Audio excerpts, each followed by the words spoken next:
Emancipation after Hegel. Achieving a Contradictory Revolution. Todd, McGowan. Introduction. Divided he falls. A posthumous catastrophe. Philosophers inevitably endure catastrophes in their afterlives. It is difficult to come up with a major thinker who has escaped this fate entirely. The Catholic Church adopted Aristotle as its theological foundation during its hegemony over Europe. Tyrants took up the mantle of Karl Marx, Nazis erected Friedrich Nietzsche's Übermensch as their ideal, and American ego psychologists proclaimed that they were practicing Freudian psychoanalysis. In the light of these catastrophes, Hegel seems to have gotten off easily.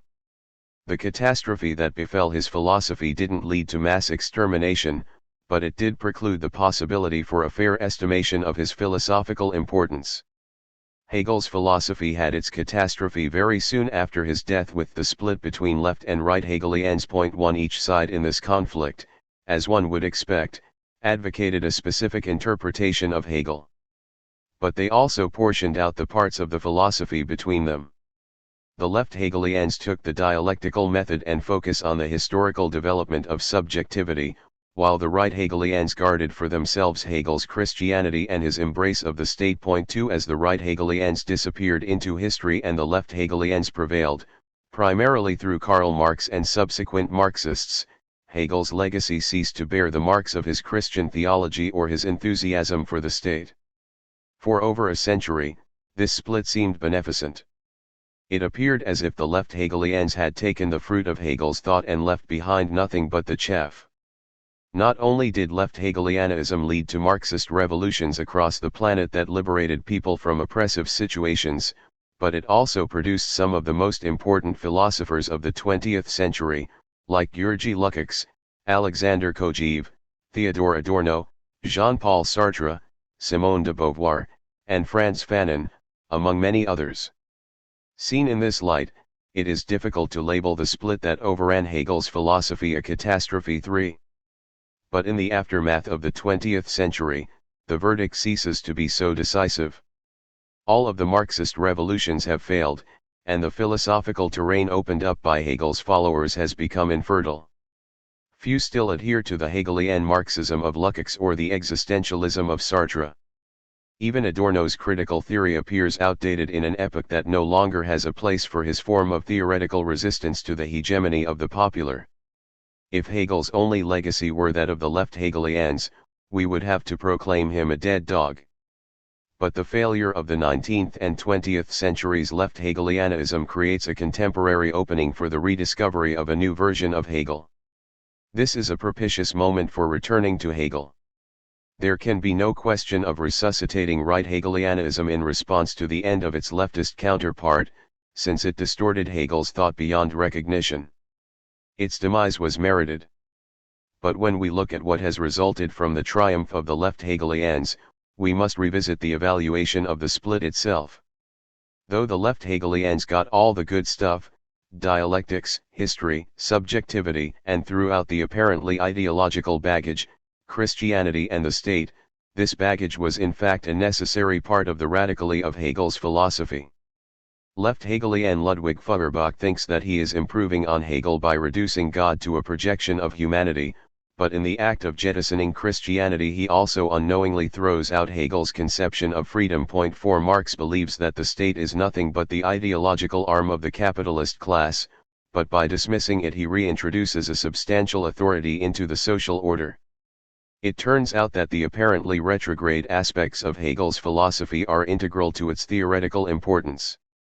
Hegel's posthumous situation parallels that of Captain Kirk, William Shatner, in an episode of the original Star Trek television series entitled The Enemy Within.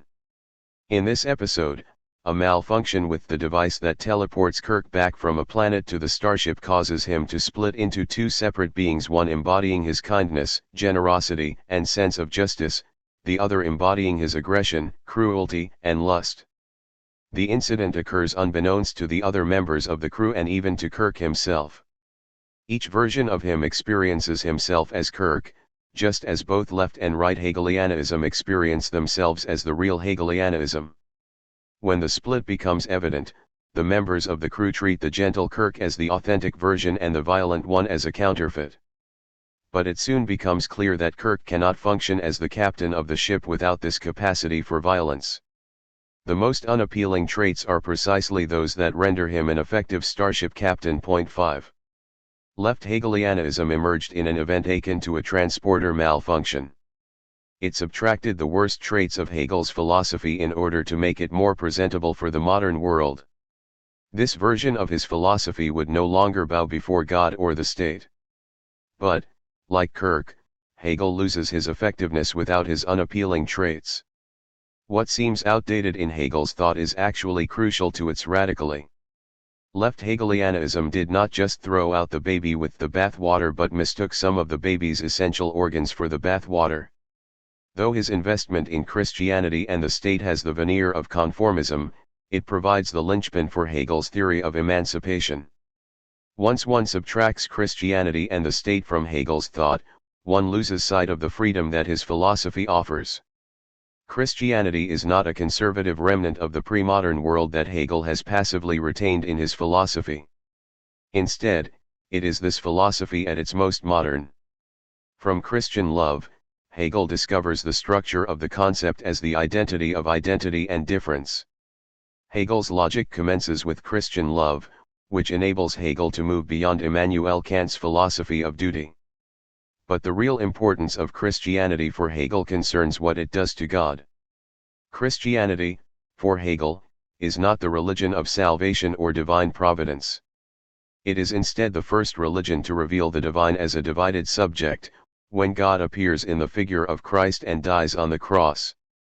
As he states in the philosophy of religion, the highest estrangement of the divine idea is expressed: God has died, God himself is dead is a monstrous, fearful representation, which brings before the imagination the deepest abyss of cleavage. 6. The cleavage that Hegel announces here occurs not between God and humanity but within God, it is God's self-division. The event of this self-division, Christ's crucifixion, represents a monstrous moment for the believer because it strips away the idea of God as a substantial divine authority, but it is for this same reason also a moment of emancipation. With the advent of Christianity, the God of the beyond, the substantial God, reveals itself, succumbing to the same contradictions that humanity endures. God ceases to be one and becomes a subject with the death of Christ. This Christian event frees us from the image of a substantial other, a divinity that has a harmonious self-identity.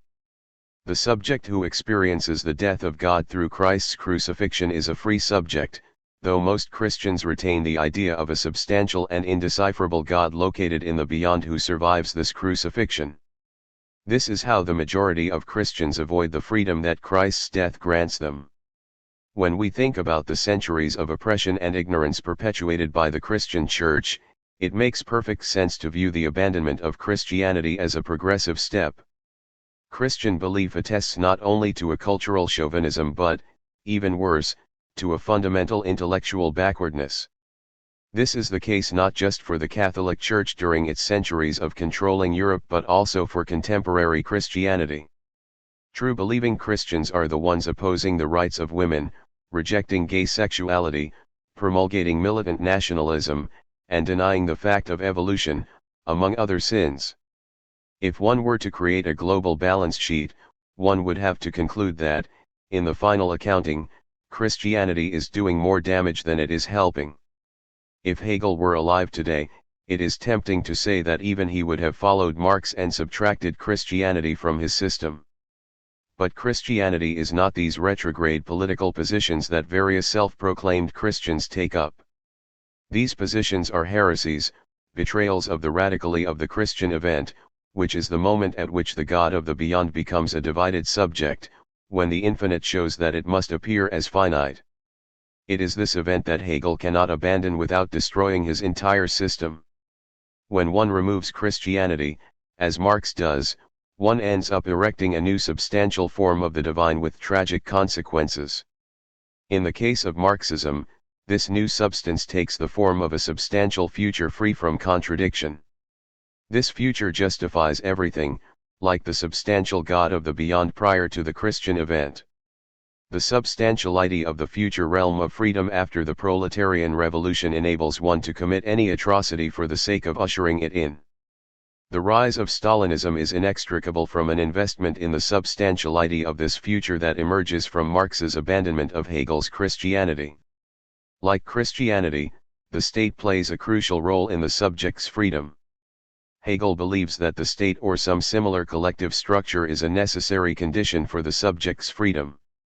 But according to those who conceive of freedom as a natural fact of human existence, the state is the antithesis of freedom.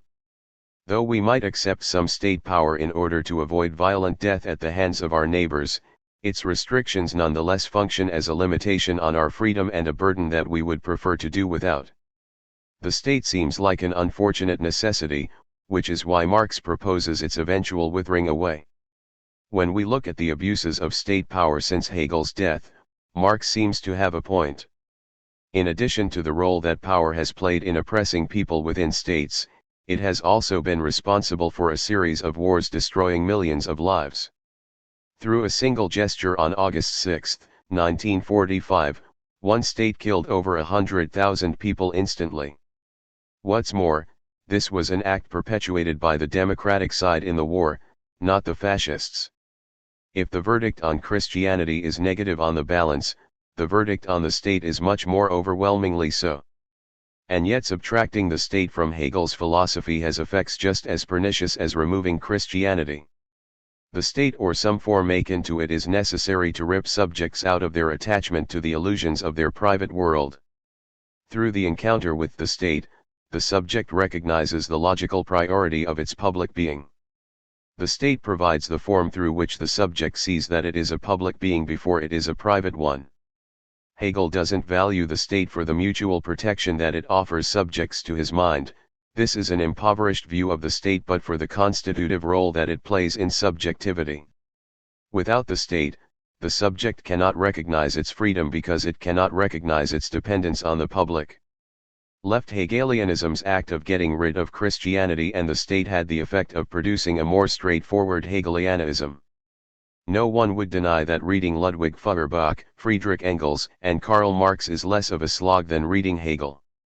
Understanding left Hegelianism is easier than understanding Hegel because the surgery that it enacted on Hegel's philosophy transformed the position that contradiction had within the system. With the left Hegelians, philosophy became the struggle to overcome contradiction rather than the effort to further it. 7. Paris, Texas. The split into left Hegelians and right Hegelians obscures what I argue is the central contention of Hegel's philosophy, that being itself is contradictory and that we have the capacity to apprehend this contradiction by thinking. Rather than trying to eliminate contradiction, subjects attempt to sustain and further it. Contradiction is not anathema to thought but what animates both thought and being. Hegel's primary philosophical contribution is to reverse the historical judgment on contradiction. It is the driving force of his philosophy. The role of contradiction in Hegel's philosophy calls into question two pillars of traditional logic: the law of identity and the principle of non-contradiction.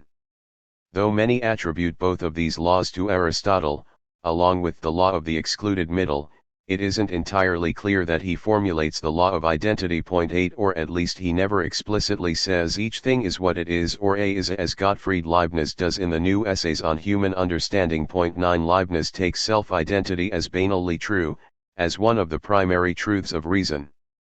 It is so obvious that it is not informative, but one cannot dispute this law while remaining on the terrain of reason. Though Aristotle is reticent about the law of identity, he is much more forthcoming about the principle of non-contradiction.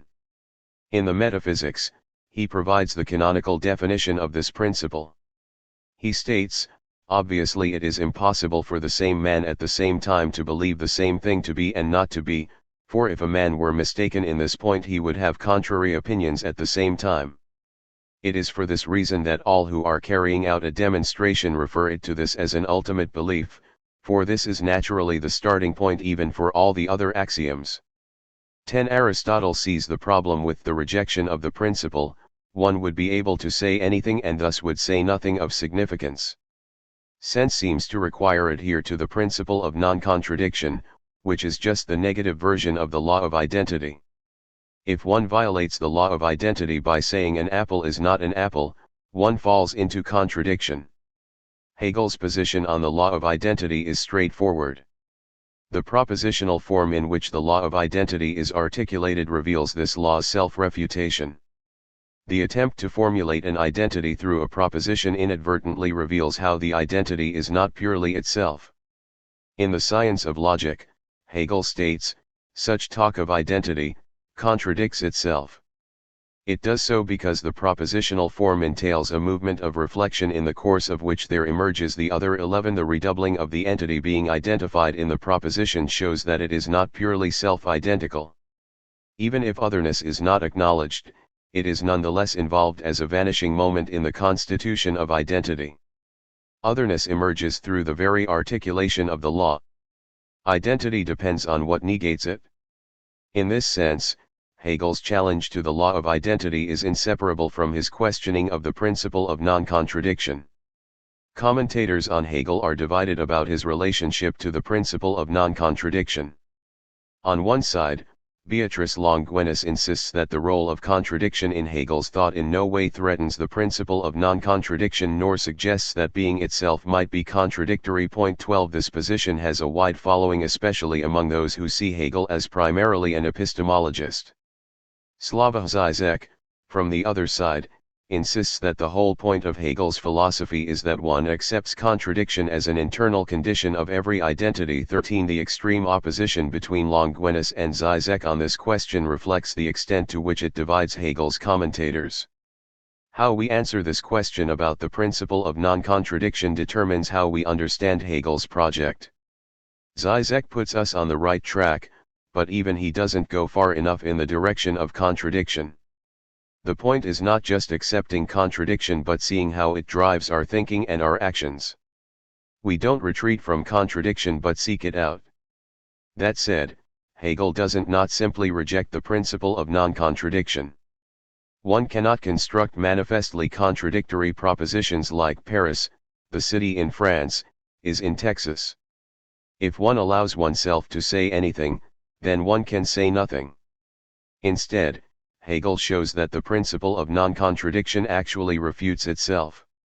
When one follows the principle of non-contradiction through an analysis of a series of philosophical positions, one ultimately discovers that insisting on non-contradiction leads to contradiction. This is the trajectory that each of Hegel's major works follows. Utilizing the principle of non-contradiction, Hegel illustrates how a position is at odds with itself. This leads Hegel to a subsequent position that avoids the contradiction that undid the previous one but that inaugurates a new contradiction. For instance, after discovering the contradiction that unravels sense certainty at the beginning of the phenomenology of spirit, he moves on to perception, which avoids this contradiction while inadvertently creating a new one through its solution to the prior one. Hegel advances in this way until he reaches the absolute, the point at which contradiction reveals itself as intractable. It is only here, at the absolute, that Hegel rejects the principle of non-contradiction. Getting to this point enables Hegel to recognize the central role that contradiction plays in everything. According to Hegel, if I begin with a clear opposition like the difference between being and nothing, I soon discover that the opposition is not as clear as it appears. Without its relationship to nothing that is evident in becoming, pure being is indistinguishable from pure nothing. Being requires nothing in order to be. Contradiction is the name for the necessary impurity of every identity, its inability to just be itself. Identity is incapable of being identity without introducing some form of otherness that reveals the lack of perfect self-identity. The failure of what Hegel calls formal thinking lies in its inability to account for the necessity of contradiction. As Hegel puts it in The Science of Logic, the firm principle that formal thinking lays down for itself, is that contradiction cannot be thought. But in fact the thought of contradiction is the essential moment of the concept. Formal thought does in fact think it, only it at once looks away from it. 14 Even formal thinking that believes itself to be free of contradiction must go through contradiction in order to perform its operations. Its formulations of identity necessarily involve the negation of this same identity, But formal thinking holds this negation as external and separate from the identity. As a result, contradiction remains repressed within formal thinking. Hegel's philosophy is the return of this repressed. Hegel does not just confine contradiction to logic. In one of his most controversial moves, he also sees contradiction in the natural world as well. When we examine what he means by this, however, it becomes less outlandish than it initially appears. For Hegel, entities in the natural world never simply are what they are. Organic entities constantly become other than what they are by eating, growing, and eventually dying. Even the inorganic world cannot simply be what it is, ice caps melt, and stars go nova. Hegel links these changes to contradiction because he sees the same disruption at work in both logic and the world. But subjects have a much different relationship to contradiction than that of the natural world. What Hegel calls spirit, Geist, is just this capacity of thought to apprehend contradiction rather than merely succumbing to it as the natural world does. Recognizing contradiction as intractable enables Hegel to reimagine the task of philosophy. Philosophy becomes the drive to uncover the intractability of contradiction through the insistence on the principle of non-contradiction.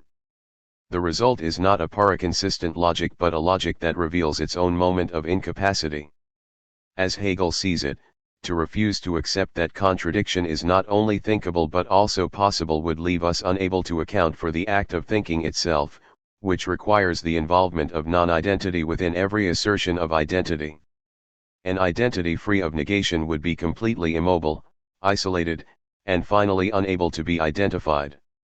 It is through the negation that contradicts identity that identity becomes what it is. Ironically, for Hegel, rejecting the possibility of contradiction is self-contradictory.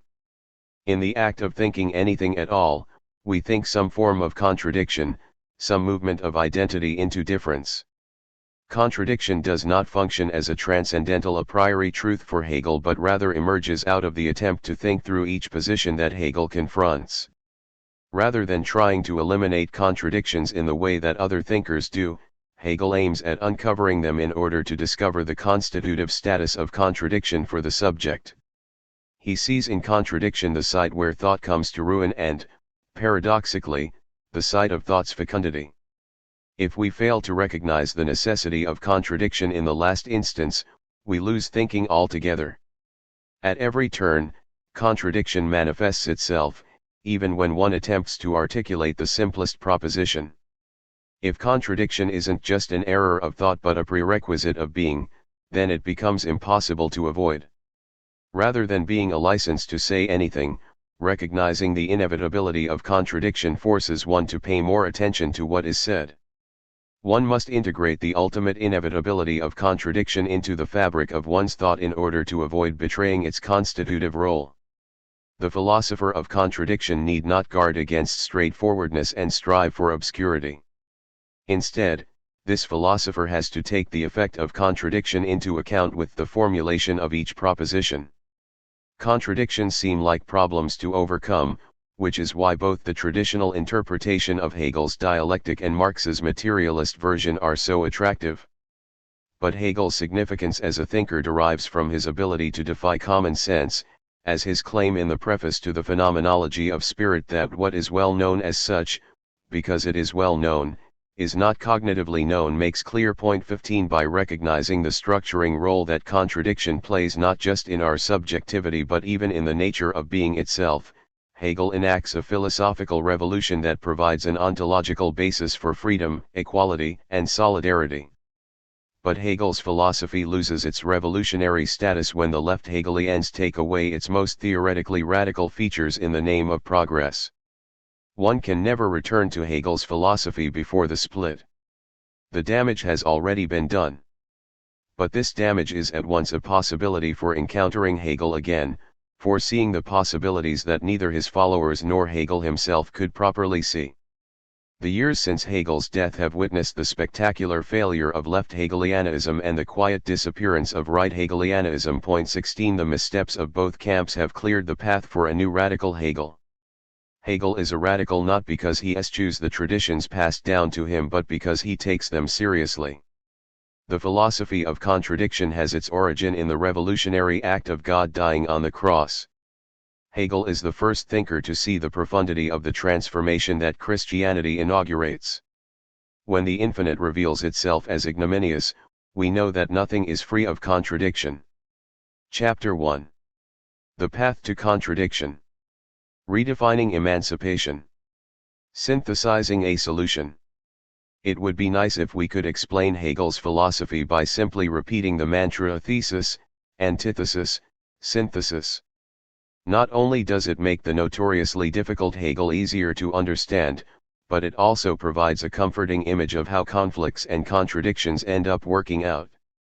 Unfortunately, everyone who knows anything about Hegel knows that the popular view of his thought as a movement from thesis to antithesis to synthesis is nothing but a caricature. One can understand why this misconception developed. Hegel has a profound fondness for threes, and the unfolding of his dialectic often seems to move from a one-sided claim to an opposing one-sided claim to a third claim that addresses the shortcomings of both. Thus, the image of thesis, antithesis, and synthesis takes hold. Despite the superficial resemblance, Hegel never employs these terms to describe his own philosophy and even implicitly criticizes this way of organizing the movement of thought. Nonetheless, it is a favored image for those who want to attack Hegel because it makes it seem as if Hegel believes in tidy and necessarily progressive resolutions of oppositions in a universe that constantly gives the lie to this verdict. Point 1. With this image of his thought in mind, Hegel appears as a bright-eyed optimist incapable of registering the unresolved messiness of real life. Fortunately for those not ready to leave Hegel in the dustbin of history, his philosophy takes up almost the exact opposite trajectory as the one prescribed by this formula. Point 2. In this sense, the misleading formula is helpful insofar as it points negatively to Hegel's actual claims. As Hegel sees it, movement in being and thought occurs through contradiction, the inability of any identity to constitute itself without simultaneously negating itself. Contradiction is not mere opposition. It is not the assertion of a thesis and a contrary antithesis. Instead, contradiction occurs when a position follows its own logic and thereby finds itself at odds with itself. As Hegel sees it, there is no identity or position that can function as a stable thesis. A thesis is never an isolated starting point that subsequently confronts an antithesis. On the contrary, every position ultimately undermines itself by exposing its own internal division. If I, for instance, take up a skeptical position and reject the certainty of any knowledge at all, the logic of my own position contradicts itself by establishing universal certainty about the lack of certainty. Or if I demand universal tolerance for all different belief systems, I inherently refuse to tolerate those belief systems that themselves don't allow for tolerance. If, on the other hand, I tolerate the intolerant system, then I forego the universalization of tolerance. In each case, the thesis is at odds with itself on the basis of its own articulation, not through the emergence of an antithesis that responds with a counterpoint. These are not exceptional cases but instances of what inevitably occurs with any thesis. For Hegel, the thesis always generates its own contradiction. Just as there is no isolated thesis for Hegel, there is no external opposing antithesis. Hegel interprets opposition through the contradiction that informs it. Contradiction is the basic ontological fact that opposition serves to obscure. When opponents of Hegel transform this internal division into the opposition of thesis and antithesis, they make his philosophy an easier target while at the same time performing the fundamental ideological gesture that this philosophy tries to combat. Point 3. Ideology transforms contradictions into oppositions in order to give us an enemy on which to direct the aggression stemming from our own failure. Contradictions undermine positions from within and reveal how they fail to attain self-identity through their own logic. Oppositions provide the subject with the image of a stable self-identity that obscures this failure. They are much easier to manage and much less threatening to the subject considering them than contradictions are. Oppositions, such as the opposition between thesis and antithesis, divide the world into friends and enemies. Hegel's philosophy represents a thoroughgoing rejection of the opposition between friend and enemy insofar as it interprets opposition not as genuine opposition but merely as a form that contradiction takes on. Opposition expresses contradiction while obfuscating its self-destructiveness. Though opposition might require one to go to war, it provides an external enemy to fight and a coherent sense of identity for oneself, which is its most important ideological function. Today, we erect the figure of fundamentalist terrorists as oppositional to the global capitalist universe that they attack. This opposition creates a sense of identity for those within this universe while also giving them a target on which to pour their animus. But this opposition hides the contradictions of the global capitalist system that the mere existence of terrorism suggests. Hegel's thought demands that we refuse the image of an opposition between a global capitalist thesis and a fundamentalist terrorist antithesis in order to see the contradiction that inhabits both positions. This is his basic philosophical operation. A Hegelian examination of the global capitalist system and of the terrorist would reveal that in each case their enemies follow from their own contradictions. The global capitalist system promises universal inclusion while relying on systematic exclusion to sustain itself. When the figure of the terrorist emerges, this contradiction disappears into an opposition. For their part, fundamentalist terrorists attack the system that provides the basis for their identity. Fundamentalism promises a return to some form of traditional values, but these values have their significance only through their absence in the global capitalist universe. Through the act of destroying traditional values, global capitalism gives these values their significance for the fundamentalist. Recognizing this enables us to challenge the ideology of opposition. Hegel's philosophy of contradiction deprives subjects of their enemies, which also deprives them of their image of self-identity. Hegel's philosophy systematically uncovers contradiction lurking within opposition. This philosophy enables us to see that oppositions are really just contradictions in disguise. Those we imagine as enemies most often turn out to be versions of ourselves, which doesn't eliminate the need for fighting them but just changes the conditions of the fight. By asserting the primacy of contradiction in relation to opposition, Hegel breaks with all philosophies that establish identity through the contrast between self and other or between friend and enemy. As a result, the popular reading of Hegel that imagines contradiction in terms of antithesis thoroughly betrays his radically and enables us to return to the figure of the enemy who serves as a foil for our identity. But it is with the third term that the problems begin in earnest. Synthesis is at once the term most popularly associated with Hegel and the one most alien to his philosophy. Point 4 For Hegel, the movement that results from contradiction is not a synthetic one. What Hegel calls the resolution, Auflösung, of contradiction is not its elimination through a third term, as the idea of synthesis suggests.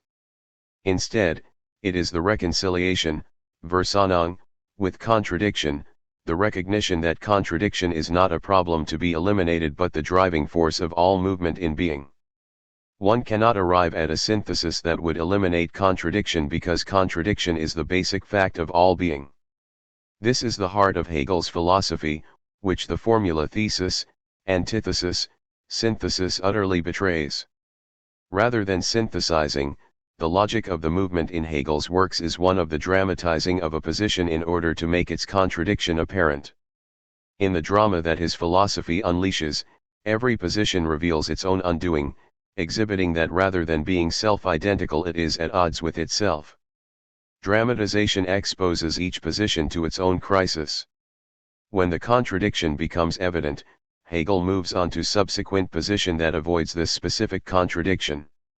The new position is not a synthesis but another perspective from which the earlier contradiction ceases to be contradictory.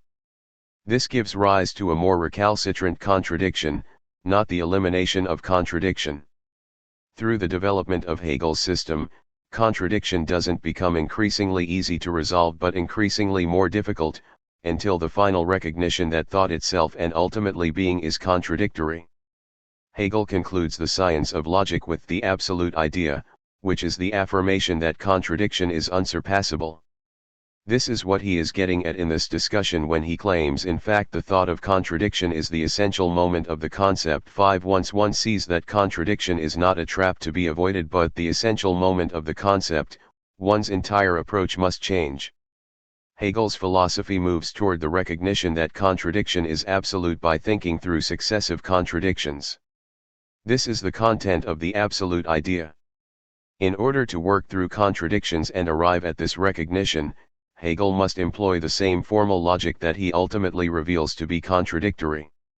This suggests that his philosophy of contradiction undermines itself, or that Hegel espouses the inevitability of contradiction with his fingers crossed. But his use of traditional logic is not an instance of self-contradiction or philosophical hypocrisy. Despite the way that every proposition results in contradiction, we remain able to think and to formulate propositions that make sense in the terms of formal logic. In order to account for this discrepancy, Hegel distinguishes between ordinary and speculative propositions, propositions that express formal identity and those that express contradiction. Ordinary propositions obey the rules of formal logic, while speculative propositions convey identity in difference. We can see this distinction at work in the opening chapter of the Science of Logic. Hegel begins with an ordinary proposition about the indeterminacy of pure being. He states, in its indeterminate immediacy it is equal only to itself and also not unequal with respect to another, it has no difference within it, nor any outwardly. 6. Pure being is self-identical and involves no difference. But when we read this proposition in the ordinary way, it becomes impossible to distinguish pure being from nothing, which also has no difference within it. This inability to distinguish between being and nothing creates a speculative reading of the original proposition, in which we see that pure being includes its own negation within itself. Hegel then articulates the speculative version of the proposition, pure being and pure nothing are therefore the same. 7. This expression of the identity of being and nothing is simultaneously an expression of their difference. It is contradictory to claim that being and nothing are the same, but we can only arrive at this contradiction by reading the initial proposition of the purity of being as ordinary. The ordinary proposition leads us to the speculative, just as the principle of non-contradiction leads us to the necessity of contradiction. We discover contradiction on the path from the ordinary proposition to the speculative proposition. The difference between ordinary and speculative propositions is not an objective difference. There are two different ways of approaching propositions. One reads propositions either as ordinary or as speculative. Ordinary propositions that eschew contradiction are necessary even for the speculative philosopher who aims to reveal the necessity of contradiction. One must begin by treating propositions as ordinary in order to discover that they are actually speculative. If one begins by treating all propositions as speculative, expressing contradiction, one paradoxically misses contradiction by finding it everywhere. Hegel initially grants the validity of ordinary propositions on their own terms. Without this gesture, it would be impossible to make any claim at all. This is why, in the preface to the Phenomenology of Spirit, Hegel insists that non-speculative thinking also has its rights. 8. This is not just a reluctant concession to a position that he would rather dismiss. He sees that it is only by acceding to the significance of ordinary propositions that one discovers the inevitability of contradiction. There is no direct access to contradiction or to speculative thought without this detour. Taking the ordinary proposition seriously leads the philosopher to the speculative proposition.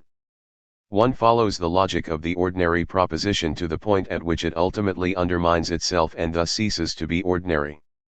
Doing so reveals that every ordinary proposition harbors the contradiction of a speculative proposition within itself. Point 9. Contradiction animates Hegel's system. The point is not to eliminate contradiction but to find a path to sustain it. However, sustaining it requires thinking through all the potential avenues for its elimination. One must think through the failure of all solutions in order to recognize contradiction as unsurpassable. The only possible image for surpassing contradiction would be the heat death of the universe, the final end of all movement and change.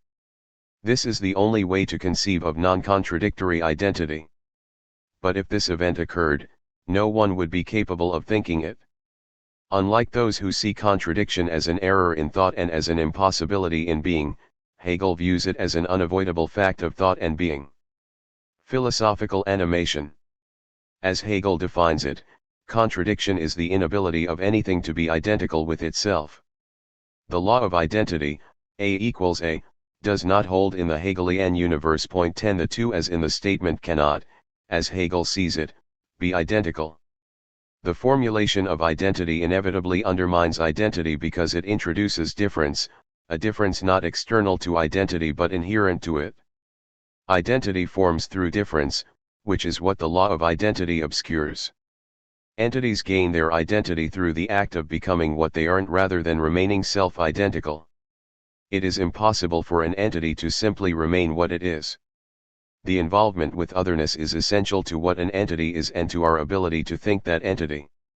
Hegel's embrace of contradiction stems from his recognition that no entity or thought of an entity can be isolated from otherness. As a result, perfect self-identity is impossible, and even the way that we express the law of identity, A equals A, gives this away. As Robert Hanna points out, Hegel is suspicious about the analyticity or tautologousness of the law of identity, because he holds that the very form of the proposition in which an identity is expressed is sufficient to imply the non-analyticity or syntheticity of the proposition 11, whereas Kant relies on the firm distinction between analytic propositions in which the predicate is contained in the subject and synthetic propositions in which it is not. Hegel contends that all propositions are, in some sense, necessarily synthetic.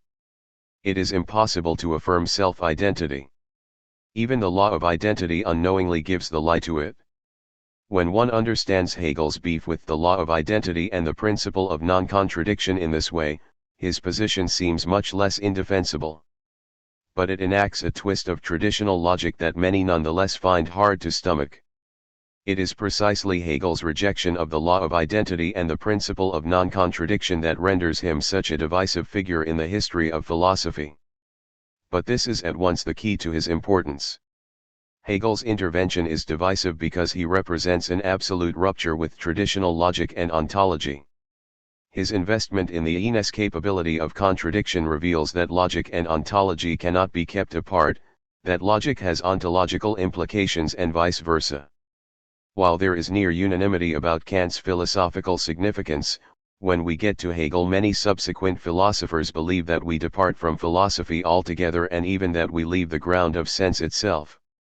Hegel divides the philosophical world into those who deem him worth reckoning with and those who dismiss him out of hand, between those who are willing to contend with contradiction and those who aren't. 12 Even if the common understanding of Hegel is that his ultimate synthesis overcomes contradiction in the end, his philosophy nonetheless moves too far in the direction of accepting contradiction as conceivable for many to accept.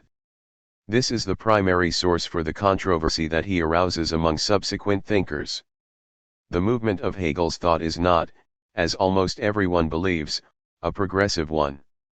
Or at least it is not progressive in the usual sense. He is not creating an increasingly secure position for himself through the conquest of successive contradictions. Instead, my contention is that he is serially tearing away the possibilities for escaping contradiction. Our thought moves forward not in order to escape the contradiction that confronts it but because we can no longer sustain that contradiction as a contradiction. As we engage with each contradiction and think through how it emerges, it ceases to pose enough of a problem to catch thought's interest. The resolution of each contradiction is the indication of its ultimate poverty and inadequacy for thought. Successive resolutions lead to more and more appealing contradictions. Thought advances so that it might remain engaged with contradiction. Hegel himself did not directly articulate this as his project, but if we pay attention to the structure of his thought, it becomes impossible to miss. Contradiction is even more important to Hegel than he himself thought. We can see this at work in the broad movement that animates the science of logic. Hegel moves from a discussion of the different determinations of being in the first major section of the book to a discussion of the essence that underlies mere being in the second section. Being refers only to immediate determinations like quantity and quality, while essence includes determinations that endure and create more distinctiveness. one can more easily resolve the contradictions of being than those of essence, which is why the discussion of essence comes after that of being in the book. Essence emerges as a category that resolves the contradictions of thinking about entities solely in terms of their being. Essence is more stable than being, it endures over time. In the first chapter of the Doctrine of Essence, Hegel theorizes essence in relation to semblance, shine, which is how essence reveals itself externally. 13 Essence begins as the determinate negation of being, but this negation requires an immediate being or semblance against which it defines itself. The differentiation is integral to essence. Semblance is not externally opposed to essence, even though we think of semblance and essence in terms of opposition. That is, we might say that this has the semblance of being a nightstand, but it is essentially a coffee table. Without the semblance, however, one cannot discover the essence. In order to posit the essence of a table, one must distinguish it from how the table seems, otherwise the distinction of essence would have no meaning. The contradiction emerges because, according to the logic of essence, the semblance has no value. And yet, semblance is how essence manifests itself. In order to think about the essence of the table, one must be able to contrast it with the semblance. There is no essence without the inessential semblance. The logic of essence holds the immediate semblance as nothing in itself but nonetheless necessary for the manifestation of essence. This is the contradiction that the essence confronts in its initial articulation. The resolution of this contradiction occurs through a turn to reflection, in which essence posits the immediate existence that functions as its semblance. After this turn, reflection includes semblance within the activity of essence. When we reach reflection, the fact that the coffee table seems like a nightstand is part of the coffee table's essence rather than a fact totally divorced from it. In this way, the doctrine of essence moves from semblance to what Hegel calls the determinations of reflection, in which semblance is included in essence. The resolution that reflection offers for the contradiction of semblance leads to a subsequent contradiction that is more difficult to resolve. The phenomenology of spirit evinces the same overall structure. The book becomes increasingly difficult as one goes along because the contradictions become increasingly difficult to resolve. Hegel begins with consciousness, which has contradictions that we can easily resolve. In the opening chapter of the consciousness section, sense certainty shuns universals and yet must rely on them for its claims. Here the contradiction is evident, as is its resolution through the turn to perception. Self-consciousness brings more difficult contradictions, as the desire of the subject must navigate its investment in the other. The advances through reason and spirit, the subsequent major sections, reveal the subject increasingly at odds with itself, until the final chapter of the religion section.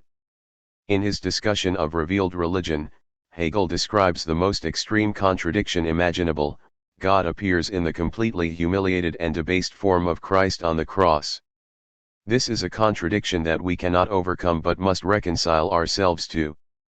The trajectory of the major sections of the phenomenology of spirit leads from simple contradictions to contradictions that more and more resist resolution. This dynamic is visible within each section as well. For instance, in his discussion of self-consciousness, Hegel describes the movement from Stoicism to skepticism as a changed relation to the external world. The Stoic retreats from the external world and deems it valueless in relation to the internal world where the Stoic invests all worth. Thus, the Stoic, such as Epictetus, can be a slave and remain completely content. Epictetus views his slavery as merely external and thus insignificant. But the purportedly valueless external world actually provides all the content for the internal world. Stoicism focuses solely on what it negates and thereby gives the external world an absolute value. By focusing on how little his servitude concerns him, Epictetus inadvertently gives it significance. This mode of valuing contradicts what the Stoic claims about its own position. Just as reflection resolves the contradiction of semblance in the logic, the turn to skepticism about the external world, the position that we cannot know this world, resolves the contradiction of Stoicism. It puts the external world into doubt in order to break the subject's dependence on it. Unlike the Stoic, the skeptic does not discover the content of its experience in the external world because it abandons any attempt to know that world. The skeptic remains preoccupied by the world it claims not to know, though this preoccupation is less evident than in the case of the Stoic. The skeptic claims that the external world is unknowable rather than just turning away from it as the Stoic does. As a result, a contradiction that is more difficult to resolve emerges. Point 14. This movement toward increasingly stubborn contradictions becomes clearest in Hegel's discussion of art. In his analysis of the particular forms of art, Hegel begins with architecture and concludes with poetry. Architecture marks the beginning point of art not because it was historically primary. Hegel doesn't care at all about this question, but because it provides the clearest form of contradiction. It doesn't even take a philosopher to recognize it in the case of architecture. Anyone can see the self-division of the architectural work of art. As with all works of art, architects express the problem of subjectivity through the artwork, but in the case of architecture this expression occurs in a material form that is completely alien to subjectivity. The contours of the material building must manifest the immateriality of the subject.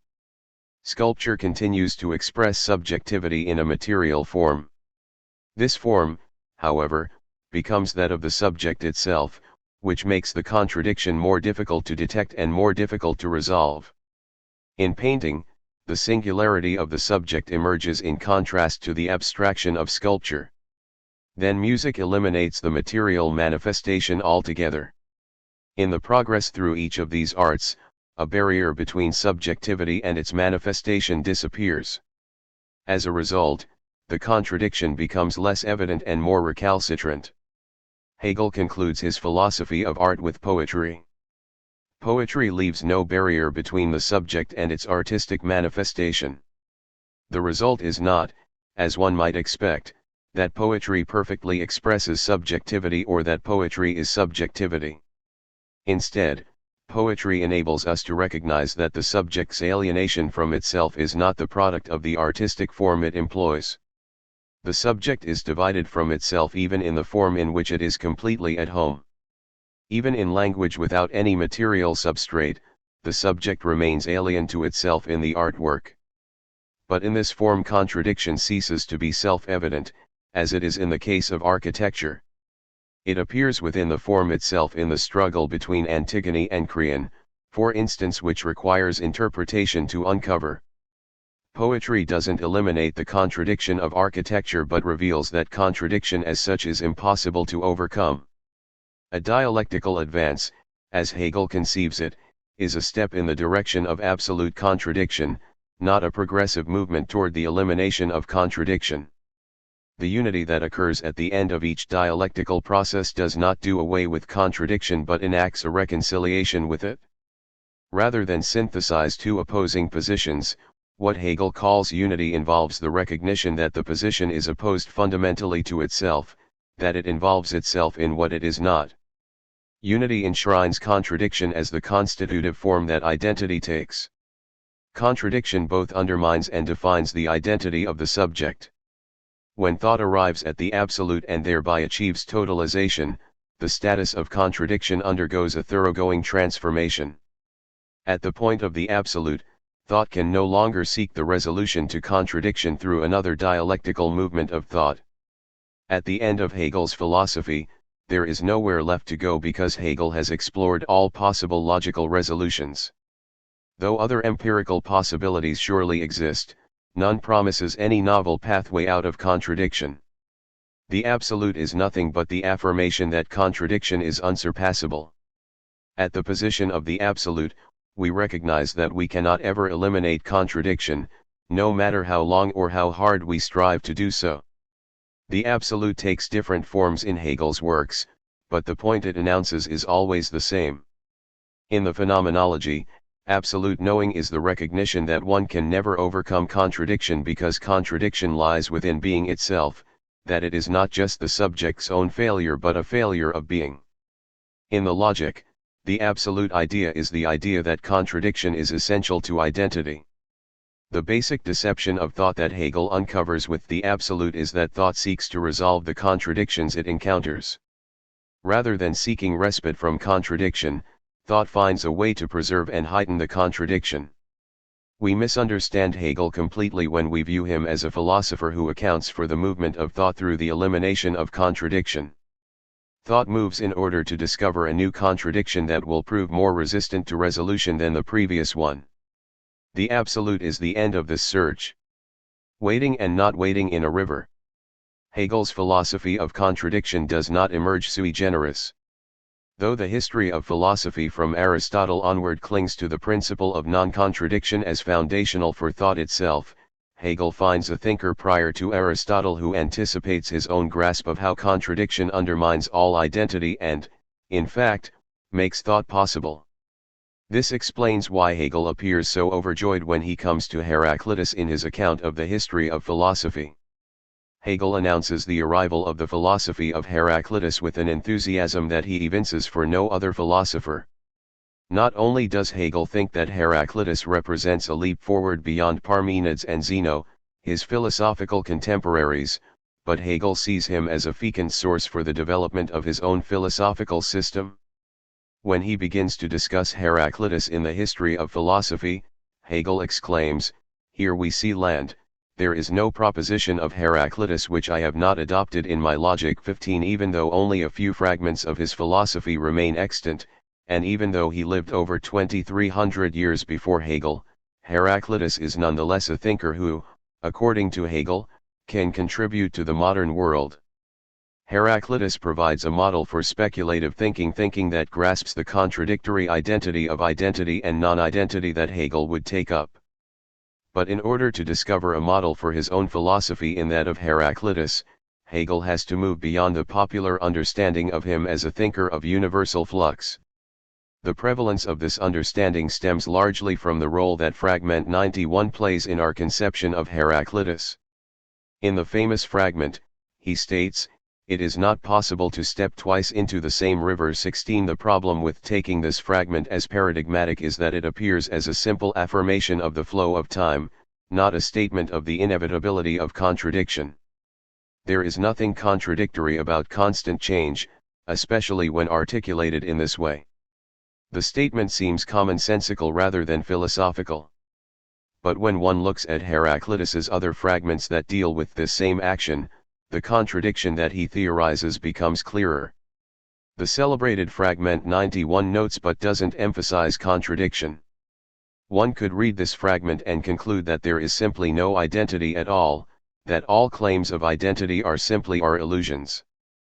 But in the lesser known but related Fragment 49a, Heraclitus insists that there is identity, even though this identity involves itself in difference. By looking at this fragment rather than its more famous counterpart, we can gain an insight into the bond between Heraclitus and Hegel that would otherwise remain hidden. Heraclitus says, "We step and do not step into the same rivers, we are and are not." 17. Here, Heraclitus states the contradiction directly. He articulates identity through the contradiction that undermines it rather than subsuming identity completely in the flux of differences, as the better-known fragment suggests. When Hegel talks about the way that philosophers have historically misunderstood Heraclitus, he could be talking about the misunderstanding that would come to surround his own thought. Other philosophers complain about the obscurity of Heraclitus's philosophy and the difficulty in making sense of it, just as later philosophers have complained about Hegel. Aristotle chalks up the obscurity of Heraclitus's style to the lack of proper punctuation that makes the signification difficult to decipher, while Cicero believes that Heraclitus actually strives for obscurity. 18. But for Hegel, the solution is clear. Heraclitus is obscure, like Hegel himself, because he is a speculative philosopher, a philosopher who sees the impossibility of sustaining any abstract principles that do not ultimately prove contradictory. The great advance that Heraclitus makes is that he integrates contradiction into philosophy and thus breaks from the position of abstract identity that dominates among his fellow pre-Socratic philosophers. Rather than asserting the existence of a universal substance without qualities like Anaximander or the oneness of all being like Parmenides, Heraclitus conceives of philosophy as the recognition that contradiction animates being. 19. He has no founding principle with which his thought begins but instead pays attention to the contradictions that envelope every founding principle, a procedure that Hegel will subsequently systematize. But for all the importance that Heraclitus has in the development of Hegel's own philosophy, he does suffer from the limitations of being a pre-modern thinker. Though Hegel contends that with Heraclitus the philosophic idea is to be met with in its speculative form, he also sees that he must amend the form of Heraclitus's thought, its inability to think the concept. 20 Heraclitus fails to move from the recognition of contradiction to the recognition that this is the structure of the concept itself. There is no theorization of the subject's capacity to affirm contradiction in the philosophy of Heraclitus. This theorization becomes the starting point for Hegel's system. Hegel interprets contradiction through subjectivity rather than reading it directly in the natural world as Heraclitus does. The subject's ability to recognize contradiction distinguishes it from objects in the world. The act of recognizing contradiction changes the subject in a way that Heraclitus does not anticipate and that Hegel develops. Hegel's flirtation with idiocy. Hegel's insistence on the reality of contradiction leaves him open to a damning critique. It violates the foundation of logic. 21 In several different works, Bertrand Russell specifically targets Hegel for deviation from the rules of formal logic and the resulting absurdity of his claims. 22 Russell notes several errors, but one specific mistake is crucial and it is a rudimentary one. According to Russell, Hegel's entire philosophical edifice is the result of mistaking one use of the copula, predication, for another, identification, while Russell insists on the absolute distinction between them. Russell argues that when we use the copula to predicate a subject, like saying that Socrates is mortal, we do something completely different than when we use the copula to name an identity, like identifying Socrates as an ancient Greek philosopher. In Our Knowledge of the External World, Russell claims that Hegel confuses these two uses and that owing to this confusion, he thinks that Socrates and mortal must be identical. Seeing that they are different, he does not infer, as others would, that there is a mistake somewhere, but that they exhibit identity in difference. 23 Russell places identity in difference in quotation marks not just because he is quoting Hegel but because he wants to indicate how ridiculous this way of thinking is. Russell's anti-Hegelian logic attempts to separate predication from identity. According to Russell's formal logic, claiming that Leonard Nimoy is mortal is an instance of predication, whereas asserting that Leonard Nimoy is the actor who played Spock is a case of identification. This distinction enables Russell to avoid the contradiction that Hegel sees operating in the statement Leonard Nimoy is mortal. For Russell, the idea that this might even be considered a contradiction bespeaks Hegel's own utter confusion about the distinct ways that the copula functions. One might imagine a defense of Hegel that claims that every statement of predication implies a prior identification that remains presupposed. One must know what one is talking about before predicating it, and this requires identifying it. As Hegel shows in the sense certainty discussion in the Phenomenology, pointing at the entity in no way obviates this problem of identification that all predication presupposes. One must always know what specific object one is pointing at, which requires the act of identification. What's more, one must be able to identify the predicate that one employs. 24 Russell presupposes both identity of the entity and of the predicate, as a result of his attempt along with all formal logic to understand the statement outside any socio-historical context. Predication is far from a simple matter. Its dependence on a context is an involvement in contradiction, much as Russell would like it not to be. The problem is that simple statements of predication, despite what Russell claims, don't tell us what a thing is. This is the basis for Robert Pippin's defense of Hegel against Russell's attack. Pippin claims that statements of predication are uninformative and require the supplement of a statement of identity to become informative. For Pippin, the statement of identity is the necessary precondition for the statement of predication. We can only predicate what we have already identified. 25 As a result, Russell's attempt to avoid contradiction by separating predication and identity collapses. While this defense of Hegel is compelling, and successfully fends off Russell's critique, it has the effect of minimizing the radicality of Hegel's conception of identity. For Hegel, there is no such thing as a statement that successfully expresses identity.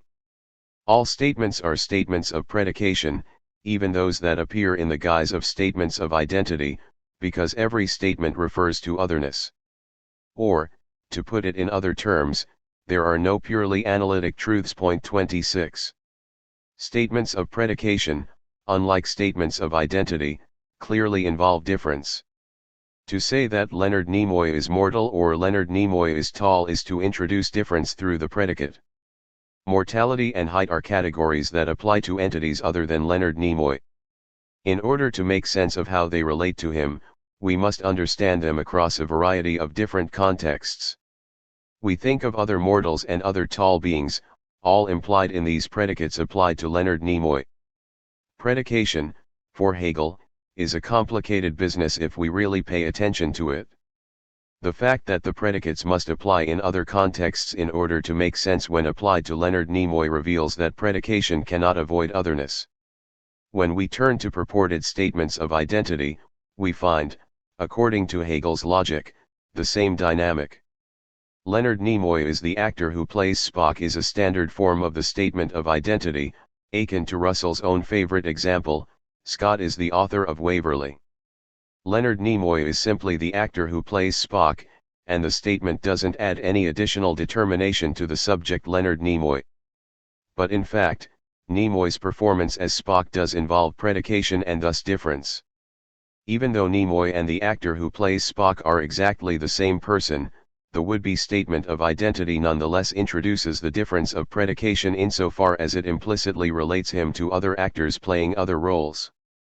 This is not just a contingent feature of this example but holds for all statements of identity, including Russell's own involving Walter Scott. For Hegel, identity cannot occur through a statement or proposition because this form fails to express adequately identity's contradictory structure. Point 27. Identity emerges not as a result of a statement of identity or multiple statements of predication but through the failure of statements of predication. This is the startling conclusion of Hegel's rejection of the statement of identity.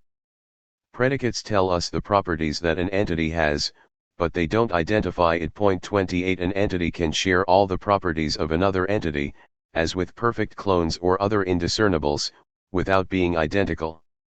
The specific way that predication fails gives the entity its identity. In the logic, Hegel writes, identity consists in being separation as such, or in being essentially in the separation, that is, it is nothing for itself but is rather moment of separation. 29. When predicates fail, a separation from them takes place, and identity emerges. In this sense, identity arrives only through contradiction and never through a positive statement. It is the negation of an entity's predicates. The point is not that no predicate can capture the richness of an entity but that no entity can fully embody any of its predicates. This is why the failure of predication provides identity. One discovers what an entity is through the specific way that it fails to be what constitutes it. It is thus appropriate that when Leonard Nimoy went to identify himself to the world he did so through a book entitled I Am Not Spock. Nimoy's identity consists in his inability to be Spock, in his separation from this predicate. Hegel locates identity in separation rather than in positive statements because he recognizes the limitations of all such statements. The attempt to identify an entity directly or even to describe it fully always leads down the path of misidentification. Rather than try to offer a corrective, Hegel accepts misidentification as the only possible form that identification could take. In this way, he tries to make clear that he's not just spouting nonsense, even if Russell is unable to see this. Choosing your words more carefully. When one examines the logic of contradiction that Hegel develops, a basic question about terminology and method soon comes to mind.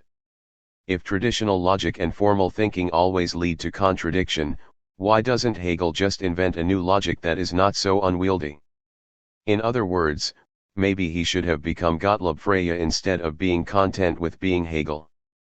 When Frege looks out on the vast system of traditional logic, he is, like Hegel, dissatisfied with what he sees.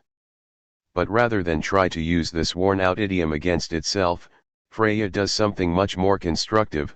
he simply builds a new idiom, one in use even today. 30. It is puzzling why Hegel does not take a similar tack. Though Hegel's logic alters the results of traditional logic, it accepts its terms.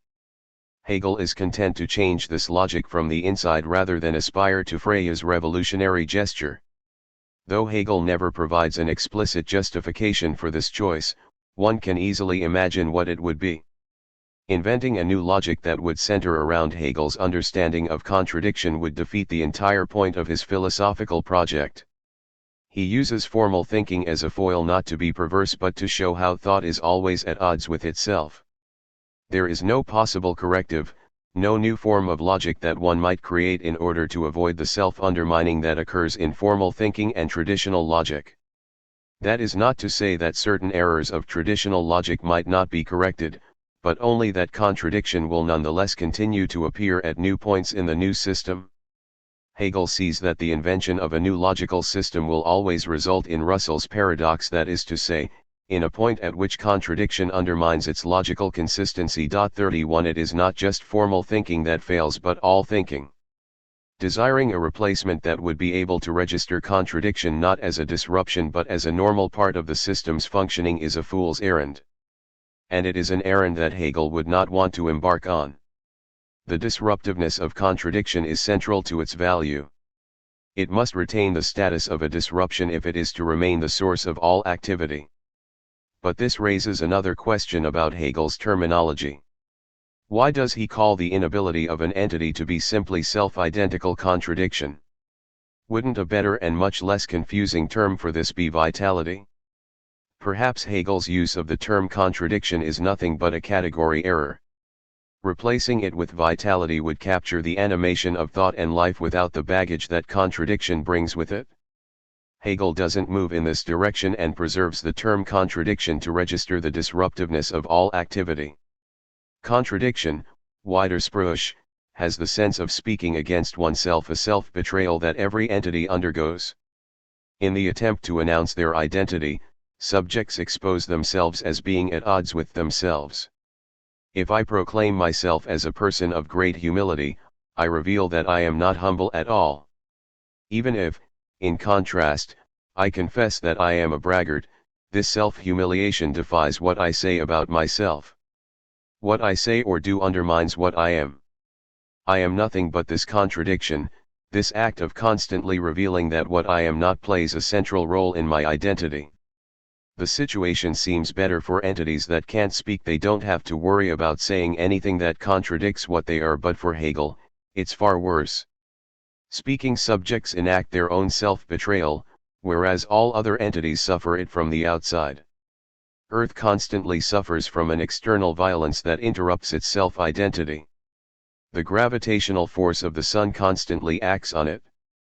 Earth endures a steady barrage of meteors from space. At the same time, humans dramatically transform its surface from one moment to the next. Though Earth seems like a solid foundation for us, it is actually even more at the whim of the violence of an identity at odds with itself than we are. Hegel evokes contradiction to convey this violence. 32. There is not just a positive vitality that expresses itself in a steady and constant fashion. Instead, all activity occurs through negation, destruction, and conflict. There is constant change, but there is no harmonious change. If Hegel had described the dynamic that animates being in terms other than those of contradiction, we would slip into vitalism, which is for him the greatest danger. Vitalism contends that there is a pure productivity in the natural universe. It locates the source of becoming and change within this pure productivity. For the vitalist, change is a natural occurrence linked to being itself. Change doesn't occur through negation. Negation doesn't exist in the vitalist universe except as a misrecognition of change, but through the positive development of being. There is a natural fecundity that constantly generates novelty in the world. The task of the vitalist thinker is to uncover this fecundity from the obfuscation that it receives by conceptual thought. With his emphasis on becoming, Hegel might have taken this path. But Hegel clings to the term contradiction in order to indicate the profound violence that animates all being. Vitality enables us to imagine violence as external and its disruptiveness thus as avoidable. As long as we follow this path, we are lost not only in self-deception but in a fruitless search for respite from this violence.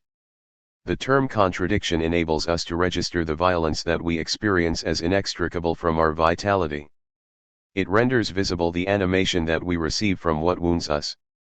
The dangers of A equals A. The problem with the assertion that reason has the ability to think contradiction is that the implications risk destroying reason altogether. If reason justifies contradictions, then there is nothing to stop someone from making claims about the world that are fundamentally at odds with each other. While embracing the idea that reason identifies the contradictions of being, I can say that all trees are stones or that all dogs are cats. Once I permit the introduction of contradiction into the operations of thought, the floodgates open, and all regulation of what I can claim flows away. If I really take the inevitability of contradiction seriously, then I cannot make any claims at all, not even a claim about the inevitability of contradiction. Every claim would instantly unravel itself. No amount of vigilance would insulate my claims from this danger. If Hegel were right about contradiction, he could never convincingly say so but would instead remain adrift in a sea of mutually opposing claims. The inevitability of contradiction appears to spell the demise of philosophy. The danger becomes clearer if one thinks of this in political arguments. One can imagine someone arguing that immigrants threaten to destroy the fabric of our society while simultaneously holding that we are a welcoming society made up of immigrants. Unfortunately, one need not even have recourse to imagination to conjure up a political figure that flouts the principle of non-contradiction for nefarious purposes. This is the basic political strategy of Donald Trump. Throughout his campaign and presidency, Trump would constantly contradict himself and refuse to admit the contradiction. He would claim that he never supported the Iraq War despite audio evidence to the contrary. He would deny firing FBI Director James Comey because of the Russia investigation after publicly admitting this was the reason. It is as if Trump took a course at the fraudulent Trump University on Hegel's philosophy that enabled him to conclude that all positions are contradictory and thus invulnerable to any critique on this count. As the case of Trump illustrates, the principle of non-contradiction is not just a logical rampart but also a political one. When Hegel rejects it, he seems to open the door to a grave danger. But Trump is not a Hegelian. His contradictory rise was not a danger resulting from Hegel's challenge to the principle of non-contradiction. Hegel's philosophy doesn't give the subject the right to say just anything and then deny it. Though Hegel does ultimately reject the principle of non-contradiction, he does not simply make contradictory assertions or construct a contradictory system. Rather than flout the principle of non-contradiction in his philosophy, he illustrates the consequences of adhering strictly to it. Through a non-contradictory argument, it becomes evident that contradiction is the root of all movement and vitality. It is only insofar as something has a contradiction in itself that it moves, that it has drive and activity. 33 The refusal to accept the contradictions that other philosophers accept, like the law of identity depending on non-identity, leads Hegel to discover that contradiction is not an error of logic but a fact of being. Trump's blatant use of contradiction is actually an effort to avoid any confrontation with the disruptiveness of contradiction's intractability. Deliberately contradicting oneself blinds one to the necessity of contradiction. We can look at an example from the opening section of The Science of Logic. In his discussion of the determination of a simple something, et was, Hegel notices that we can define this something only through its otherness. Without defining an otherness, a something has no distinctiveness whatsoever and blends together with everything else. The otherness intervenes in the definition of a something to create the distinction that constitutes it. But the problem is that this otherness becomes integral to the something. Something and other have a semblance of independence that masks their mutual interdependence. As a result, the otherness is no longer just otherness, and the something is no longer a distinct something opposed to the otherness. Or, as Hegel puts it, being for other is in the unity of something with itself, identical with its in itself, The being for other is thus in the something 34. The otherness begins as merely an external point of reference and ends up as definitive for how we identify something. The seemingly clear distinction between something and other loses its clarity once Hegel examines it closely. We can see an obvious case of this relationship between something and otherness manifest itself in the police. While the police becomes a something by distinguishing itself from its criminal other, police officers must adopt the behavior of criminals themselves in order to function effectively as what they are. They must bribe informants for leads, lie about whom they suspect, go undercover with false identities, and shoot those who resist arrest. Though there is a difference between the police officer and the criminal, the officer who never acts like a criminal could not be an effective police officer. The more one considers it, the less clear-cut the difference becomes. It is precisely Hegel's concern for the principle of non-contradiction that enables him to discover the fact of contradiction. Other thinkers just accept the distinction between something and other as if it were commonsensical. Hegel refuses to accept the presupposition that permits the contradictions of traditional logic to pass unnoticed. He probes the foundations of the distinction between something and an other in order to reveal the point at which it contradicts itself. This does not license him to abandon the distinction between something and other altogether or to brazenly put forward contradictory claims.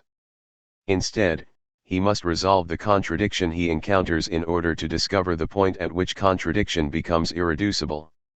Resolution, for Hegel, is not the complete elimination of contradiction but the movement whereby contradiction gains a more intractable position in the philosophical system and eventually becomes the animating principle of the entire system. The resolution of contradiction does not eliminate it but complicates it.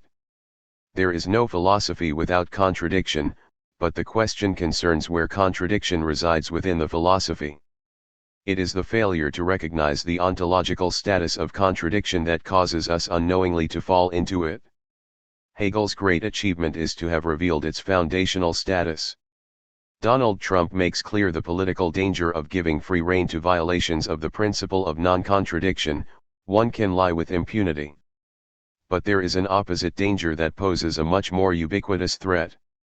This is the danger associated with strict adherence to the law of identity, to the conviction that A equals A is perfect self-identity. Ayn Rand takes the law of identity as her political starting point and shows that it licenses the most rapacious capitalism. Rand's philosophical import lies in her ability to expose this link between the law of identity and capitalism, which appear to have no intrinsic relation to each other. She shows that the law of identity is even more nefarious than the open violation of the principle of non-contradiction. One can identify Trump's contradictions and use them to discredit him, while Rand's political philosophy continues its quiet hegemony in the guise of common sense. But in reality these positions are not opposed at all.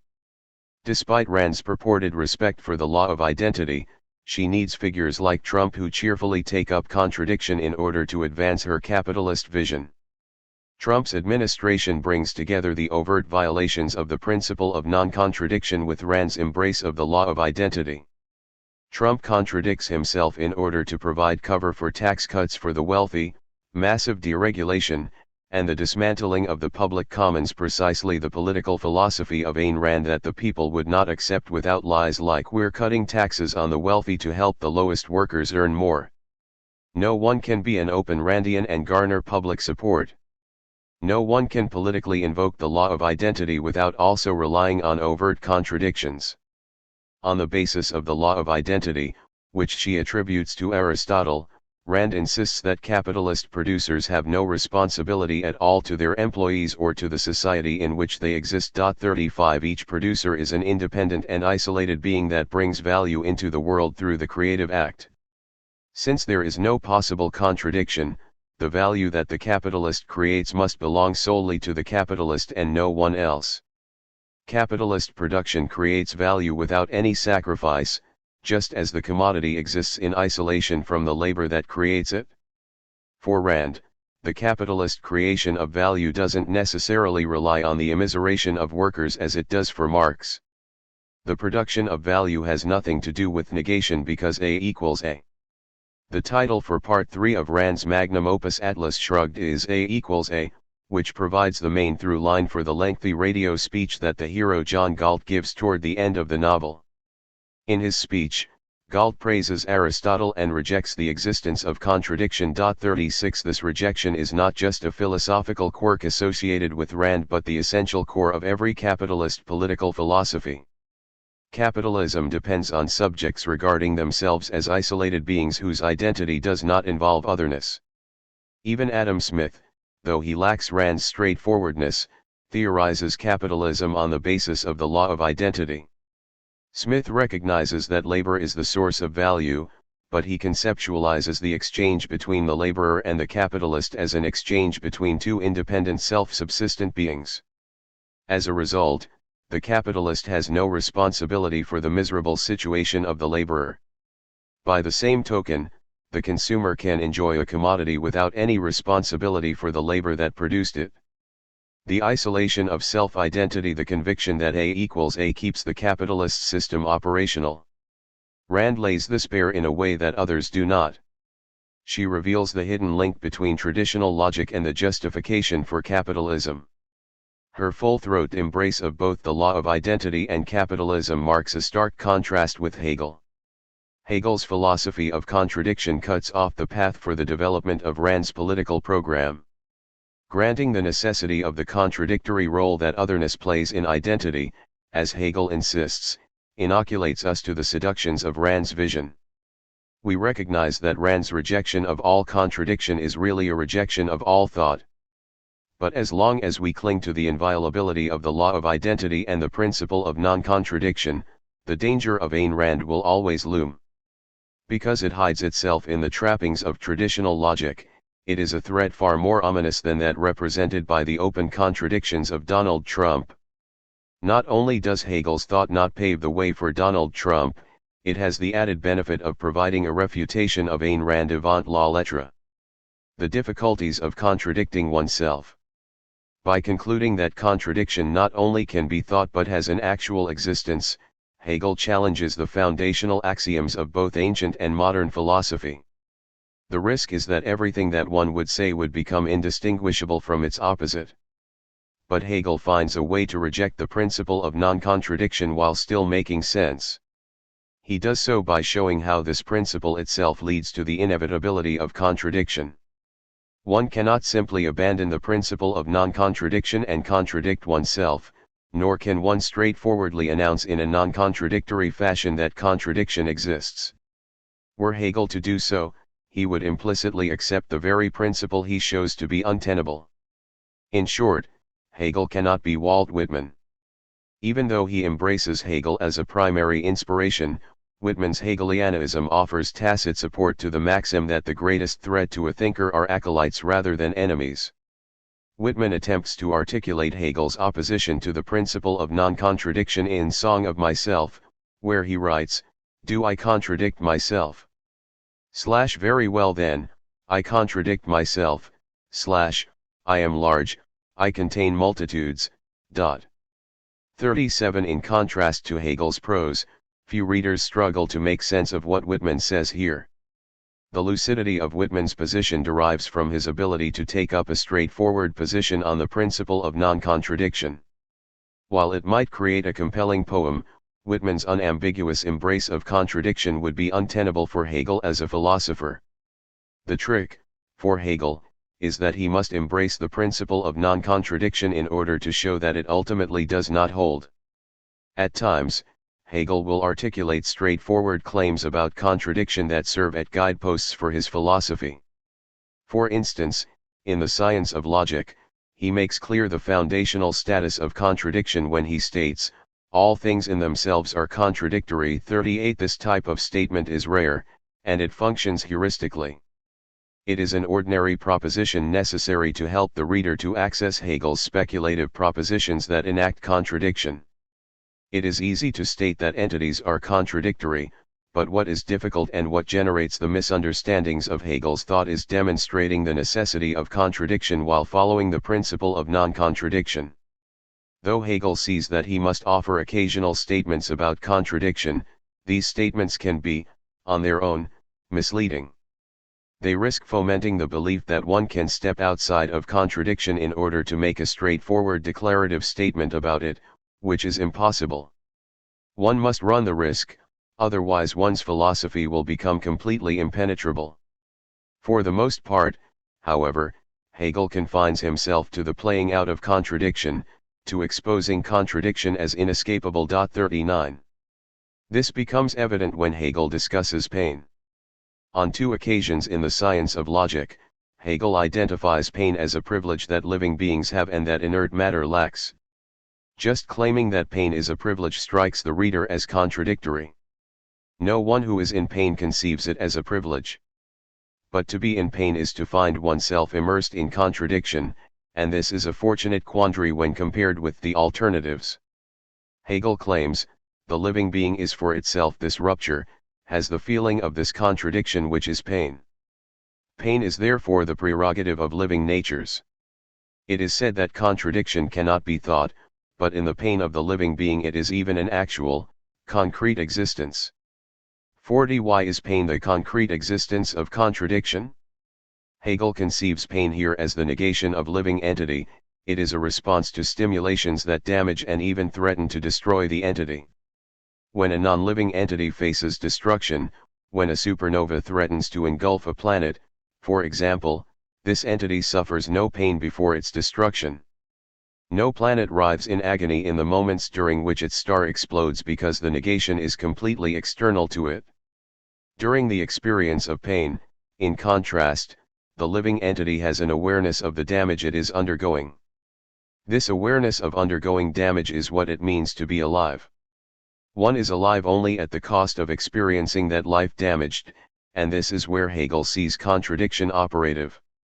Of course, one can wish not to be in pain. This is what most living entities wish for, but the complete elimination of pain would entail the elimination of life as well. The ability to feel life being damaged points toward the end of life, but, at the same time, it is life. Without the capacity for awareness of this damage, one loses sentience. Pain provides the key to grasping how Hegel conceives contradiction because it brings together negation and creation, revealing that the experience that negates the living entity is constitutive for the living entity. Without the negation of life, one could not be alive. This is not just a metaphor for Hegel, a claim that one feels most alive when one is near death, but an actual ontological claim about the necessary role that dying plays in living. Hegel's theory of the emergence of subjectivity out of animality focuses on the moment that animality becomes damaged. In his early general philosophy, Hegel states, the sickness of the animal is the birth of spirit. 41. It is only through some disturbance of animality that subjectivity could emerge. In this sense, the subject is a sick animal, an animal unable to live a healthy animal life. If there is a privilege in subjectivity, this privilege lies in what doesn't function properly. Each contradiction that Hegel explores functions in the way that pain and sickness do, even when it extends beyond the living being. For Hegel, the contradictions of thought lead us to those of being. As Hegel sees it, logical contradiction implies ontological contradiction. Negation infiltrates every positive entity, not as a foreign intruder but as the necessary basis for the entity's existence. Contradiction isn't impossible. It is the absence of contradiction that is impossible to imagine. That the predominant misunderstanding of Hegel saw him as a philosopher of synthesis is not surprising. In the same way that unconscious homosexual desire can manifest itself as heterosexual profligacy in men who cannot confront this desire, we transform a philosophy of contradiction into a philosophy bent on eliminating contradiction in order to avoid facing its dramatic consequences. Rather than arriving at the irreducibility of contradiction, we conclude with the assurance of a synthesis. In this manner, we consciously solve the problem that Hegel poses. We have accepted the distortion of Hegel's thought so as to avoid the distortion it introduces into thought. Chapter 2. Hegel after Freud. Coming too soon. What stands out about Hegel as a philosopher is the controversy that surrounds his most basic positions. No other philosopher in the Western tradition occasions such wild divergence concerning the principal concerns of her or his philosophy, and the competition is not even close. To capture the immensity of the divergence of views concerning Hegel, one would have to imagine some readers of Marx seeing him as a champion of the capitalist system rather than its foremost opponent, or envision disciples positing Friedrich Nietzsche as an advocate of Christian morality rather than its fierce critic. Though there is disagreement about the details of the philosophy of Marx, Nietzsche, and other major thinkers, a general agreement exists concerning the fundamental principles. The same cannot be said in the case of Hegel. For many, Hegel is the philosopher of totality and closure; for others, he is the thinker of singularity and openness. There are even those who see him as the proponent of totality and openness. These are not just minor degrees of difference amid a broad agreement but categorically opposed estimations of what Hegel thinks. It is not that Hegel's opponents, like Karl Popper and Gilles Deleuze, have one idea and his advocates, like Robert Pippin and Rebecca Comey, have another. Such a situation is relatively commonplace. In the case of Hegel, neither his opponents nor his champions even agree among themselves. There is more distance separating Pippin's conception of Hegel from Comey's than that which separates Pippin's from Deleuze's. Pippin sees Hegel as a proponent of mutual recognition, while Comey insists that, for Hegel, what binds us to one another is precisely our failure to recognize one another, a blockage underscored by the untimeliness of the encounter. Even though Deleuze is critical of Hegel's political position, he more or less agrees with Pippin about what this position is. Oddly enough, there is often disagreement among Hegel's champions and agreement between some of these champions and his most vehement detractors. The inability of thinkers following in his wake to come to even the broadest consensus about Hegel's philosophical project is perhaps the salient feature of the project. This fact demands our attention. The failure to nail down the basic features of Hegel's philosophy cannot simply be the fault of 2 centuries of poor interpreters. Many of the greatest thinkers of the 19th and 20th centuries devote considerable time to interpreting Hegel, and the results in almost every case are doleful. Marx sees in Hegel someone who envisions the subject's complete appropriation of objectivity at the point of absolute knowing, while Søren Kierkegaard views him as a philosopher who reduces the singular individual to the objectivity of the system. In the 20th century, Martin Heidegger interprets Hegel's philosophy as the absolute imposition of subjectivity on being. For Jean-Paul Sartre, Hegel is a philosopher of mutual recognition. All of these appraisals of Hegel obscure what he's saying. The misreading of Hegel stretches so far among so many different types of thinkers that it must go beyond poor interpretation. In contrast, poor interpretation can explain the subjectivist version of Kant that proliferated from time to time since the publication of the Critique of Pure Reason in 1781. Whenever this reduction of Kant to a subjectivist raises its head, correctives emerge to rectify the misunderstanding so that it does not linger. Point 2. The correction of this misinterpretation by other readers of Kant suggests that the misinterpretation is contingent rather than necessary, that we cannot fault Kant himself. In the case of Hegel, the fact that the misinterpretation remains widespread suggests that the fault lies with Hegel. Hegel had an awareness of his inability to make himself properly understood. His purported last words indicate this awareness and paradoxically communicate the intransigence of the problem. In his apocryphal account of Hegel's final words, Heinrich Heine writes, "When Hegel was lying on his deathbed, he said, 'Only one man has understood me,' but shortly afterwards he added fretfully, 'and even he did not understand me.' 3. It is likely that Hegel never said these words, but it's clear that they would have been an appropriate conclusion to his life.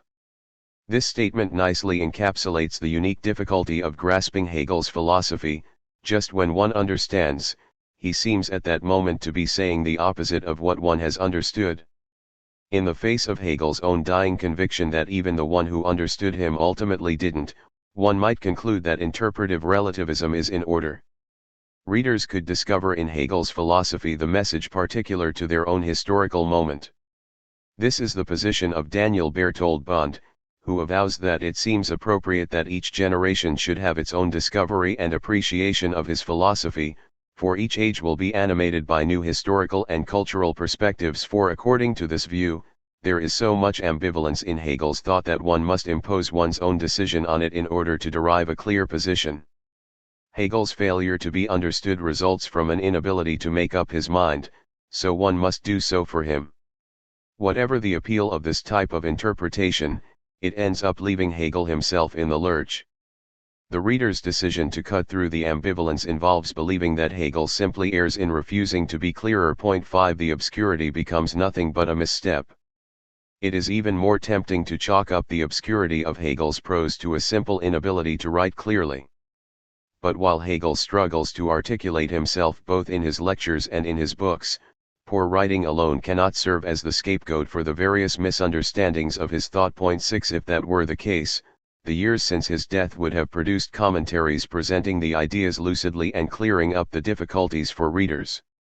Instead, though there are many excellent commentaries on Hegel's philosophy, other commentaries have often exacerbated the failure to understand rather than resolving it. This is especially apparent with a commentator like Peter Singer, who writes an introduction to Hegel guaranteed to mislead even the most diligent student. Singer characterizes Hegel's thought as a philosophy of synthesis and portrays absolute knowing as absolute solipsism, in which the mind comes to recognize that what it seeks is to know itself. 7 In other words, Hegel takes a roundabout path to arrive at the philosophy of George Berkeley. Given Singer's decidedly anti-Hegelian utilitarianism, it is difficult to avoid the paranoid suspicion that he wrote this introduction to Hegel as a subversive gesture, as a way of undermining the philosophical enemy from within by poisoning young minds with the image of Hegel as a moron. Such grievous errors create additional barriers to the comprehension of Hegel's thought rather than assisting readers in surmounting them. But even outstanding commentators, like Friedrich Beiser, still misleadingly present Hegel as an optimistic philosopher of progress who believes that spirit can overcome contradiction. 8 While recently the situation has ameliorated with the interpretations proffered by Rebecca Comey, Catherine Malibu, Slava Zizek, and others, the misunderstandings surrounding Hegel continue to proliferate. In almost every case, it is the problem of contradiction and the role that it plays in Hegel's thought that trips up commentators. In order to understand the misunderstandings concerning Hegel, one must see Hegel's obscure prose style not as a merely personal defect but as the result of the role that contradiction plays in his thought. One can translate this prose style into more approachable language without thereby clarifying the project itself. It is as if Hegel's thought itself produces a failure of expression, which is why it does no good simply to clarify the prose in a commentary. Although Hegel's philosophy indicates that the driving force of the concept is the force of contradiction, he was not able to make this completely clear, even to himself. Not only did others fail to understand what Hegel was up to, but he himself couldn't lucidly see the project inherent in his philosophy. In other words, Hegel is so difficult to understand that he can't even understand himself. The difficulty stems from the effort to create a philosophy of contradiction. This is, as Hegel recognizes, the source of the obscurity in the style of Heraclitus that puts off his interpreters, and it leads Hegel to see Heraclitus as his genuine fellow traveler. But even when compared with Heraclitus, Hegel's philosophy presents greater difficulties. Why? Because, I contend, he emerges as a thinker almost a century too soon. Writing at the turn of the 19th century, Hegel lacks the theoretical apparatus through which he could formulate the drive to sustain and extend contradiction. The language does not exist for him, and the result is torsion within the existing language of the time. Hegel is trying to say what cannot be said in the terms bequeathed to him by Immanuel Kant, Johann Gottlieb Fichte, Friedrich Hölderlin, and Friedrich Wilhelm Joseph Schelling, despite his great debt to all of them. The theoretical terrain does not allow for the clear formulation of Hegel's philosophy of contradiction. A century later, a new theory arises that makes it possible to reconsider Hegel's project by highlighting contradiction as the subject's fundamental aim. According to this new way of thinking, subjects are not driven to eliminate what destroys them and achieve harmony but to find a way to sustain the self-destruction. To grasp the role that contradiction plays within Hegel's system, one must turn to Sigmund Freud, who creates the theoretical apparatus that makes it possible to understand the radically of Hegel's project. Freud's most important insight is that subjects do not seek their own good, despite their conscious intentions. By conceiving of an unconscious that impels the subject to act against its own conscious wishes, Freud defines subjectivity through a contradiction that the subject cannot eliminate. Freud is not a follower of Hegel.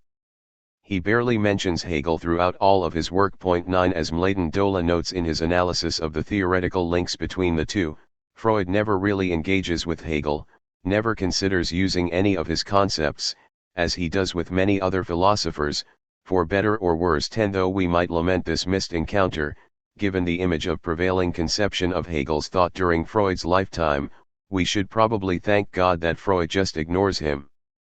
Nonetheless, my argument is that Freud's formulation of the basic psychoanalytic project provides a theoretical supplement for Hegel, giving us a language that makes Hegel's otherwise misleading philosophy accessible. 11 It is only after submitting Hegel's philosophy to the structure of psychoanalytic theory that we can articulate clearly what is at stake in it. 12.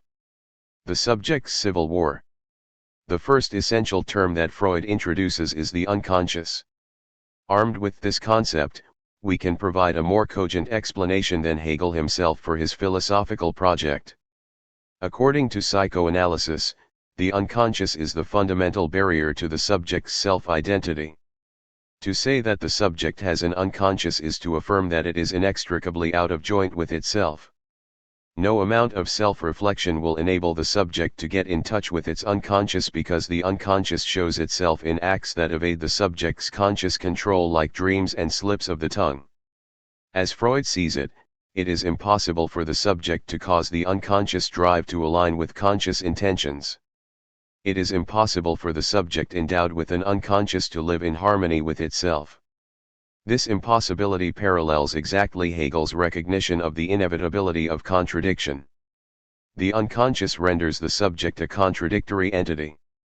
It subverts the subject's conscious wishes and produces satisfaction for the subject by thwarting what the subject believes that it wants. The unconscious desire and the conscious wish cannot coincide, even though both inhabit the same psyche. No amount of willpower can bring the two into alignment, because they follow opposed logics. Every time that the subject acts, the unconscious hijacks the subject's conscious intentions, if only to derive enjoyment for the subject from what it consciously tries to do. Even realized intentions become other than what the subject intends because of the unconscious, which adds a surplus enjoyment to the subject's plans. The unconscious also thwarts the subject's conscious wishes, like when it causes someone to forget the day of a test at school, the birthday of a romantic partner, or the passcode to a phone. The subject's failure to realize its wishes is not just the result of the resistance that the world puts up against them, but the resistance produced by the subject itself. It is always a struggle to follow one's conscious self-interest. The existence of the unconscious means that the subject is always working against itself. When we examine just the subject's conscious intentions, it is clear that Aristotle is correct, that everyone always acts in order to obtain that which they think good. 13 Even those who pursue evil do so out of the conscious conviction that it represents a good for them: happiness, pleasure, self-interest, health, or some other good. 14 The subject does not have the ability to consciously pursue an end that it does not deem good. However, once we take the unconscious into account, it becomes clear that the subject is not pursuing a good after all. The unconscious is not concerned with what is good but with what is satisfying. The good serves as a lure for consciousness that enables the unconscious to satisfy itself by undermining the subject's conscious intentions. 15. This becomes evident when we consider how slips of the tongue operate. Subjects speak with the conscious intention for accomplishing some good, advancing their own interests, serving others, or simply creating a hospitable social space, but their unconscious desire takes advantage of this intention to satisfy itself by undermining it. Consequently, the subject says what it doesn't intend, though its desire resides in what it says rather than what it intends to say. When the slip occurs, the subject finds itself in the contradictory position of seeing that it desires what it doesn't want. Anyone who has ever continued to desire an old romantic partner while involved with a new one can recognize this dynamic. In this situation, one inevitably slips up and uses the name of the former lover to address the new partner. Such slips always occasion outrage from the new partner, who sees clearly that the subject still desires the former lover. Though consciousness strives to suppress the old name, the subject in the thrall of unconscious desire continues to speak it in the form of the slip. Not only that, but the more that the subject strives not to slip, the more prone it will be to do so. 16 The desiring subject triumphs over the will. The triumph of desire over the will. The marginalization of consciousness by the unconscious becomes clearest in our deeds. Hegel's investment in the unconscious a century before Freud's discovery of it shows itself through his belief in the absolute revelatory power of the deed. For Hegel, the deed is the truth of the subject. As he puts it in the encyclopedic Logic, while a human being in an individual instance can certainly disguise and conceal a great deal, he cannot conceal his inner makeup altogether, which announces itself infallibly in the decursus vitae, such that, in this connection, it must also be said that a human being is nothing other than the series of his acts. 17 What one thinks or claims about oneself falls aside in the face of what one does. This is not just Hegel's critique of hypocrisy but his recognition that what we do manifests our desire in a way that our thinking cannot. If we want to grasp our unconscious desire, we must pay attention to what we do, which is what Hegel does. For instance, when looking at a supposedly happily married couple, the revelatory power of the deed can expose the indifference that often replaces love as time goes by. When the partners occupy themselves with their own concerns, stay late at work to avoid going home, spend time with friends rather than the spouse, and find excuses for not having sex, these acts point toward the disappearance of love, even though the partners can't admit their indifference to themselves, let alone to each other. Consciously, they tell themselves that they are still in love, that all relationships go through highs and lows. But what they do gives the lie to this conscious conviction. By focusing on the deed, Hegel demonstrates his precocious understanding of how the unconscious works. The deed exposes the contradiction of subjectivity that appears in the unconscious. Unhappiness as symptom. The contradiction between the unconscious and consciousness manifests itself most concretely in the psychoanalytic symptom. The symptom marks the point at which the subject's suffering coincides directly with its satisfaction. According to Freud, subjects develop symptoms as a result of the repression of desire that occurs in neurosis. The trauma associated with desire leads to its repression in neurotic subjects, but repressed desire doesn't just vanish from the subject's psyche. It returns in the form of the symptom. The symptom is located on the subject's body or in what the subject does. Some might lose the ability to speak or feel pain in the throat, while others might repeatedly wash their hands or count the steps that they walk to work. In each case, the symptom disturbs the subject's conscious life. At the same time, however, it provides unconscious satisfaction for the subject. The symptom is at once the expression of the subject's desire and the indication of that desire's repression. Consciously, the subject wants to overcome the disturbance of the symptom, a wish that might send the subject into psychoanalytic treatment. But unconsciously, the subject desires to sustain the satisfaction that the symptom offers. The unconscious satisfaction that the symptom provides for the subject explains, according to Freud, the negative therapeutic reaction a subject's resistance to analysis not because of its failure but because of its success. Rather than accepting the psychoanalytic cure, the subject clings to the satisfaction that the symptom provides. The prospect of eliminating the suffering that the symptom generates can seem less appealing unconsciously than risking the loss of this satisfaction. But because psychoanalysis takes the subject's unconscious satisfaction into account, it does not try to interpret away every symptom. Doing so risks precisely what the subject fears: unraveling the subject's source of satisfaction. The wager of psychoanalysis is that the subject can recognize the symptom as satisfying and thereby identify with its symptom rather than experiencing the symptom as the indication of an external disorder that has invaded its subjectivity. In doing so, the subject can relate to its satisfaction as its own. By turning to the phenomenology of spirit, we can readily see how a reference to the unconscious and the symptom might clarify Hegel's argument. When he arrives at the final form of self-consciousness, what he calls unhappy consciousness, unglücklich Bewusstsein, Hegel describes a subjectivity divided against itself. This subjectivity desires what is unchanging but experiences itself always confined to finitude. The unhappiness of unhappy consciousness stems from a sense of its own defilement in relation to the unchanging. Even though unhappy consciousness knows the unchanging as part of itself, it cannot overcome its own investment in bodily functions that separate it from this unchanging with which it strives to identify itself. The more it renounces the body, the more the body takes center stage through the act of renunciation that can never fully overcome it. As a result, unhappy consciousness cannot recognize itself and find satisfaction in its own acts. Hegel's description of unhappy consciousness bears a remarkable resemblance to Freud's account of the obsessional neurotic. For unhappy consciousness, according to Hegel, animal functions, instead of being performed without embarrassment as something that is in and for itself null and which can acquire no importance or essential significance of spirit, are rather the object of serious effort and become precisely matters of the utmost importance. 18 While reading Hegel's description, one can imagine Freud recounting an obsessional's ritual surrounding defecating, sleeping, or eating. Hegel details the emergence of the obsessional symptom, though he never uses this term.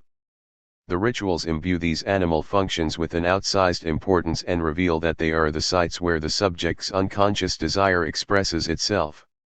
Obsessionals can find sexual satisfaction in the apparently non-sexual act of washing their hands, which is what Hegel suggests in his portrait of unhappy consciousness treating animal functions as if they were spiritual ones. According to Hegel's account, unhappy consciousness becomes reason at the moment when it sees itself in the absolute and ceases to consider its body as inherently debased.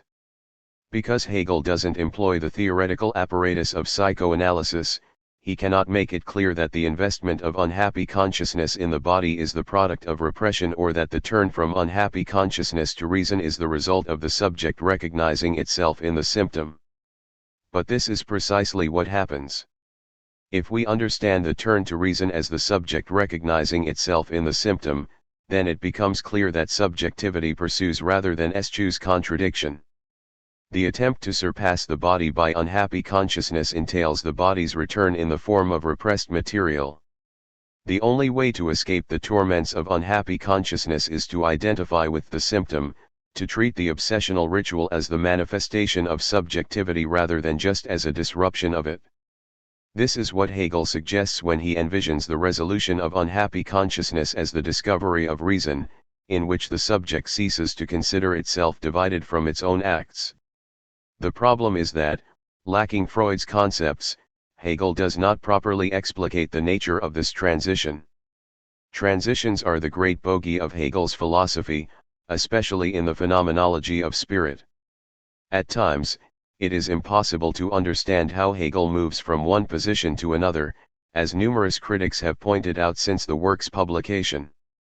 Even Hegel's devotees often balk at them, as Terry Pinkard does when he proclaims that there is no more rhyme or reason for any particular transition than that it struck Hegel that such a transition might be fun or illuminating. 19 Though other interpreters of Hegel are not as harsh as Pinkard, the view that Hegel's transitions constitute a problem is almost universal among them.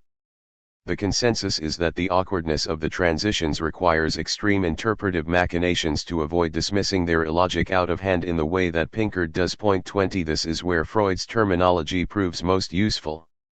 In one of the major transitions of the phenomenology, Hegel turns from unhappy consciousness to observing reason, reason that discovers itself in the world rather than striving for a beyond that remains ever out of reach. The ultimate manifestation of observing reason is phrenology, which seems like a regression from unhappy consciousness rather than an advance. Phrenology identifies subjectivity with the shape of the skull, thus spiritualizing the materiality of the body. Though Hegel knows that phrenology is quackery, which is why he groups it with physiognomy and palmistry, he nevertheless recognizes that phrenology has a key insight into the unconscious that unhappy consciousness lacks. Phrenology surmounts the denigration of the body perpetuated by unhappy consciousness. To put it in Freud's terms, with the onset of phrenology, the subject ceases to merely suffer its bodily symptom and begins to recognize itself in the symptom. From the perspective of the phrenologist, Hegel claims, the being of spirit is a bone. 21 Phrenology reduces spirit to the inert material being in which it exists, the skull bone. Though this reduction misses how spirit exceeds its material basis, it does correctly apprehend the necessity of the subject's bodily manifestation in a way that unhappy consciousness does not. Phrenology gives up the struggle against the body that defines unhappy consciousness. Phrenology ceases to recoil from the body's finitude by recognizing it as an expression of the subject's infinitude. We can regard the shape of the skull as the subject's bodily symptom, and this symptom expresses subjectivity rather than simply obscuring it as it does for unhappy consciousness. The psychoanalytic conceptual apparatus enables us to see the logic of the transition as a change in the position that the subject takes relative to its symptom. All of Hegel's transitions do not fit so neatly into Freud's conceptual apparatus. But they all chronicle the moment at which some previously repressed material manifests itself. We could say that the phenomenology is an account of the subject's encounter with repression. Hegel interprets symptoms that manifest this repression not with the aim of eliminating symptoms altogether but rather with finding one irreducible symptom that defines subjectivity. In this process, Hegel proceeds like the psychoanalyst. Point 22 The conclusion absolute knowing does not entail the lifting of all repression but the identification with the subject's foundational symptom. There remains what Freud calls primary repression, the unconscious stumbling block that constitutes the subject as a subject. Absolute knowing involves the recognition of the constitutive necessity of this stumbling block. It has the same structure that Freud gives to the end of analysis. Aims and objects. The difficulty of Hegel's philosophy derives from his attempt to reconceptualize what drives our subjectivity. In effect, he breaks the traditional link between desire and self-identity. Thinkers from the pre-Socratics through Kant in the Western tradition have assumed that subjects strive for the elimination of contradictions, both in thought and in being. From Zeno of Elea deducing the oneness of all being on the basis of the contradictions implied by movement to Kant discovering the limits on knowledge through the contradictions occasioned by the use of reason, philosophers have posited contradiction as what subjects avoid. From this perspective, we think and act in order to arrive at a condition of perfect harmony.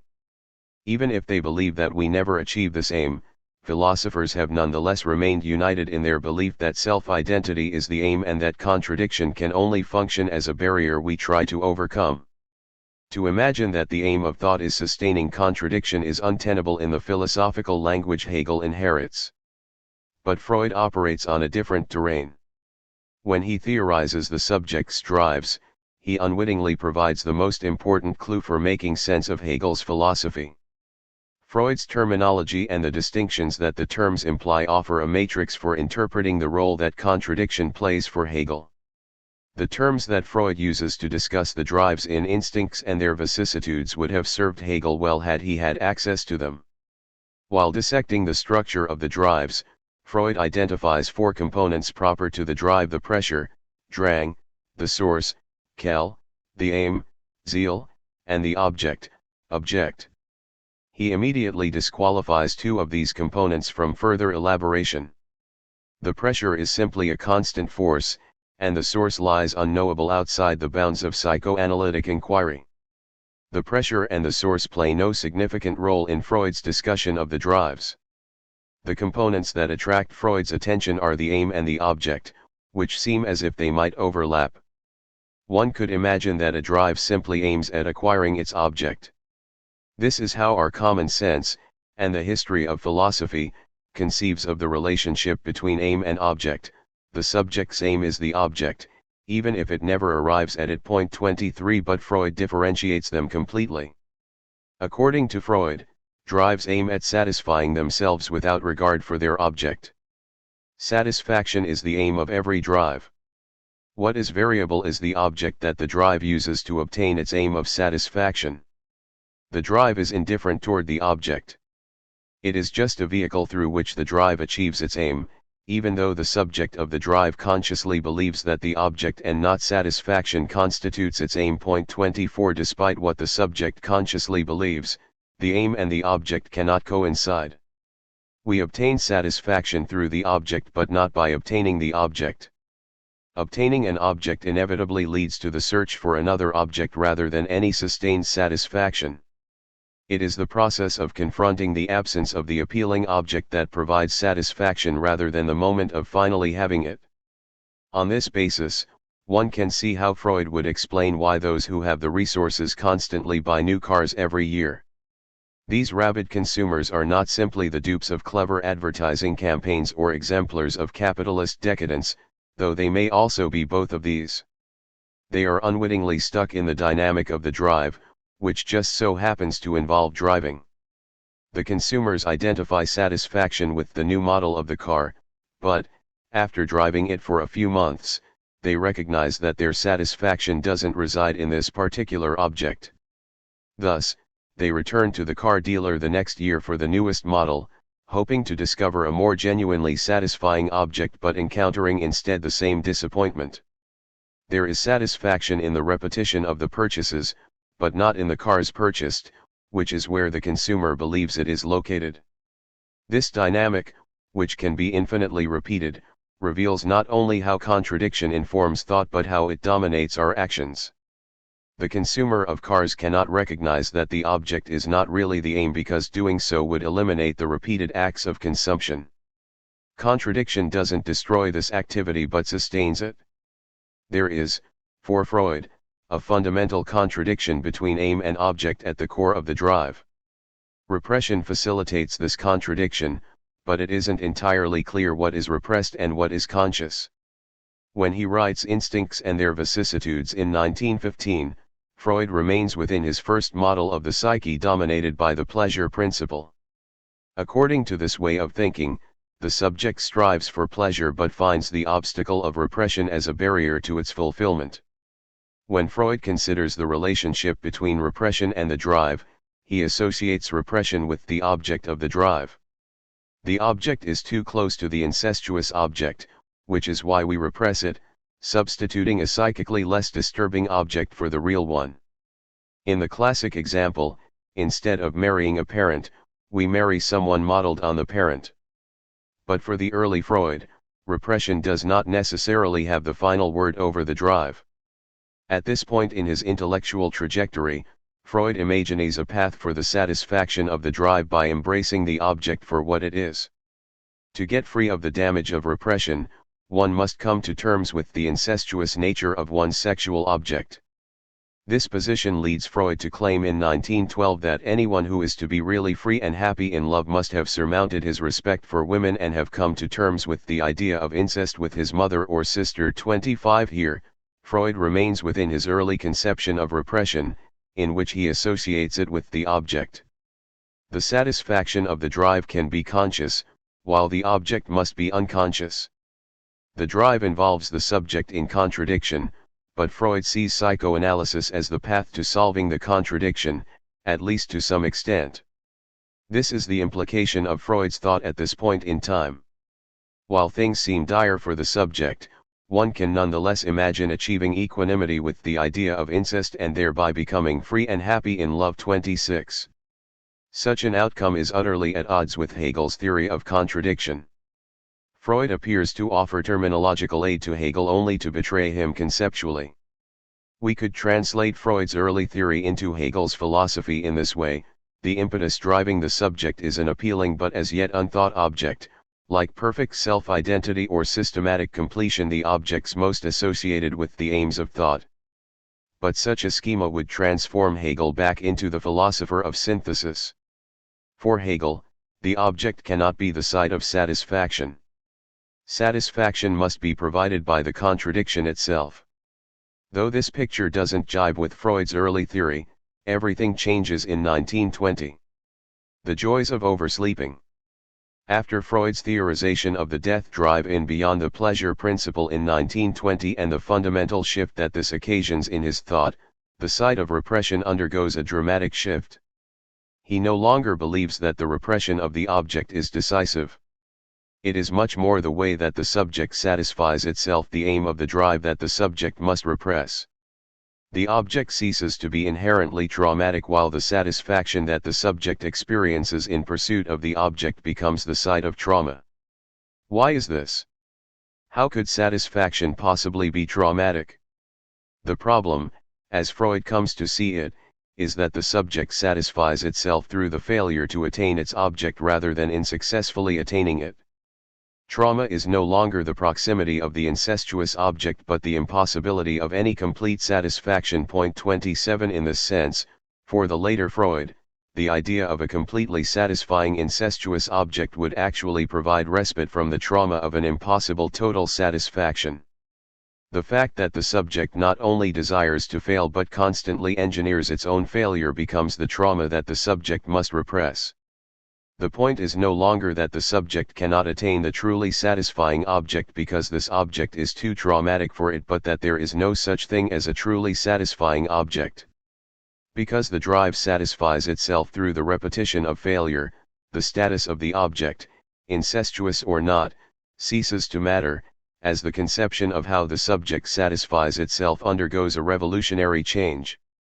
At the same time, the aim becomes utterly traumatic insofar as it confronts the subject with the impossibility of ever obtaining complete satisfaction. As a result, the location of the unconscious switches, the aim is unconscious, while the object becomes consciously thinkable. Point 28. To return to the serial consumer of new cars, Freud after the discovery of the death drive would analyze this consumer differently than the early Freud would. For the later Freud, the customer's satisfaction lies in the repetition of the failure to find a new car that would provide satisfaction. The absence of the perfect object, not its repression or traumatic import, paradoxically becomes the avenue for the subject to satisfy itself in the drive, which is why it must be unconscious. The subject cannot know what it's doing because it is constantly thwarting its own good and finding satisfaction in the self-derailing. If one consciously thwarts oneself, one is no longer actually thwarting oneself. We can translate this back into Hegel's idiom.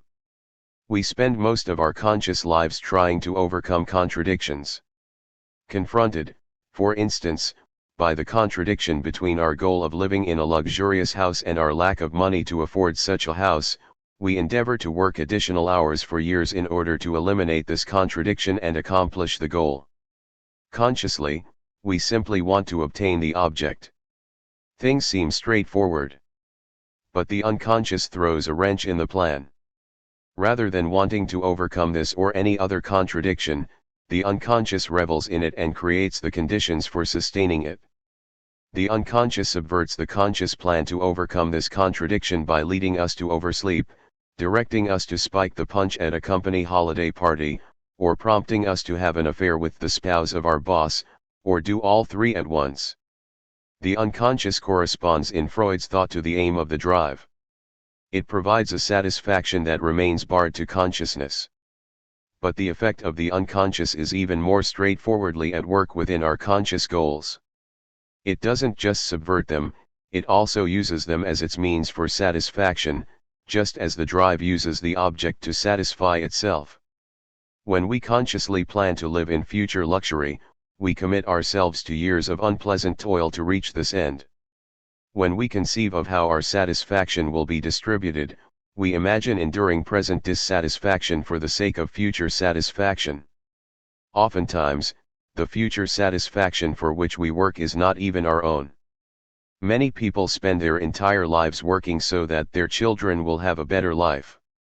Though the better life of the children is the conscious goal, the struggle to attain this life functions as the unconscious aim. We should imagine that the parents who sacrifice themselves for their children are actually more satisfied than the children for whom they sacrifice. We think that we suffer for years in order to end up in a satisfying conclusion, but we really use this image of the pleasant conclusion to satisfy ourselves through years of suffering. The unconscious satisfies itself through the toil. The payoff at the end is simply a bribe offered to consciousness. Our unconscious satisfaction is inextricable from the experience of contradiction. It ensures that we sustain this experience, which is why those who do attain the luxury that they fantasize about soon concoct new fantasies that lead to new contradictions. Philosophers, even those who embrace poverty, follow the same trajectory in thought as those who want to live in luxury do in their lives. For instance, Baruch Spinoza, who shuns all luxury in his daily life, nonetheless orients his thinking around the achievement of a future satisfaction, what he calls amor dei intellectualis, or the intellectual love of God. According to Spinoza, desire aims at this love, which is a product of the knowledge of substance. It finds satisfaction in the state of perfect unity with everything. Once one achieves amor dei intellectualis, one no longer desires something more. Spinoza would never accept that satisfaction might reside in the struggle to attain amor dei intellectualis and the necessary failure of this struggle. The aim of Spinoza's philosophy is identical to its object. This is why Spinoza is not yet Hegel, who recognizes that our satisfaction resides in our inability to achieve harmony rather than the successful attainment of it. If Hegel had access to Freud's conception of the unconscious and the drives, he would have been able to formulate the appeal of contradiction more straightforwardly to both himself and his readers. He wouldn't have used the misleading terms of the good and unity to describe the subject's actions. He wouldn't have said, near the end of the encyclopedic logic, the good, the absolute good, brings itself to completion in the world eternally, and the result is that it is already brought to completion in and for itself, without needing first to wait for us. 29 Hegel has no conceptual apparatus to formulate how we seek out disturbances in the guise of success. 30. In this sense, we can attribute some of the difficulties of understanding Hegel to his philosophy's premature birth. If Freud had been around to offer him the idea of unconscious satisfaction, Hegel would have been able to articulate a more palatable theory of contradiction. Or his philosophy of contradiction wouldn't have seemed so contradictory. 31 Though he likely still wouldn't have satisfied Bertrand Russell or Karl Popper, one can imagine a Hegel who would have won over Theodor Adorno or Georges Bataille. Freud would enable Hegel to claim that no one sets out consciously to sustain contradiction. The very idea is absurd. And yet all subjects find ways to avoid eliminating contradictions in order to continue to draw satisfaction from them. It is only through contradiction that the subject satisfies itself. This is a satisfaction that we do not properly avow, and our inability to avow this satisfaction is inextricable from the misunderstanding that surrounds Hegel's thought. Meaningless victories. Once we see what Freud's thought reveals about Hegel's logic of contradiction, we can re-examine what happens at the end of Hegel's philosophy.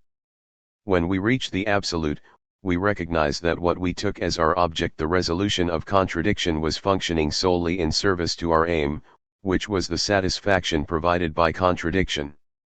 Contradiction itself provides a satisfaction that its resolution would dissipate, a satisfaction that stems from giving us an object to desire.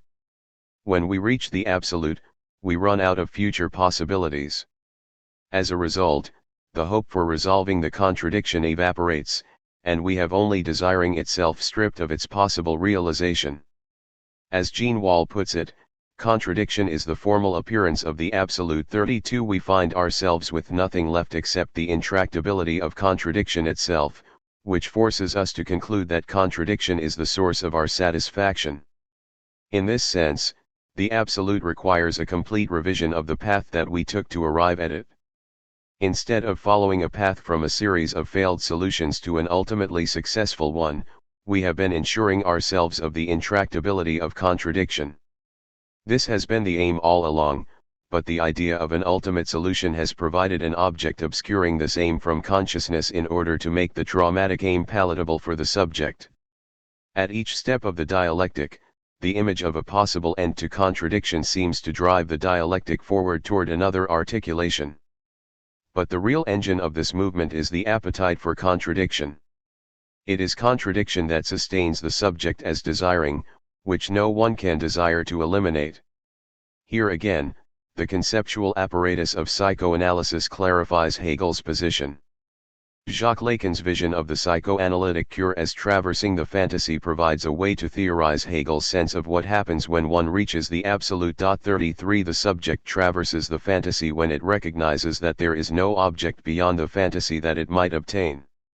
Traversing the fantasy requires accepting that satisfaction derives from the fantasy itself rather than from obtaining the object or transcending the fantasy in any way. 34 This is exactly the shift that occurs with the move to the absolute in Hegel's system.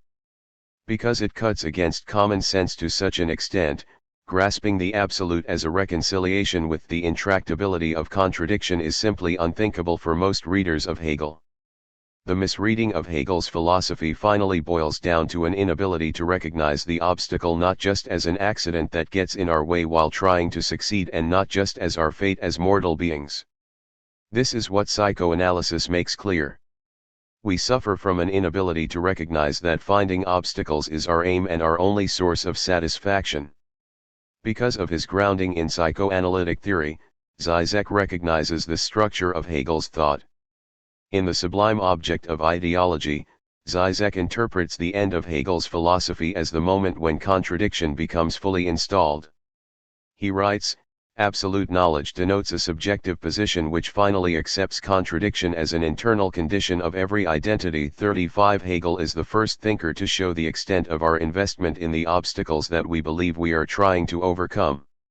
This reformulation of how we think about subjectivity produces a philosophy that took the discovery of psychoanalysis to become decipherable. The greatest cinematic depiction of the logic of Hegel's philosophy occurs in David Lean's Bridge on the River Kwai, 1957. The film shows British Lieutenant Colonel Nicholson, Alec Guinness, overseeing the construction of a massive bridge for the Japanese in Burma while he and his men are prisoners of war. Despite building the bridge for the enemy, Nicholson takes immense pride in the construction and drives his men hard to finish the job. His own army, however, sends commandos to destroy the bridge. Initially, Nicholson struggles against the British commandos when they kill the Japanese commander overseeing the bridge and try to detonate their explosives. But finally, after recognizing an escaped prisoner among the commandos, he sees that his enthusiastic construction of the bridge was a betrayal of the British war effort. After being shot by a Japanese soldier, Nicholson falls on the detonator and destroys the bridge himself as he dies. The final act finds Nicholson at the point of Hegel's absolute, where he must destroy his own creation in order to remain true to his desire, which depends on the contradiction between building the bridge and the war effort. At the point of the absolute, we recognize that there is nothing outside contradiction. This emphasis on the central role that contradiction plays as the driving force of thought separates Hegel from all philosophers before him and from most after him. Though Freud supplies a way for understanding Hegel's philosophy, there are limits that constrain even him. Freud discovers contradiction through the subject's unconscious. He recognizes it in specific phenomena, like dreams, slips, and jokes. According to Freud, philosophical thinking, because it hews too closely to the demands of reason, cannot grasp the contradictions of the psyche, such as that within the drive between aim and object. Recognizing contradiction requires not just the attentiveness of the psychoanalyst but, at the very least, the presence of an interlocutor to the manifestation of the subject's unconscious. Thinking by oneself, one is guaranteed to miss it. In contrast to Freud, Hegel has faith in the philosopher and the philosopher's use of reason. Rather than causing us to miss the contradictions of our subjectivity, Hegel theorizes reason, Vernunft, as the only way to recognize them. Freud clarifies Hegel, but, when it comes to the power of reason, Hegel takes a step beyond Freud and psychoanalysis through a revaluation of reason that grasps its impasses as the positive thinking of contradiction. He shows that philosophers alone in their rooms have as much access to contradiction as the psychoanalyst listening to a patient. Chapter 3. What Hegel means when he says Vernunft. A contradictory actuality. When it comes to ranking the worst thing that Hegel ever said, there are many competitors. But when we consider what statement had the most deleterious effect on the propagation of his philosophy, there is little room for debate. Hegel's statement in the preface to the Philosophy of Right undoubtedly takes the prize. There, he famously proclaims, "What is rational is actual, and what is actual is rational, was vernünftig ist, das ist wirklich, und was wirklich ist, das ist vernünftig." Point 1. From the moment that Hegel makes this formulation, interpreters suspect that it functions as a justification for the status quo, as a clear case of philosophy serving as an apology for power. Point 2. Hegel certainly sets himself up for this type of response. He knows how it sounds to the casual reader or the philosophical antagonist eager to score political points, but he courts misinterpretation in order to boil his entire speculative system down to a simple statement that would encapsulate the whole. Hegel's philosophy is rarely aphoristic, though at this moment he gestures in the direction of aphorism, which has a danger associated with it. The gesture risks having his system characterized as what he most opposes. Hegel runs the risk because he believes that the readily apparent absurdity of the statement will lead those who encounter it to consider the statement in speculative terms, as an articulation of the contradictory structure of both reason, Vernunft, and actuality, Wirklichkeit. The directness and concision of this statement from the Philosophy of Right contrast with the rest of Hegel's philosophical output. In his writings and lectures, Hegel demands that the reader follow a tortuous path to grasp the idea. One must, for instance, read the entire phenomenology of spirit to gain a sense of what he means by absolute knowing. Skipping right to absolute knowing means completely missing it. Absolute knowing includes the series of failures that lead up to it, but one loses these if one goes directly to the ultimate point. Hegel penalizes the reader for the shortcut. But at this one moment in his final published book, when he identifies the rational, vernünftig, and the actual, wirklich, Hegel attempts to sum up his philosophy in a single sentence. He produces at once his most important statement and his most misunderstood one. The sentence articulates the relationship that exists between thought and being, which is the relationship that animates his entire philosophy. Where other thinkers see an absolute difference between thought and being, Hegel sees a speculative identity, an identity that includes difference in it. In order to grasp Hegel's statement as a speculative claim, one must examine how Hegel uses the two principal terms from the statement in the rest of his work. Point 3. When Hegel employs the terms rational and actual, they always have a specific signification that Hegel makes clear through repeatedly invoking it. Rational does not mean our ability to calculate or deduce abstractly. Actual does not mean bare external reality that exists in opposition to the subject. To give these terms a precise meaning, Hegel establishes an opposition between reason, Vernunft, and understanding, Verstand, on the one hand, and between actuality, Wirklichkeit, and reality, Realität, or existence, on the other. Point 4. Actuality is not the reality that appears as completely external and untouched by thought. It is that reality insofar as it has been conceptualized. Reality becomes actual only when the mediation of thought determines it and causes it to lose the guise of externality. Actuality is what thought determines as significant in external reality. Given how he deploys these terms, when Hegel says that actuality is rational, he verges on making a tautological claim. To say that actuality is rational is just to say that what we have conceptualized in reality is identical with the concept, which doesn't say much at all. Point 5. What invests the claim with significance and avoids tautology is not Hegel's use of the term actual but that of rational.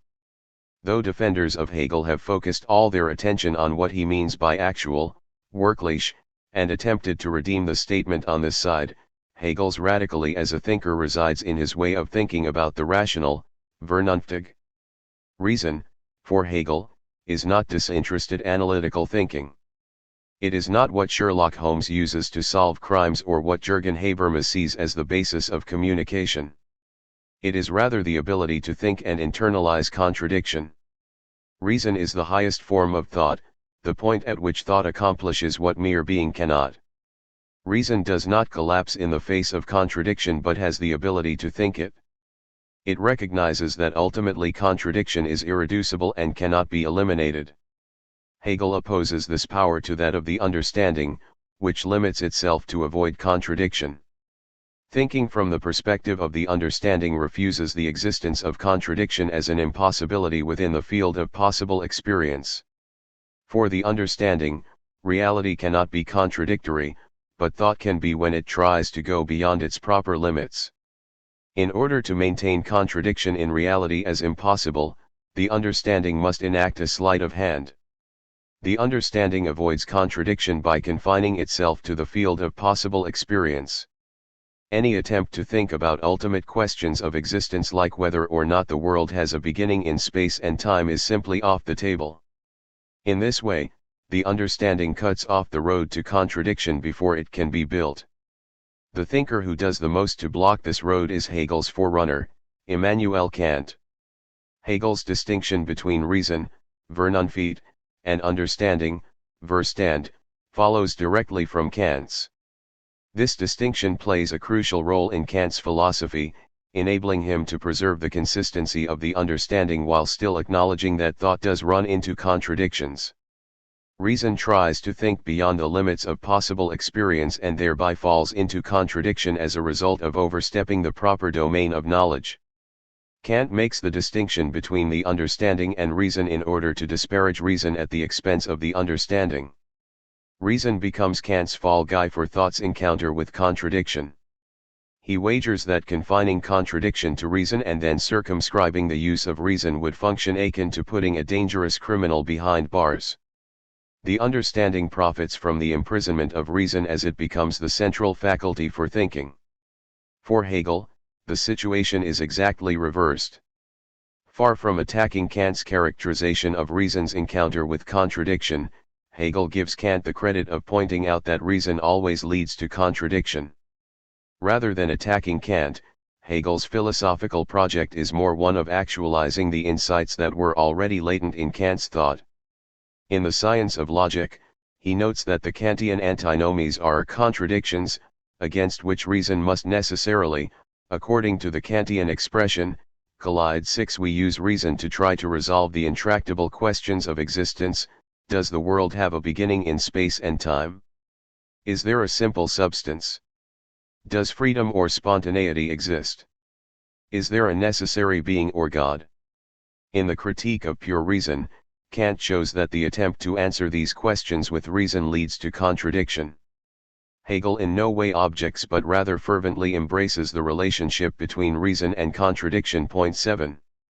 For the first two, mathematical, antinomies, we find that both solutions are false, that the world neither has a beginning or end in space and time nor is it without beginning or end, and that there is neither a simple substance nor only complexity. We cannot successfully theorize either a starting point or an infinite progression of the world, just as we cannot successfully theorize whether or not the world is ultimately composed of isolatable simple entities. For the last two, dynamic, antinomies, we discover that both solutions are true, that we are both free and determined and that there is a necessary being and the world exists without one. In contrast to the mathematical antinomies, our theorizing succeeds too well and proves two contrary hypotheses. The four antinomies lead Kant to throw up his hands and abandon the project of resolving these fundamental questions of existence. But there is, from his perspective, a salutary result coming from the failure of this undertaking. For Kant, the fact that reason leads to contradiction indicates that the uses of reason are severely constrained, and taking stock of reason's limits marks a genuine advance for thought. Kant believes that the Critique of Pure Reason places all metaphysical questions beyond the domain of our knowledge. They become questions of morality and faith rather than questions of knowledge. Point 8. Reason tries to deal with them but inevitably fails, which indicates that the solution to metaphysical questions exists beyond the capacities of thought. Point 9. The problem with reason, as Kant sees it, lies in its absence of any intuited content. Unlike the understanding, reason does not have sensible intuition to provide a content for which it can offer a form. Because it lacks any intuited content, because there is no intellectual intuition, reason inevitably runs into contradiction. Reason becomes ensnared in traps that it has laid for itself in the absence of any intuited content to ground it. Kant takes the inevitable contradictions that reason produces as warning signs against the use of reason except as a vehicle for grasping the limits of the understanding. According to Kant, contradiction is the mark of reason's failure, and we must avoid it in order to avoid this failure of thought. In contrast to Kant, Hegel is an apostle of reason. One might think that in order to embrace reason he would have to redefine it in terms opposed to Kant's. This is the position that many followers of Hegel tend to adopt. We can see it in the case of Craig Mutarese, a representative figure who articulates this position as if it were, as it is, common sense. He writes, Hegel, of course, has a radically different conception of reason than Kant. According to this widely held position, Hegel breaks from Kant's formalist and timeless view of reason in order to conceive it in more dynamic terms. Point 11. In order to explain Hegel's revaluation of reason, so the thinking goes, reason itself must have undergone a change. While it is the case that Hegel defines reason differently than Aristotle or Leibniz, he does closely adhere to Kant's definition of it. Though Hegel does champion reason in the wake of Kant's critique of it, he does not resort to redefining it in order to embrace it. Hegel's reason is Kant's reason. The point is not to redefine reason after Kant but to re-evaluate it. Hegel treats the contradictions that reason encounters when it attempts to tackle the fundamental ontological questions much differently than Kant does. For him, the contradictions are indicative not of reason's failure but of its success. When reason discovers an irreducible contradiction, as it does in the case of the question of the beginning of the world, Hegel concludes that this discovery has positive rather than only negative implications. An irreducible contradiction is not a way of not knowing but a way of knowing, the way of knowing that Hegel associates with reason. The failure to answer the question of whether or not the world has a beginning is the answer. The answer is that there can be no pure beginning, no beginning free from the negation that implies becoming. By the same token, there can be no pure unending continuity without any discreteness. Our ability to think at all testifies to the existence of a rupture in the continuity of being. Kant's negative conclusion fails to grasp the positive insights that Hegel discovers in the transcendental dialectic. Arriving at irreducible contradictions is a failure to answer the question that contains an ontological revelation. Obviously, there are times when contradictory answers to a question don't indicate anything. Suppose my spouse comes home late from work. I ask her where she has been, and she says that she went for a drink with a friend. But when I ask again the next morning, she gives a contradictory answer, telling me that she had to work late.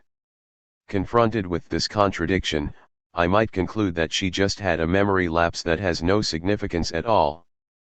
But most often when we experience contradictory responses, we usually treat the situation more like Hegel than like Kant. In my situation, for instance, I interpret her contradictory responses as indicative of a hidden truth, her affair. This becomes evident in Rob Reiner's film A Few Good Men, 1992, in which Guantanamo Base Commander Nathan Jessup, Jack Nicholson, orders the use of the illicit disciplinary procedure known as a code red that results in the death of a soldier named Santiago, Michael De Lorenzo. At the trial of the soldiers who actually performed the code red on Jessup's orders, their attorney Daniel Coffey, Tom Cruise, prompts Jessup to confess after pointing out the revelatory contradiction in his statements. Jessup contends that he had ordered that no disciplinary action be taken against Santiago despite poor performance. He also is adamant that his orders are always followed to the letter. At the same time, Jessup says that he decided to transfer Santiago for his own safety from other soldiers that might discipline him on their own initiative. Coffey pounces on the contradiction in Jessup's statement as a revelation that Jessup did actually order the code red and that the soldiers were just following orders. If Jessup ordered that Santiago not be disciplined and if his orders were always obeyed, then Santiago would have not needed to be transferred for his own safety. Confronted with his own contradiction, Jessup becomes enraged and blurts out the truth that he ordered the code red. Here, contradiction doesn't lead to a dead end but to an answer through its failure to answer definitively. In the case of questions that don't concern specific empirical events but rather fundamental ontological problems, The revelatory power of the contradiction doesn't rely on a supposition, as in the example from a few good men, but necessarily indicates a truth that appears in the form of its failure. This is what Kant cannot see. He runs into a contradiction in thought that causes him to flee in the opposite direction. But his flight is a necessary precursor to the revaluation of reason. By showing how reason fails to eliminate contradiction, Kant inadvertently illustrates its success. In contrast to the understanding, reason reveals the secrets of being because it tries to think beyond the secure confines of possible experience. Kant's slander of reason makes visible its relationship to contradiction that would otherwise have remained hidden. In this sense, Kant's critique of pure reason prepares the ground on which Hegel's logic would arise. Kant shows the understanding's success and reason's failure, judgments that Hegel will subsequently reverse. The success of the understanding is hollow, while the failure of reason successfully illuminates the most intractable metaphysical questions. Rather than retreating from metaphysical questions like Kant, Hegel sees the answer to them lying in Kant's retreat. Hegel returns to metaphysics through the apparatus of the Kantian critique. Kant gives Hegel the tool of reason to address the same metaphysical questions that Kant himself finds out of bounds for thought. Hegel's revaluation of reason is not a case of him always looking on the bright side or of him transforming every loss into a gain. This is a constant critique directed toward Hegel. Point 12. When Hegel sees the failure of reason as a success, he forces us to look at success differently. Success is not the elimination or the overcoming of contradiction. It is not akin to winning a football game by defeating the opponent. Instead, success involves embracing the contradiction as what animates our existence, no longer seeing victory in the conclusion of the game but in the confrontation that it makes possible. Hegel can accept Aristotle's claim that reason separates the subject from animality, even though this claim appears pre-modern in its assumptions about human difference. This separation of the subject from the rest of the organic world derives directly from the subject's ability to think contradiction.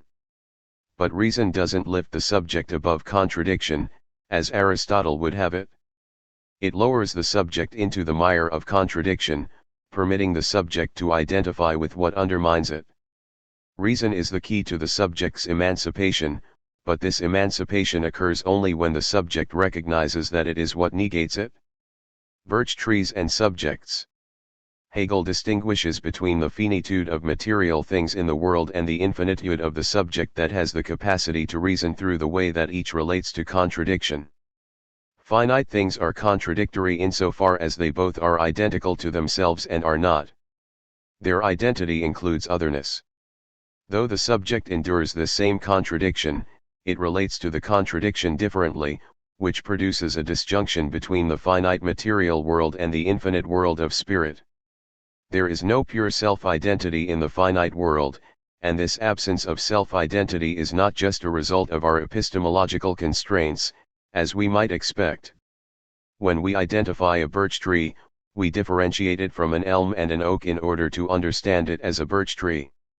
Epistemologically, the identity of the birch tree depends on its difference. If this difference were to disappear, if all other trees vanished, the identity of the birch tree for us would change. We might cease to think of it as a birch tree at all and just think of it as a generic tree. In this sense, the identity of the birch tree is contradictory. What the birch tree is not other types of trees plays an integral role in establishing what the birch tree is. If we take away the otherness of these trees, the birch tree loses its identity as a birch tree. But this is simply an epistemological contradiction and not what Hegel has in mind when claims that finite things are contradictory. The birch tree lacks pure self-identity because it is always in the process of becoming something else. It never simply is what it is. The birch tree is never the same entity from one moment to the next. There is no one moment that identifies the birch tree apart from the other moments that constitute it. The birch tree becomes what it is not and ceases to be what it is. This is what it means to exist as a finite being. What constitutes the birch tree is not simply that it remains the same over time, but that it goes through a process of changes. The birch tree's identity is contradictory because it is nothing other than the changes that it goes through. And yet we can distinguish the birch tree from the environment in which it exists. It is not just lost in a flood of material that has no identity whatsoever, but rather has a consistency during its development that enables us to identify it as an entity. The birch tree has an identity even though this identity is constantly undermined. In fact, the identity depends on the process that undermines it. Natural entities like the birch tree confront contradiction in the external form of temporality, whereas the subject, through its use of reason, is able to defy temporality. Time brings the birch tree into existence and later annihilates it. Through temporality, the birch tree has contradiction imposed on it. It is the victim of time. Because reason is able to think contradiction through its own logic, the subject doesn't have to experience it merely as an external force that devours the subject. In the philosophy of nature, Hegel states, time has no power over the concept, nor is the concept in time or temporal. On the contrary, it is the power over time, which is this negativity only qua externality. Only the natural, therefore, is subject to time in so far as it is finite. The true, on the other hand, the idea, spirit, is eternal. 13. As a purely finite being locked in its temporality, the birch tree experiences contradiction only in the external form of time passing. Contradiction is not internal to its identity. The limitation of the birch tree's contradictory existence is at the same time the limitation of time as a form through which contradiction occurs. Time reveals what is constantly becoming what is not as it passes, but in time this negation is inevitably external to the entity undergoing it. The negation comes as an external future that appears to the entity as an alien force. Even the entity's own future appears as an otherness in the contradiction of temporality. For the subject, negation is not merely external.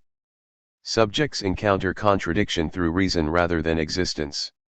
This is the source of the subject's fundamental difference from the natural world. Nature exists in contradiction while the subject has the capacity to think it. By thinking it through reason, the subject discovers contradiction within itself and ceases to confront negation as an externality. For Hegel, contradiction is a logical occurrence deriving from the way that identity functions within logic. When one articulates any identity whatsoever, one necessarily undermines the identity. The moment that an entity appears as identical to itself, we could formulate it as A equals A. The identity introduces otherness into itself. The repetition that occurs with the assertion of identity indicates that self-identity is, at the same time, self-difference. No identity can simply remain what it is when we consider it through reason. But the merely finite being does not recognize the role that non-identity or difference plays in its identity. No birch tree has ever understood that its identity depends on a fundamental negation that undermines that identity. No birch tree has ever understood that what it is not determines what it is. Instead, it dies from contradiction at the moment when difference or what the birch tree is not obliterates its identity completely, which is why Hegel insists that finite beings are really nothing other than their end or death. 14. The subject, in contrast, is a subject by recognizing itself in contradiction. The subject, as Hegel sees it, has the capacity to grasp contradiction through reason. By doing so, the subject sees that contradiction is the source of its own being, that it cannot separate itself from what negates it. Hegel stresses the importance of the negative so often because he sees that the subject's engagement with what negates it removes the subject from the realm of pure finitude. Though the subject doesn't miraculously transcend time, the external contradiction of temporality is not how the subject relates to contradiction.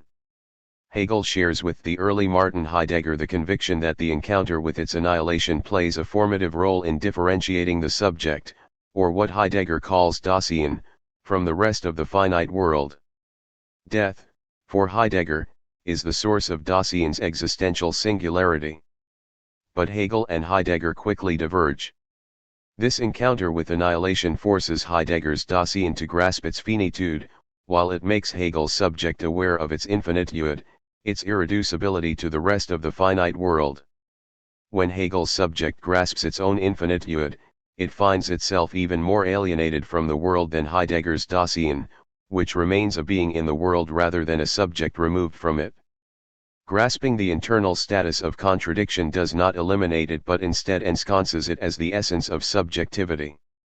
The subject relates to itself as a non-natural entity, an entity no longer bound by the limits of finitude. The subject is infinite because it fully takes up contradiction as the form of subjectivity itself. As a result, contradiction no longer undermines the subject from the outside as it does finite entities like the birch tree. In a way that the birch tree cannot, the subject grasps that it itself is contradictory, that it undermines itself and recognizes that what negates it is actually the product of its own desire. Of course, most subjects don't straightforwardly embrace negation in obvious ways. Though many people kill themselves, most do not. Most subjects don't bring about their own negation in the form of death. But they do desire what disrupts their own interest, which is what Hegel identifies as the contradiction of subjectivity. The negation of subjectivity is always internal to subjectivity. The subject desires this negation even though it portends the subject's own destruction. Though a subject reconciled with contradiction can meet with a contingent end that destroys it from outside like a lightning strike or a car crash, this contingent end is nonetheless part of the subject's world and is thus not simply an external event for the subject. Point 15. In the philosophy of nature, Hegel makes a remarkable statement about the subject's death that serves as a point of contrast between the subject and the natural world. He states, "A man can be killed, but this external circumstance is contingent. The truth is that man dies through his own nature." 16. The circumstances of the subject's death can be contingent and external, but the death itself is not. The subject is a self-annihilating being. The contrast between the subject and the birch tree is clear. The lumberjack who chops down the birch tree is like the power of time, always an external figure. The death of the birch tree is a contingent fact that necessarily arrives from the outside.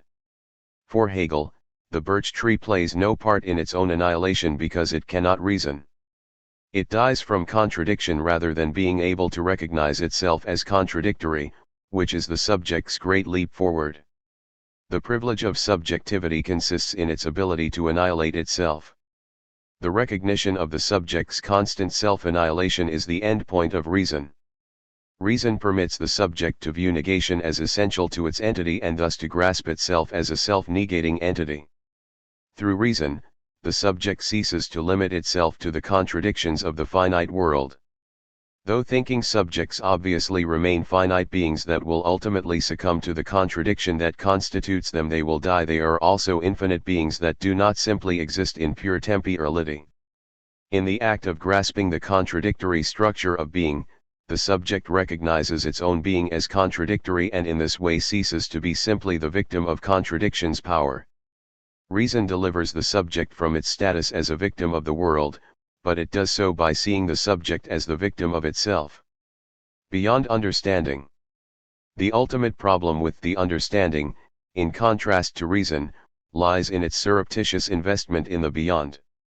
Reason does not allow itself a beyond but thinks the totality with the metaphysical questions that the totality entails. In order to avoid contradiction, the understanding brackets all metaphysical questions as irresolvable. According to the logic of the understanding, the subject simply cannot broach questions about the beginning of space and time or about the existence of a simple entity.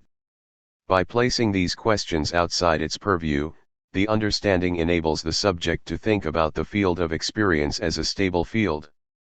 But the stability of this field depends on what lies beyond it. In the act of making metaphysical questions off limits, the understanding tacitly indicates an investment in the beyond where the possible solution to these questions resides. Though they are unresolvable from the perspective of the understanding, they are not unresolvable as such. This burdens the understanding with an implicit beyond that it cannot think but nonetheless requires. When Kant announces not only that we cannot resolve metaphysical questions but that we cannot even raise them within the domain of understanding, he constructs a realm external to the understanding that it has no knowledge of and yet depends on. Limiting the field of the understanding implies a beyond, which Kant acknowledges when he admits that limits of knowledge create room for faith. 17. The dependence of the understanding on the questions that it cannot address shapes its answer to the questions that it can address. The stability of the field of possible experience conceived by the understanding bears the mark of the metaphysical questions that it brackets. Even though Kant doesn't recognize it, his vision of the understanding reveals that he has not effectively bracketed the metaphysical questions from its domain. In exactly the same way as Freud envisions the return of the repressed upsetting the supposed coherence of the ego, metaphysical questions distort the conclusions that the understanding would draw about its own stable field. 18. This distortion appears in the table of categories that provide the rules for how the understanding conceptualizes experience. Kant establishes this table of 4 classes of 3 categories each in the Critique of Pure Reason. Hegel, following a critique articulated by Fichte, famously takes Kant to task for simply assuming the categories from traditional logic, going so far as to call Kant's way of concocting the categories a disgrace to science. 19. The disgrace, as Hegel sees it, lies in Kant's decision not to deduce the categories of the understanding as necessary on the basis of the structure of the understanding itself. Hegel takes this failure as a slander against the understanding, but beyond labeling Kant's decision a disgrace to science, Hegel does not explore the structure of the Kantian categories. From Hegel's perspective, the absence of their deduction as necessary gives them an arbitrary status that forestalls the need for further analysis. But the categories themselves are highly revelatory in terms of Kant's refusal of metaphysical speculation. The categories betray no overt influence of metaphysical questions but rather proclaim their absence. Even though Kant takes over most of them from Aristotle, he sees them, in contrast to Aristotle, as valid only for objects of possible experience, not for what exists beyond our representations. 20. And yet this absence manifests itself through lacunae and through the form that certain categories take. Kant's categories show that one cannot carve out a field of experience free from the stain of unanswerable metaphysical questions. We are always answering metaphysical questions even or especially when we are certain that we are avoiding them. 21. The repression of the metaphysical question creates a gap within the field of the understanding. This becomes especially pronounced when we come to modality, the final class of categories. Kant draws 3 absolute distinctions, between possibility and impossibility, between existence and non-being, and between necessity and contingency. Here the consequence of the repression of the metaphysical question concerning the beginning of the world in time and space manifests itself. Kant fails to see how these oppositions might break down through their mutual dependence, how existence might include non-being within it, as is the case with every finite being. This involvement of non-being in existence is exactly what Hegel discovers when he sees the inability to answer the metaphysical questions as its own form of answer. In the same vein, the Kantian categories cannot account for necessity using a contingent event to advance itself, which Hegel sees as inevitable. By separating necessity and contingency, Kant obscures how each makes use of the other. Kant's categories of modality transform dialectical contradictions, the relationship between freedom and necessity, for instance, into dichotomous oppositions. This is where the repression of reason returns. It creates a distortion in the form of the categories, an inability to think a modality in which the oppositions are both at work. By avoiding the confrontation with the contradictory solution to the metaphysical questions, Kant tries to purify the understanding so that it functions smoothly. But this purification fails, and the table of categories betrays him. Rather than dismiss Kant's table of categories as a disgrace and be done with it, we should take stock of what this disgrace reveals about the failure of the understanding to limit itself. Though the understanding attempts to confine itself to the field of possible experience, it actually exposes the surreptitious influence of the beyond. 22. The problem with giving the beyond an influence on the understanding is that this influence remains untheorized, affecting the understanding without being taken into account.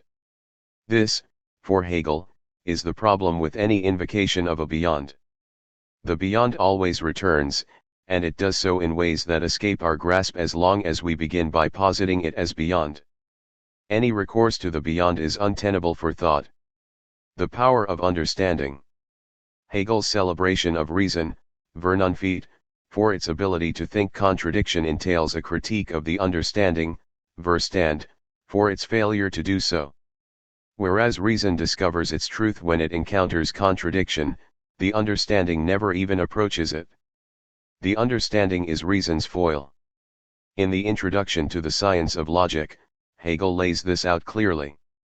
He says, the contradiction is in fact the elevation of reason above the restrictions of the understanding and the dissolution of them. 23 The understanding avoids contradiction by restricting itself to the field of possible experience. The superiority of reason stems solely from its ability to think contradiction rather than avoiding it. But a few hundred pages later, in the same work, Hegel modifies his apparently damning verdict on the understanding. During the first chapter of the first section of the Doctrine of the Concept, the final part of the Science of Logic, Hegel abruptly launches into an encomium to the understanding just after repeating his attack from the introduction. Not only that, but he also rejects in no uncertain terms the distinction between the understanding and reason that would allow a thinker to privilege one over the other. He states straightforwardly, the common practice of separating understanding and reason is to be rejected on all counts. 24 When he writes this critique of separating understanding and reason, it is as if Hegel forgets for a moment that he also wrote the introduction to the science of logic, which relies on exactly this common practice in order to elevate reason at the expense of the understanding. But rather than view this as a strange case of a philosopher deciding to attack what he just wrote, we should see how Hegel's description of the understanding leads to this divided verdict on it, both as the failure to think contradiction in the way that reason can and as indissociably linked to reason. Though the understanding fails to grasp contradiction, it also makes contradiction evident. If not for the act of understanding that abstracts from the mass of data what Kant calls the manifold of intuition in order to create fixed identities, contradiction would remain impossible to recognize. The understanding's act of creating abstract oppositions divides the world, and this division produces identities that appear independent of each other but actually require otherness. This division makes reason's apprehension of contradiction possible, which is why Hegel contends that understanding and reason must be seen in their unity. The step of the understanding, even though it creates divisions that ultimately prove false, at the same time makes true connections graspable. Hegel does not assume that the world is naturally divided into different entities, nor does he assume that all is one. Instead, he identifies the understanding as a faculty for producing multiplicity. He writes, we must pay due respect to the infinite force of the understanding in splitting the concrete into abstract determinacies and plumbing the depth of the difference. This force, which alone is at the same time the mighty power causing the transition of the determinacies. 25 Through the activity of the understanding, we separate the entities of the world. We divide the tree from the stone and regard them as distinct entities. Prior to this act of ripping the world apart, it is not a harmonious whole but just a mass of data. The mass of data unthought by the understanding has neither natural difference nor unity. It is nothing at all prior to the violent act of the understanding carving it up. In this sense, Hegel absolutely rejects mysticism. There is no hidden oneness uniting the whole prior to the separateness that the understanding introduces. The violence of the understanding creates the illusion of an original wholeness that it disrupts with abstract opposition, but this illusion is just the retrospective result of the understanding's act of separation. It separates what is undifferentiated, not what is whole or already different. The succession of Southern states that triggered the American Civil War functions in the way that the understanding does. The conflict separates the South from the North, the Confederacy from the Union. It violently distinguishes the states loyal to the United States from those that want to form their own distinct nation.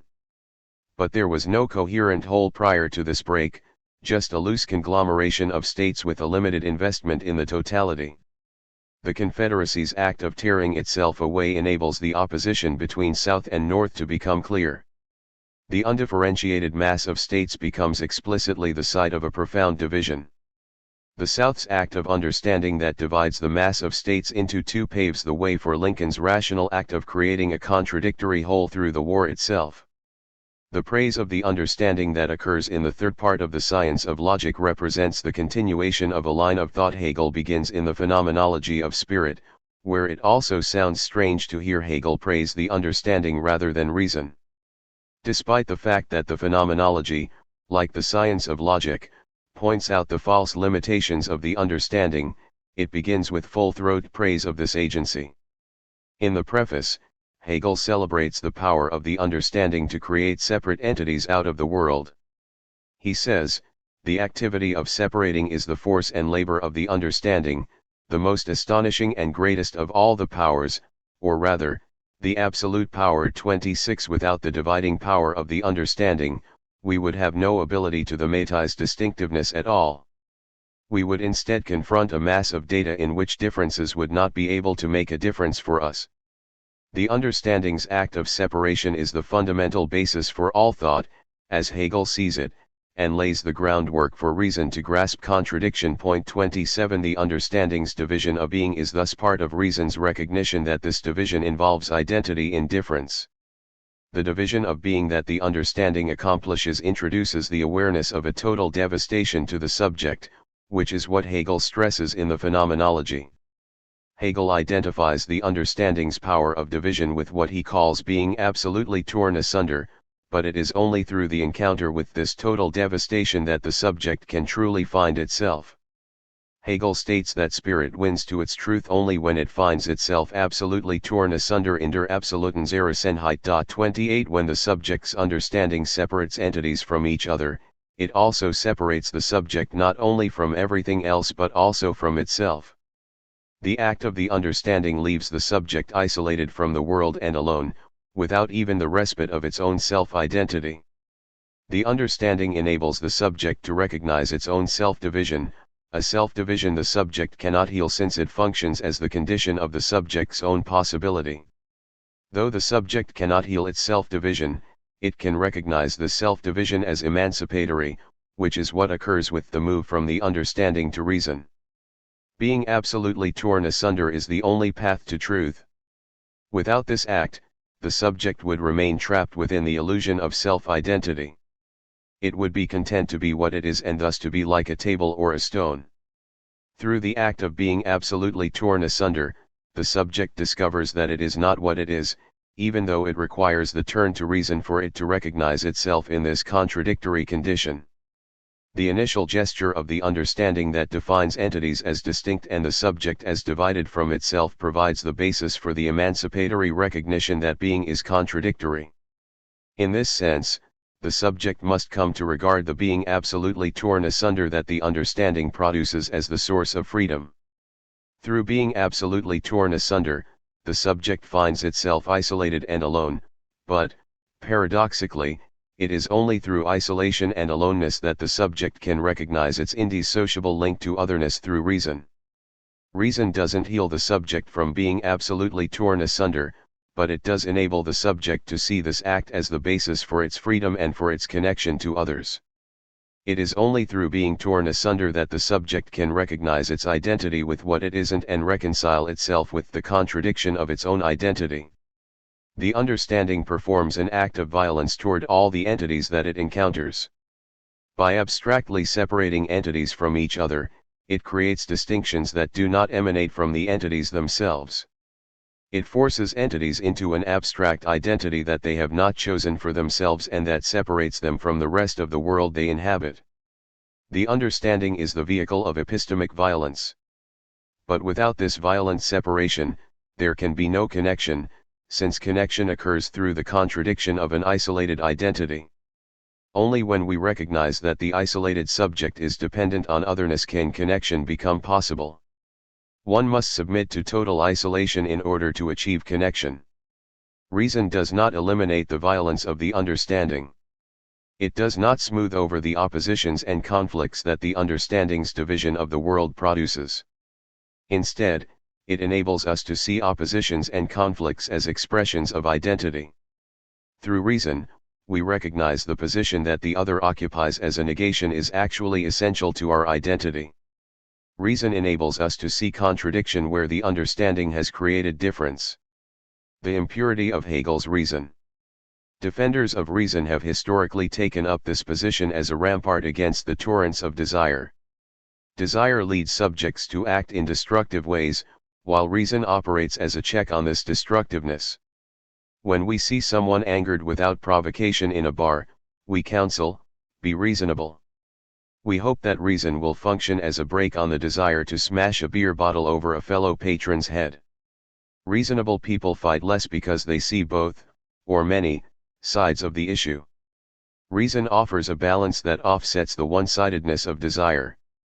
Philosophers turn to reason in the same way. It doesn't help them avoid fisticuffs, but it does help them to allow disparate phenomena and disparate positions to coincide. In the Theodicee, Leibniz defines reason as the inviolable linking together of truths. 29 Reason connects series of truths so that we can draw conclusions about the world and ourselves. In the case of Leibniz, reason's unifying power enables him to solve the most intractable problem of his day, to reconcile the existence of evil in the world with the beneficence of an omnipotent God. The fact that this seems unreasonable today, and did even to many of his contemporaries, testifies even further to the power of reason to continually extend the connections that it makes in order to arrive at increasingly secure insights and to criticize its earlier missteps. But reason does not just reconcile adversarial phenomena. It also mitigates violence by permitting reasonable disagreement based on a more fundamental agreement about the rules of reason. This is why Jürgen Habermas champions communicative rationality. According to Habermas, the rationality that inheres in the act of speaking indicates an ultimate level of agreement that occurs whenever people speak to each other. When we argue, we affirm a shared acceptance of rationality that we will accede to during the course of the argument. Though desires can stain the pact of reason that underlies speech, they cannot eviscerate it. The rationality that inheres in discourse propels us beyond our particular desires and creates the basis for an ethical relation with others. Point 30. For its champions, the appeal of reason lies in its transcendence of the subject's desire. It provides a common ground that mitigates the potential conflict between individuals because it doesn't bear the inflection of their specific desire. The image of the rational person as cold and distant stems from this conception that reason has nothing to do with the subject's desire. Reason provides respite, but the cost is an aloof and barren existence. 31. But to return to the example of the intoxicated bar patron itching for a fight, it quickly becomes apparent how often our pleas on behalf of reason fall on deaf ears. When one feels wronged in a bar quarrel, the call for reasonable behavior is the last thing that one wants to hear. Drunken would-be quarrelers at times even turn their anger toward the one calling for reason. This suggests that reason, while desirable for stopping fights, either verbal or physical, has a rather circumscribed effectiveness. Or does it? Perhaps fights themselves, even bar fights, have their origins in reason and not in our sensibility or understanding. When one arrives at the section on reason, Vernunft, in Hegel's Phenomenology of Spirit, one experiences a bit of a shock at the direction in which he takes the discussion. Though Hegel doesn't begin by linking reason to bar fights, he offers a picture of reason that challenges common sense almost as much as such a linkage. Hegel does allow that reason mediates our relation to others, but reason for him bears little resemblance to the pacifying rationality championed by Leibniz and Habermas. Rather than marking the subject's dispassionate turning away from the world, the turn to reason indicates the presence of a distortion in the subject's understanding of the world occasioned by the inclusion of its desire in this understanding.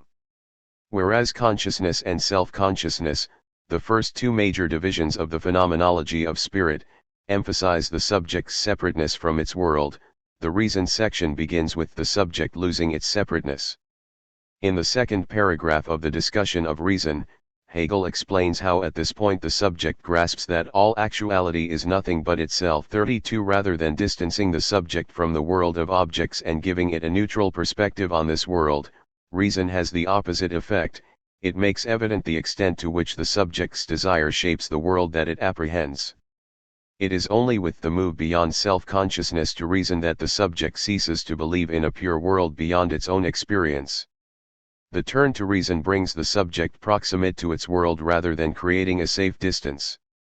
It involves the subject in what it perceives. After Hegel begins his discussion of reason, he soon lights on a surprising set of topics: physiognomy and phrenology. Though he has no intellectual investment in these pseudosciences, he nonetheless brings them up as examples of observing reason. At this point, the reader can be forgiven for wondering if Hegel has lost his mind. But both practices show how the subject's desire would manifest itself in a distortion of the subject's material being. Even though both physiognomy and phrenology are mistaken about the way that desire manifests itself, the size of one's skull bone is not, for Hegel, a measure of one's intelligence. They do illustrate the necessity of desire's material embodiment. But reason doesn't conclude with this contradiction. The development Hegel traces in the reason section of the Phenomenology moves through various attempts to theorize reason as the manifestation of the subject's desire in shaping the world. In the middle of this section, Hegel contrasts two positions that he calls virtue and the way of the world in order to reveal that reason involves the impurity of desire rather than the elimination of this impurity. The subject of virtue wants to sacrifice individuality for the sake of the general good, which seems like a rational position. But the problem is that this call for sacrifice doesn't really desire the good that it proclaims to want. Any realization of virtue suffers from the taint of the way of the world, which privileges individuality at the expense of the general good, which is why virtue rejects it. Virtue wants the general good without the necessary detour through the individual act. No matter how much I sacrifice as an individual, I remain guilty because I do so as an individual. I am like the self-flagellating monk who finds the sin of individual pleasure in every purportedly virtuous act. Thus virtue finds itself in a perpetual struggle that it cannot win without simultaneously destroying itself as virtue. Virtue cannot enact virtue while remaining virtuous. The way of the world, in contrast, marks a genuine advance for reason. Whereas virtue is not as virtuous as it imagines itself to be, the way of the world is not as self-interested as it believes itself to be. The way of the world involves the individual acting for itself without concern for the universal, but it is impossible for the individual to act simply in its self-interest. The individual's act realizes the universal unbeknownst to the individual. The private self-interested acts of the way of the world are not really private acts. The subject ensconced in the way of the world believes itself to be acting as an individual just when it acts on behalf of the universal. 33. This dynamic defines the capitalist economy. I believe myself to be pursuing my private interest when I open a donut shop. In doing so, I hope to take advantage of people's appetite for food that will expedite their self-destruction and make a fortune so that I can retire early. But what results is that I have to work long hours every day over vats of steaming oil, while the donut shop turns into a site for universality.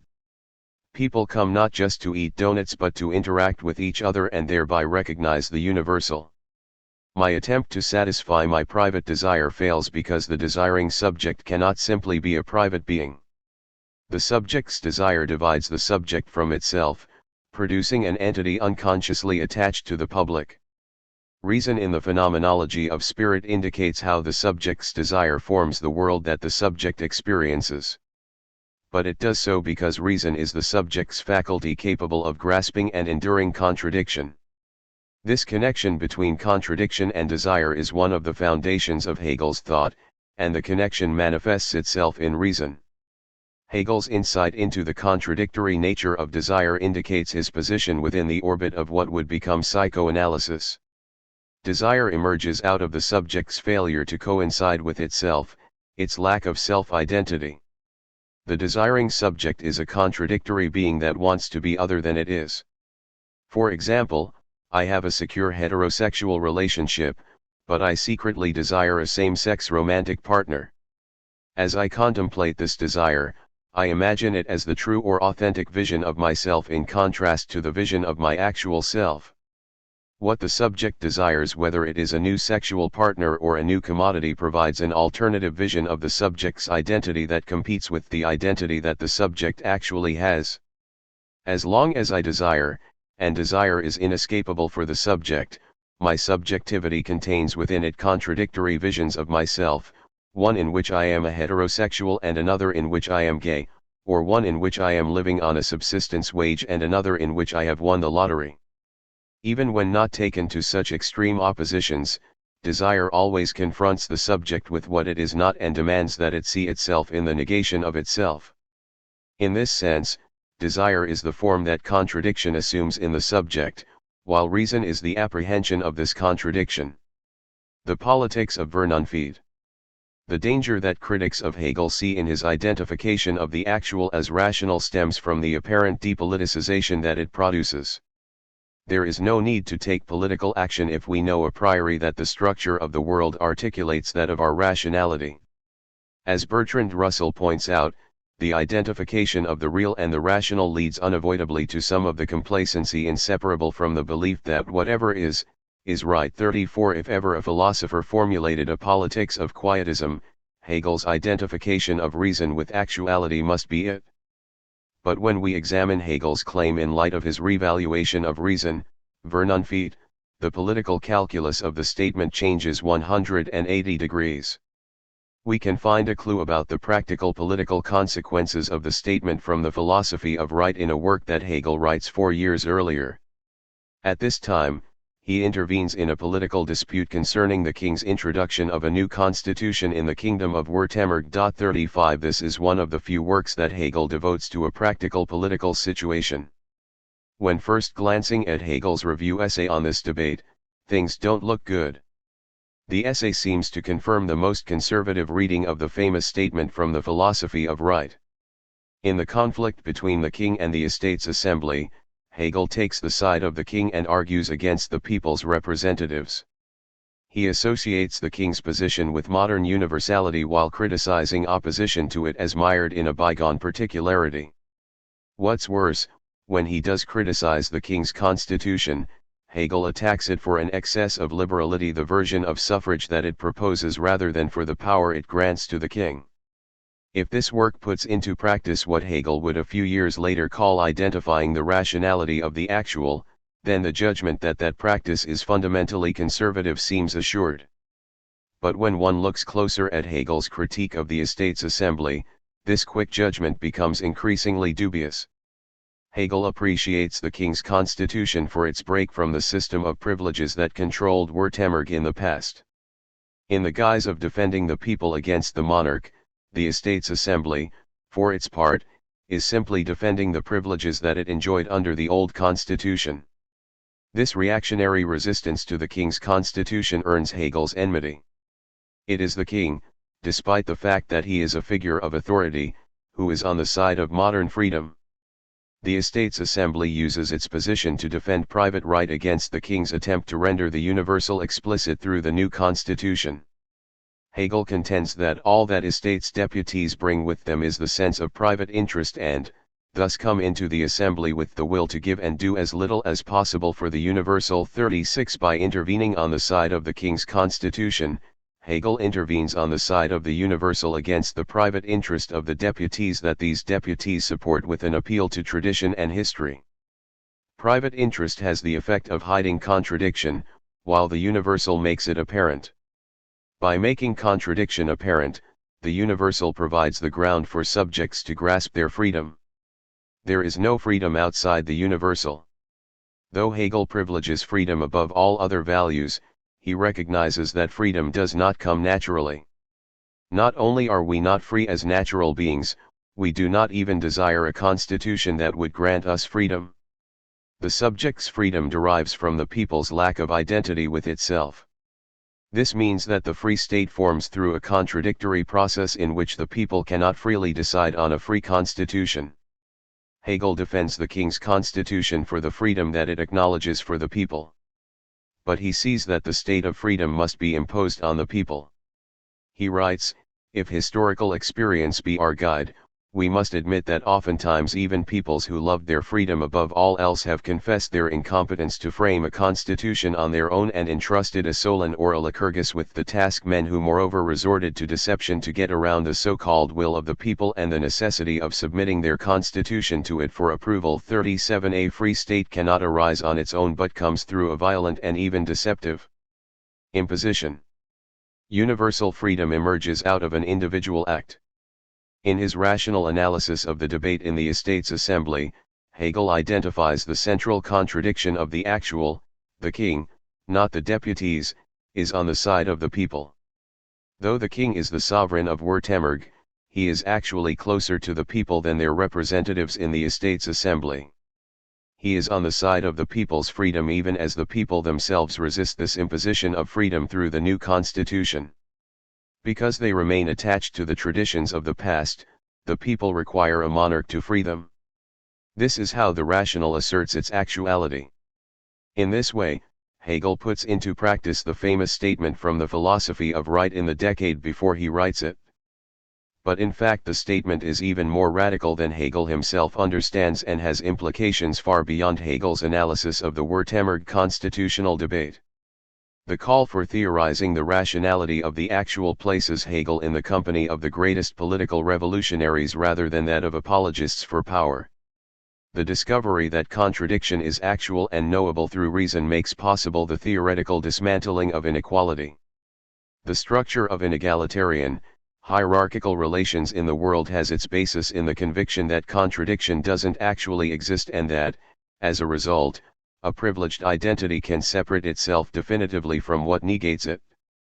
Every inegalitarian relation depends on this separation, which serves as its justification. In the modern epoch, this is clear, and it manifests itself in the accumulation of capital. Subjects view capital as purely self-identical. It simply is what it is. This failure to recognize that capital also is what it is, not that it becomes capital through labor time, rather being a self-identical substance, is the lifeblood of the functioning of the socio-economic system. Once subjects recognize capital as contradictory, capitalism can no longer function.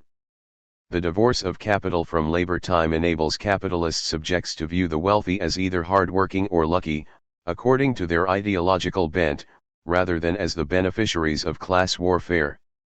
Because we don't recognize the contradiction within capital itself, it becomes inoculated to a revolutionary critique. The apparent self-identity of capital separates it from its accumulation. This transformation of contradiction into difference is how inegalitarian relations of all stripes, like those of capitalism, operate. When Hegel claims that reason is actual, he contests the possibility of such a separation. Capital's identity must include that which negates it. The labor time that brings capital into existence is inseparable from it. Capital is not only itself but also the labor time that it leaves in its wake. Though Hegel himself never performs this analysis of capital, his grasp of the rationality of the actual makes it possible. As a result, it is not at all surprising that when Marx writes Capital he returns to Hegel's logic. 38 The contradiction of actuality is what we discover when we recognize that reason is actual. The emancipatory quality of the statement from the philosophy of right goes beyond Marx's critique of capital. We can see it at work in a variety of political movements. Though Hegel was himself not a feminist, the use to which second-wave feminism put the idea of the rationality of the actual indicates that, if he had followed his own thinking, he should have been. Second-wave feminism in the 1970s made the rationality of the actual a central part of its political program. Feminist thinkers constantly pointed out the contradictory status of women in the patriarchal world. By drawing attention to the actual situation of women, they revealed that their existence itself was contradictory and that they were able to think this contradiction.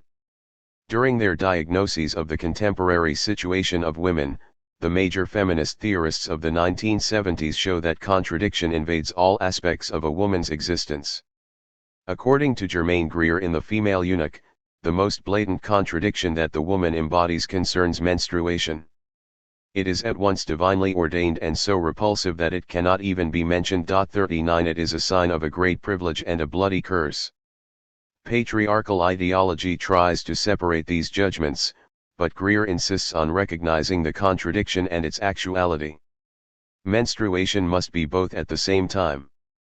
But contradiction is not just confined to the female body.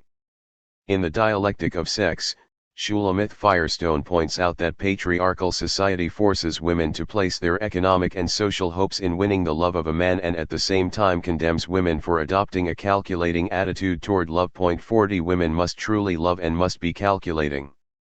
They must be innocent and coquettish. Despite the fact that these two positions contradict each other, women take up both. On these counts, women are contradictory beings, and yet they are actual. As long as we remain within the patriarchal standpoint, the loving woman and the calculating woman have to be distinct subjects. But feminist theory reveals that what patriarchal ideology passes off as difference is actually contradiction, the identity of opposites within the same subject. Perhaps the best example of the contradiction of female actuality occurs in the competing ideals that govern femininity, the caring maternal figure and the alluring sexual object. Of course, in order to become a mother, a woman must at some point act as a sexual object, but this contradiction remains unthinkable within the patriarchal universe. The mother and the sexual object are opposed rather than contradictory. They are simply different women. The real feminist achievement occurs when we can see the identity in difference of these two figures. Reason enables us to see that the mother is a sexual object and vice versa. In this way, reason, the ability to grasp the contradiction of the actual, is the path to feminist emancipation from the differences imposed by patriarchy. As the great feminist theorists of the 1970s understand, feminist victory cannot consist in the elimination of these contradictions. Not only is this impossible, there is no non-contradictory woman, just as there is no non-contradictory man, but such a project has the effect of substantializing different female particularities. This plays directly into the hands of patriarchal ideology and gives birth to the resignation of post-feminism. Rather than overcoming the contradictions of femininity, we must reconcile ourselves with them as absolute. This is what only reason can accomplish. To say that rationality is actual is to say that actuality is contradictory and thus not just inherently changeable but already subverting itself. If one pays attention to Hegel's use of the terms rational, vernünftig, and actual, wirklich, one comes to the conclusion that his statement from the philosophy of right, far from bowing to the ruling powers, represents perhaps the most significant philosophical challenge to the dominance of the ruling class that anyone has ever uttered. Inequality has its basis in the reduction of contradiction to difference. The authority of those who propagate inegalitarian relations depends on their ability to sustain the illusion that their identity does not suffer from contradiction, and this is precisely what Hegel's famous statement deprives them of. If the claim that the rational is actual has led to the condemnation of Hegel's political philosophy in some quarters, perhaps this is because Hegel's opponents have sensed its radically and recoiled from it. To say that the rational is actual is to insist on an unremitting universal equality. Chapter 4. The Insubstantiality of Substance.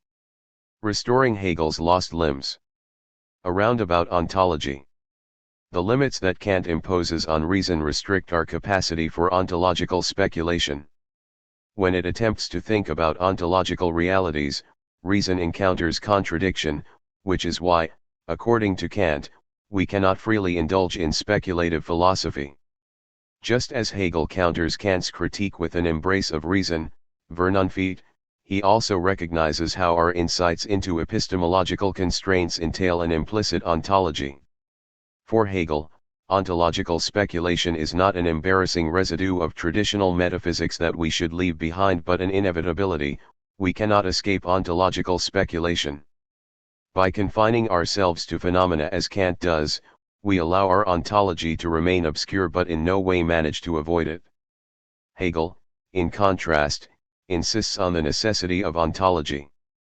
For more than a century and a half after his death, considering Hegel as an ontologist meant seeing him as a pre-critical philosopher, as someone who tried to bypass Kant's critique of traditional metaphysics. 1 In recent years, however, it has become possible for the first time to take Hegel seriously as an ontological thinker. Thanks to interpretations promulgated by Slavoj Žižek and others, Hegel's ontology has ceased to be a site of embarrassment those invested in his philosophy and has become instead the most contemporary moment within his thought. As ontological claims have begun to proliferate in today's world, Hegel's renewed importance as a thinker has become inseparable from his insistence on ontology, an insistence that separates him from Kant. During the 20th century, those who saw Hegel as an ontologist were seeking only to discredit his philosophy for its overreach, for its refusal to accept the fundamental division between thought and being. Point 2. But now the proponents of an ontological Hegel are his defenders, not his detractors. Hegel's ontology begins by accepting, not rejecting, the division between thought and being. This is the division that Kant establishes in order to refute the most cherished claims of metaphysics like the proofs for the existence of God or the deduction of the soul. For Kant, there is no necessary connection between our thought of God and the actual existence of God, just as there is no necessary connection between the idea of 100 thalers and having 100 thalers in hand. Point 3. Nor can we establish the existence of the soul on the basis of a thinking subject as rational psychology would like to do. Though Hegel accepts the division between thought and being, he doesn't believe that thought cannot reveal anything about being. The challenge that Hegel poses to the absolute status of this division in Kant's philosophy becomes evident in the preface to the Phenomenology of Spirit when Hegel describes the subject. Here, Hegel claims that what seems to happen outside of it, to be an activity directed against it, is really its own doing, and substance shows itself to be essentially subject. For historically, Hegel's critics have read the statement as the reduction of substantial reality to being nothing but the manifestation of the thinking subject. According to this view, the subject can know the world because the world is the product of the subject's own activity. Hegel not only seems to toss aside Kant's caution about our capacity to know, he also grants the subject an extraordinary power to create the world in its own image. Even worse, the entire history of the universe becomes the manifestation of spirit, an all-encompassing force that necessarily determines everything. This interpretation of Hegel's project dominates throughout the 19th and early 20th century in the works of Hegelian philosophers such as John McTaggart. Point 5. McTaggart views Hegel as an exponent of the purposive rationality of the world. For him, the contingencies of history and nature exist within the necessity of spirit's self-expression and self-externalization. There is no fundamental barrier to the subject's knowledge of the world because the subject participates in spirit's production of the world. When the subject attempts to understand what appears external to itself, it is engaged, even if unknowingly, in an act of self-understanding. Even though this interpretation of Hegel is completely untenable today, we must nonetheless not abandon the possibility of an ontological Hegel. While Hegel does accept the Kantian critique of traditional metaphysics, he nonetheless finds a way to assert ontological claims, not bypassing the Kantian critique but going through it. This is what Zizek is getting at in Less Than Nothing, his groundbreaking volume devoted to laying out Hegel's relevance, when he says, in Hegel, an epistemological obstacle becomes an ontological feature of the thing itself. Contradiction is not only an index of the imperfection of our knowledge, the limitation of our knowledge brings us in contact with the limitation of the thing itself. 6. Hegel is not just an epistemological or political thinker but a thinker who generates compelling ontological claims, claims that have nothing to do with the standard image of Hegel who champions reason guiding the development of history. Hegel is an ontological thinker who comes to his ontological claims through the exploration of the epistemological quandaries bequeathed to him by his immediate philosophical predecessors. Kant's discovery of the antinomies of pure reason in which our thought contradicts itself in the attempt to answer the ultimate questions about existence leads Hegel to his fundamental ontological claim: it is not just thought that contradicts itself, but being itself is contradictory. For Hegel, nothing simply is. Everything is also what it is not and has its identity in what negates it. This is Hegel's great ontological insight, which he discovers through the problems of epistemology. If we don't acknowledge this ontological insight, we lose much of Hegel's contemporary relevance for a world that has rediscovered ontology. An ontological Hegel is a contemporary Hegel. But it is only today that Hegel's ontology and the political position that follows from it have become visible. We are now able to rediscover Hegel for the first time after a long obscurity. This obscurity did not end with the abandonment of the view that Hegel sees the universe as the expression of the subject. The untenable status of this version of Hegel doomed his thought to a marginal position within the larger philosophical universe.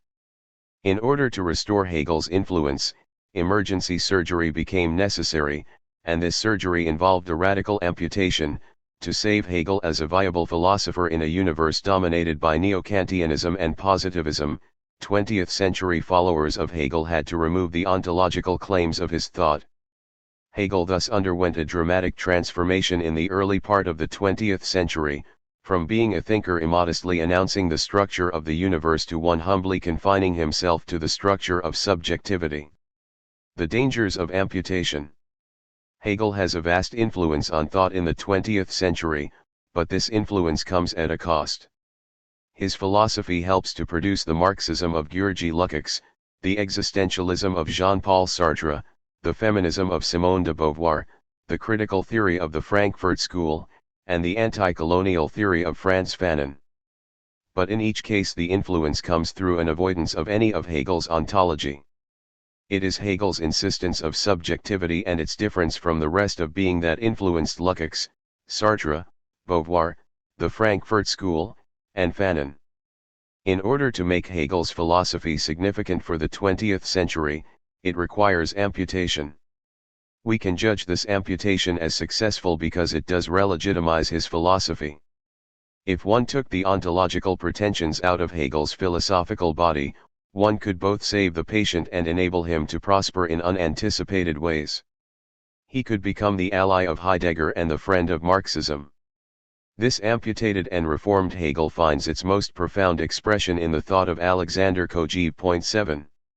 In his lectures on Hegel given in Paris during the 1930s, Kojève rescues Hegel from the naive ontological interpretation of his philosophy that dominated in the 19th century. 8 Kojève centers Hegel's philosophy on its thoroughgoing commitment to the fact of human reality as the sole province of thought and as the sole source for thought.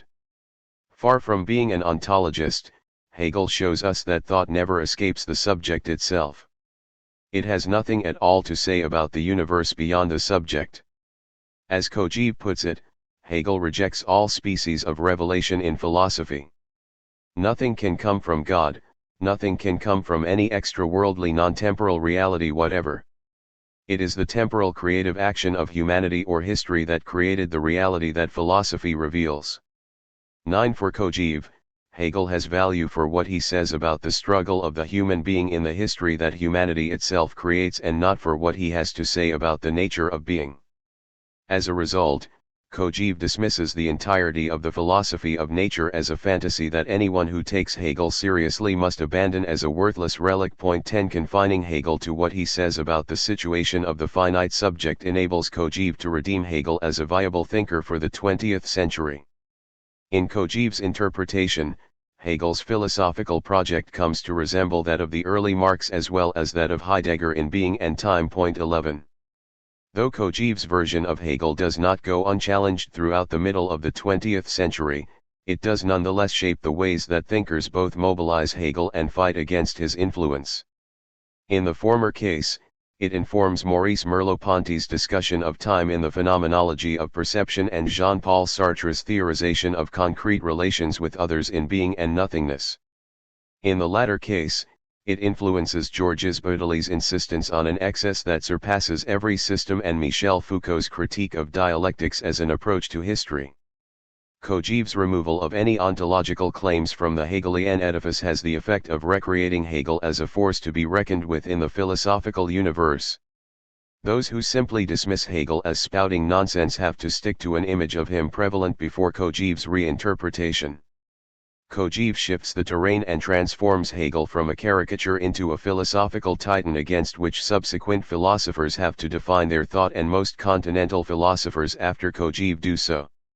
Even the followers of Hegel in the later part of the 20th century who explicitly reject Kojève's influence do not depart from his de-emphasis on Hegel's ontological claims. The movement away from Kojève's anthropological interpretation in the late 20th century occurs through a resituating of Hegel within German idealism. Robert Pippin in the United States, Beatrice Longuenis in France, and Dieter Henrich in Germany lead the way in this effort. All three insist on Hegel's position within the Kantian critical heritage. As they clearly show, Hegel is no apostate. 12. This new turn aims at minimizing the break between Kant and Hegel by viewing Hegel in terms of the Kantian tradition that prioritized epistemological questions. For Pippin and Longuenus, though not for Henrich, Hegel is primarily an epistemologist, and that is why his philosophy retains its importance for us. He is simply pushing Kant's epistemological project further than Kant himself did, but in no sense departing from it. Though Kojève errs in moving Hegel in the direction of anthropology, he is not wrong to dismiss Hegel's ontology. Pippin's justification for Hegel's continued importance depends on situating Hegel in the direct lineage of Kant and the transcendental break that brackets ontological questions in favor of epistemological ones. Hegel is not only not a pre-critical philosopher, he is working on precisely the same philosophical question with which Kant struggles. Here, Pippin deserves great acclaim for putting the interpretation of Hegel back on its proper course. But his corrective overstates Hegel's proximity to Kant. According to Pippin, Hegel's breakthrough consists in going further than Kant by rejecting any recourse within thought to what lies outside thought. Though Pippin explicitly criticizes Kojève's interpretation of Kant in his Hegel's idealism, he too takes the emphasis off ontology in Hegel's system and highlights Hegel's contribution to a revolution within epistemology. 13 Despite its insight, this approach unduly limits the purview of Hegel's philosophy. For thinkers such as Pippin, Longuenus, and Robert Brandom, Hegel's philosophical system indicates the constraints that exist on the possibilities for rational argumentation. The difference between Kant and Hegel is that Hegel extends our thinking about the constraints of language further than Kant. 14 Kant errs not by confining himself to the realm of possible experience but by failing to see how language involves us in an unavoidable dialectical process. But, in formulating his critique of Kant, Hegel's speculation never extends to the nature of reality or being. The fact that important interpreters of Hegel in the late 20th and early 21st century sustain the rejection of Hegel as an ontological thinker bespeaks the lingering shadow that the time of the naive ontological interpretation casts over this period. Hegel's ontology seems so much a caricature at this time that no one can hazard a reassertion of this crucial dimension of Hegel's thought. But the act of saving Hegel by amputating limbs ends up effectively killing the patient. The amputation is simply too extensive. It is as if Hegel goes in for surgery to have a toe removed and comes out missing both legs. Restoring his importance for contemporary thought requires taking up the question of his ontology, which is what Slavoj Žižek, Catherine Malibu, Adrian Johnston, and others have done. 15. Rather than relying on empirical research into the natural world, Hegel approaches being through analysis of the structure of thought. His refusal of empirical data reaches its apex with the legendary claim that Hegel makes at his thesis defense when confronted with the existence of a possible eighth planet. Ceres Neptune is not discovered until 1846, after Hegel's death between Mars and Jupiter. According to the myth surrounding this event, which almost certainly did not occur, Hegel refuses to admit that Ceres might exist because it contradicts his theory of interplanetary distances. In the face of this discrepancy, he sides with his theory against empirical reality, supposedly claiming, when the theory doesn't agree with the facts, so much the worse for the facts. 16 Despite the falsity of this legend, it continues to resonate because it accurately speaks to Hegel's attitude. He does care more for the theory than for the facts, in contrast to Kant, who tries to construct a theory that would fit the facts. 17 As Hegel sees it, facts without theory are not even facts. We would have no idea how to register them without the concept. In this sense, Hegel is much more a transcendental thinker than Kant, but he takes his transcendentalism so far that he finds himself on the terrain of ontology. Hegel's ontology is not naive but distinctly post-critical and post-Kantian. The return to Hegelian ontology does not require abandoning the Kantian critique but rather insisting on it more completely than Kant himself did. One comes to ontological insights, Hegel believes, not bypassing epistemological quandaries but going through them, recognizing that how we think must have its condition of possibility in what is. Epistemology has an ontological significance. On this basis, Hegel becomes a viable ontological thinker for today. Cartesian subjects. Ironically, Hegel's ontology is located at exactly the same point where the naive ontological interpretation finds it. This is Hegel's statement in the preface of the Phenomenology of Spirit that everything hangs on grasping and expressing the true not just as substance but just as much as subject. At the same time, it is to be noted that substantiality comprises within itself the universal, or it comprises not only the immediacy of knowledge itself but also the immediacy of being, or immediacy for knowing. 18. This statement appears to ask us simply to rethink substance as the effect of the subject and thus to justify the naive ontological interpretation of Hegel. According to this interpretation, we should read the term subject as the name for the creative unfolding of spirit and substance as merely the receptacle for this unfolding. But this involves a basic misunderstanding of Hegel's use of the term subject. From Descartes on, the concept of the subject has two distinct meanings. On the one hand, it is the act of thinking that doubts all its representations and has certainty only about its capacity for doubt. It is divided against itself, thereby distinct from the self-identity of substance. But on the other hand, subject names the entity at the center of the Cartesian world that has a secure knowledge of its clear and distinct ideas, ideas underwritten by a God who doesn't deceive. 19. The former subject is unable to know itself fully or attain self-identity. The latter acts like the master and possessor of the world it surveys. One of the chief reasons for the misreading of Hegel is an emphasis on this second conception of subjectivity at the expense of the first.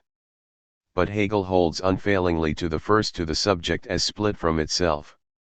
When we examine Hegel's thought with this conception of subjectivity in mind, everything changes.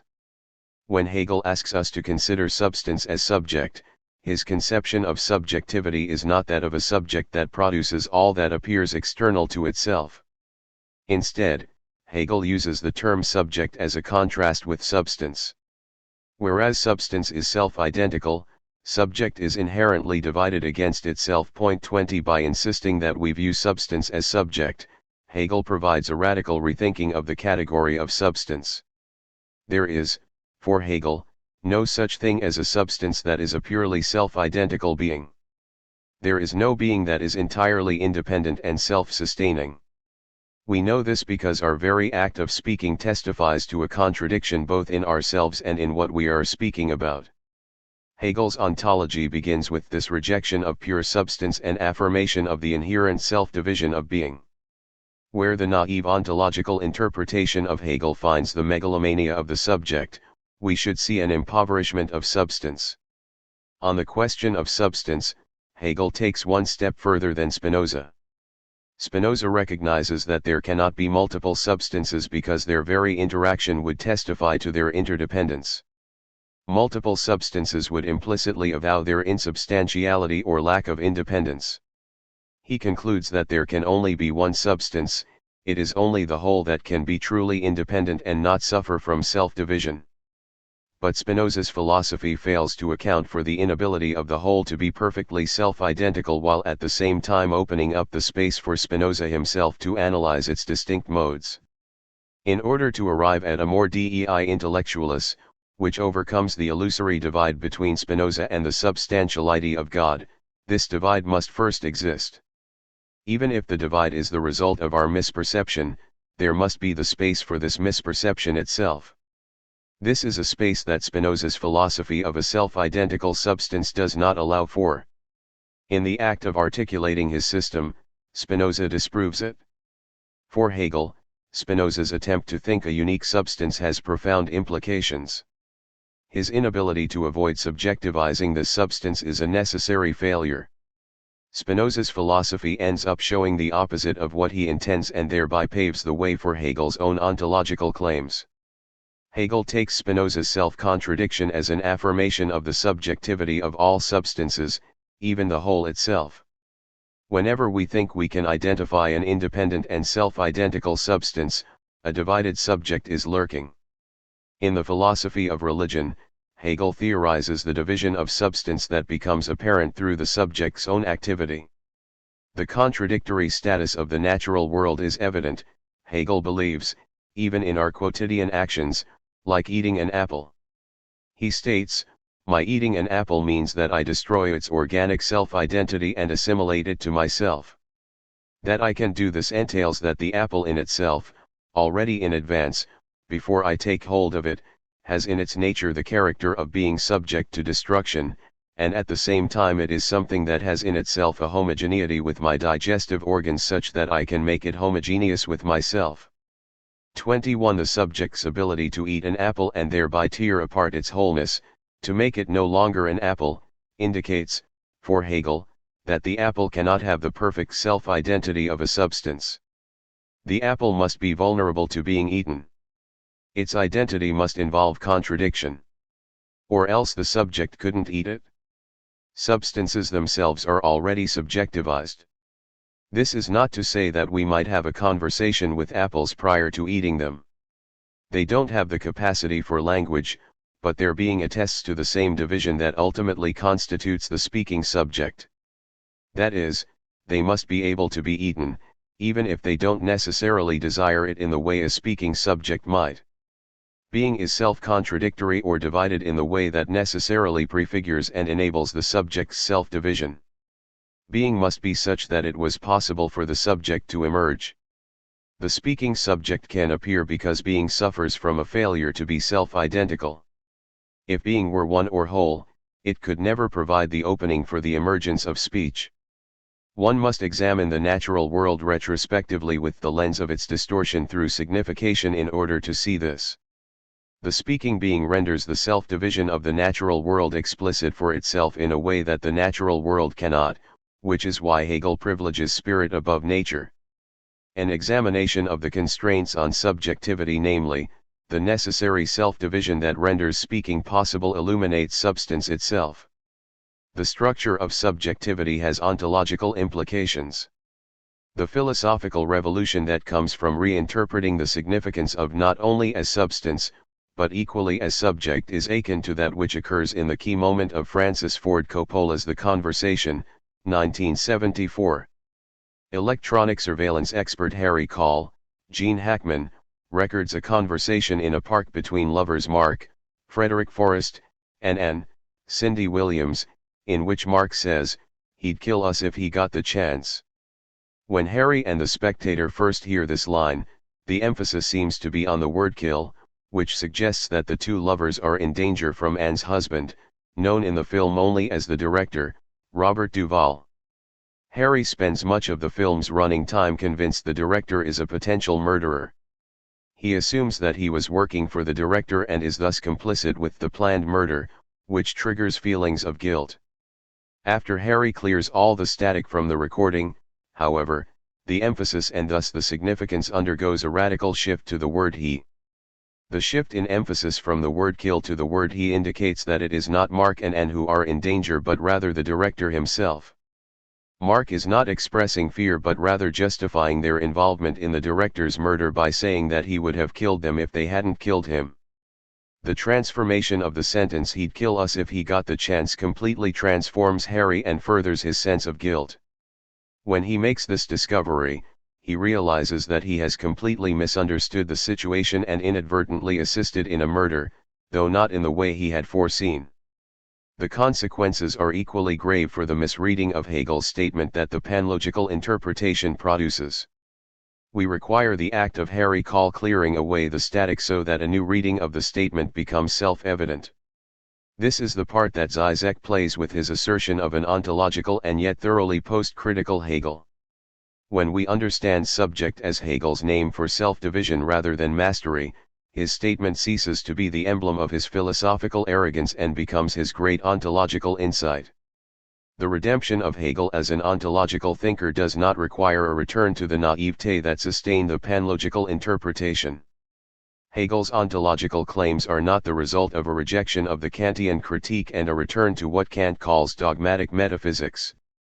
Instead, Hegel radicalizes Kant's epistemology and through this process discovers an ontological claim inhering within it. The point is not that the constraints on our knowledge must imply similar constraints on being, which is what a cursory reading of Hegel's critique of Kant would suggest. This reading would entail a retreat to pre-Kantian metaphysics, in which the philosopher attains direct insight into the nature of being through reason. Instead, Hegel's claim is that the contradictions within our knowledge must be ontologically possible. There must be some disruption within the realm of being that gives rise to the disruption in language which suggests that being itself cannot be self-identical. In the face of this ontological claim, it seems commonsensical to retort that what we find true of subjectivity has no necessary connection to the natural world. The emergence of subjectivity changes the deal entirely, leaving us with an absolute chasm between it and nature. We should, according to this line of thought, confine ourselves to the realm of subjectivity and leave questions about the natural world to scientists better equipped to address them. Despite the appeal of this apparently modest proposal, like all attempts to limit the province of knowledge, it is far more grandiose than it lets on. Its absence of any ontological claim implies that we can know precisely what it insists that we cannot know. The status of being as not self-identical is the basis of Hegel's ontology, but it is not a premise or a presupposition. Hegel founds his philosophy on the absence of any foundation, on the rejection of every philosophical premise or first principle. This is why he attacks Fichte's philosophy so viciously. Fichte begins with subjectivity itself as his starting point, and he offers no ground for the assumption of the subject. We cannot assume anything, not even the original act of the subject positing itself, as Fichte does. The case is altogether different with Hegel's ontology of the self-division of being. We know that being is not self-identical because of our existence as alienated speaking beings. The speaking being's division from itself, its inability to realize its desires or achieve wholeness, must have a condition of possibility within being itself. Thus, we can work our way backward from the self-division of the subject to the self-division of being. Our ability to pose the question of our subjectivity testifies to the subject's non-coincidence with itself, and this non-coincidence appears to separate speaking beings from rocks. This leads Kojève to confine Hegel's philosophical purview to the speaking subject and its history. But there is a clear error in positing this artificial limit to Hegel's reach.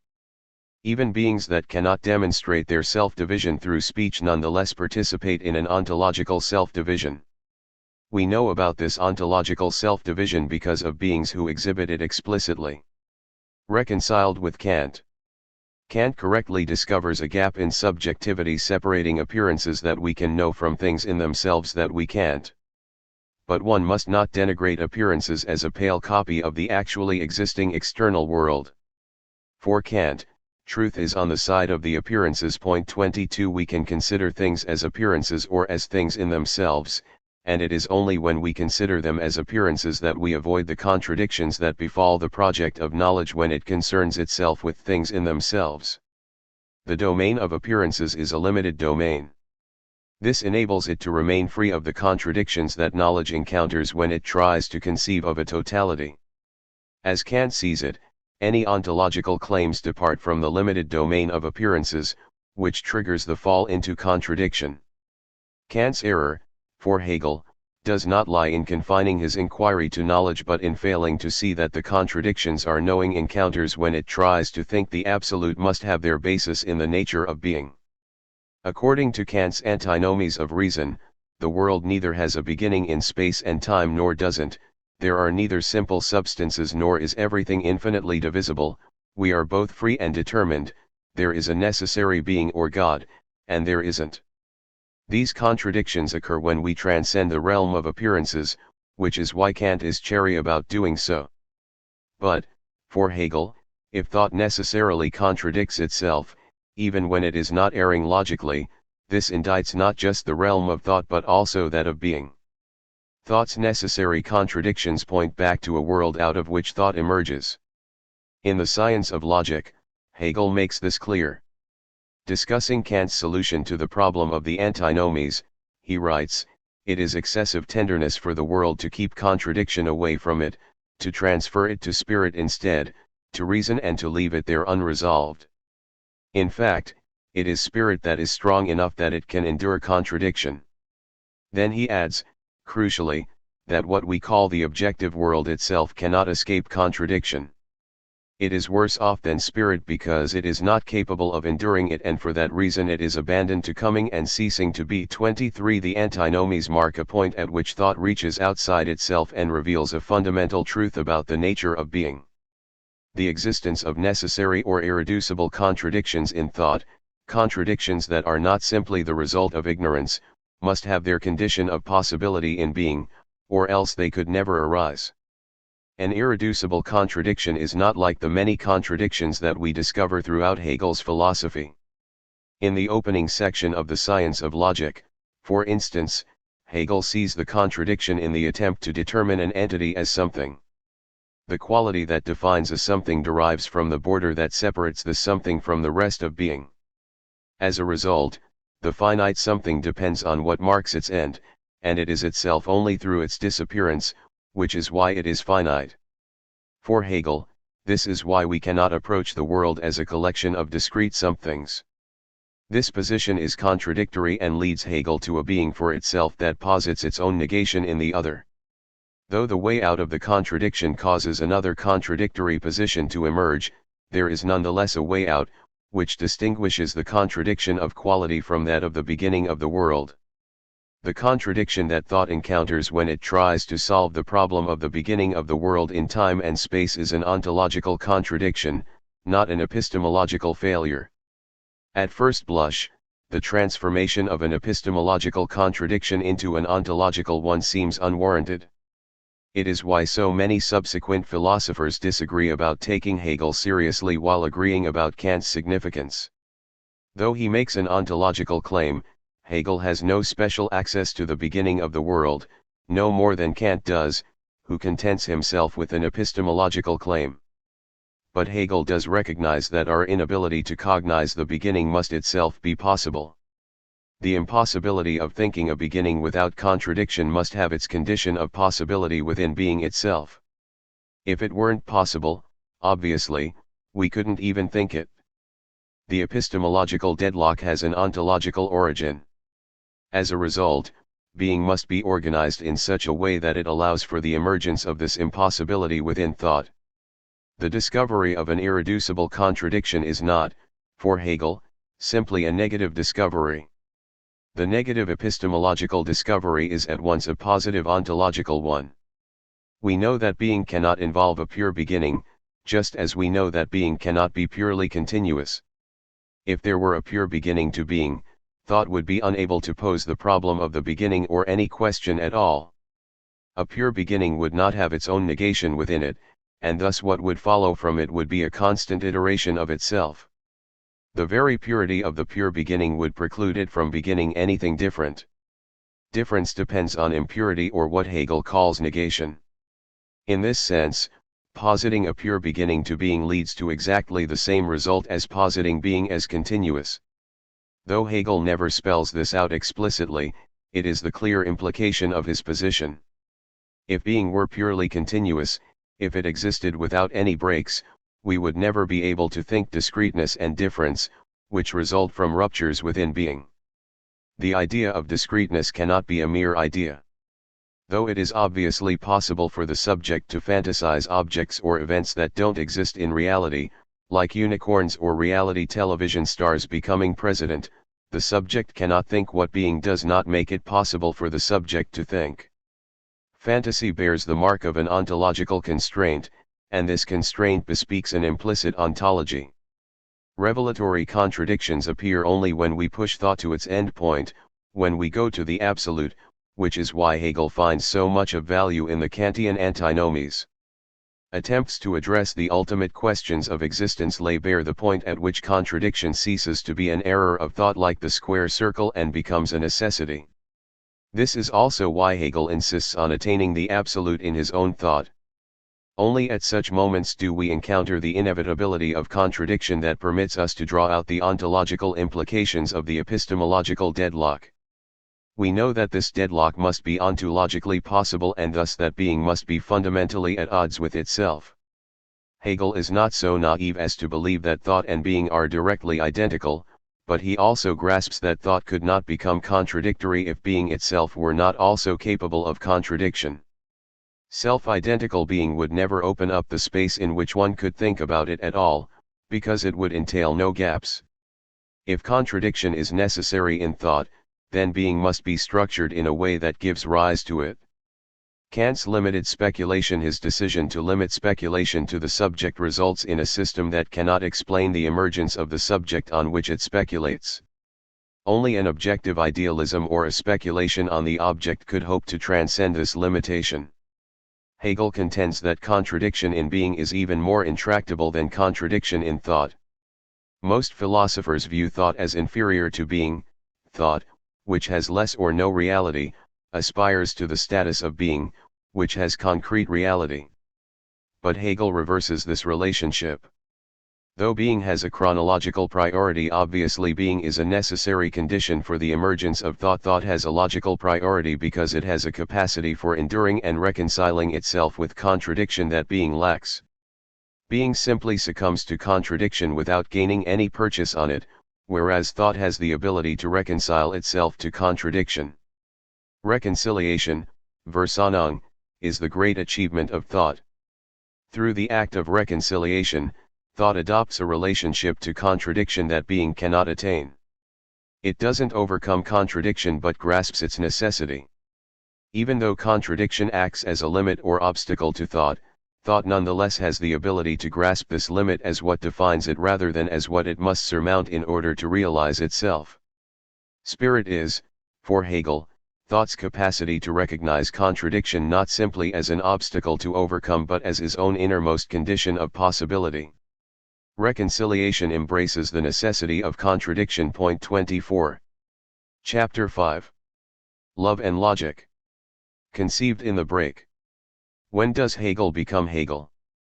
From the publication of his first book, The Difference Between Fichte's and Schelling's System of Philosophy, in 1801 to his final lectures in 1831 on logic, Hegel displays a remarkable philosophical consistency.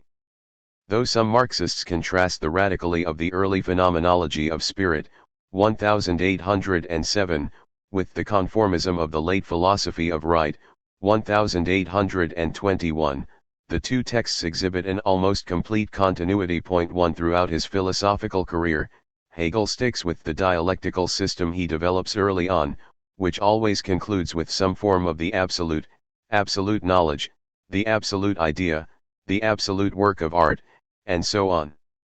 To locate the origins of this system, we must look prior to Hegel's published books and examine his earliest writings. The break that defines Hegel as a thinker occurs during the late 1790s prior to the publication of his first book. This break defines him as a thinker by separating him from Immanuel Kant. Hegel begins his intellectual life, like many from his generation, as a Kantian. Kant's conception of freedom through the moral law shapes the young Hegel. But Hegel emerges as Hegel at the moment when love enters his philosophy. Though Hegel is a thinker that we associate with an absolute commitment to logic rather than with love, it is love that enables Hegel to break from the spell of Immanuel Kant and to begin to forge his own philosophy, in which logic would predominate.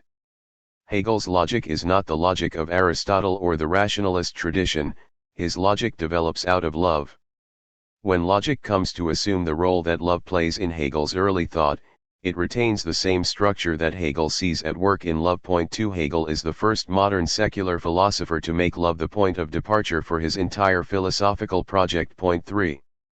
Love fascinates the young Hegel because it represents the identification of contraries and the sustaining of contradiction as a positive force. When one is in love, one unites one's own identity with that of the other. The lover and the beloved become one in their way of finding satisfaction. Lovers do not just privilege the other's satisfaction over their own but adopt the other's satisfaction as their own. And yet love would not be love if a distinction between subject and beloved other did not remain. The act of love requires at once the elimination of difference and its perpetuation. It is the identity of identity and difference, a contradictory identity that enables Hegel to navigate a way out of the one-sidedness of Kant's and Fichte's philosophy that he inherits. In the act of love, the lover allows the beloved to have more value than the lover herself or himself while, at the same time, the lover remains the source of this valuing. The value of the other outweighs that of the subject, but only because the subject grants the other this value. Through the subject's own act, the subject affirms its own secondary status. Love thus enables the subject to translate the difference between the lover and the beloved into contradiction. Point 4. As his thought matures, Hegel identifies the structure of identity in difference as the basic form not only of all thought but of being itself. The first insight into this structure comes to him in the formulation of Christian love. Love provides the avenue for granting contradiction a privileged ontological position. After it appears in Hegel's early writing, love never vanishes from Hegel's thought. That said, love plays a role in the beginning of his philosophy that it would not play in the fully developed system. Though references to love abound in the system, love takes up a position within the system rather than remaining the animating principle of the system. For instance, in his later writing on Politics and Right, Hegel identifies love as the bond that unites the family, which is the beginning of ethical life. Point 5. Here, love is essential for the establishment of an ethical order. But the concept, Begriff, has taken over the central place in Hegel's system. As it has done so, the concept has assumed the structure of love. This becomes clear in Hegel's account of the universal concept in the Science of Logic.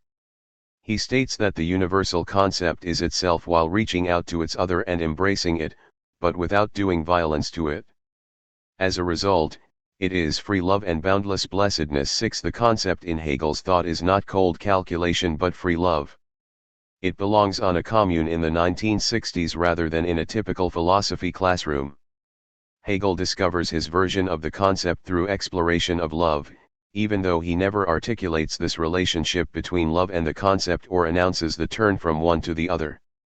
In Hegel's thought, the concept does not exist in isolation but relies on a negation that undermines it while simultaneously sustaining it.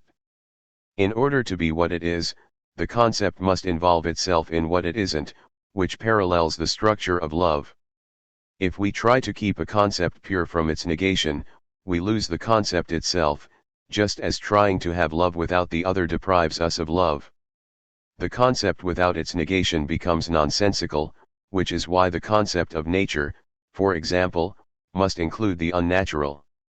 When we try to define nature as a concept, not only do we have to have recourse to the unnatural in order to define it, but we inevitably demonstrate that there is a point at which the distinction between the natural and the unnatural breaks down. If we look at the case of cloning, this becomes clear. Cloning represents a human intervention into the cycle of natural reproduction.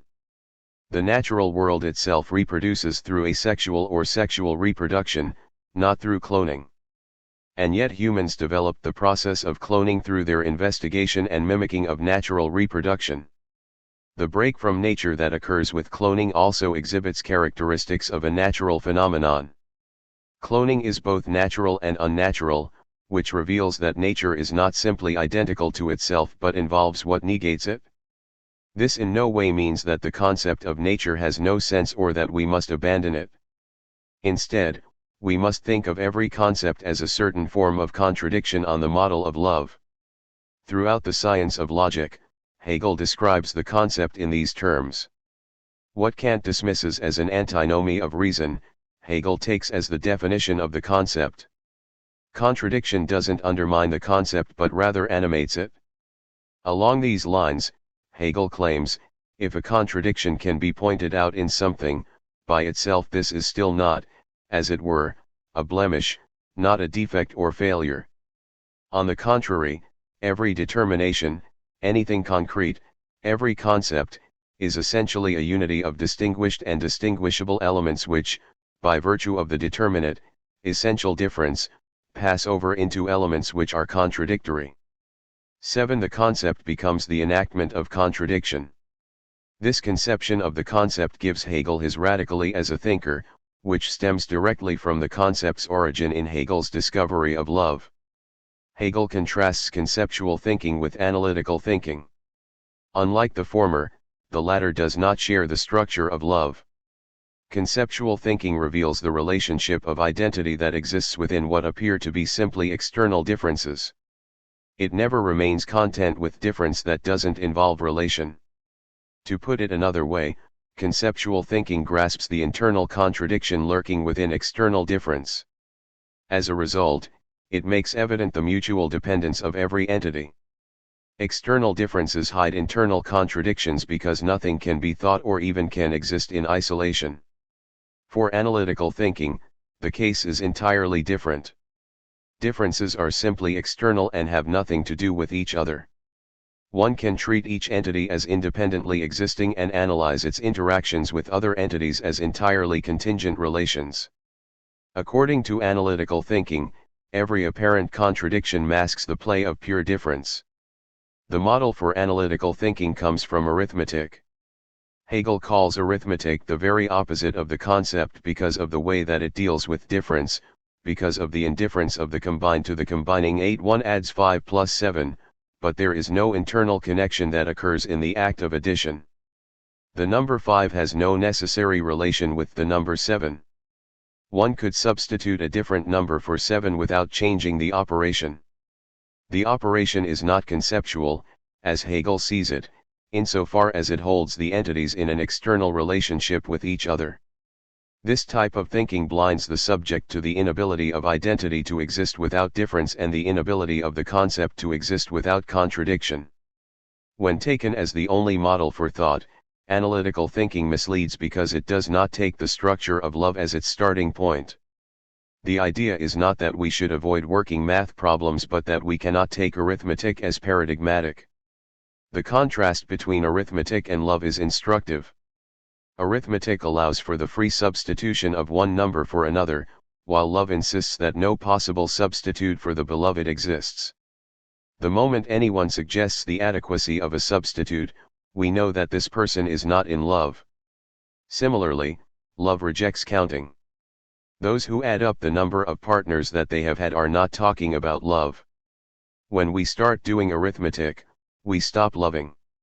Mathematicians may be great lovers, but they aren't great lovers as mathematicians. Point 9.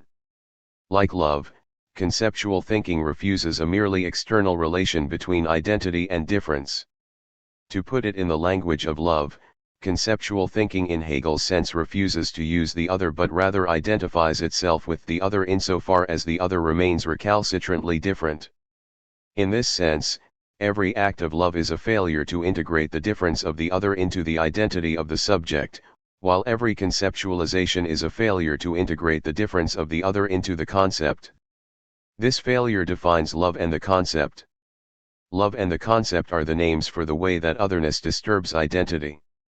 Hegel is the first to see that the failure of the concept to integrate difference is actually its success, that there is no success beyond this contradictory identity. He arrives at this insight as a result of seeing love, rather than mathematics, as the model for the concept. There is no identity outside this disturbance, no pure identity. Each love relation and each concept fails in a specific way that gives it its identity.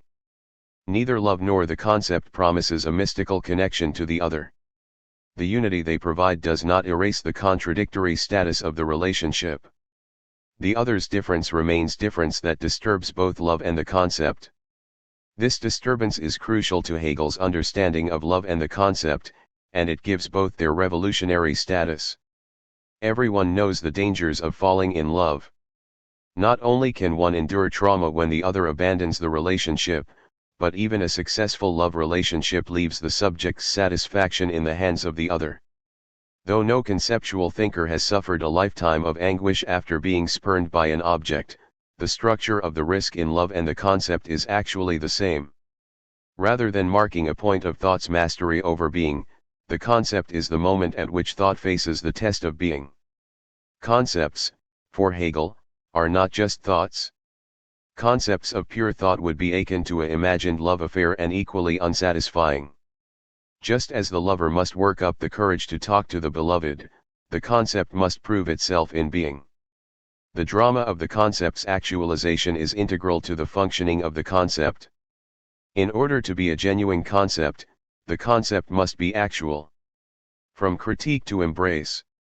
Hegel never directly links love and the concept but moves from one to the other as the animating principle of his philosophy. One can locate the moment when love enters into Hegel's thinking through the contrast between two early works. Only a few years separate the positivity of the Christian religion, 1795 to 1796, and the spirit of Christianity and its fate, 1798 to 1800. Yet the divide between the two unpublished works is greater than the divide between any other works that Hegel wrote. In the first text, Hegel presents himself as an unabashed disciple of Kant who insists on the moral law as the foundation for all religions. At this point in his philosophical development, the only difference between religions concerns their particular ways of articulating the moral law. In the second, Christianity becomes a revolutionary religion due to its substitution of love for the law. The first essay, The Positivity of the Christian Religion, argues that the truth of religion has nothing to do with the doctrines or practices that a particular religion advances. What counts is the moral law. At this point, Hegel is a completely ecumenical thinker. As he puts it, the aim and essence of all true religion, our religion included, is human morality. 10. He is careful to link Christianity horizontally with other religions, not singling it out for special approbation or censure. Just as every religion has the promulgation of morality as its aim, each also betrays the freedom that the moral law inaugurates by turning from morality to positivity. A positive religion establishes doctrines through authoritative decrees and encourages belief in miracles, dogmas, and religious figures rather than facilitating the creation of subjects committed to their free moral being. In the Positivity essay, Hegel contends that positivity in the form of a morass of arcane rules overtakes Judaism during Christ's epoch. As Hegel sees it, Christ emerges as a response to this stifling positivity. Christ did not intend to start a new religion but to free the existing one from its retreat from the moral law into a legalistic morass of rules. In the context of the first essay, Christ is simply a Jewish reformer rather than the herald of an entirely new religion.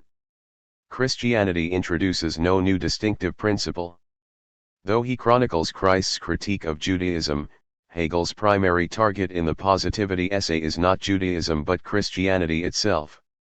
While it begins as a critique of Jewish positivity, Christianity itself falls into the same trap with its fetishization of ritual, its partitioning of the kingdom of God into the afterlife, and its ecclesiastical usurpation of civil authority. The Positivity essay is a thoroughgoing critique of what Christianity becomes. It betrays the revolutionary possibility of its origin, a situation that requires another revolutionary upheaval to rectify. Point 11. Christianity begins with an assertion of freedom through a return to morality. But it ends up propagating unfreedom, as if the driving idea behind it were that the sacrifice of freedom offers the keys to the kingdom. Hegel writes, "The Church has taught men to despise civil and political freedom as dung in comparison with heavenly blessings and the enjoyment of eternal life. Just as lack of the means to satisfy physical needs robs us, as animals, of life, so too, if we are robbed of the power to enjoy freedom of mind, our reason dies, and once we are in that position we no more feel the lack of it or a longing for it than the dead body longs for food and drink."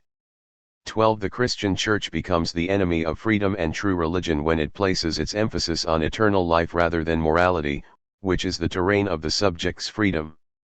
At this point in his intellectual history, Hegel remains nominally devoted to Christianity, but he is not at all a genuine partisan.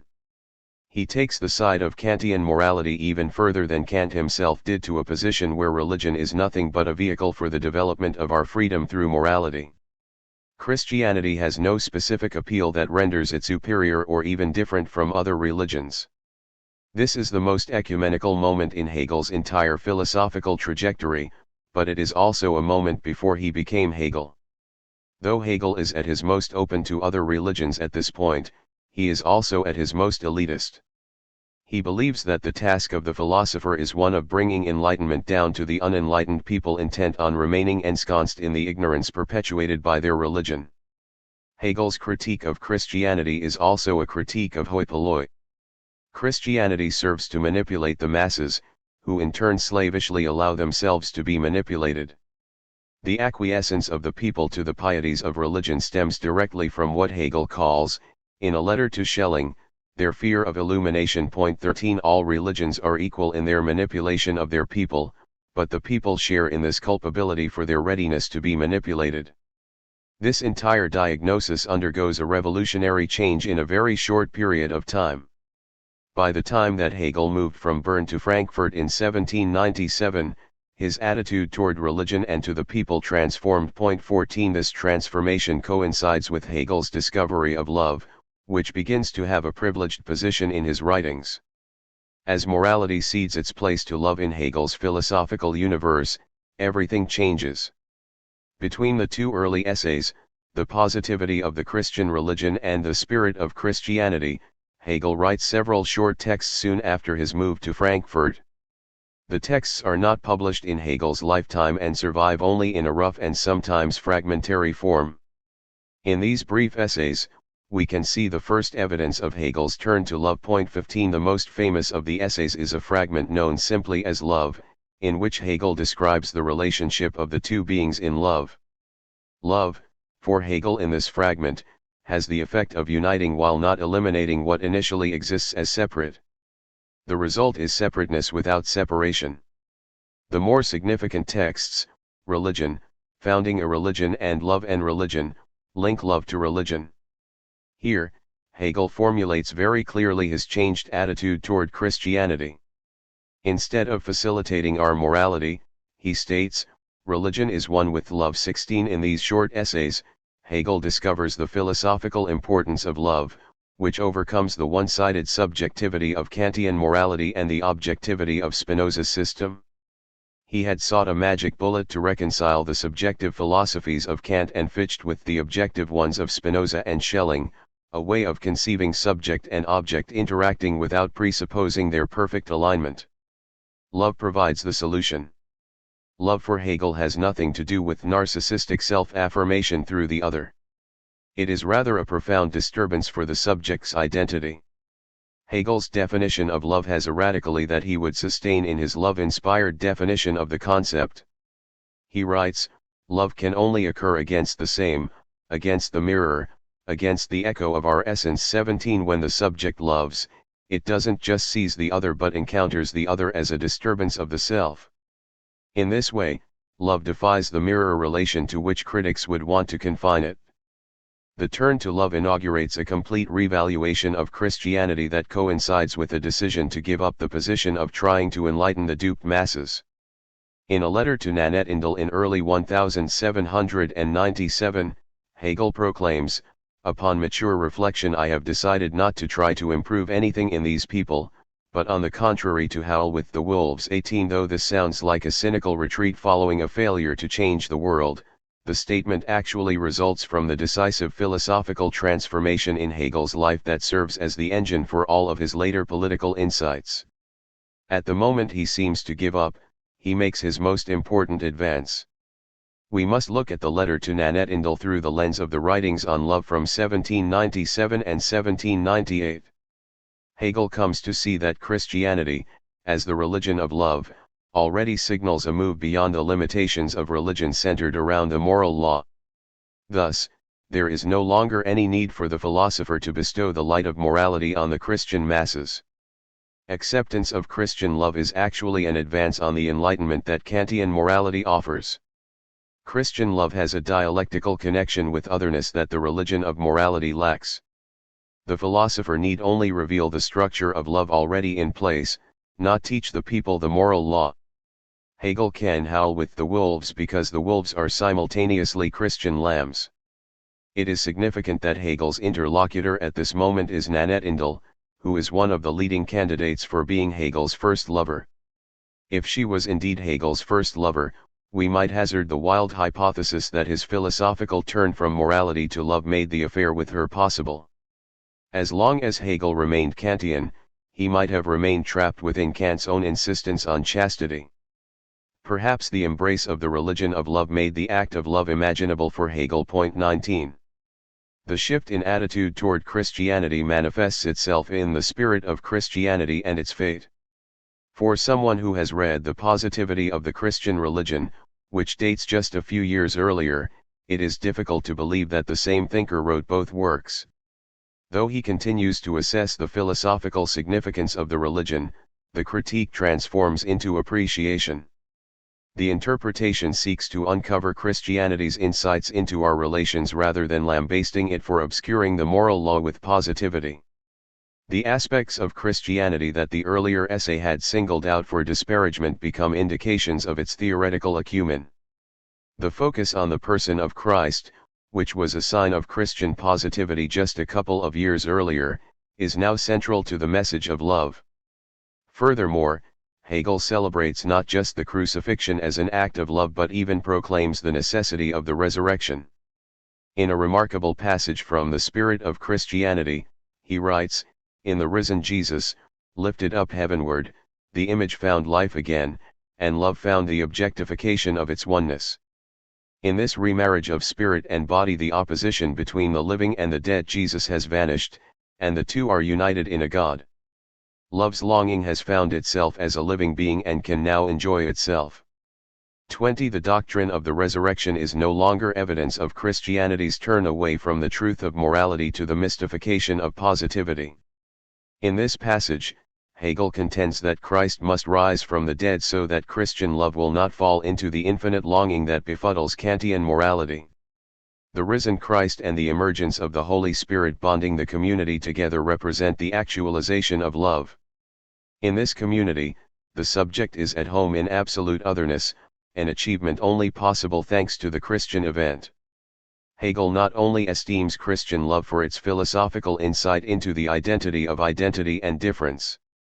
He goes so far as to credit Christianity with accomplishing what philosophy cannot.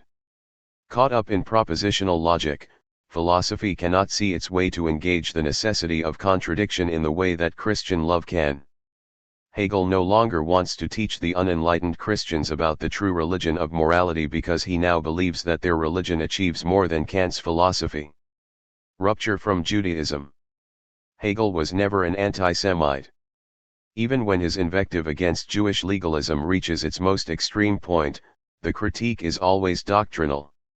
Unlike many prominent thinkers of his time, his support for Jewish civil rights within the modern state remains unconditional throughout his life. He never shares the dream of excluding Jews, which is undoubtedly why neither Hitler nor Alfred Rosenberg nor any other Nazi theorist found Hegel's philosophy hospitable territory. That said, it is clear that his attitude toward Judaism undergoes a dramatic change between writing The Positivity of the Christian Religion and The Spirit of Christianity. This change occurs when Hegel discovers the revolutionary status of Christianity and adopts its principle of love for his own philosophical project. Hegel's increased hostility to Judaism is the sign of Hegel becoming himself.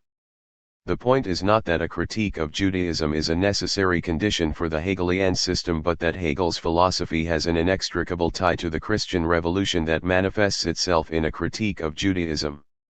The fact that Hegel becomes much more hostile to Judaism in the later essay suggests that Terry Pinkard cannot be right when he attributes Hegel's critique of Judaism to his debt to Kant. It is rather the break from Kant that occasions the increased invective. In his biography of Hegel, Pinkard argues that Hegel's clearly negative attitude toward Judaism at this period in his development, an attitude that changed dramatically in his later life, was clearly linked to Kant's own discussions of Judaism in his religious writings. 21. The problem with this conclusion is that it leaves unexplained the difference in the attitude evinced toward Judaism between the two early essays on Christianity. It is Hegel's turn away from Kant that leads him away from Judaism and its commitment to the law.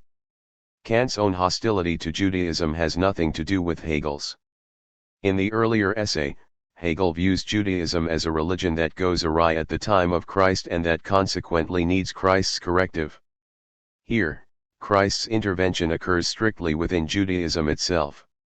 It does not confront Judaism with a new principle foreign to its essence but merely pushes it back toward its origin in morality that has now become obscured. Hegel notes that Jesus recalled to the memory of his people the moral principles in their sacred books. 22. The project of Christ, as Hegel conceives it here, is to return Judaism from its misstep into legalistic positivity with a reassertion of the moral law as the foundation of the religion. The primary object of the essay is not the critique of Judaism but an attack on Christianity for precisely the same transgression. At this point, Christianity has become worse than Judaism on the path toward positivity. The positivity essay judges Christianity more harshly than it does Judaism. Whereas Judaism confines its dogmatic imperatives to outward rituals, Christianity demands that believers have the proper feelings as well. Judaism concerns itself only with actions, not with feelings. As a result, according to Hegel, Judaism at least allows its adherents some inner freedom beyond the province of its injunctions. Christianity intrudes even on this domain.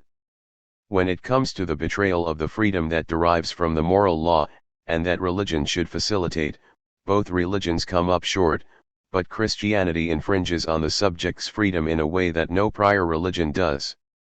One cannot find what Yirmiyahu Yovel colorfully calls his venomous youthful bias against Judaism in the Positivity essay, which is Hegel's earliest significant work. 23. Ironically, what might pass for venom comes only with Hegel's turn to love, which is simultaneously an embrace of Christianity as a revolutionary break from Judaism.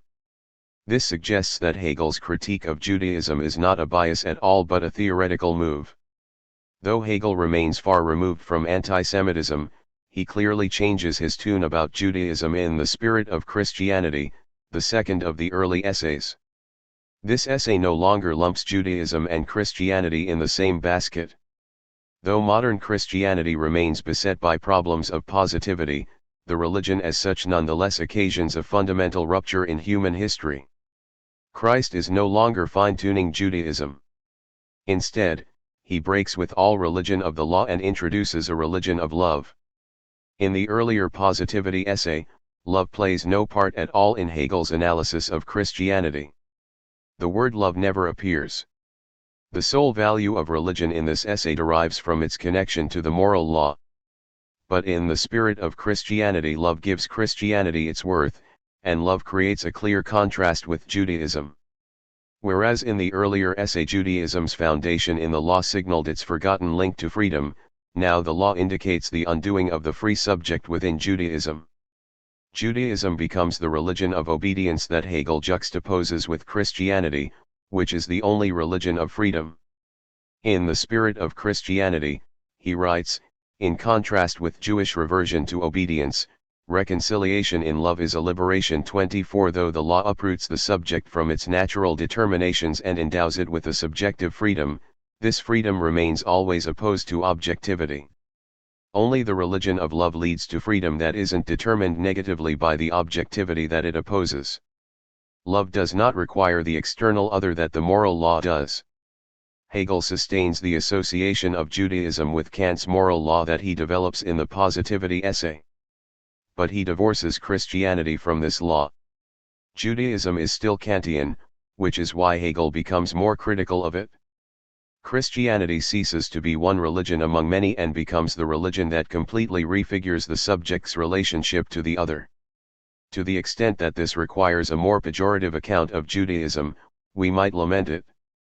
But, on the other hand, it is the embrace of Christianity as the religion of love that enables Hegel to find a way beyond duty and beyond Kant. The limitations of duty. The discovery of Kantian morality is an epochal moment for Hegel, as it is for Fichte before him.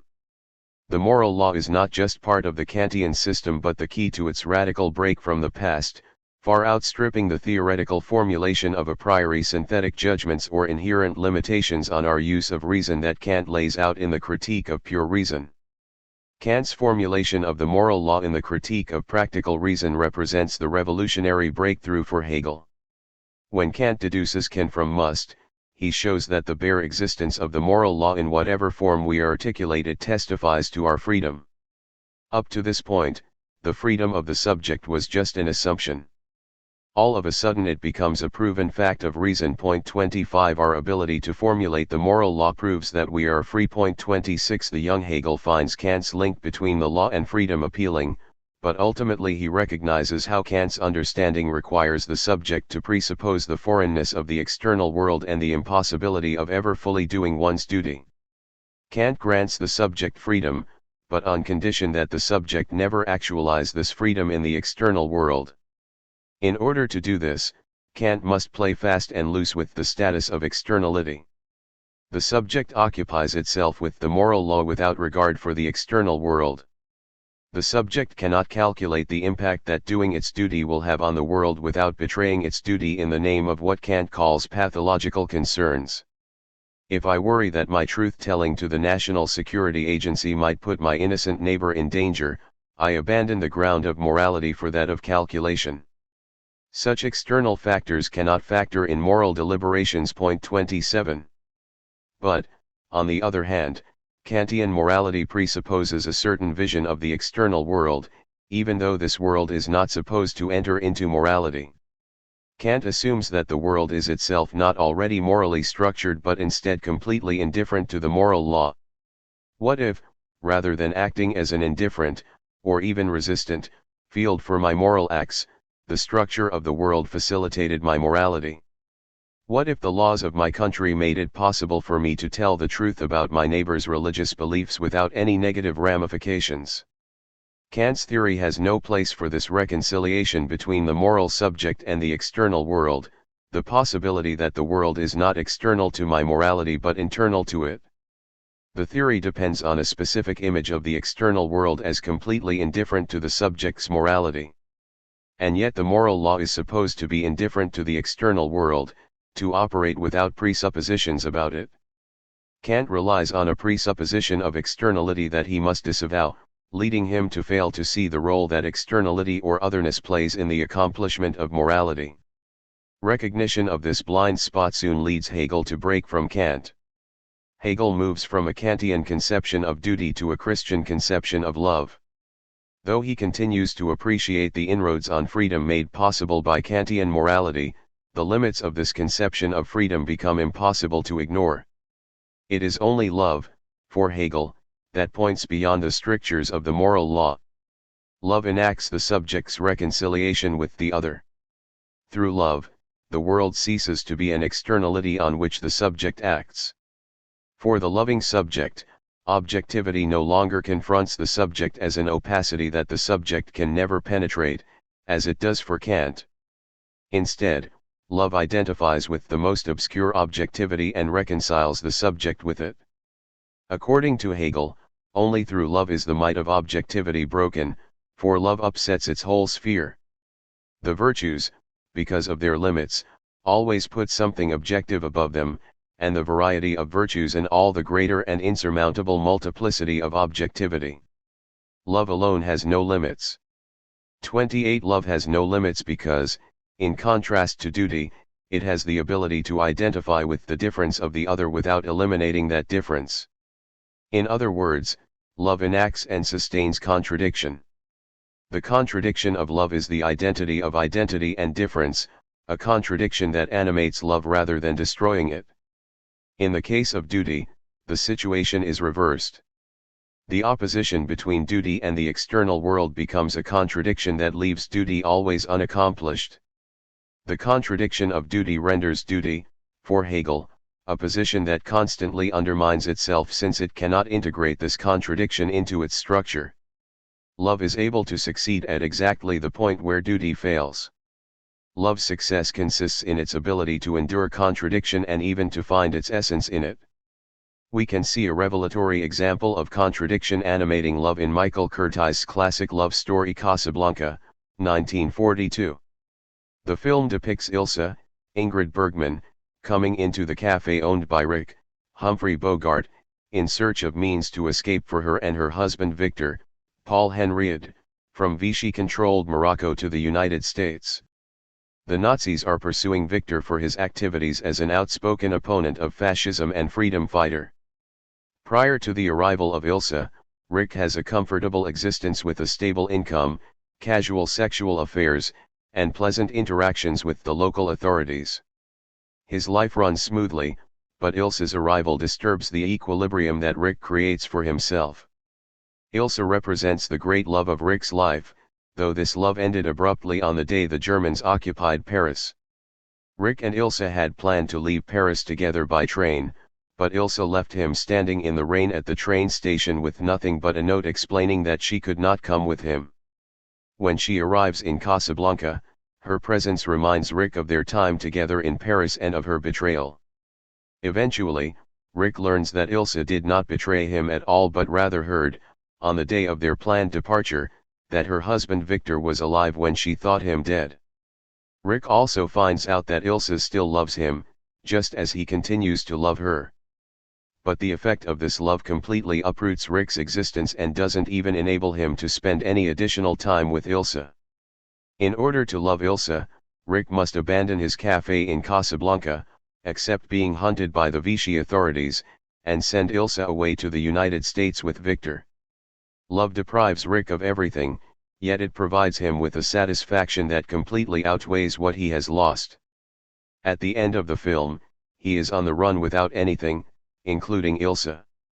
Nonetheless, his satisfaction at the ending contrasts with the tedium of his life before Ilse's arrival. Rick falls in love without regard for his own interest. The contradiction of love destroys the stability of Rick's life. But this contradiction also animates Rick's subjectivity by giving his life a value it otherwise wouldn't have. The disruption that love causes derives directly from its contradictory status. Love forces the subject to recognize that it is not a self-identical being but a being whose identity is out there in the other. 29. In love, the subject identifies itself with the other's difference, but this identification does not eliminate the difference. It creates a disturbance in the subject's identity that transforms that identity, revealing that identity is never isolated. Love is possible because the relation to difference is already part of identity even before the subject falls in love. But love makes this difference explicit. 30. In doing so, the contradiction of identity becomes evident. The Christian commandment. When Hegel turns from his critique of Christianity for its positivity to his embrace of it, he singles out the Christian commitment to love as the religion's defining feature. Whereas all religions propagate the moral law, albeit often in a distorted or positive fashion, only Christianity introduces love as the source of a bond that goes beyond that produced by the moral law. From this moment on, Hegel can no longer treat religions in a relativistic fashion, but this turn also creates a significantly more radical thinker. The embrace of Christianity radicalizes Hegel as a thinker and enables him to theorize the radically of Christianity. In Hegel's hands, Christianity becomes the most revolutionary religion ever conceived. It embraces love as the actualization of the law, an actualization that makes possible a new way of communal living. Rather than relying purely on the restrictiveness of law to bind us together, we recognize the bond that occurs through love. Love reveals that our relation to the other is never an external relation but always an internal one that shapes our own identity. Love announces the subject as divided in itself and thereby invaded by the other. The Christian commandment of universal love becomes in Hegel's eyes the enactment of contradiction. I am both myself and other. It enables subjects to engage with the disturbance of the other as constitutive of their own identity. Despite his newfound appreciation for the Christian Revolution, Hegel does not accept everything that Christ has to say. He even questions the way that Christ formulates his most important statement. Following Kant, but for different reasons, Hegel cannot wholeheartedly accept Christ's injunction to love one's neighbor as oneself. 31 The problem is not that Hegel cannot imagine individuals capable of loving others with the same intensity that they love themselves, which is the typical cynical response to this injunction. Instead, he rejects out of hand the possibility of self-love, which reveals exactly the role that he gives to love in his philosophy. He writes, "Love thy neighbor as thyself does not mean to love him as much as yourself, for self-love is a word without meaning." 32 Christ's commandment doesn't make sense to Hegel because he conceives love as necessarily involving the other. As a result, Hegel interprets Christ's commandment as signifying that one must love the other as a being akin to oneself, not as a superior or an inferior. The other must be an equal in order to enable the subject's identity in difference. Hegel's rewriting of the Christian injunction indicates that his investment in love stems from its introduction of a radical difference into the subject's identity. For Hegel, it is impossible to love oneself. Love always involves an investment in an otherness that would negate the subject. Through its call for love, Christianity makes clear that identity is constantly involved with what would negate it. Love is the experience of this involvement. At the time of the spirit of Christianity, Hegel cannot imagine that propositional thinking, with its separation of subject and predicate, could accomplish the identity of identity and difference as love does. Propositional thinking, he believes, is necessarily constrained to figure the relationship between subject and predicate as an external one. When I say Walt is a poet, it seems that this proposition adds a predicate of difference to the subject without changing either element of the proposition. Poet helps to define Walt without implying identity between the two. The universal poet cannot achieve identity with the particular Walt. Because love is not a concept and not a universal, it can achieve this identity in difference. At this early point in his intellectual development, this is how Hegel differentiates conceptual thinking from love. Philosophy describes what love can do, but it can't do this itself. The propositional form so distinctly divides subject from object that exposing their identity in difference would prove an impossible task. But something happens to Hegel between the conclusion of the Spirit of Christianity in 1800 and the publication of the Phenomenology of Spirit in 1807. He redefines the concept in a way that reaches its culmination in the Science of Logic in 1812. Now, the concept itself does what Hegel thought only love was capable of. The separation of subject and predicate in the concept is also an expression of identity. The concept is not, as Hegel once believed, a pure vehicle for external relations. It introduces precisely the same contradiction that love does. It is the discovery of the impurity of the concept that allows Hegel to invest himself in it. This is Hegel's second revolution. Initially, Hegel replaces the moral law with love, and then he sees that the concept works like an act of love. In 1800, Hegel accepts Kant's conclusion in the transcendental dialectic of the Critique of Pure Reason that concepts transcending sense experience necessarily entail contradiction. He even takes Kant's thinking one step further and contends that all concepts, even those tied to sense experience, end up in contradiction. At this point, Hegel can't imagine that theoretical reason could ever move beyond antinomies. If he held to this position, he would have been unable to write the Phenomenology. But soon Hegel brings the lesson of love to bear on the concept. He begins to think about the contradiction of the propositional form as not just a negative result, in the way that Kant does, but as a positive conclusion. The concept becomes the positive bearer of contradiction. 33 It enables us to access the contradictions that define our subjectivity and the world the subject inhabits. As Hegel sees it, reason is our ability to think the identity of identity and difference. We think contradiction through reason. Reason takes the place of love when we see that reason models itself on love. Chapter 6. How to avoid experience. Spatiotemporal deception. The most obvious manifestation of contradiction is also the most misleading. It occurs in our sensibility, the faculty to which Kant attributes our capacity for representing the intuitions that we receive from our senses.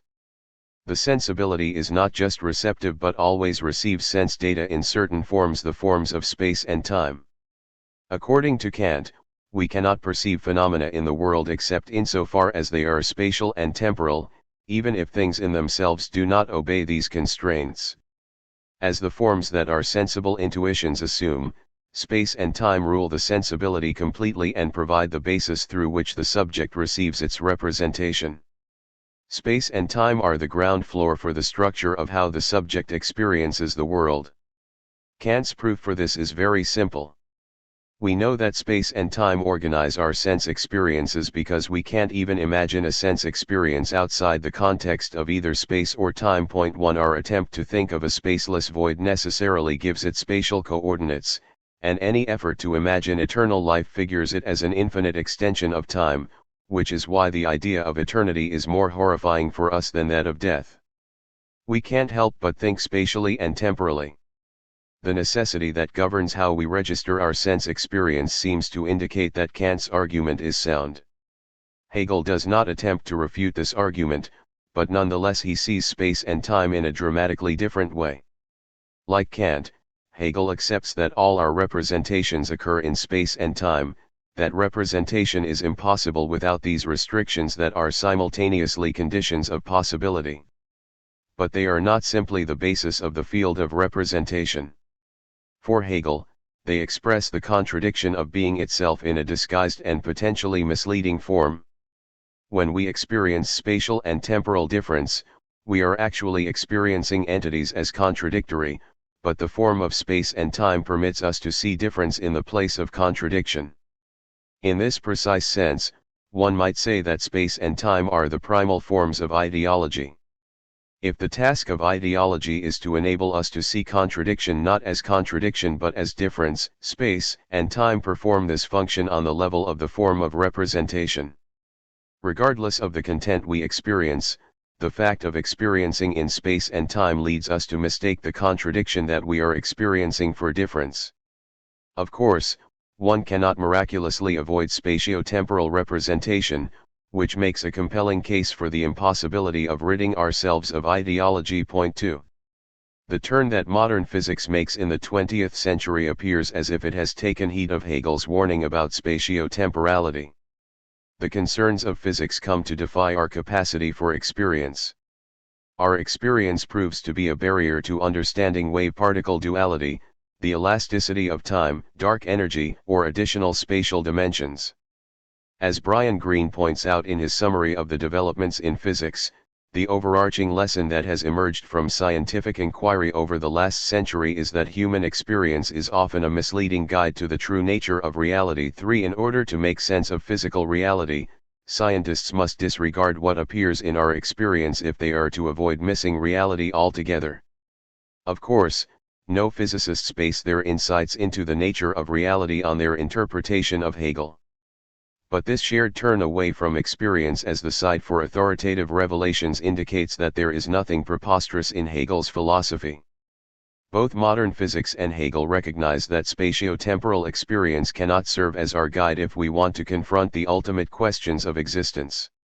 Hegel comes to this conclusion through the concept, while modern physics arrives at it, ironically enough, through the failures of experimentation and calculation. Relativity and quantum theory emerge when empirical research demonstrates its inability to provide an accurate picture of reality. In the end, however, Hegel and modern physicists come to a similar viewpoint about why spatio-temporal experience deceives us. For both, its propensity for producing clear differences is the source of the problem. In a key passage from the final chapter of The Science of Logic devoted to the absolute idea, Hegel clarifies the relationship between contradiction and spatio-temporal representation. He claims that the danger of representation is that it depicts contradiction in space and time, wherein the contradictory is held external to itself, next to and after itself. For rather than seeing an entity as both itself and what it is not, rather than seeing identity as established through contradiction, we separate identities through space and time. Once we perform this operation, we quickly mistake internal contradiction for external difference. Experience induces this error because it represents contradiction in the externality of spatio-temporal terms. As a result, the difference between who I was as a young boy and who I am now, for instance, becomes attributable to the external factor of time. This enables me to believe that as a young boy I had a certain positive identity and that now I have a different one. But this belief is utterly false. I never had an identity separable from its failure or was an entity distinct from what it was not. What I would become informs what I was, and what I was informs what I have become. I had an identity as a young boy on the basis of the fantasy of my future self becoming a professional football player, and my present self exists on the basis of my fantasy of my prior self as an adequate college football player. At all moments, what I am not remains integral to what I am. Acorns don't fantasize about becoming oak trees, and kittens, as far as we know, don't fantasize about becoming cats. But contradiction inhabits these entities even more than it does the fantasizing subject. While the subject has the ability to include its otherness in how it conceives itself, the acorn and kitten cannot. As a result, contradiction completely dominates them. It entails their absolute demise. The subject, in contrast, can reconcile itself with contradiction, finding itself in its own destruction. But when the subject considers itself and other entities as simply existing in space and time, it misrecognizes contradiction as difference. The danger of thinking of contradiction as difference is that it obscures how every entity is at odds with itself before it is at odds with others.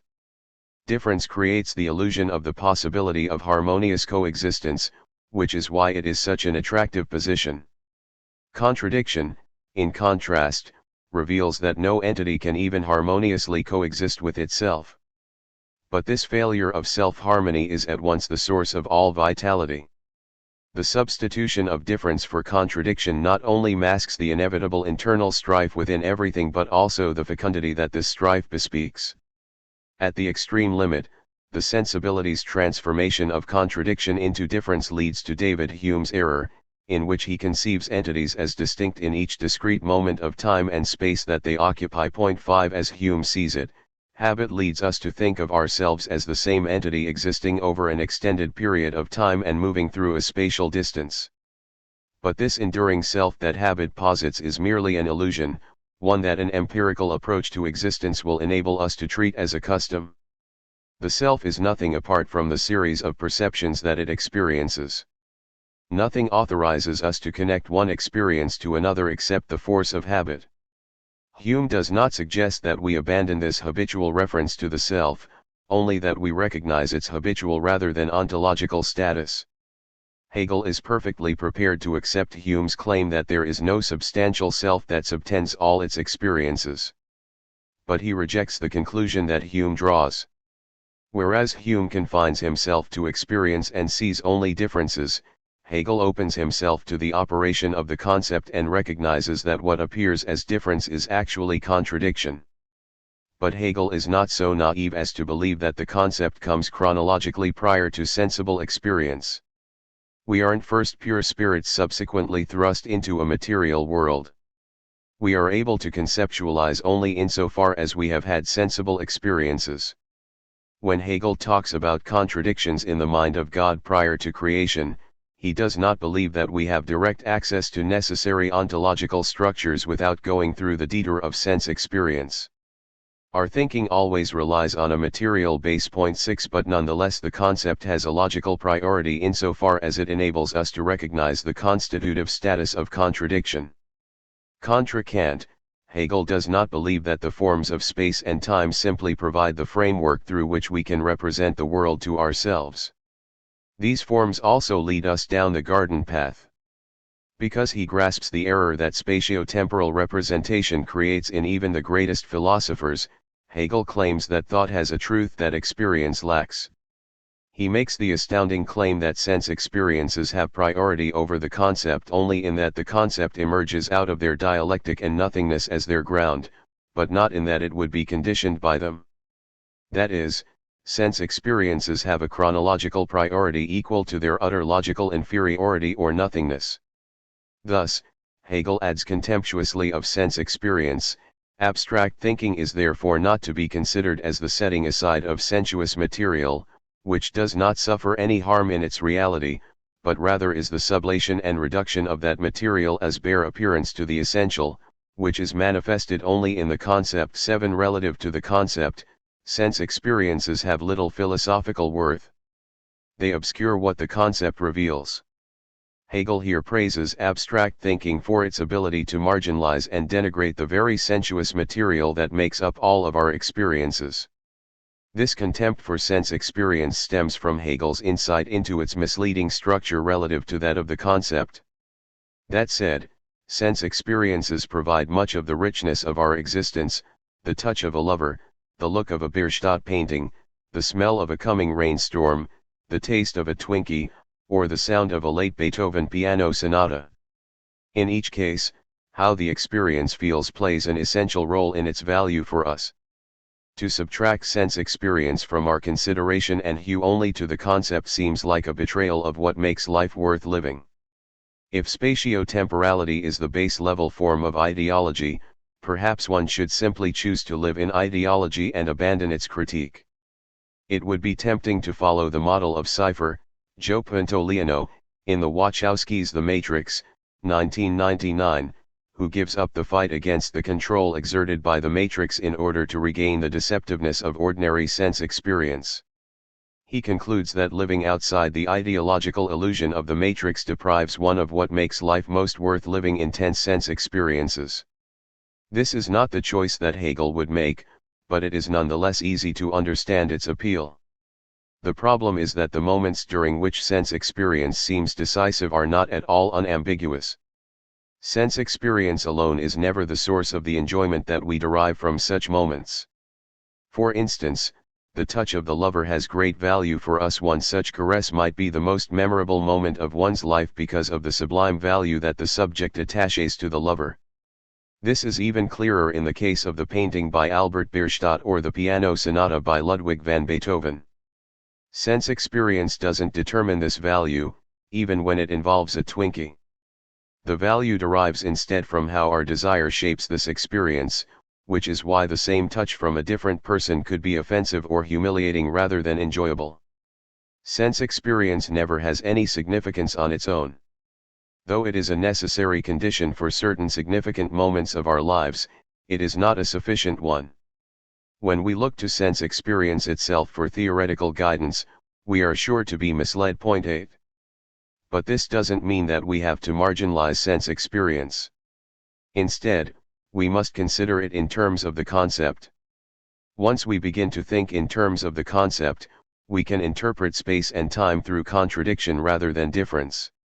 This is the revolution that Hegel can bring to our understanding of experience. After this revolution, spatio-temporal differences will appear to us as contradictions. Like Neo, Keanu Reeves, the hero of The Matrix, we will be able to see through the ideological distortion and recognize the contradiction that it obscures. For instance, space and time separate the mineral mines in the Congo and factories in China from my enjoyment of the latest iPhone. I experience the labor that goes into producing the phone and my enjoyment of it as different, not as contradictory. Once I take the Hegelian red pill, however, I can recognize the contradiction that this difference hides. Difference ceases to blind me to the horrors of capitalist production that make my enjoyment possible. The contradiction of the commodity, its simultaneous embodiment of exploited labor and enjoyment, becomes constantly evident. One must see the labor in the enjoyment. One must see what is there within what isn't and what isn't within what is. The necessity of experience. In his first major philosophical work, Hegel offers a radical revision of experience in terms of the concept. Rather than adopting the standard understanding of experience as the arena of contingent occurrences, the phenomenology of spirit indicates how one might interpret it as the terrain on which contradictions play themselves out.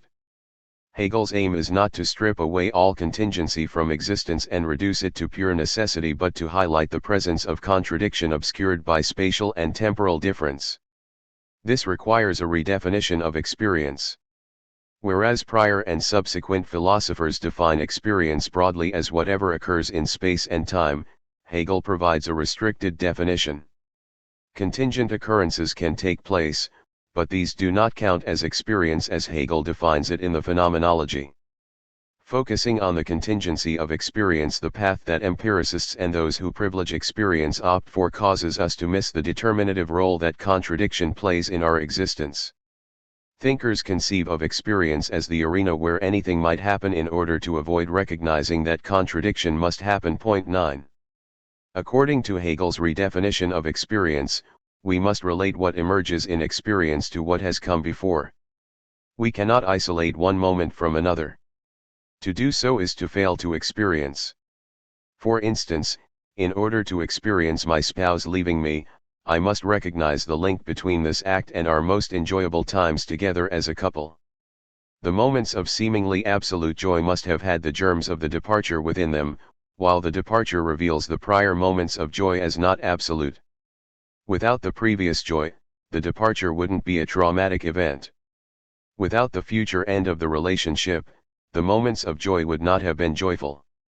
Linking the moments of joy and the departure makes clear the contradiction that defines the relationship. There are not two different non-contradictory experiences but one experience of contradiction. Hegel lays out his theory of experience in the crucial final pages of the introduction to the phenomenology of spirit. There, he insists on the role the subject plays in the objects it experiences. Hegel admits that his account of experience varies from what we usually associate with the term. The distinction centers on one specific moment.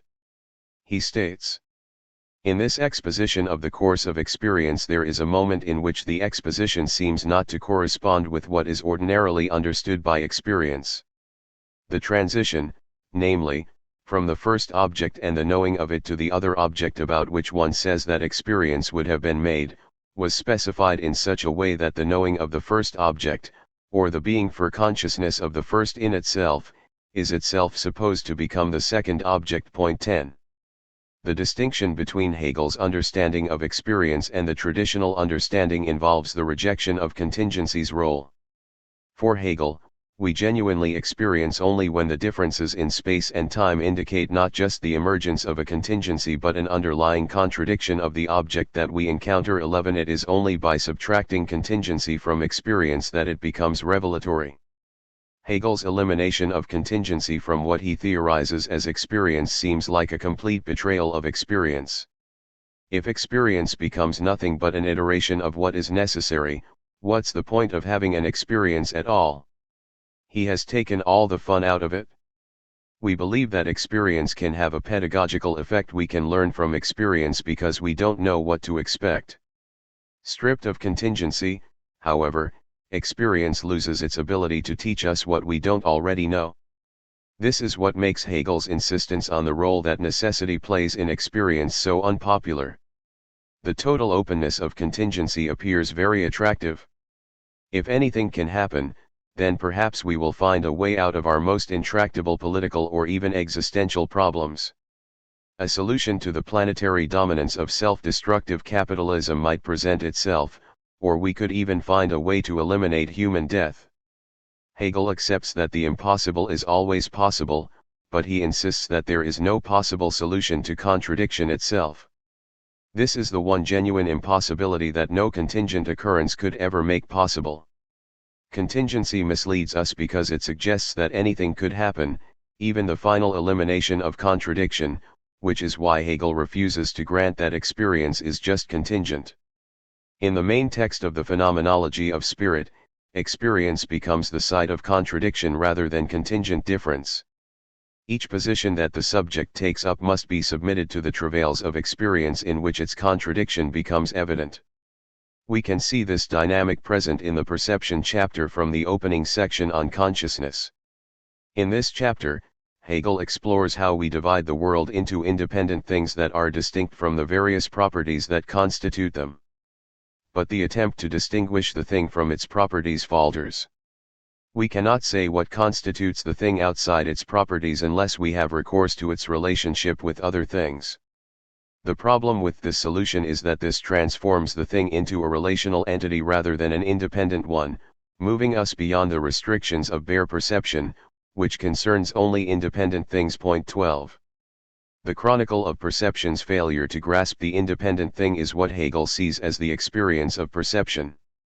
We don't experience one unrelated object after another but the contradictory relation of one object with itself that provides the opening for the emergence of another. One only experiences perception when one grasps that the conception of the thing as independent entails its dependence on other things, which marks the failure of perception. To consider the engagement with the thing in isolation as the experience of perception is to see experience in terms that are too broad and abstract. The experience of perception is the experience of a necessary contradiction. For Hegel, the contingent aspects of experience say, whether I am struck by lightning or not do not count as experience unless I recognize the contradiction that the contingency hides. My own nonchalance in golfing during an electrical storm has a direct link to the lightning that subsequently strikes me. These are not two distinct experiences but part of the same one that exhibits the contradictory structure of experience. This is not to say that we cause all our experiences to occur. But it is the contradiction of our subjectivity that does make them possible.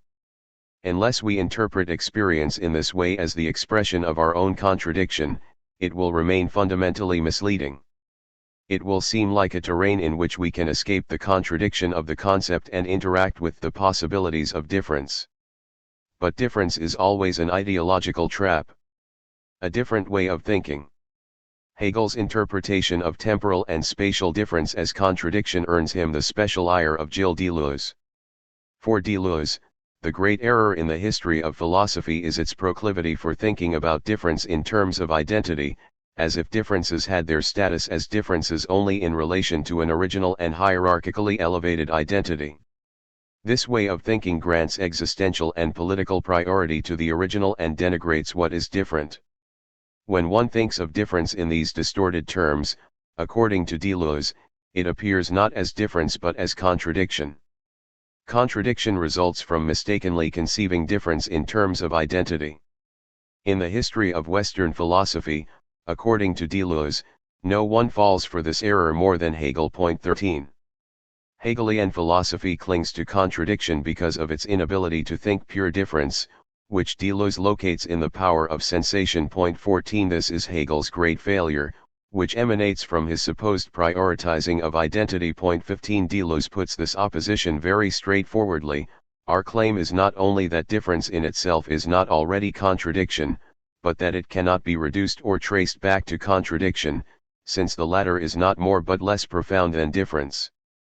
16. We initially experience, through sensation, a plethora of differences, but we submit these differences to the law of identity and end up with contradictions that dimly echo the more profound differences. Contra Hegel, sensation doesn't mask contradiction. It is rather the law of identity that masks difference. As Deleuze frames the question, one must simply choose between contradiction and difference. Hegel chooses contradiction, and he chooses difference. The argument for this choice is axiomatic: there are only differences, and thus contradiction creates a representation of identity that obscures this fundamental ontological fact. Deleuze never deduces the existence of differences but instead presents his emphasis on them as a counter-attack to the dominance of sameness and identity that begins with Plato and reaches its apogee with Hegel. One recognizes difference by simply paying attention to our experience, in which differences manifest themselves. One need not deduce difference because difference is self-evident.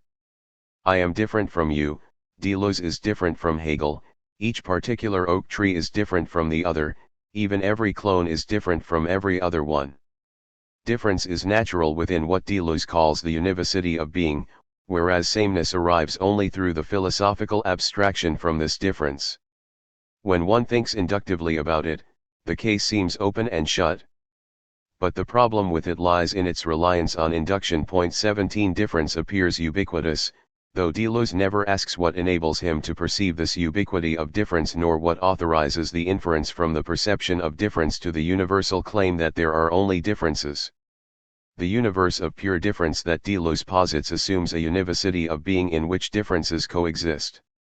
Univocal being is not like a genus that groups together the species of difference. Instead, the univocity of being just ensures that all differences can peacefully coexist on the same ontological plane. 18. It is the image of peaceful coexistence that marks the key difference between Deleuze's philosophy of difference and Hegel's philosophy of contradiction. For Hegel, not only are entities unable to coexist peacefully with each other, but they cannot coexist peacefully with themselves. This failure, however, animates them at the same time as it ultimately destroys them. Deleuze, in contrast, envisions all entities existing in their difference moved by a presupposed natural vitality. Conflicts in Deleuze's universe are always only the result of bad external encounters rather than internal strife. Even suicide is the result of an external force acting on the individual. In this way, Deleuze fails to see the ubiquity of conflict. Taking his lead from the logic of sensation, Deleuze experiences a world of differences existing without any apparent relation to each other, which leaves him unable to explain convincingly why they do interact through conflict. Unless all entities are just collectively unlucky, they must have some drive that leads them to seek out conflict. This shows just how misleading experience can be. Our experience constantly bombards us with contradictions assuming the form of differences, which is why, in the last instance, Hegel refuses to put his faith in the power of experience. His investment in the concept rather than experience threatens to transform him into a 19th-century relic. Even those who take up the mantle of Hegel's philosophy in the 20th century do so through a dramatic turn toward experience, which they feel is necessary to sustain its viability. It becomes evident that concepts cannot survive the rough and tumble world of experience and that we must submit them to the rigors of this world. But in the face of this seemingly damning critique, Hegel would hold out for the superiority of the concept relative to our experience. We reach truth through thought rather than experience. Even though this sounds like heresy to contemporary ears, it is the only authentically Hegelian position. It is solely through the concept that contradiction becomes accessible in its irreducible form. But it is precisely the concept that 20th century thought takes aim at. The Edmund Husserl experience. Though the prioritizing of experience over the concept occurs among a wide variety of thinkers in the wake of Hegel, it is with phenomenology that this prioritizing becomes the foundation for the entire philosophical project. Phenomenology doesn't jettison the concept but focuses its attention on the experience through which the concept comes into being. Point 19. The name phenomenology signals a link with Hegel, but the central concerns of phenomenology represent a decisive turn away from his philosophy. Phenomenology is far removed from the phenomenology of spirit. As phenomenology sees it, the problem with Hegel and other metaphysical thinkers is that they assume objects are given for the subject without ever questioning how they arise. Phenomenology examines how knowledge arises through experience. It has its basis in the recognition that no knowledge arrives all at once but comes through a temporal sequence. The major phenomenologists Edmund Husserl, Martin Heidegger, Jean-Paul Sartre, Simone de Beauvoir, Maurice Merleau-Ponty, Emmanuel Levinas take experience as the point of departure to understand being rather than beginning with the concept in order to understand what occurs in experience. Phenomenology is the examination of what is more primary than concepts, the experiential building blocks out of which concepts form. Hegel's error, from the perspective of phenomenology, is that he fails to account for how the concept arises. Hegel simply elides the question of the emergence of the concept and assumes that it's there. In order to remedy this deficiency, the phenomenologist must introduce temporality into the concept. Our knowledge of the concept doesn't come all at once but emerges through a temporal unfolding of the experience that precedes it. Hegel's denigration of time and space leaves him little to offer, once we grasp that everything must come into being, which seems like a commonsensical claim. Point 20. Phenomenology aims at constructing a philosophical approach adequate to our experience. This project begins in earnest with Edmund Husserl's logical investigations in 1900. In the second volume of this work, Husserl offers a canonical definition. He writes, "Phenomenology is accordingly the theory of experiences in general, inclusive of all matters, whether real, real, or intentional, given in experiences, and evidently discoverable in them." 21. Though this early foundational work highlights the logical structure of our experience, experience nonetheless has primacy. But after the logical investigations, Husserl turns even further in the direction of experience and away from the concept. Husserl's phenomenology tries to extricate experience from the concept that deforms it. To this end, Husserl becomes convinced that logical structure, rather than constituting our experience, separates us from it. He recognizes that experience occurs prior to the mediation of logical structure, that is, prior to where he locates it in the logical investigations. It is, first and foremost, immediate, though we use our conceptual knowledge to make sense of it. I have an original experience of a mountain lake, and then my thinking brings the concept of a mountain lake, with all its romantic resonances, to bear on this experience. The result is a loss of access to the original experience of the lake in its temporal emergence for me. I end up with a mountain lake instead of experiencing a mountain lake. The premise of phenomenology is that we initially interact with objects through a preconceptual relation in which they come to be objects for us. Point 22. In his later works, Husserl develops a method to reverse the conceptual baggage that obtrudes on our original experience. He calls this the phenomenological reduction. This is a process in which thought brackets the concept in order to provide access to our unmediated experience. In the Cartesian Meditations, Husserl states, phenomenological explication does nothing but explicate the sense this world has for us, prior to any philosophizing, and obviously gets solely from our experience. 23. The phenomenological reduction promises to return us to a sense of experience prior to the sedimentation of the concept that has blurred its true nature. Point 24. In other words, phenomenology moves in the opposite direction as Hegel's philosophy. But if one finally arrives at pure preconceptual experience to which phenomenology aspires, one discovers nothing at all. Without the concept, Hegel recognizes, there is no such thing as experience. Instead, we experience through the concept, which is why all attempts to move prior to it inevitably fail. Without the deformation enacted by the concept, we would have no experience. Rather than seeking an escape from this deformation to understand our experience, we must plug ourselves fully into it. Rather than striving for an impossible original immediacy, we can affirm that our conceptual distance from the world is actually our mode of access to it. Abstracting toward concretion. The first gesture of thought is abstraction. The subject doesn't confront a world of particulars and subsequently derive its concepts from those particular starting points. Point 25. Instead, it begins with abstraction and discovers particulars through this initial abstraction.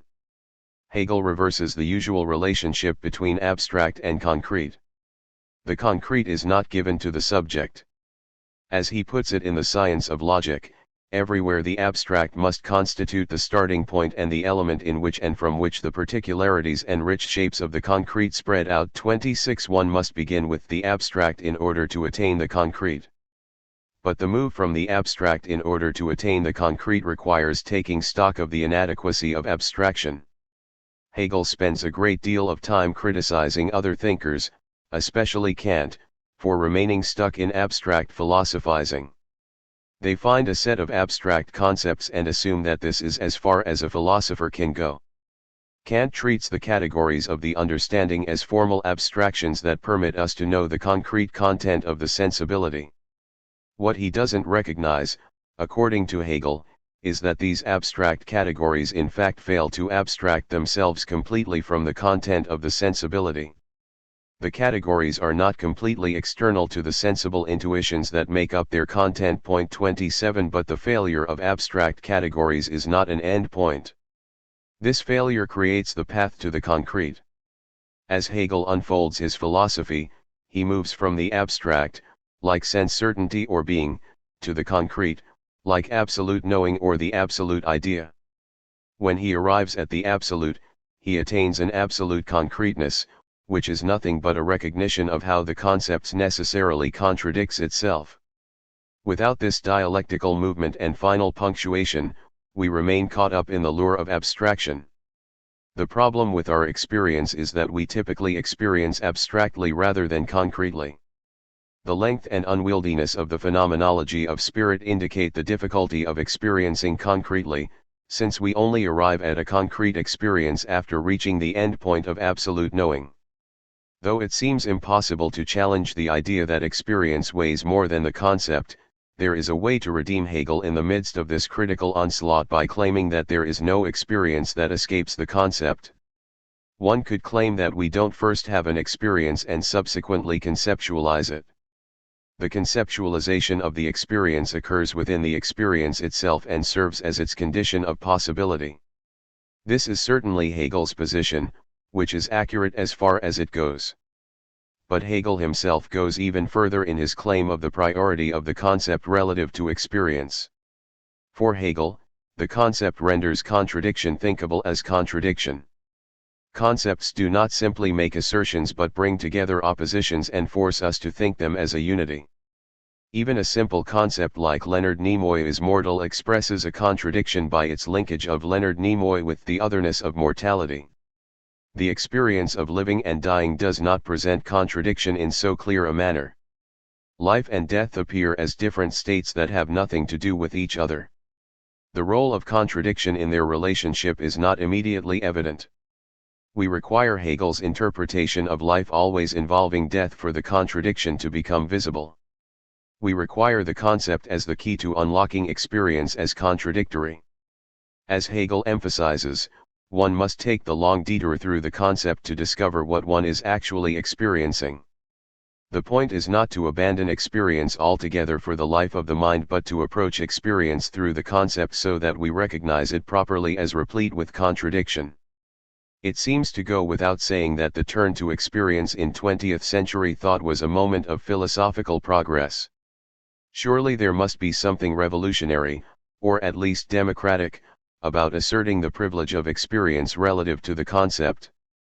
Experience is the domain of everyone, while philosophers assume for themselves the prerogative of exploring the concept. But in the aftermath of the triumph of experience and its displacement of the priority of the concept, it is time to take stock of where the revolutionary power actually lies. As long as we confine ourselves to the field of experience, we remain blind to the necessity of contradiction through succumbing to the lure of difference. The verdict on the struggle between the concept and experience is unambiguous. Ideology resides in the difference of experience, not the contradiction of the concept. Involvement with negation is the speculative genius of the concept. When we think conceptually, we encounter a fundamental negation as the essence of every identity, a negation that produces identity. This contradiction runs throughout conceptual thought, but at the moment when one introduces spatio-temporal experience, it becomes possible to see contradiction as difference.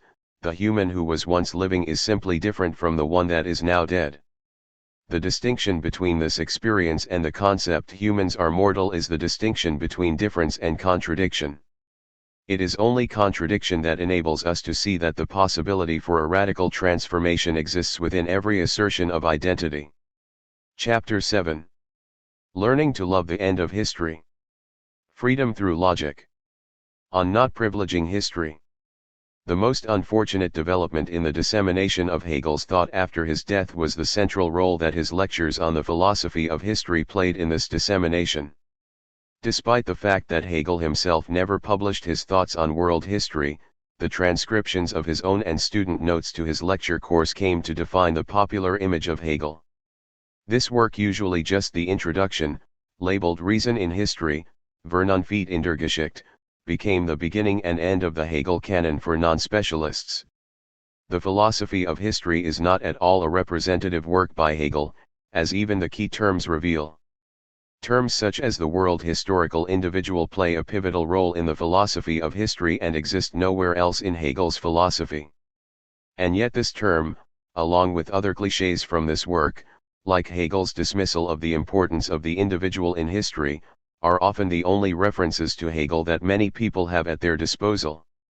What's striking about the relative weight that the philosophy of history receives in the analysis of Hegel's thought is the dramatic difference between Hegel's champions and his detractors.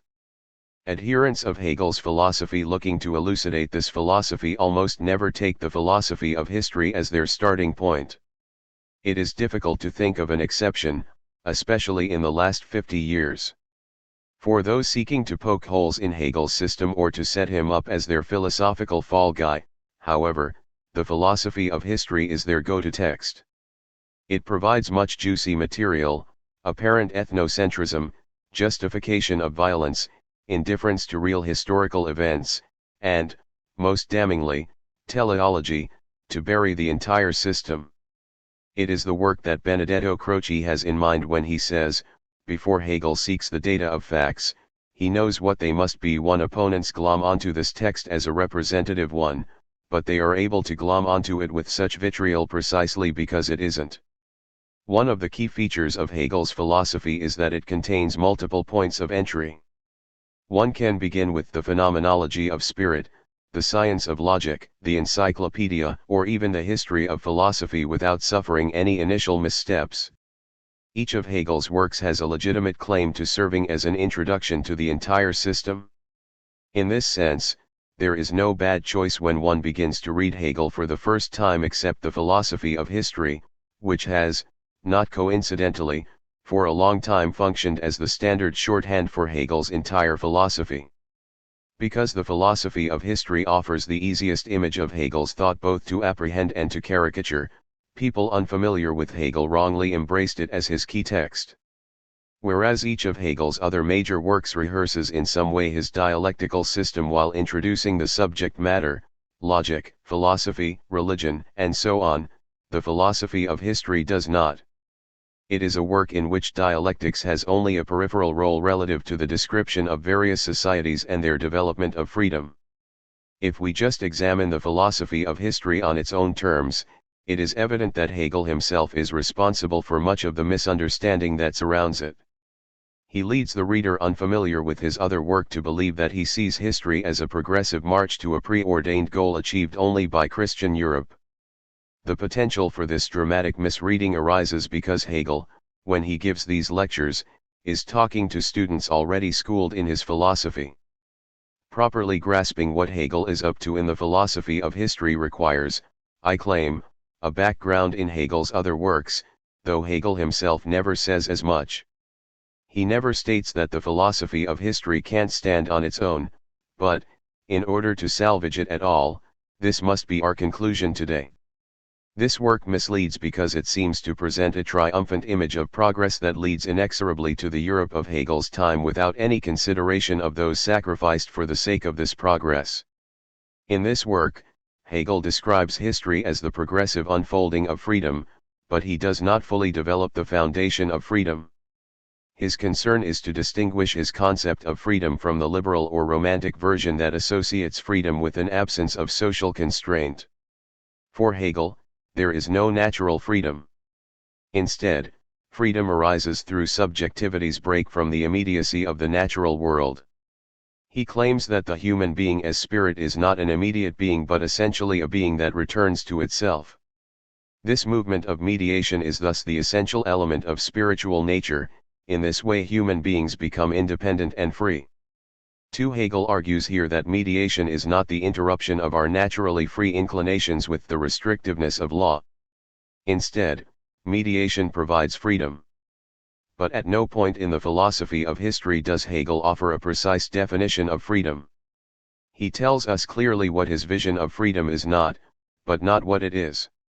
Nevertheless, the philosophy of history operates with a tacit definition of freedom based on his own ontology, which otherwise plays no role in it. In order to understand what Hegel means by freedom in this work, one must have recourse to the text that he wrote 10 years before giving his first lectures on the subject.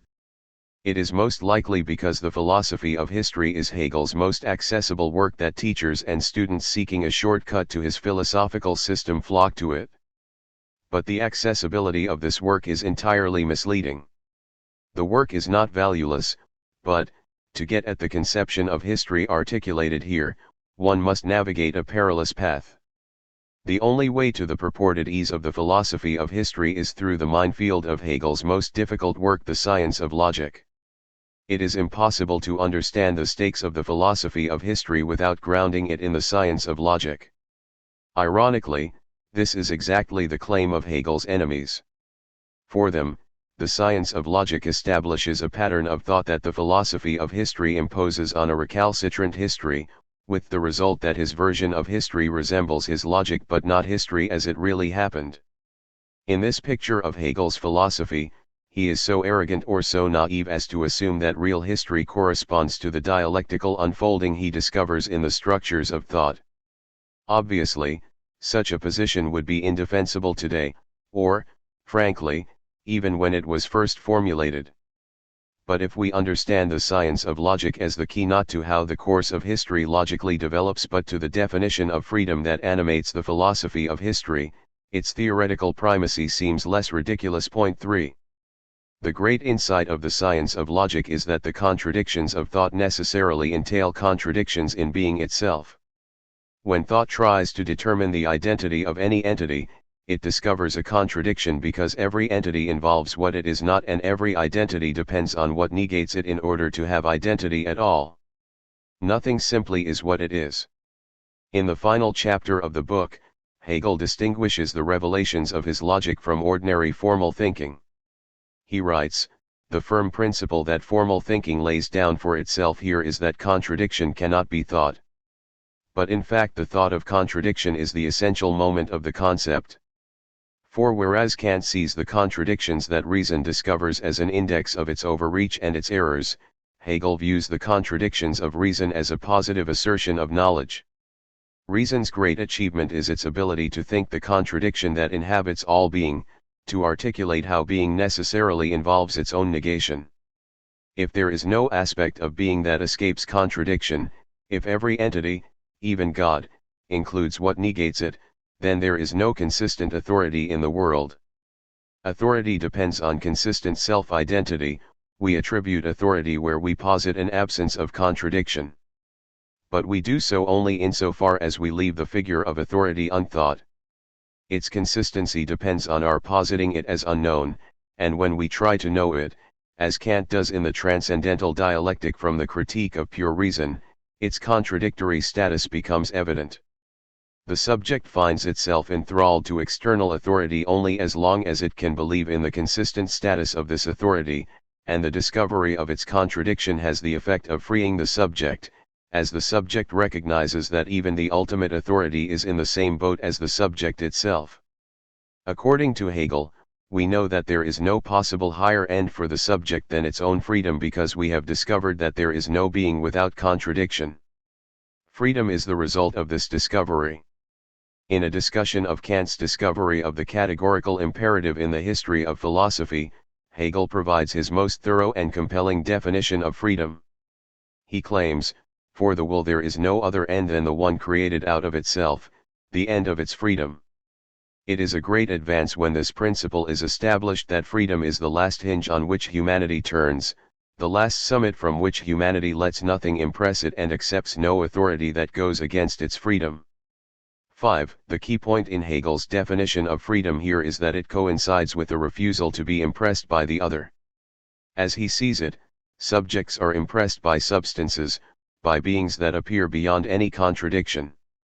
Being impressed by substances, however, is a barrier to recognizing one's freedom. But reason comes to the rescue and reveals that the substantial beyond does not exist. It shows that every being, even those that appear substantial, exists through contradiction. History is the arena in which we discover the contradictions that strip the authority from figures of authority. Each discovery frees the subject from its investment in the authority, until there are no more figures of authority left. Even the subject's own natural inclinations suffer from contradiction, which disqualifies them from any authoritative status over the subject. That is, the subject is naturally inclined to act in mutually opposed ways, say, to survive and to propagate itself. This absence of any authority, either external or internal, bespeaks for Hegel the subject's freedom. The free subject relates to the figure of authority as a fellow being divided by contradiction rather than as a self-identical substance. The authority is just another subject, not a self-identical being elevated above the subject. When one examines Hegel's conception of freedom as he articulates it here, it becomes clear just how far it is from the liberal conception. Liberalism conceives of freedom as the absence of constraint. One is free, for the liberal thinker, when no one is unjustly hindering what one can do. But liberalism misses how constraint most often operates. Direct constraint is the primary concern of liberalism. And yet, direct constraint is the easiest to defy. The most pernicious form that constraint takes occurs when the external authority presents itself as substantial and thus impresses the subject. Impressing the subject is far more threatening to its freedom than imposing on it, and is usually propedeutic to imposing on it. Authentic freedom requires an absence of impressive external substances, which is why Hegel says in the passage cited earlier that we achieve freedom only when we allow nothing to impress us. Otherwise, the subject finds itself devoted to an external authority while remaining utterly convinced of its own freedom. This is the classic liberal trap. The great instance of this liberal trap is freedom in capitalist society. Capitalist subjects believe themselves to be free to act however they want. Yet they also believe in the perfection of the market. It functions as a substantial other that impresses them and guides how they act. They buy what the market offers, invest in what the market proposes, and work in jobs where the market identifies a need. The belief in the market goes hand in hand with the liberal conception of freedom, but not with Hegel's, because truly free subjects cannot prostrate themselves before any self-identical idols, which is what the market is within capitalism. In the philosophy of history, Hegel constructs a narrative of the history of freedom. His concern is not with the actual freedom that people experienced but with the expansion of the idea of freedom. Hegel famously divides history into three primary epochs: the Asiatic world in which one, the ruler, is free, the Greek and Roman world in which some, those of the ruling class, are free, and the modern world in which all are free. This schematic history actually recounts how the recognition of contradiction has developed, even if Hegel's societal alignment of this recognition isn't perfectly accurate. Despotic rule involves the freedom of only one because it is only the ruler in a despotic regime that can act without reference to a substantial external authority. The despotic ruler, by virtue of the ruling position, recognizes that every other suffers from self-division, and this is the basis for the ruler's freedom. To be a ruler is to recognize that one's followers are subjects, not pure substances. In the Greek and Roman world, the free men collectively share this position, but it is denied to women, slaves, and men without citizenship. Freedom is the refusal to endow the other with wholeness or self-consistency. It is the refusal to treat the other as a substantial being. The modern world permits every subject to experience this revelation of the inconsistency of authority. Every subject can recognize that contradiction is coextensive with being itself because no subject in modernity has any necessary superiority to any other. This is why modernity is the epoch of revolutions. If there is no undivided other, no figure of authority that avoids contradiction, then no one has a right to rule. 6 As a result, rule becomes the object of contestation, and, what's more, subjects must learn to exist without reliance on any consistent external authority whatsoever. At the end of history, they must give duties to themselves rather than receiving them from an authoritative other. 7 Every subject must wrestle with the self-division of the other. The claim that history comes to an end seems odd coming from the philosopher who introduced history into philosophy. 8 It seems like a retreat from the radically of Hegel's own recognition of our inescapable historicity. For this reason, critics often see the proclamation of an end to history as a sign of Hegel opting out of political struggle, of him taking a position above the fray. Critics have endlessly taken him to task for this move. But the proclamation that history ends with the modern world does not function as an escape hatch from politics or freedom. It assures us that we are condemned to freedom, that we cannot turn back to the assurances of a consistent authority. Hegel's assertion of an end to history is not a retreat but a refusal of retreat. Those who would reassert the claims of history today are themselves looking for respite from the traumatic and liberating implications of its end. The proclamation of an end of history is the most radical step that Hegel takes in the philosophy of history. History ends when freedom becomes accessible for all. As Hegel sees it, freedom can be the only possible end of history because being itself has given it to us. Whatever end we erect for ourselves beyond freedom will always have its basis in freedom, which derives from the absence of any substantial authorization. The ontology of contradiction assures us that we will never have any assurance and that history will never move beyond freedom. No matter how advanced humanity becomes, no matter how far we go down the road of post-humanity or meta-humanity, we will remain within the ontology of contradiction. We cannot overcome contradiction because contradiction is the source of our capacity for overcoming. This leaves us on the terrain of freedom. It is in this extreme sense that freedom marks the end of history. The allure of modesty. It is tempting, and even the greatest Hegelian thinkers sometimes succumb to the temptation to interpret the end of history in relative terms. They infer from Hegel's formulation that he is making the modest claim that one cannot but relate the narrative of history from its end point.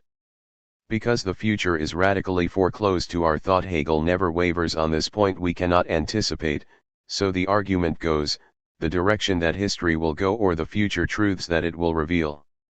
As a result, when recounting history, we necessarily find ourselves at the end.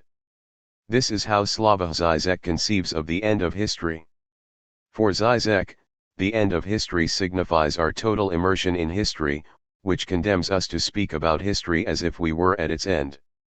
According to this position, Hegel theorizes an end of history in order to acknowledge that there is no exit from history, that we can never view the world sub specie aeternitatis. 9 Žižek believes that we cannot subtract ourselves from the historical process that we are recounting, which gives this process the appearance of an end with us.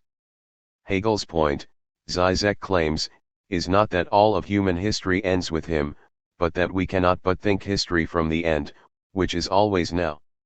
This closure is the result of the standpoint from which we speak, the result of the act of speaking history. Our position of enunciation manifests itself within our historical statements in the form of a retrospective account. Žižek puts it like this: at every given historical moment, we speak from within a finite horizon that we perceive as absolute. Every epoch experiences itself as the end of history. 10 We are, in other words, condemned to locating ourselves at the end of history. Žižek's analysis of the end of history is correct as far as it goes. It is accurate to say that we cannot avoid speaking from the perspective of the end when we narrate history. But this interpretation of the end of history has the effect of minimizing Hegel's claim when he announces that history reaches its end with the full development of the concept of freedom. This interpretation reflects a modesty in relation to Hegel that Žižek typically avoids. My contention is that Hegel's claim here is stronger than an admission that the end of history constantly imposes itself on us as historical subjects. Instead, Hegel believes we will never move beyond the recognition that all are free, which is the recognition that occurs in modern Europe, as well as in North America and Haiti.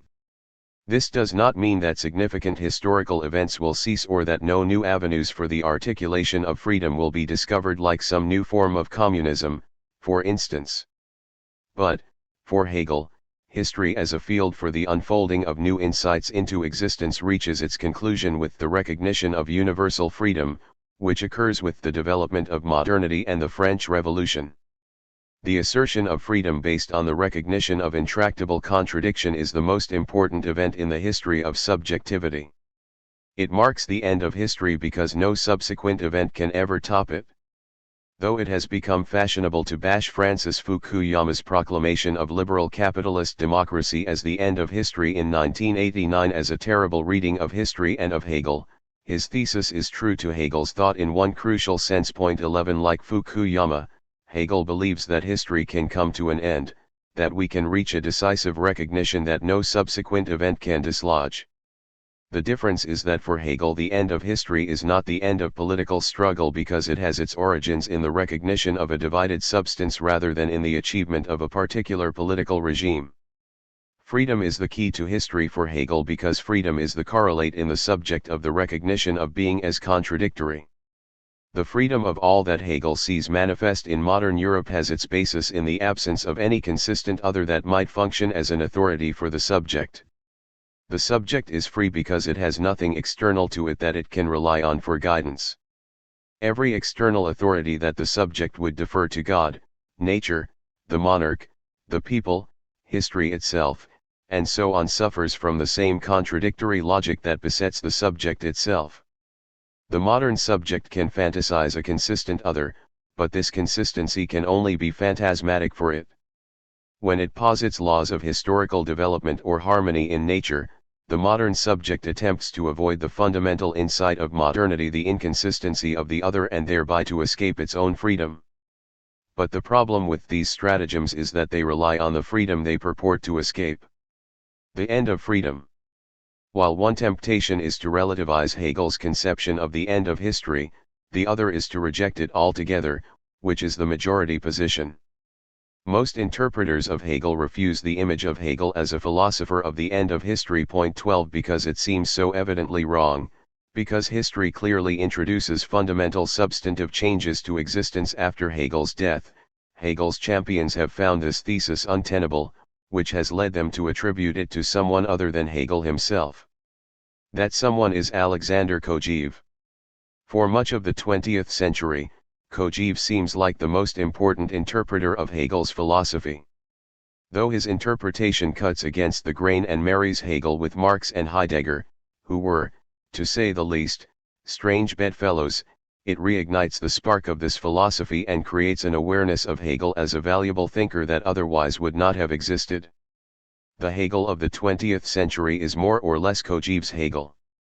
When Kojève gives his lectures on Hegel in Paris during the 1930s, there is no extant translation of the Phenomenologie des Gestes in French. Point 13 There is one soon afterward, just as there are philosophers like Jean-Paul Sartre, Jacques Lacan, and Georges Bataille seriously engaging with Hegel's thought in a way that would have been unthinkable without Kojève's epical intervention. Kojève created a contemporary Hegel, but the price of this currency is that Hegel becomes the thinker of the end of history. In his lectures, Kojève makes it clear in no uncertain terms that Hegel formulates an end to history. Kojève idiosyncratically bases his reading of Hegel's philosophy of history on the dialectic of the master and slave in the Phenomenology of Spirit. Point 14 Rather than read the philosophy of history directly on its own, Kojève hits on the idea of a detour through the phenomenology, and this detour produces stunning results. According to Kojève's interpretation of Hegel, humanity begins in the struggle for prestige or recognition. A long series of senseless fights to the death in order to gain prestige dominate prehistorical human existence. The winner of these fights gains prestige but lacks anyone to bestow it because the others are dead. No one is left to laud the winner. This war of all against all is, according to Kojève, Hegel's version of the state of nature. Point 15 History proper begins when the fight to the death for prestige ends not with death but with the acquiescence of one subject to another.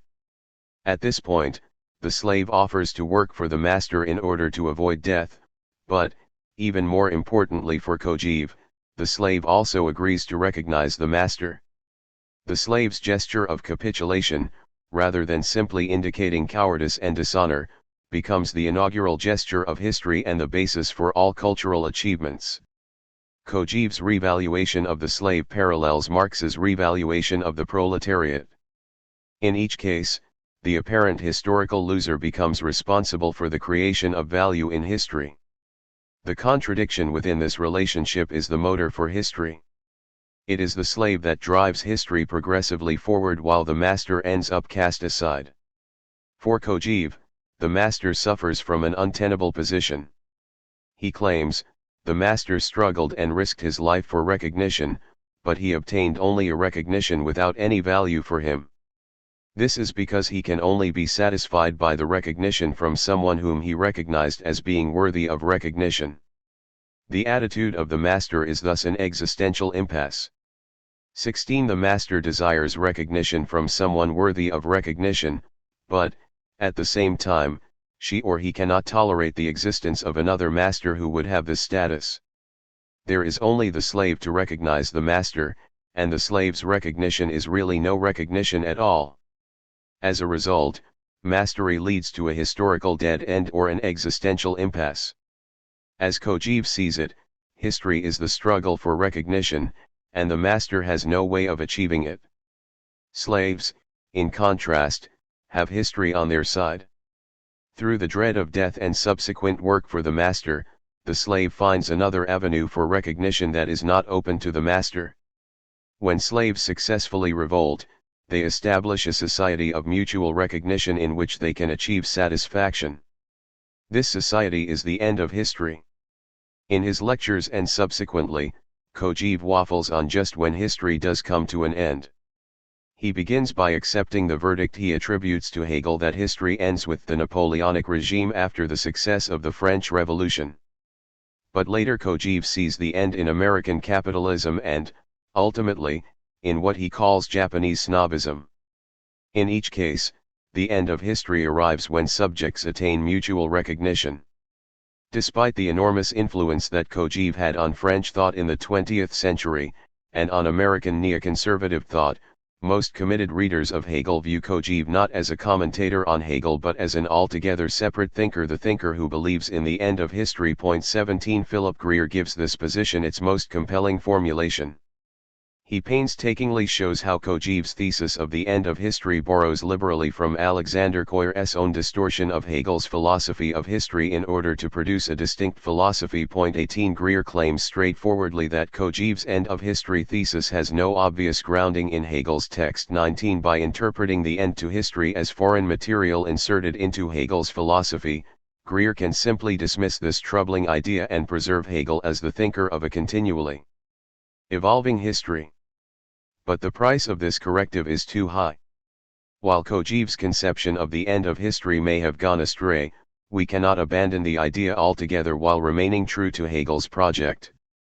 Greer simply sidesteps Hegel's own direct statements on the end of history, statements that force us to grant that Kojève is onto something. For Hegel, history has an end in both senses of the term, an aim and a terminus in which this aim has been reached.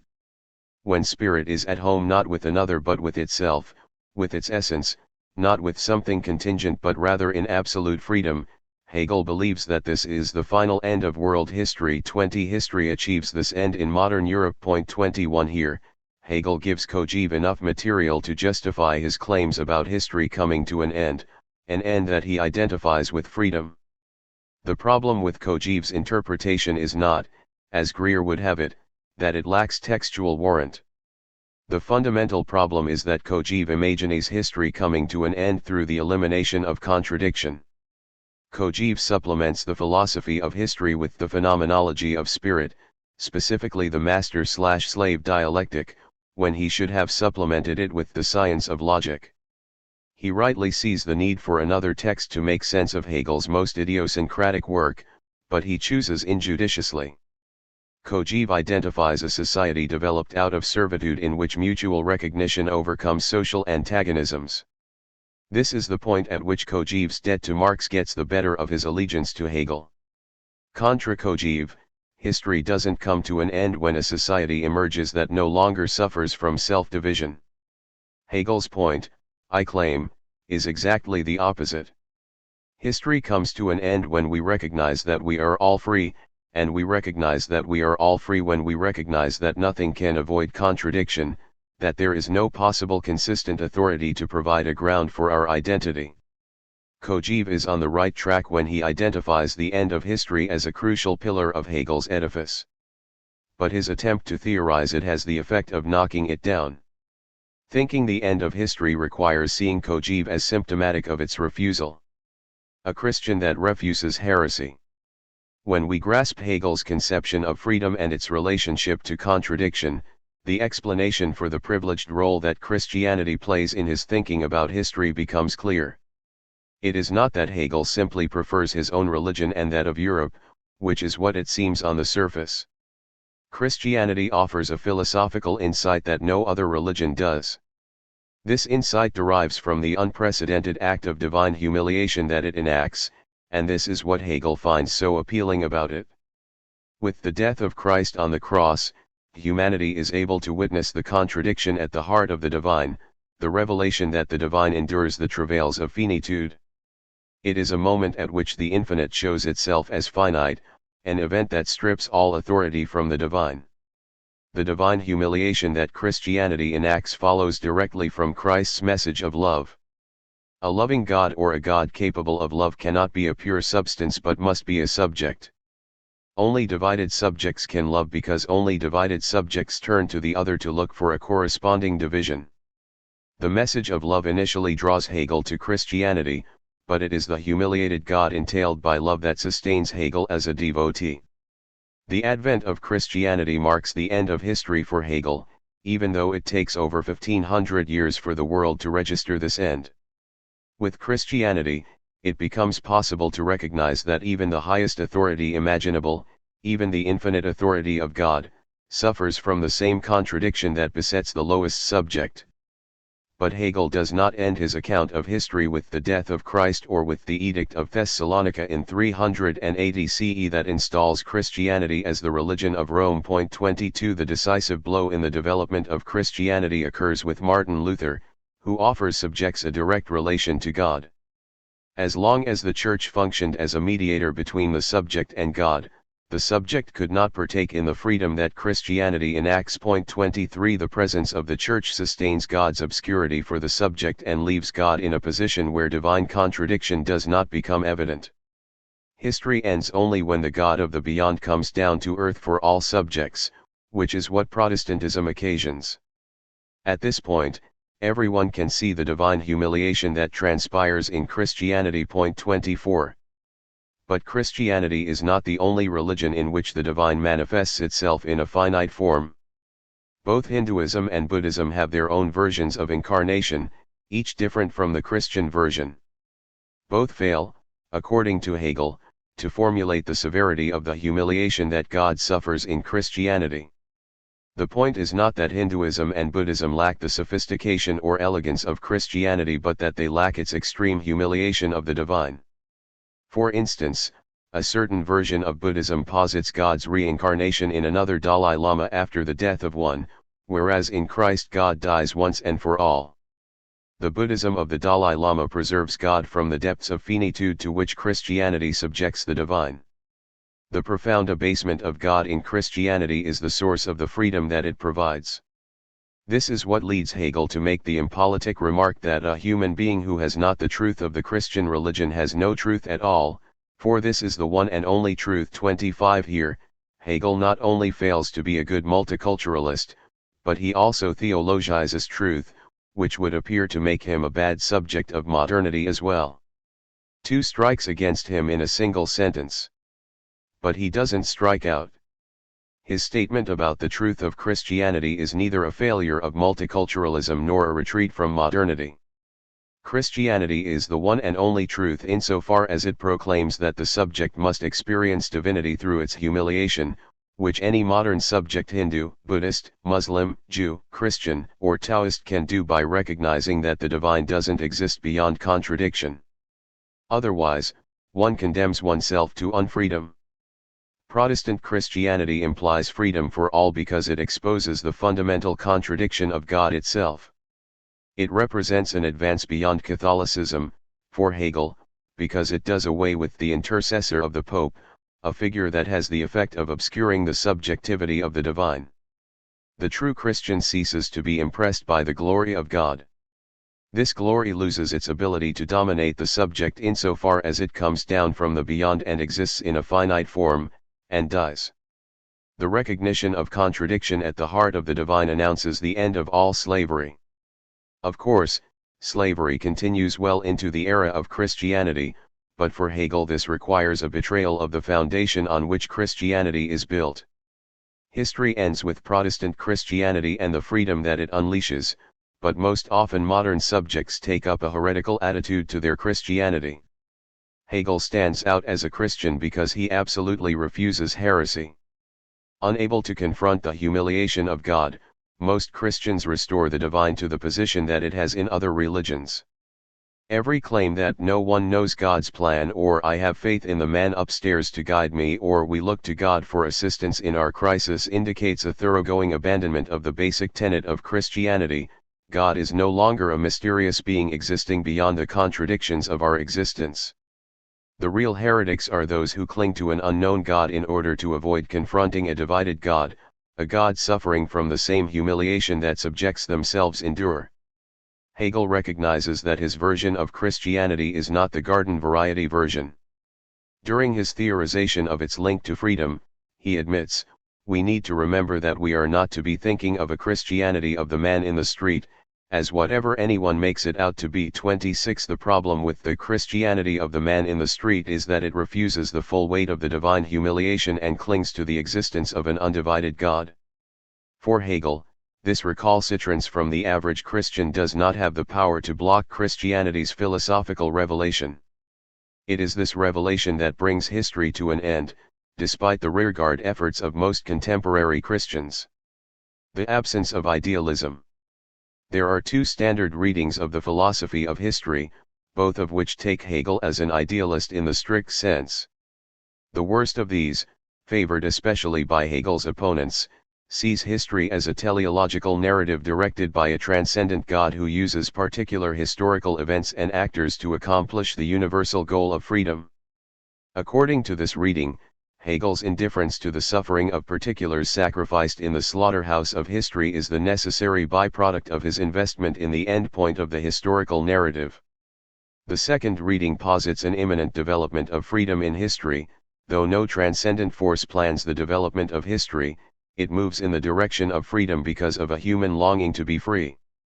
The spirit of freedom guides subjects unconsciously toward history's ultimate endpoint. In the most sophisticated form of this reading, the dialectical logic of historical development doesn't determine specific events but relies on a series of contingent events to achieve its aim. The majority of the significant interpreters of Hegel writing today, Slavoj Zizek, Catherine Malibu, Rebecca Comey, Sally Sedgwick, and Susan Buck-Morzes, just to name a few, avoid the philosophy of history like the plague. When one sees how much fun Hegel's opponents have with this work, it's tough to blame them. Karl Popper's sarcastic quip, "It was child's play," for his powerful dialectical methods to draw real physical rabbits out of purely metaphysical silk hats, hints at the extent of the ridicule heaped on this work. Point 27. Those who do discuss it, such as Robert Pippin, do so in much the same way that Kojève does, through their reading of the phenomenology of spirit and the project of mutual recognition they find in that text. The philosophy of history is anathema because it seems impossible to reconcile it with the materialism that these interpreters, along with most contemporary subjects, share. Hegel's account of history is unabashedly idealist. Hegel envisions subjects driving the movement of history through their commitment to realizing their ideas. It is not the mode of production of material life that triggers historical transformation but the idea of freedom, which is why this work from Hegel, more than any other, leads Marx famously to accuse Hegel of standing on his head and thinking the dialectic upside down. Marx offers a corrective in his thought, turning Hegel right side up, putting the dialectic on its feet, and advocating materialism. Marx has it right when he describes Hegel as turning thought upside down, but this is the source of his radically that Marx pulls back from. As a thinker of contradiction, we should imagine Hegel, as Marx does, thinking while standing on his head. Perhaps thinking dialectically requires such a position, which expresses the discomfort that dialectical thought brings to our everyday life. But, in any event, Marx's materialist corrective is unnecessary. When we consider the philosophy of history in light of the science of logic, its runaway idealism diminishes. From this new perspective, freedom ceases to exist as an idea separated from any material origin and becomes the ideal correlate of the structure of being. Though subjects pursue freedom as an end, neither God nor some amorphous humanist impulse has given them this end. It is the product of God's failure, a failure shared with all being. The contradiction of being rather than the idea of freedom becomes the engine of history. The self-division of being is the material cause of the development of human history that Hegel recounts. If Hegel himself never articulates this, it nonetheless is apparent from the way that he describes freedom throughout his philosophy. The object of the cunning. If the science of logic enables us to understand the material basis of freedom in the philosophy of history, it also provides an important corrective for one of this work's most troubling ideas, the cunning of reason. The cunning of reason appears to give the lie to the reading of history as the unfolding of freedom. According to the traditional interpretation of this idea, reason exhibits its cunning by using the activity of individuals to enact its own goals, so that individuals are nothing but the tools of reason. Hegel even seems to celebrate reason's ability to profit on the suffering and death of individuals that struggle without any personal investment in advancing reason's agenda. Interpreters who encounter the cunning of reason while reading the philosophy of history have been taken aback. With this idea, Hegel justifies the most brutal horrors of human history as the means through which reason asserts itself as the end of history.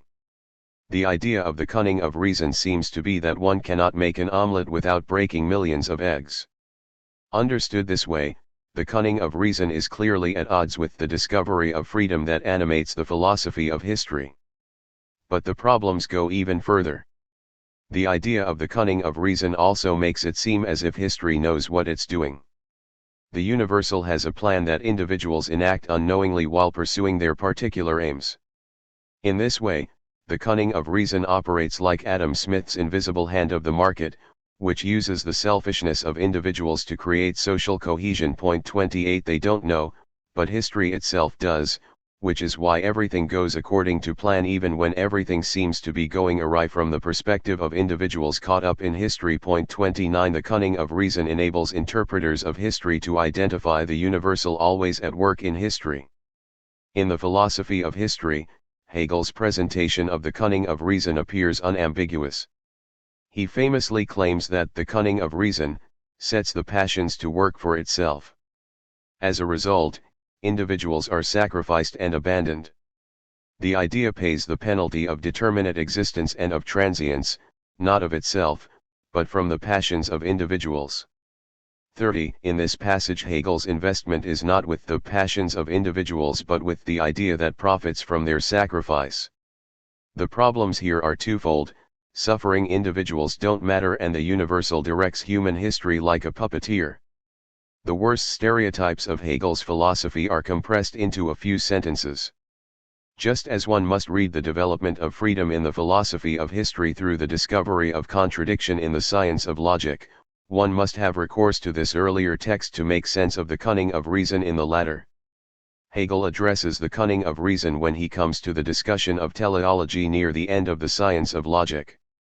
The fact that he brings up the cunning of reason during a discussion of teleology immediately raises red flags, suggesting that Hegel will go down the path suggested by the passage in the philosophy of history that the cunning of reason ruthlessly exploits means to accomplish universal ends. But then things take a surprising turn. In the science of logic, the cunning of reason does not involve the universal using individuals as tools for its own advancement. Instead, the situation is reversed. Individuals establish their own ends, and the cunning of reason is nothing but the fact that individuals must use some sort of means to accomplish these ends. This is where the universal intervenes.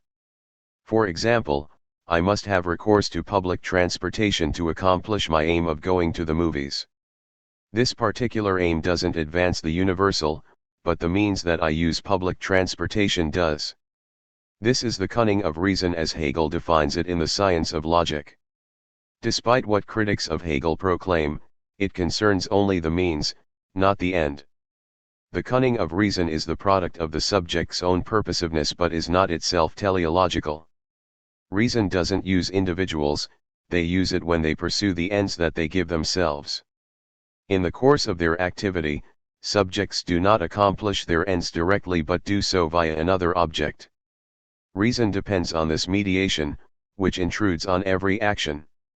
As Hegel puts it in the science of logic, that the purpose posits itself in immediate connection with the object, and between itself and this object inserts another object, may be regarded as the cunning of reason. 31 He goes on to celebrate the means as the manifestation of reason. Hegel insists that the means is higher than the finite purposes of external purposiveness. The plough is more honorable than are immediately the enjoyments which it procures and which are the purposes. 32 What passes for a mere means ends up being more significant than any conscious ends for which we use this means.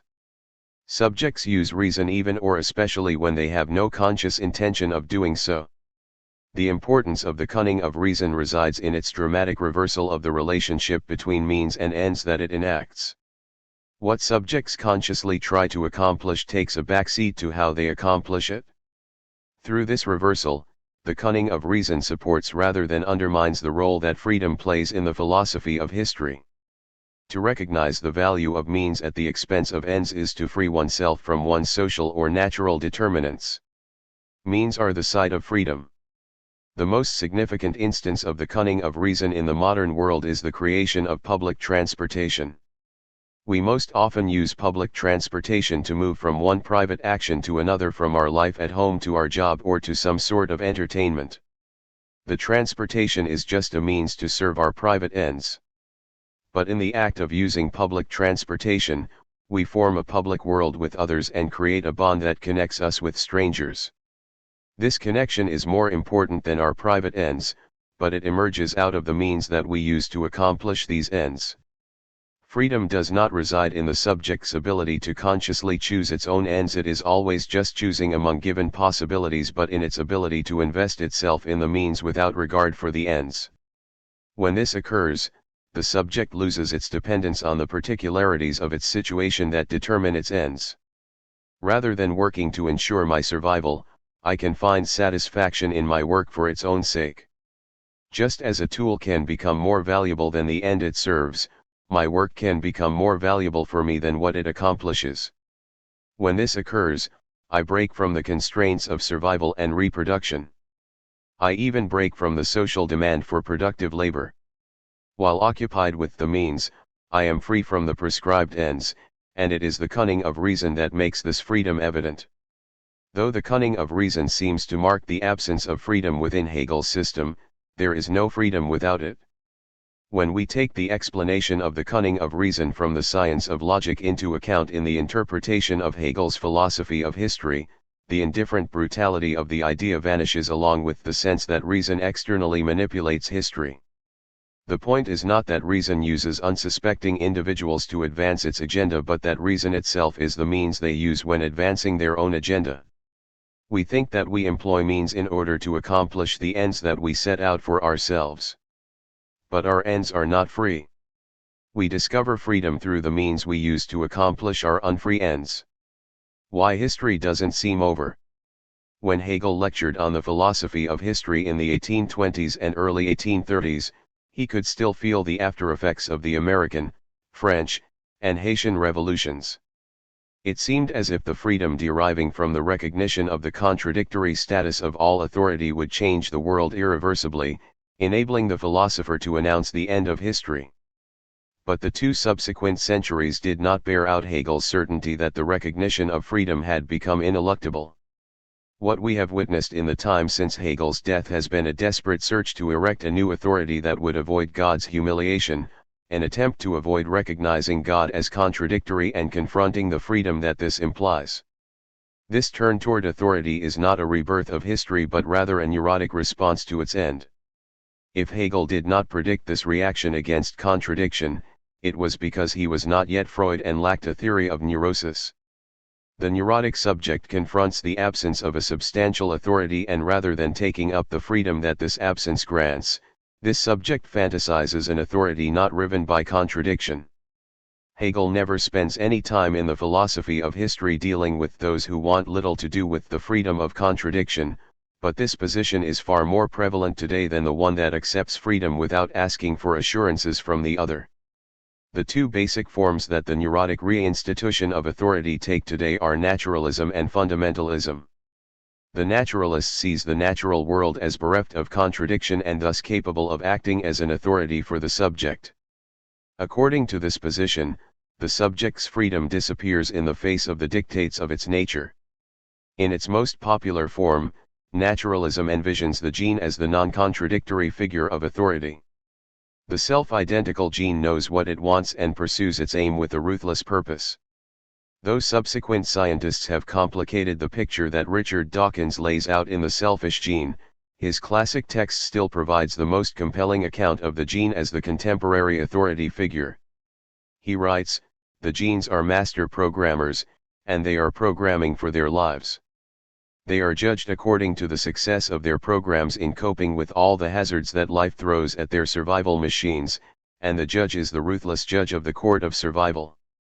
33 The position that Dawkins espouses here is a neurotic one because it evinces the belief that genes know what they want, that they have a purposiveness not at odds with itself. In this sense, genes take up the position once occupied by the pre-Christian God. They are more appealing than the Christian God because they have not yet succumbed to the crucifixion, which enables them to retain the status of an undivided authority. It would be interesting to see a gene die on the cross, which would allow the believer in the self-identical gene to discover the freedom of the Christian. But this has not occurred. Dawkins does not believe himself to be a believer, but this disavowal of belief permits it to function all the more vehemently. We can see a similar example of belief in the non-contradiction of the gene in a discussion that took place in a film course that I recently taught. While explaining the concept of the femme fatale in film noir to a group of students, I showed the scene in which Gilda, Rita Hayworth, first appears in Charles Vidor's film Gilda, 1946.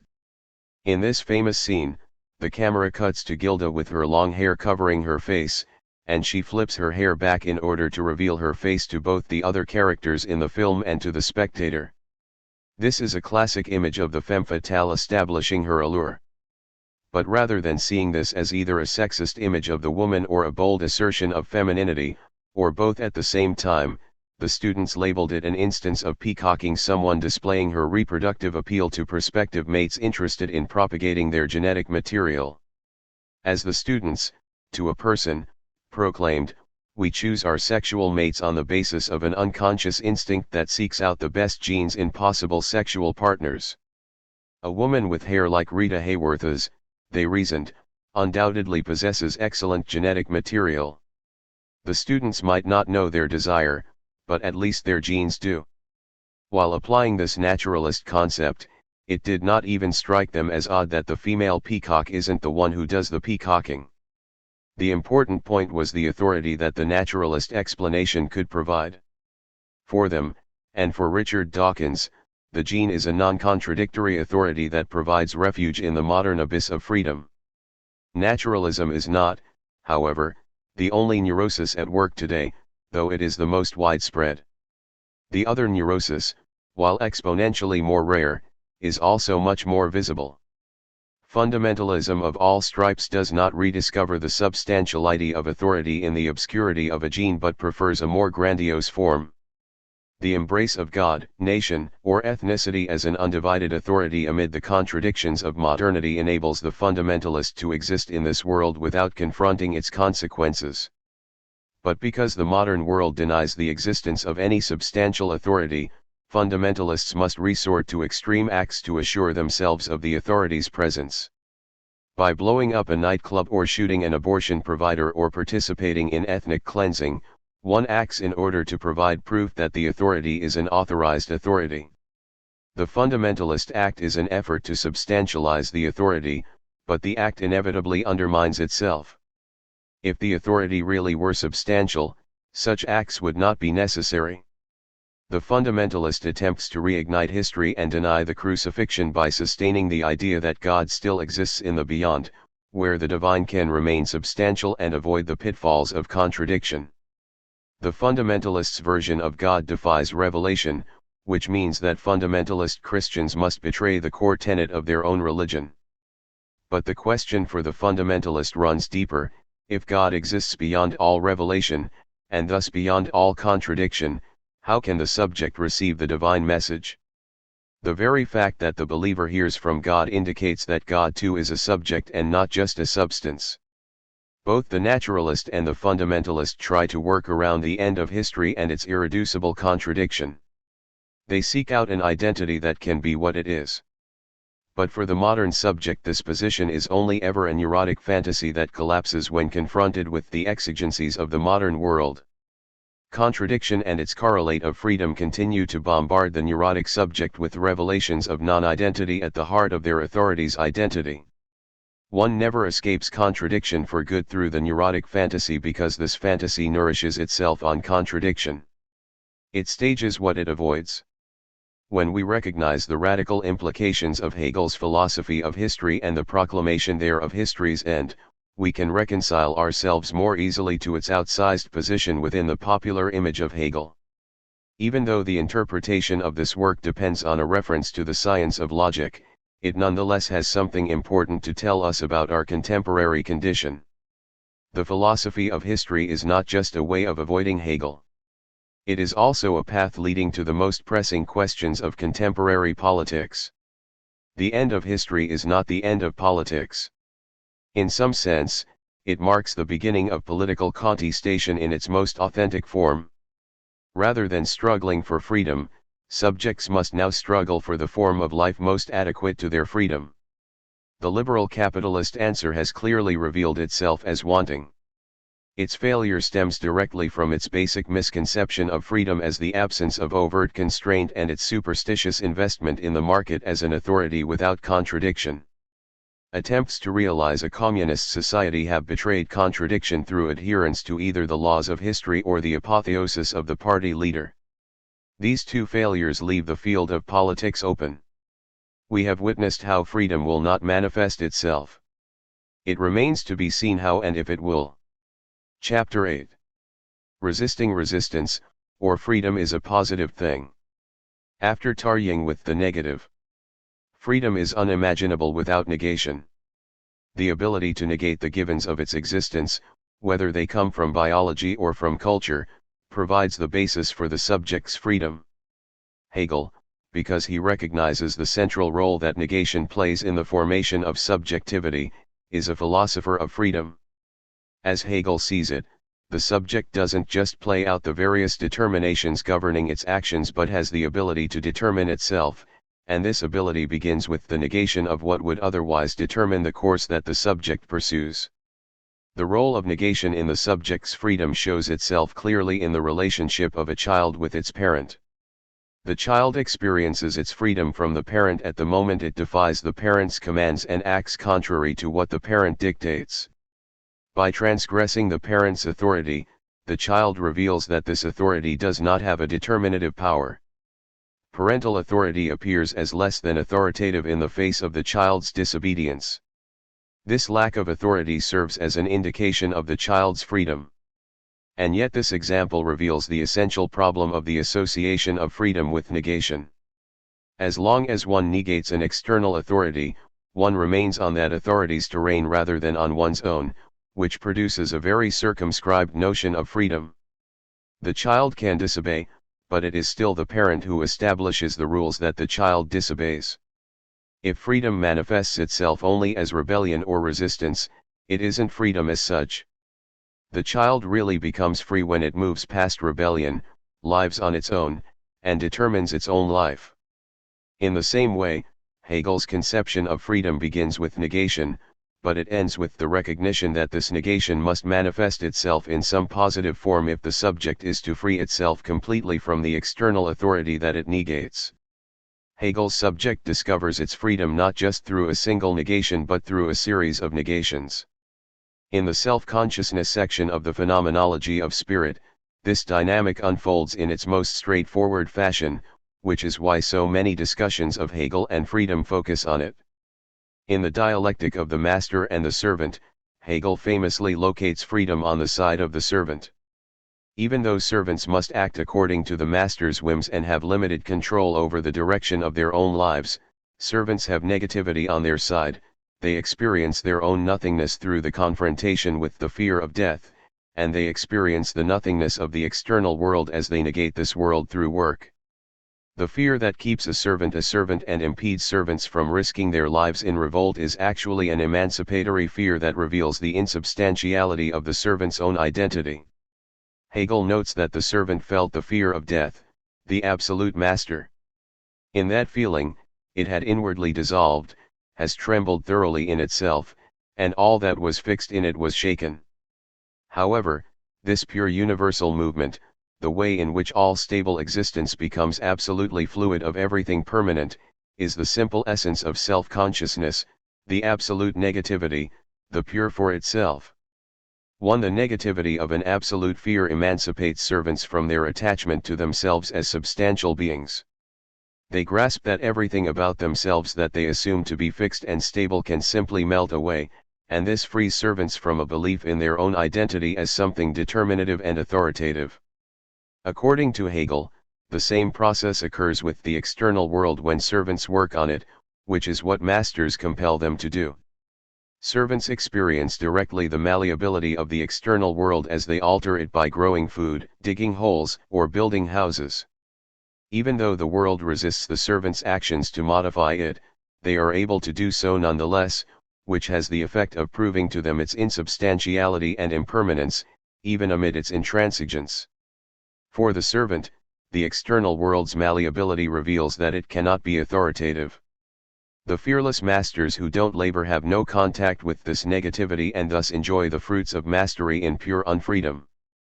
Masters remain enthralled both to their own identity and to the external world. Both act as substantial authorities over the master, which the master never has the opportunity to negate. Masters do not recognize their insubstantiality in the way that servants do. Through the phenomenology of servitude, Hegel illustrates that negativity is the occasion for freedom. But his account also reveals that negativity doesn't have the last word on the subject's freedom. As Hegel explores the contours of the servant's negative freedom, its limitations become evident. The problem with pure negativity is that it is incapable of becoming self-determining, which is why Hegel doesn't end his exploration of freedom with the servant. Paradoxically, pure negativity is never negative enough. Hegel calls it incomplete to negate the external authority that determines it. This becomes clear in the case of the Stoic, the first figure of self-consciousness to appear after the master and servant in the phenomenology. The Stoic locates its freedom in the domain of thought, which doesn't suffer from the constraint of any external authority. Stoicism negates the external world in order to grant pure thought an absolute value. In thought, the Stoic is free from all the determinations of the external world. But when he probes this negative freedom of the Stoic, Hegel finds that the determinations of the external world contaminate it. Since Stoicism provides no guidelines for what to think in one's retreat from the world, the content of thought can only come from the world, which the Stoic believes itself to have only a negative relation to. The private thoughts of the Stoic have their basis in the public world the Stoic rejects as valueless. Through Hegel's analysis, the negative freedom of Stoicism shows itself as dependent on what it negates. This is the paradigm for all philosophies of pure negativity or resistance. Unhappy consciousness, the further development of self-consciousness in the phenomenology, takes the negativity of Stoicism, and skepticism, to its most extreme expression. This negation is crucial for the establishment of freedom. The subject must initially turn away from the world to free itself from the determinants that produce it. For many thinkers following in Hegel's wake, unhappy consciousness appears as what should be the endpoint of the entire phenomenology of spirit. It is the last form of consciousness that insists on pure negativity in relation to the world. It is the last form of consciousness that doesn't compromise but insists on constant struggle. Unhappy consciousness seems free because it refuses to recognize any attachment. But for Hegel, this freedom of pure negativity is an impoverished freedom. In the domain of unhappy consciousness, freedom is the struggle against the world. But this struggle cannot be successful. Unhappy consciousness fights for what it can never attain. It locates its essence in an evanescent beyond that disappears whenever it is reached. The moment at which unhappy consciousness would achieve the free act, it betrays itself and becomes part of the world that it must struggle against and negate. Ending with unhappy consciousness leaves the subject unable to act freely. As Stoicism, skepticism, and unhappy consciousness reveal, the subject cannot content itself with negativity if it wants to recognize its freedom. The attempt to cling to negativity and conceive freedom in opposition produces a hysterical subject, a subject incapable of seeing how its rebellion actually feeds the authority that it challenges. The Stoic's negation of the external world expands the power of external authority over the Stoic, and this same process occurs whenever the subject fails to recognize that freedom cannot remain purely negative, which is the case with both the servant and the Stoic. What the insistence on negativity misses is that negativity is never free from all positivity, whether the subject is aware of this or not. If I reject the social hierarchy and refuse to take part in it, I still have a place within it as one who refuses it. My negation of the hierarchy manifests itself as a positive position. All forms of freedom, even the freedom of pure negativity, have a positive correlate. This is the point at which the negation of external determinations becomes the subject's self-determination. This self-determination does not consist in the subject's ability to do anything at all or in the multiplicity of choices that the subject has. Instead, the subject's self-determination is its self-limitation, and this self-limitation becomes, in my understanding of Hegel, the positive instantiation of freedom. This becomes apparent in Hegel's turn from self-consciousness to reason in the phenomenology. Whereas the forms of self-consciousness conceive the external world in opposition to self-consciousness, reason sees itself actualized in externality. This is why Hegel takes reason as the site where freedom manifests itself. Rather than simply negating the external world and defining itself in opposition to it, reason authorizes the form that the world takes. It finds its freedom there in the midst of that form. From the perspective of reason, the subject's decision to obey the speed limit while driving ceases to be capitulation to an external authority and becomes the expression of the subject's own freedom. In this act of obedience, the subject follows a law that its investment in the world has authorized. As a result, this limit does not function purely as an external limit for the subject but as an internal one. Or, to put it in Hegel's terms, the Grenze barrier is also a Schrank limit. The free subject conceives the speed limit as its own self-limitation and thus experiences it as a sign of its own freedom, not as an constraint imposed externally. Though clearly the subject does not establish speed limits itself, they make up the legal order that the subject posits through its daily activity. Recognizing a speed limit as a self-limitation might seem like a minute and even absurd gesture, but it is precisely the type of act that serves as an index of the subject's freedom. The fact that almost everyone disobeys the speed limit indicates our inability to recognize freedom. It is the unfree subject that experiences speed limits solely as a burden imposed by an external authority. The unfree subject constantly experiences its obedience as a constraint that it would like to do away with. Freedom is the recognition that the subject is the source of its own opposition, that its negation does not rely on any external authority but involves instead its own self-relation. Of course, the subject must negate external figures of authority in order to discover its own freedom, but negation is also a self-relation that these external negations obscure. Once one conceives of the opposition as internal, one recognizes the essence of freedom. As Hegel puts it in the Science of Logic, the idea, because of the freedom which the concept has attained in it, also has the most stubborn opposition within it. Its repose consists in the assurance and the certainty with which it eternally generates that opposition and eternally overcomes it, and in it rejoins itself to the free subject recognizes that it doesn't require the external authority that it opposes. The opposition that animates freedom, what Hegel calls the most stubborn opposition, is ultimately an internal one. As long as the theorist insists on pure negativity and resistance, what freedom looks like remains mystified. Hegel articulates a philosophy of freedom unburdened of external opposition, a philosophy that requires moving beyond pure negativity and resistance. From the perspective of resistance, one does not see that every authority ultimately suffers from the same inextirpable contradiction that besets the subject itself. The philosophy of resistance has become increasingly popular since Hegel's death. Though resistance to oppressive structures is always necessary, it cannot be the last word if we want to be free. The turn to Hegel reveals freedom beyond resistance, which makes this turn imperative. One must theorize the positive form that freedom takes within the world, or else freedom remains a fetish that covers its absence. We ought not invoke ought. Like so much of his philosophy, Hegel's theory of freedom has its basis in Kant's. As with Kant, Hegel sees freedom as autonomous self-determination that breaks from external constraint. This is why freedom depends on the law. Whereas we acquire the particular aspects of our identity externally from nature or our society, we give the law to ourselves. In Kant's terms, it is the one indication of our autonomy rather than our heteronomy. Though external authorities impose many laws on us, the fact of the law as such marks a disruption in the causal chain that would render us completely determined beings. The turn that Hegel gives to Kant's theory of freedom through the law is that he locates freedom not just in the existence of the law but in its actualization. By definition, one never fully achieves one's status as a Kantian moral subject. For Hegel, this is the profound limitation that besets Kant's position and that finally renders it untenable for him.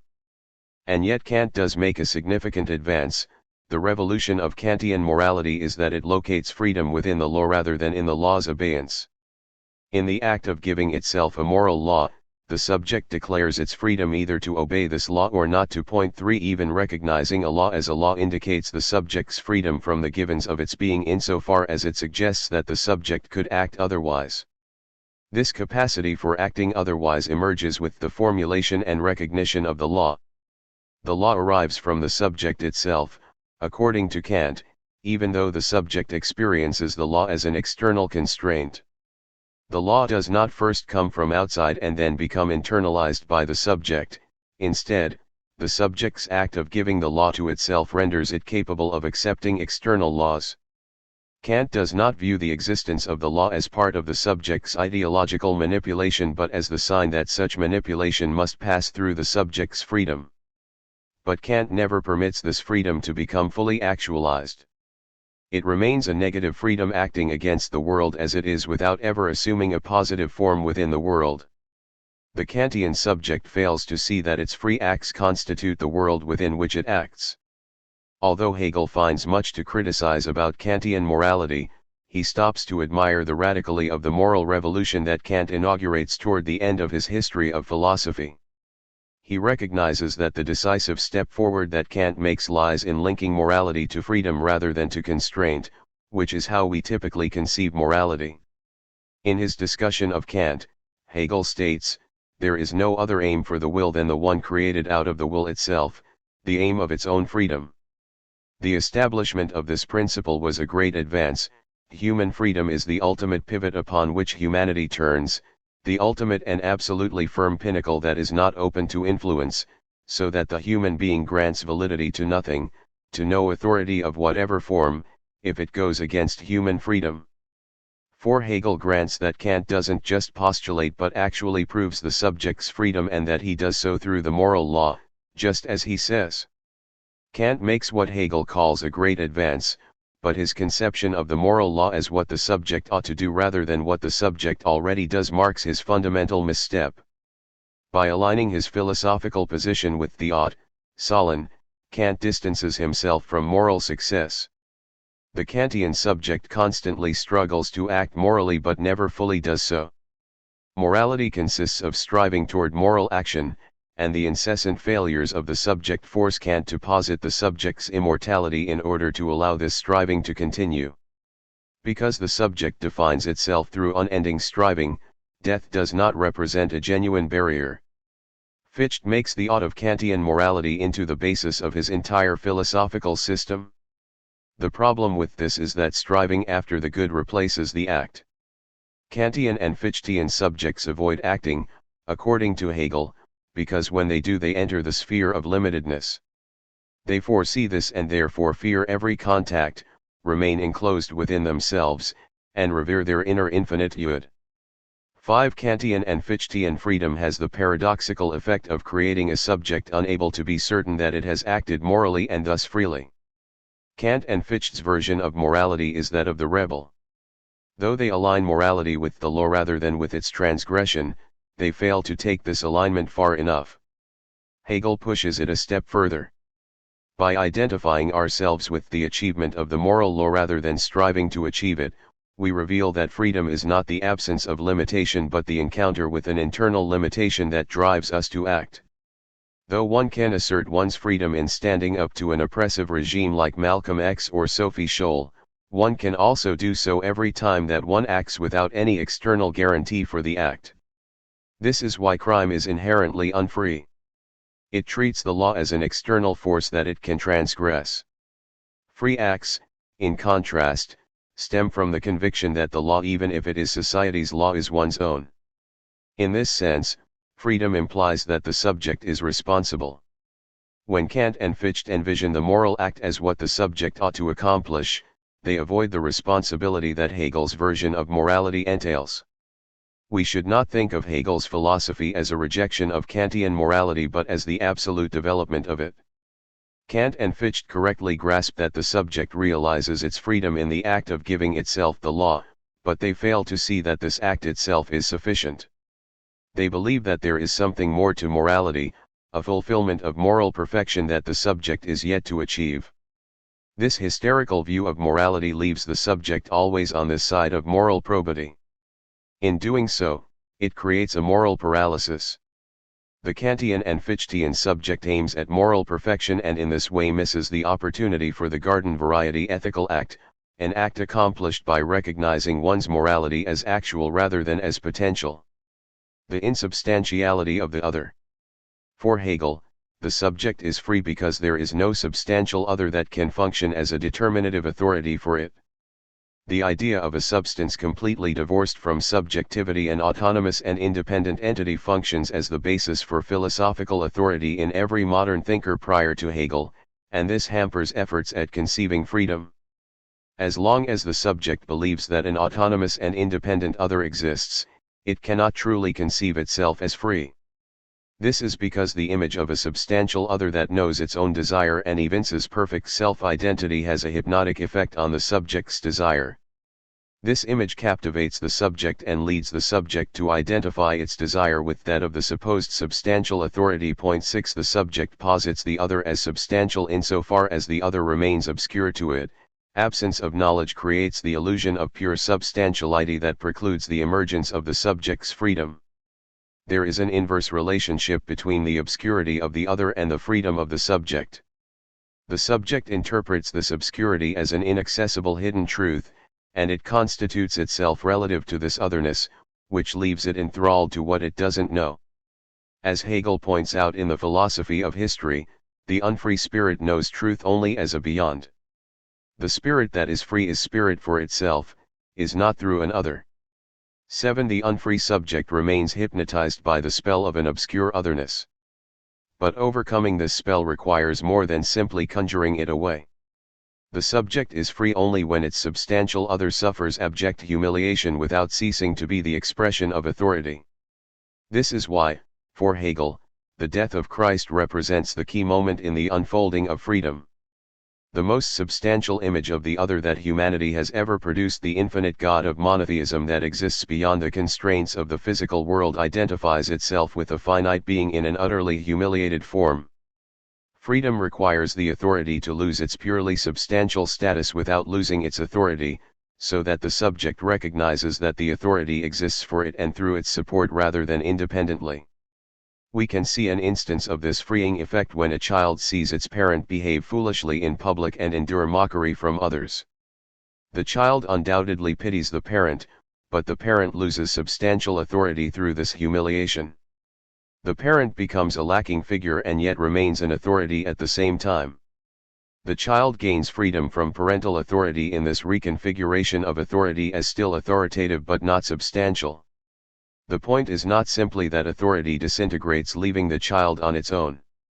Instead, parental authority remains in force while losing its mysterious secret. This loss enables the child to recognize the role that it has played in the functioning of authority. Freedom emerges from the debris of the other being deprived of its undisturbed substantiality. 8. The task of the Hegelian theorist is one of dismantling the forms that the substantial other takes on as they arise. Though Christianity reveals the substantiality of God as a divided subject through the death of Christ, the idea of a non-subjectivized substantial other does not die so easily. It doesn't just have to be defeated twice like Napoleon, but time and time again.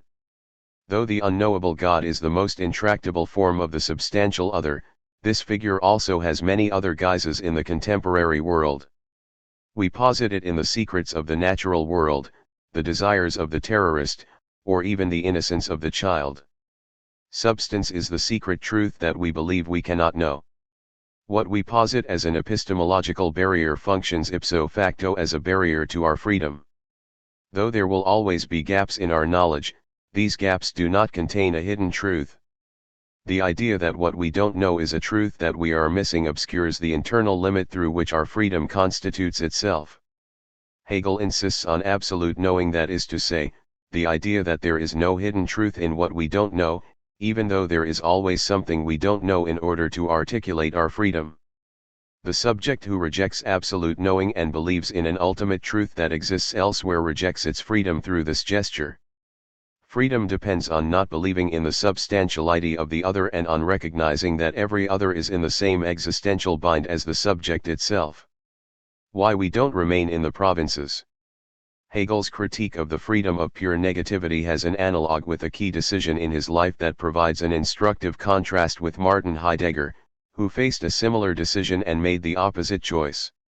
Hegel spent 10 years of his philosophical career on the outside of the German university system, working first as a newspaper editor and then as a gymnasium rector rather than teaching philosophy at a major university. Hegel never romanticized this outsider position, and, through the publication of The Science of Logic and the Encyclopedia, he worked to make himself more attractive for a university post. He eventually gained a position at the University of Heidelberg in 1816, which led to the call to Humboldt University in Berlin, which he accepted. Hegel started teaching in this prestigious post in 1817.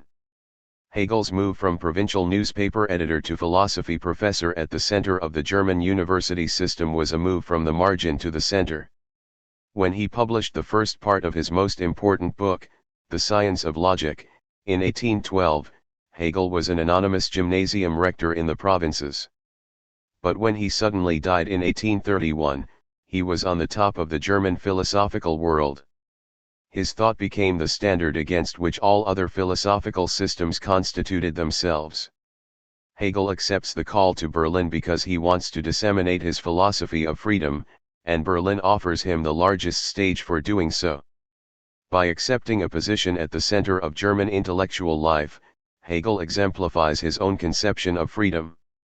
Freedom does not consist in fighting against some dominant external power but in recognizing that the subject must provide the ground for its own act. When one becomes the supreme philosophical authority in Germany, one recognizes the insubstantiality of this authority because its self-division is directly evident. Of course, one can come to this recognition without actually becoming a supreme philosophical authority oneself, but refusing this position and clinging to an outsider status would have the effect of sustaining the image of authority's substantiality. Had Hegel refused the call to Berlin because he didn't want to compromise himself with the center of power, he would have violated his own philosophy of freedom, which requires such compromises to make itself actual. Hegel's vision of freedom is certainly possible in the provinces, but it prohibits the philosopher from fetishizing the provinces. Insisting on distance from the center of power or maintaining one's marginality misleads us into constructing a philosophy of opposition, which is, for Hegel, the great danger. When we create a philosophy of opposition, we necessarily posit a substantial authority in the other that we oppose and, in this way, fail to recognize ourselves as free. For philosophical reasons, Hegel has to accept the call to Berlin.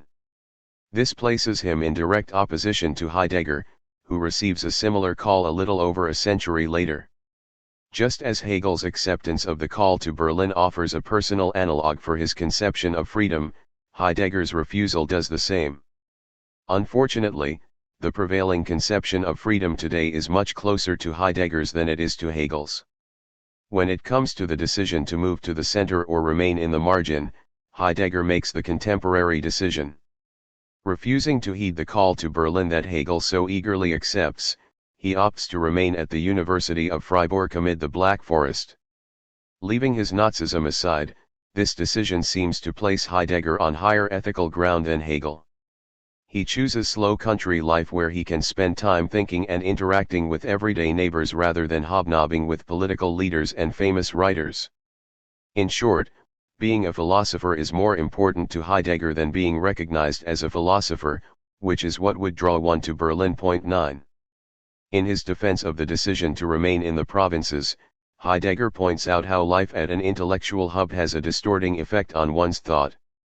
He writes, "In the public world one can be made a celebrity overnight by the newspapers and journals. That always remains the surest way to have one's own most intentions get misinterpreted and quickly and thoroughly forgotten." 10. During the years that have passed since Heidegger made this pronouncement, the distorting effect of the cult of celebrity has multiplied exponentially. Today, even the retreat into his little hut in Todd could not keep Heidegger safe from international attention. There might even be an amusement park in Todd to appeal to the children of Heidegger's many visitors. 11. Fame reaches everywhere, and even philosophers are not immune to becoming celebrities in a way that would have been unthinkable in Heidegger's time.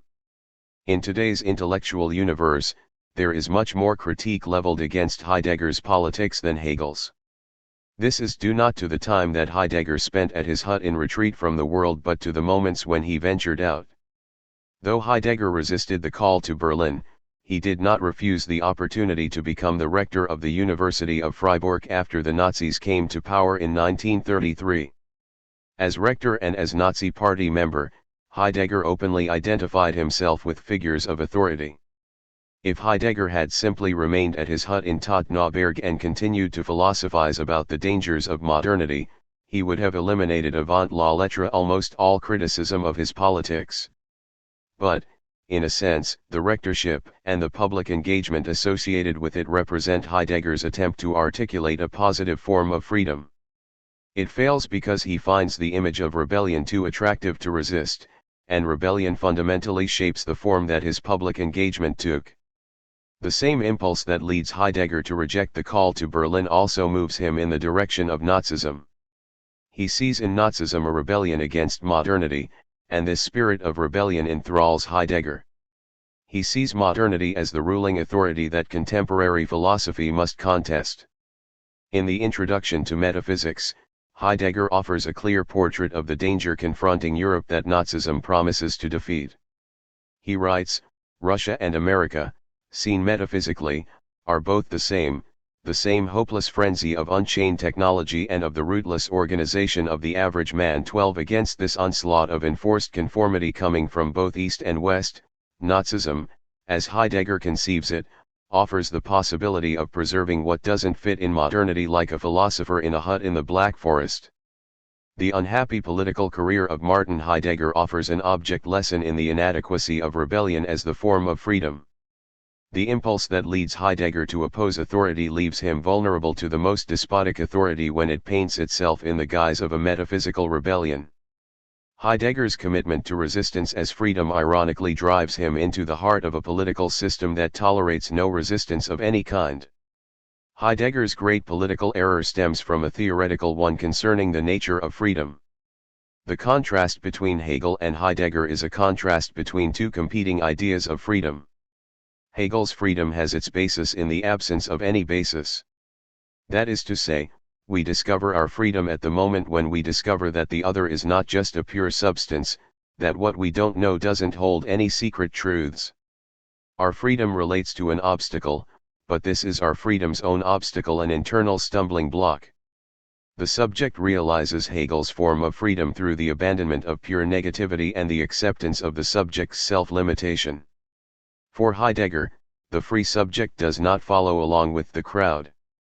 The crowd is anathema, but, at the same time, Heidegger requires the everydayness of the crowd, what he calls das Man or the they, in order to constitute his freedom in relation to.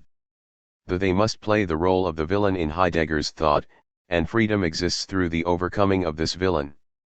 Hegel's conception of freedom, in contrast, internalizes the villain. He can go to Berlin because he recognizes that the opposition that animates freedom will accompany him there. Hegel's freedom doesn't require an external villain because this form of freedom always brings its own villain along with it. Escape from freedom. In the wake of Hegel's exploration of freedom as the positive manifestation of negativity, two thinkers emerge to challenge directly this conception of freedom. They locate freedom in the pure negativity of history's victims and in the marginalized of history in the proletariat and in the individual. For Karl Marx and Søren Kierkegaard, Hegel's philosophy of freedom represents a circumscribed conception of freedom that they make more inclusive. But while doing this they reintroduce a substantial other that has the effect of obviating the subject's freedom that Hegel discovers.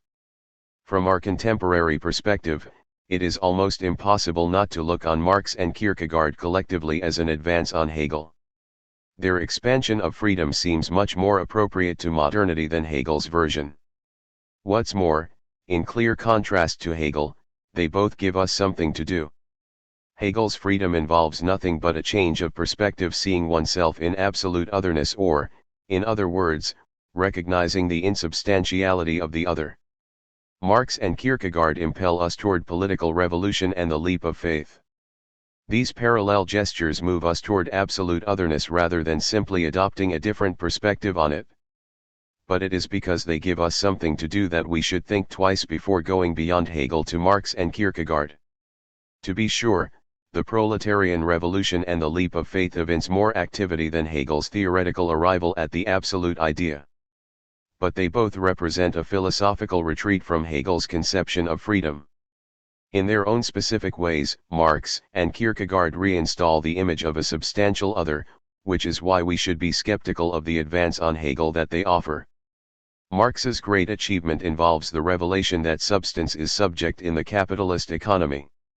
Capitalism appeals to its adherents because profit appears substantial, the result of a magical process in which the savvy capitalist buys low and sells high. In Volume 3 of Capital, Marx introduces subjectivity into this equation in the form of the appropriation of surplus value. As Marx grasps, profit appears substantial only because we don't readily see the production and appropriation of surplus value that generate profit.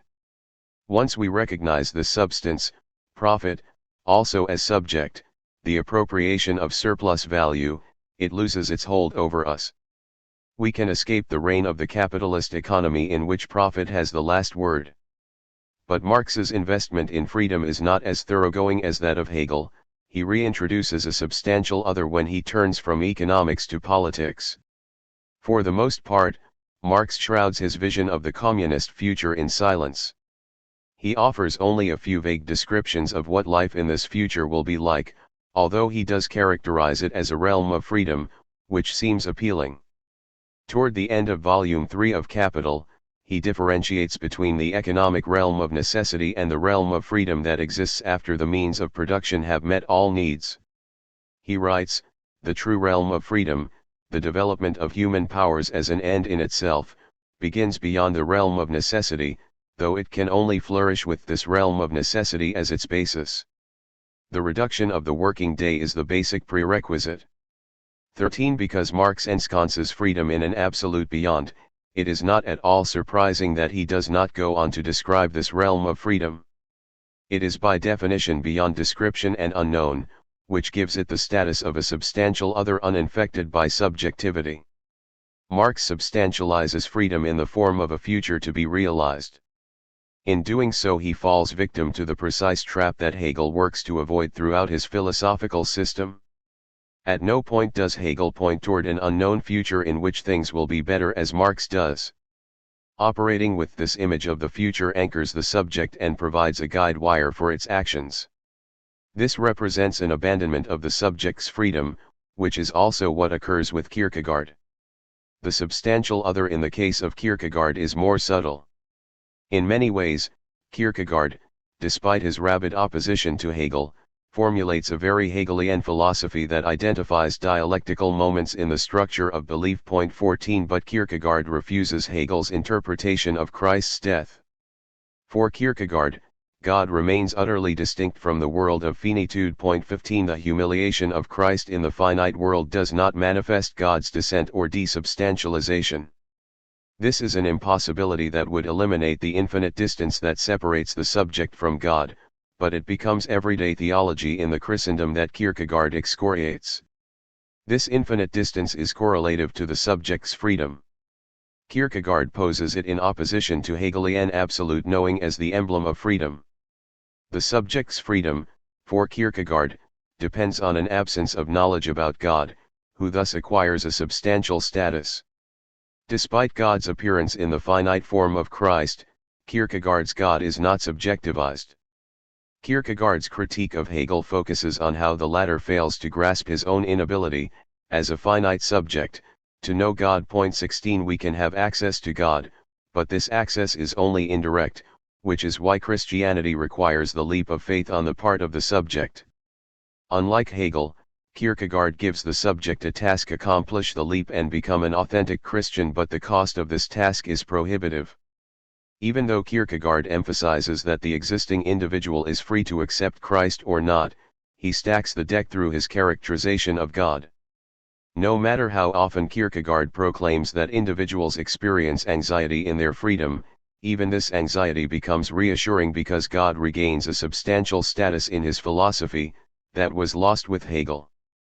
This becomes clear in the concept of anxiety, when he states, anxiety is freedom's possibility, and only such anxiety is through faith absolutely educative, because it consumes all finite ends and discovers all their deceptiveness. 17 Anxiety is not the horror of experiencing no ground for my freedom, as it would be for Hegel. Instead, it has a pedagogical effect on the subject and teaches it the insufficiency of all finite options. The subject benefits from anxiety, according to Kierkegaard's schema, because it attests to the substantiality of God in relation to the subject unsubstantial ends. This is Kierkegaard's version of Marx's retreat from Hegelian freedom. Both Marx and Kierkegaard turn away from Hegel's philosophy of freedom. They balk at the subjectivization of all substance that Hegel accomplishes and reimagine substantiality in new forms. However much sympathy we might feel for the proletariat and the individual, the philosophies that champion them end up abandoning freedom in their attempt to correct Hegel's theorization of it. For Hegel, there is no freedom in simply negating. Doing so resuscitates the substantiality of the other that his entire philosophy undermines. The attempt to amend Hegel has the effect of dismantling his philosophy of freedom. If we want freedom, we cannot confine ourselves to negating, which is to say, we cannot simply spend our time in rebellion. Confederate flags everywhere. The ideal ego of the modern subject is that of the rebel. Even if the subject's rebellion is nothing but the guise for a thoroughgoing conformity, the subject clings to it feverishly because it enables the subject to navigate the contradictory imperatives that characterize modernity. The image of the rebel connotes freedom and self-determination, a refusal to conform to the demands of authority, which is what modernity calls for. But while adopting this ideal ego, one can at the same time follow authority's demands without avowing this conformity to oneself. As just an image, rebellion doesn't require acting without the security of an authority figure. One has the security of authority without the embarrassment of open conformity. Hegel's philosophical project aims to strip away this ideal ego from the modern subject. As he sees it, this image disguises the subject's freedom and causes the subject to misrecognize its relation to authority. It creates a subject incapable of performing a transformative act that nonetheless remains convinced of its own radically. By demolishing this image that holds sway over the modern subject, Hegel makes his contribution to the project of freedom, the project that he identifies with history itself. The rebel is an insider who experiences existence as an outsider. This paradox holds the key to the attractiveness of the position. Whenever one would pin the rebel down to a specific position, the rebel is always elsewhere, on the outside of this position. In this way, the rebel's freedom remains a negative freedom that has no positive identity. The rebel is free and never complicit. Despite his marginal status in the recent theoretical landscape, the paradigmatic thinker of rebellion is Albert Camus. His work devoted to it is entitled L'Homme Revolte, translated as The Rebel. This book inadvertently demonstrates the danger that the ideal ego of the rebel poses to the freedom of the modern subject.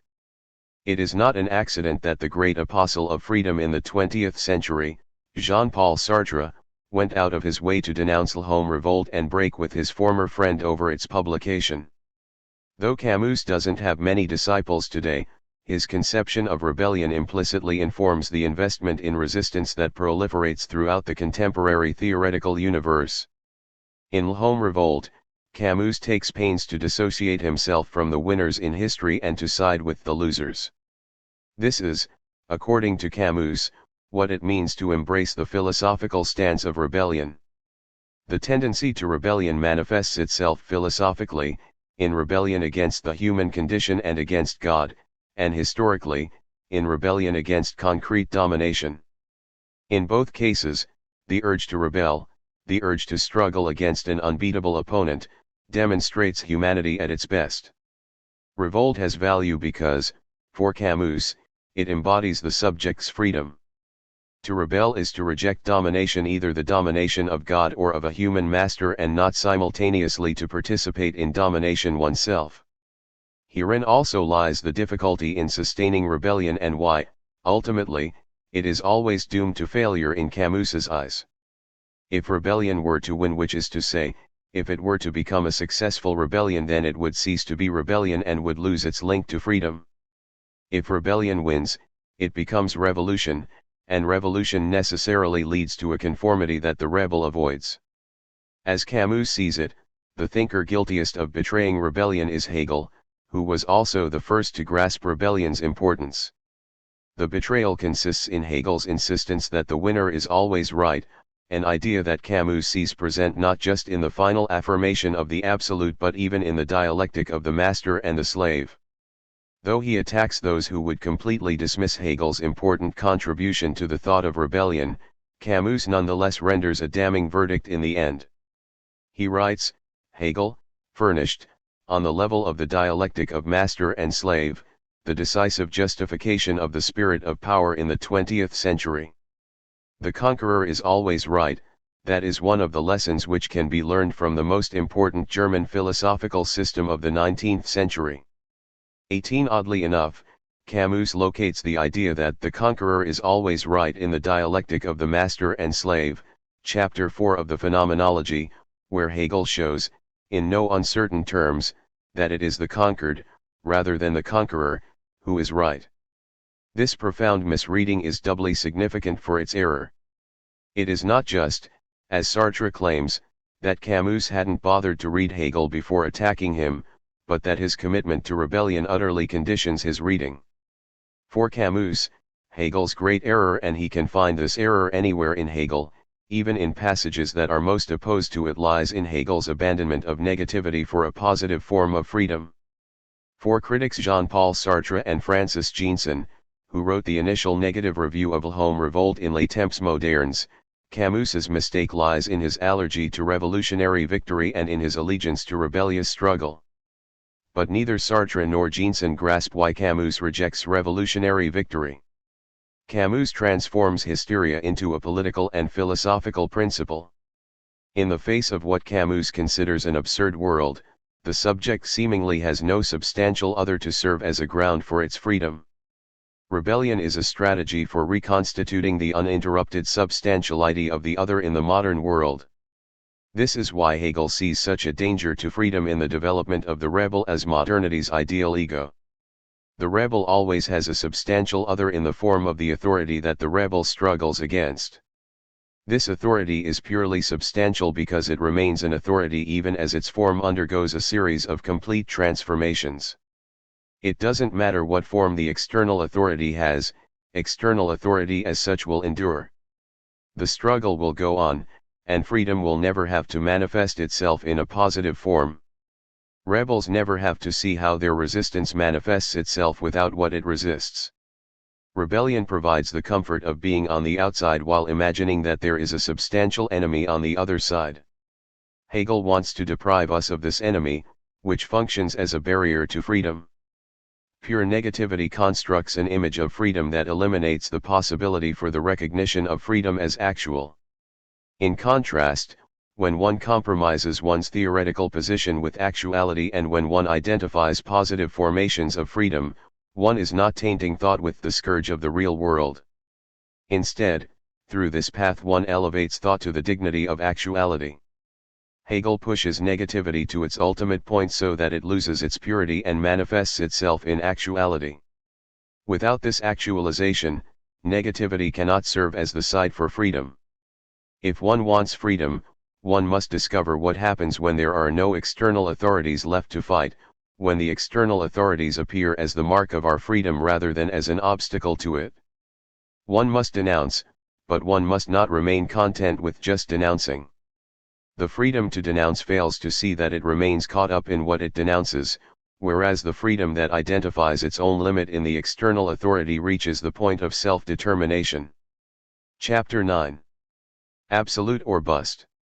A totality that undermines itself. Hegel's insistence on constructing a totalizing system is responsible for much of the hostility that his thought receives, especially during the 20th century. It seems almost commonsensical that there is a connection, if not a causal relation, between a totalizing philosophical system and the emergence of totalitarian political systems. The fact that Hegel and Nazism arise in the same territory contributes to this wisdom. Though the dispersion of knowledge in the 20th century might make thinking the totality impossible, the political developments of the century render it ethically reprehensible. While only a few ardent opponents blame Hegel for the Holocaust, most critical thinkers chafe at the construction of a totalizing system in the aftermath of this horror. 1 But the invective against the all-encompassing structure of Hegel's philosophy doesn't wait for the Holocaust. The fundamentals of the critique originate with Søren Kierkegaard, who mounts it soon after Hegel's death. For Kierkegaard, the problem with the whole is double: it is always only an illusory totality, a conceptual whole that fails to capture the actuality of the particulars, but the very attempt to conceptualize the whole has the effect of violently altering the status of the particulars. For critics of Hegel like Kierkegaard, the conceptual inadequacy of the whole augments rather than mitigates its violence. The thought of all particulars in light of their relationship to the whole distorts their particularity by framing it in terms of an illusion, the totality, and does not do them justice. 2 The whole can never become whole enough to include the variegations of multiplicity that constantly escape it. In short, Hegel purveys epistemic violence. According to his critics, in the act of identifying the whole, Hegel fails to pay attention to the misalignment between the whole and the particulars that constitute it. 3 The whole is an imaginary illusion constituted out of an assemblage of particulars, and the concept directs our attention away from the disparate entities that make it up. Obviously, one must think beyond the particular if one is to think at all, because the particular exists in relation and not in isolation. But relation doesn't necessarily depend on totality. The concept of assemblage has gained traction precisely because it avoids the violent distortion that comes with totality. Discussion about assemblages is implicitly, or explicitly in some cases, a critique of Hegel's constant recourse to the whole. 4. The construction of a philosophical system was trendy when Hegel came of age as a thinker. Almost every German philosopher felt a compulsion to produce a distinctive system that would function as an individual signature. We can even define German idealism through the commitment of its adherents to constructing a system. Kant originates German idealism with a systematic philosophy, but he never formally announces that he is constructing a system and never articulates the foundational principle of that system. It falls to Karl Reinhold and J.G. Fichte to make systematizing explicit in the universe of German idealism. The drive to systematize philosophy in the case of Reinhold and Fichte stems from the belief that one can discover a single foundational principle that could act as the starting point for one's philosophy.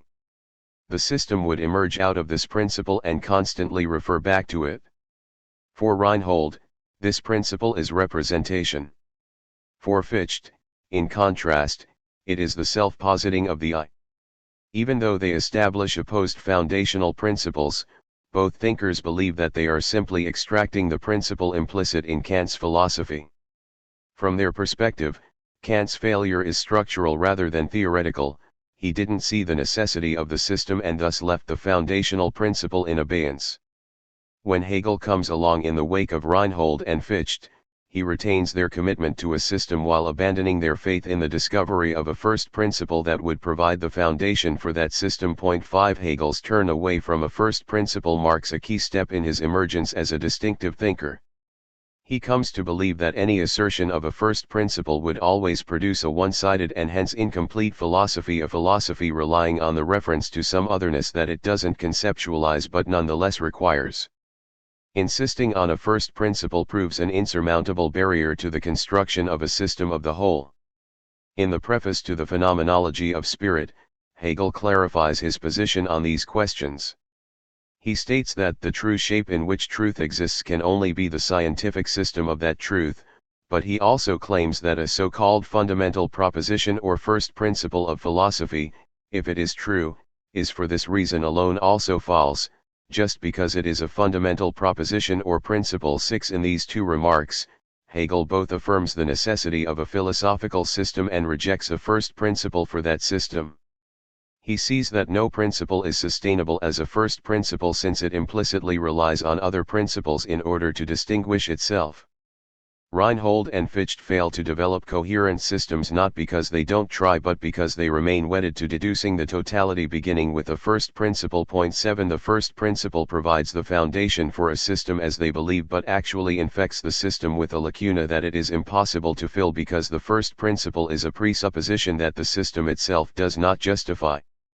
Fichte, for instance, cannot deduce the self-positing of the I. He assumes it as the starting point for his system. In this sense, the two ambitions of German idealism, constructing a systematic philosophy and discovering a first principle for that philosophy, are irrevocably at odds with each other.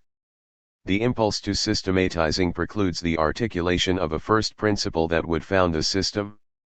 The moment that one would articulate the first principle, systematizing would entail locating it within the totality.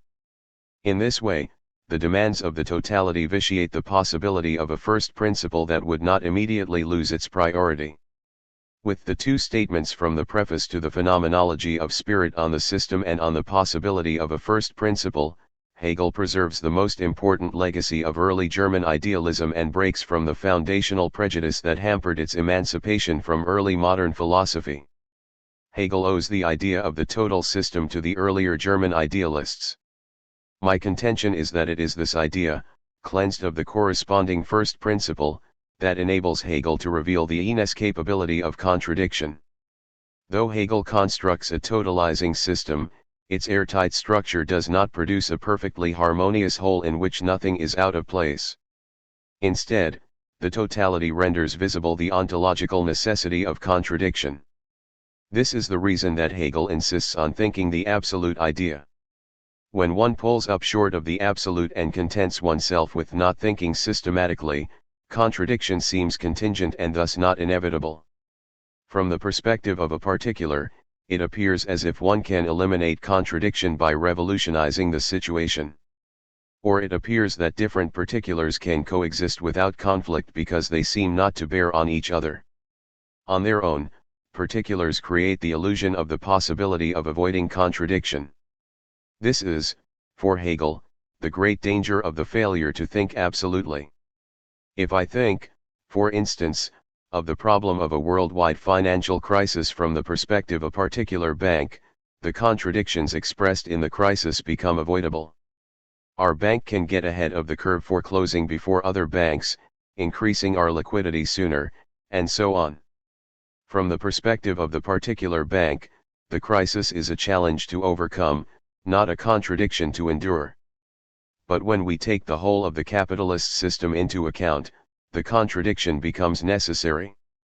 If one bank doesn't fail, others will. In this way, the absolute perspective reveals the deception inhering in the particular. When Hegel arrives at absolute knowing in the Phenomenology of Spirit, he reveals the theoretical radically inherent in this position. This is not the point at which the subject knows everything that there is to know, but rather the point at which the subject recognizes that there are no more conceivable paths out of contradiction. Absolute knowing affirms the necessity of a failure that occurs when the subject collides with the inevitability of contradiction.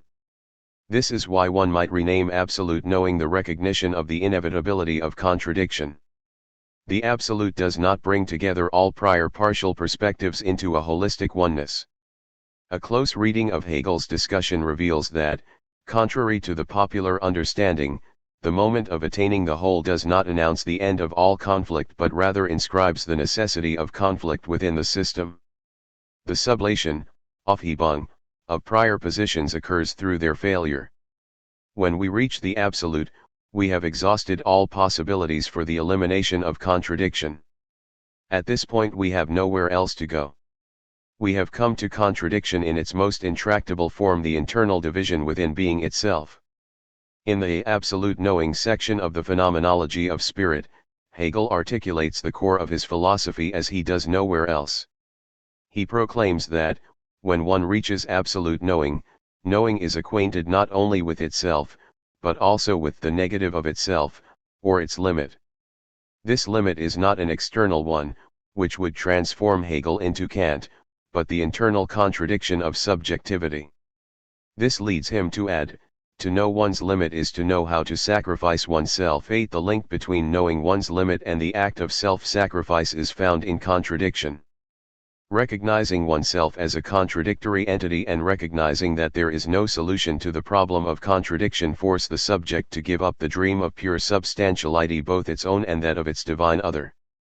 Self-sacrifice is not literal suicide but rather an abandonment of the security that the dream of an actually existing substance provides for the subject.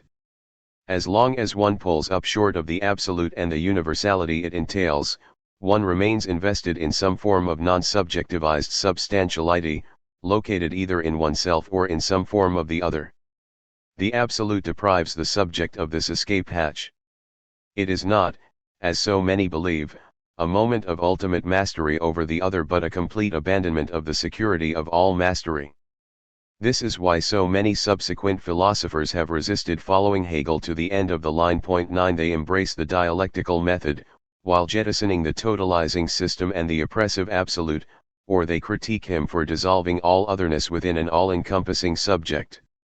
What all these responses have in common is their retreat from the traumatic implications of acceding to the absolute. It is the only path to freedom, but it costs one all hope for respite from the self-destructiveness of contradiction. The revelatory whole. Hegel's insistence on the necessity of systematic or totalizing thinking seems difficult to defend today.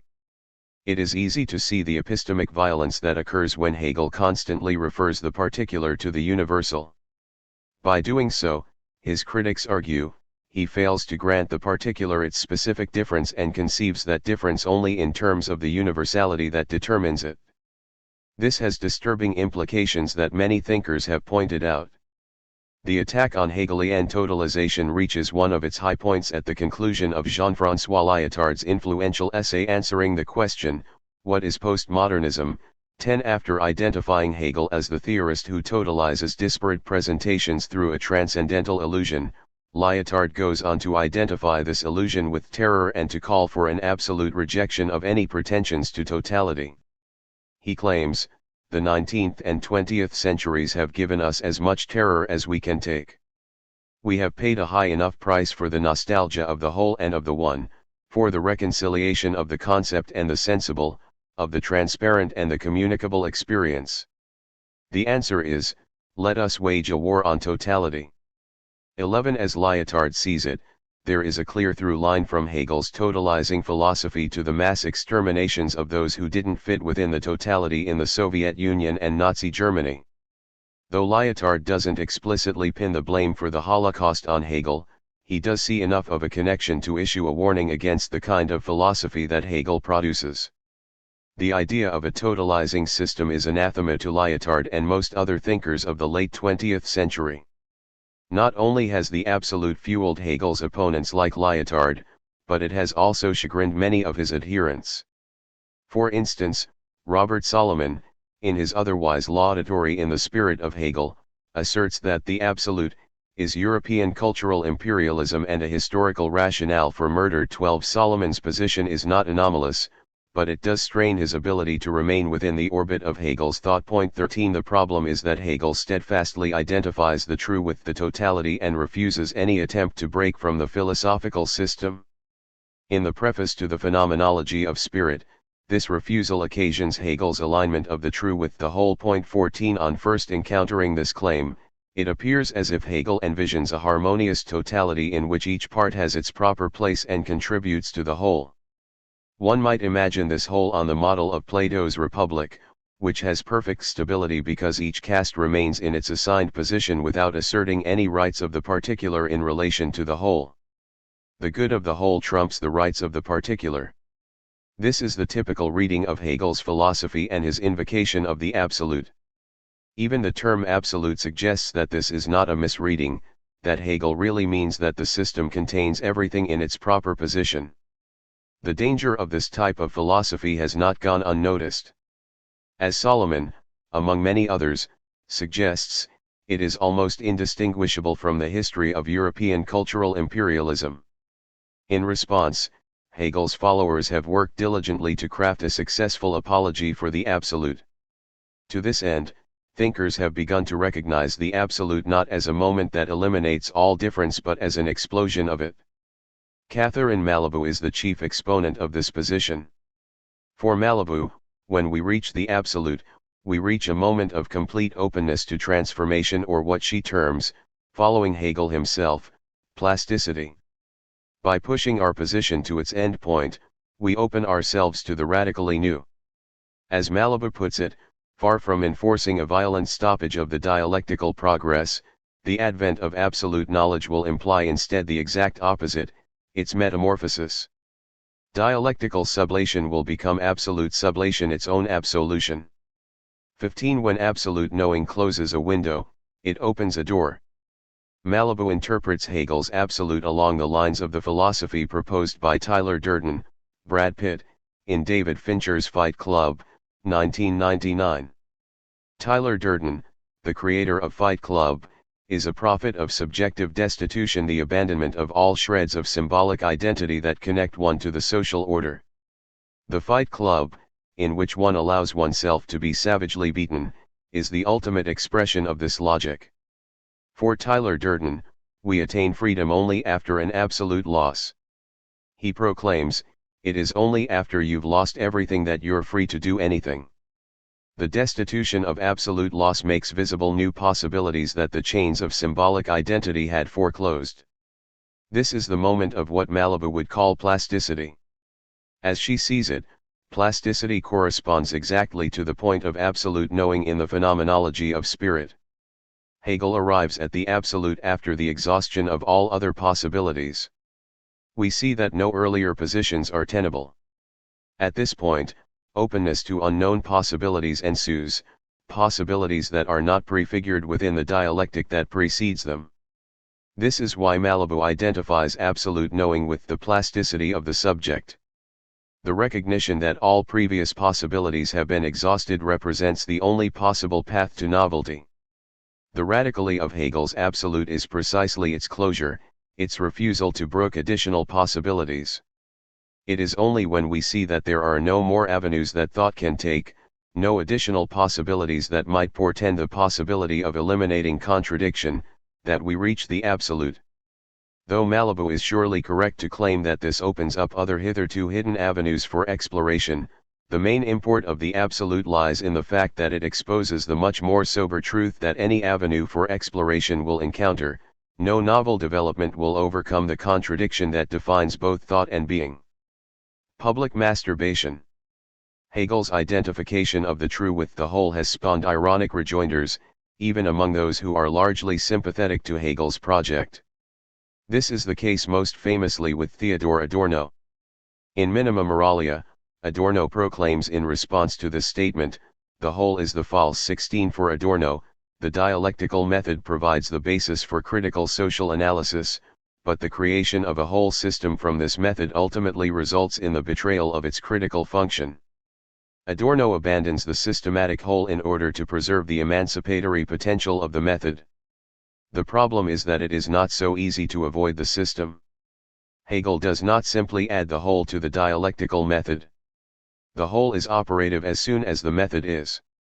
It is possible to assert particular difference, but one always does so through the articulation of universality, even though this universality is not often explicit. In his discussion of individuality in the phenomenology of spirit, Hegel makes clear that it is impossible for an individual to act without reference to the universal. Without an investment in the universal, the individual would not act at all. Hegel writes that individuals pretend that their deeds and efforts are something for themselves alone, in which they had only themselves and their own essence as an aim. The problem is, as Hegel sees it, that one's deeds betray one's intentions. He adds, however, in doing something and thus presenting themselves and showing themselves in the light of day, they immediately contradict by their deed their pretense of wanting to exclude the light of day itself, the universal consciousness, and the participation of all. 17. Acting is having recourse to the universal and abandoning one's private self. Hegel's point here is that individuals cannot act as pure individuals. In the moment of the act, one partakes in the whole by acting rather than remaining idle in one's particularity. The universal necessarily imposes itself on even the most self-interested act. We can see this in a variety of instances. It is the great lesson of the capitalist economic system, which functions on the basis of the self-interested particular actually working on behalf of the whole. When I try to enrich myself at the expense of everyone else in the society by selling real estate, for example, I inadvertently benefit others by helping them find a place to live and by giving them jobs working for me. What's more, I can only sell real estate within a social system that guarantees the protection of private property. My private act of selling real estate cannot escape involvement with universality. Despite its ultimate betrayal of universality, through its destruction of the public world held in common, the capitalist system reveals universality's triumph. It shows that no matter how we try to avoid it, we make reference to the universal. Point 18. Even our most private acts expose our necessary recourse to the universal when we examine them. In the privacy of a diary, I feel as if I hold the universal at bay, which is why I can write things in my diary that I could never say publicly. But even here the force of the universal is evident.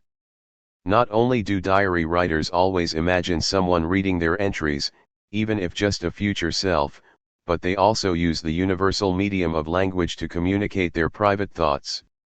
The privacy of the diary does not shelter the subject from the reach of universality.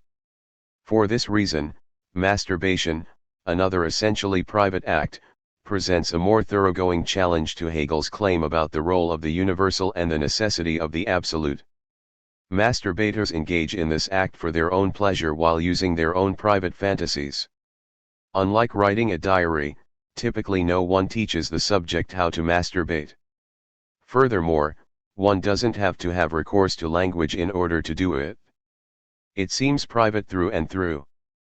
But the fantasies that enable the masturbatory process are not immune from universality, despite its concealed status. Subjects create their fantasies unconsciously through their interaction with the universal, which is why no fantasy is completely idiosyncratic, even though every fantasy is distinct. When I fantasize about being covered in chocolate, for instance, I dip into the universal to concoct this particular form of enjoyment. My private fantasy includes reference to acts I've witnessed and people I've seen. What's more, the act of masturbating is a public deed in Hegel's sense because of what it isn't. When we masturbate, we turn away from the public and confine ourselves for a few moments to our private worlds. This confinement is itself revelatory. By turning away from the public, masturbators articulate their negative relationship to the public. Their insistence on their isolated sexual satisfaction indicates their participation in the universal through a conspicuous withdrawal. Someone who only masturbates rather than ever having sex with someone else proclaims their relationship to the social totality as vehemently as someone who has sex in the middle of the street. The problem with masturbation, however, is that it obscures the reference to the universal that it employs. To masturbate is to experience oneself as a wholly private being, a particular who exists apart from any universality. Most do not even announce to their closest friends that they engage in it. Though it may not lead to blindness, masturbation does mystify the subject's relationship to the universal. The real estate broker, the diarist, and the masturbator all have recourse to the universal despite their attempts to dwell in their particularity. But perhaps the greatest testament to the necessity of the absolute is one of the most individualistic thinkers who ever lived. Henry David Thoreau proves Hegel's point better than anyone. Thoreau goes to Walden Pond to carve out his own distinct existence away from the influence of others. Not only does he distance himself from other people, but he also avoids most of the accoutrements of society. He builds a small cabin by Walden Pond and more or less fends for himself. Thoreau insists on particularity to such an extent that he doesn't even want others to take his individual project as a model. In Walden, he writes, "I would not have anyone adopt my mode of living on any account. I desire that there may be as many different persons in the world as possible, but I would have each one be very careful to find out and pursue his own way, and not his father's or his mother's or his neighbor's instead." 19. No one else should universalize Thoreau's particularity because particularity is what he cherishes. Despite his call for particular diversity, however, Thoreau is actually a partisan of the universal, every bit as much as Hegel. Instead of living on his own in private and quietly dying, Thoreau takes pains to recount his experiences in a book for everyone to read. He gives his 2 years at Walden Pond a universal form. In Hegel's terms, he ensures that his deed sees the light of day. Thoreau's emphasis on particularity makes it tempting to interpret him as Hegel's opposite number, but his unabashed recourse to a universal form suggests their hidden kinship. But it is not enough to recognize the necessity of reference to the universal. Hegel takes the further step of claiming that universals exist within a systematic totality that relates them to each other. One cannot make an isolated truth claim that does not bear on all other possible truth claims. The necessity of the system becomes apparent in Hegel's critique of Kantian morality. When he looks to exemplify the moral law, Kant often has recourse to theft. We know that stealing violates the categorical imperative because it produces a self-contradictory maxim. If my maxim states that I should take what I want regardless of who owns it, this maxim would lead to the destruction of property relations if universalized. It is thus, according to Kant, both contradictory and immoral, or immoral because it is contradictory. For Hegel, this is a case where Kant's morality runs aground on the basis of his failure to think systematically.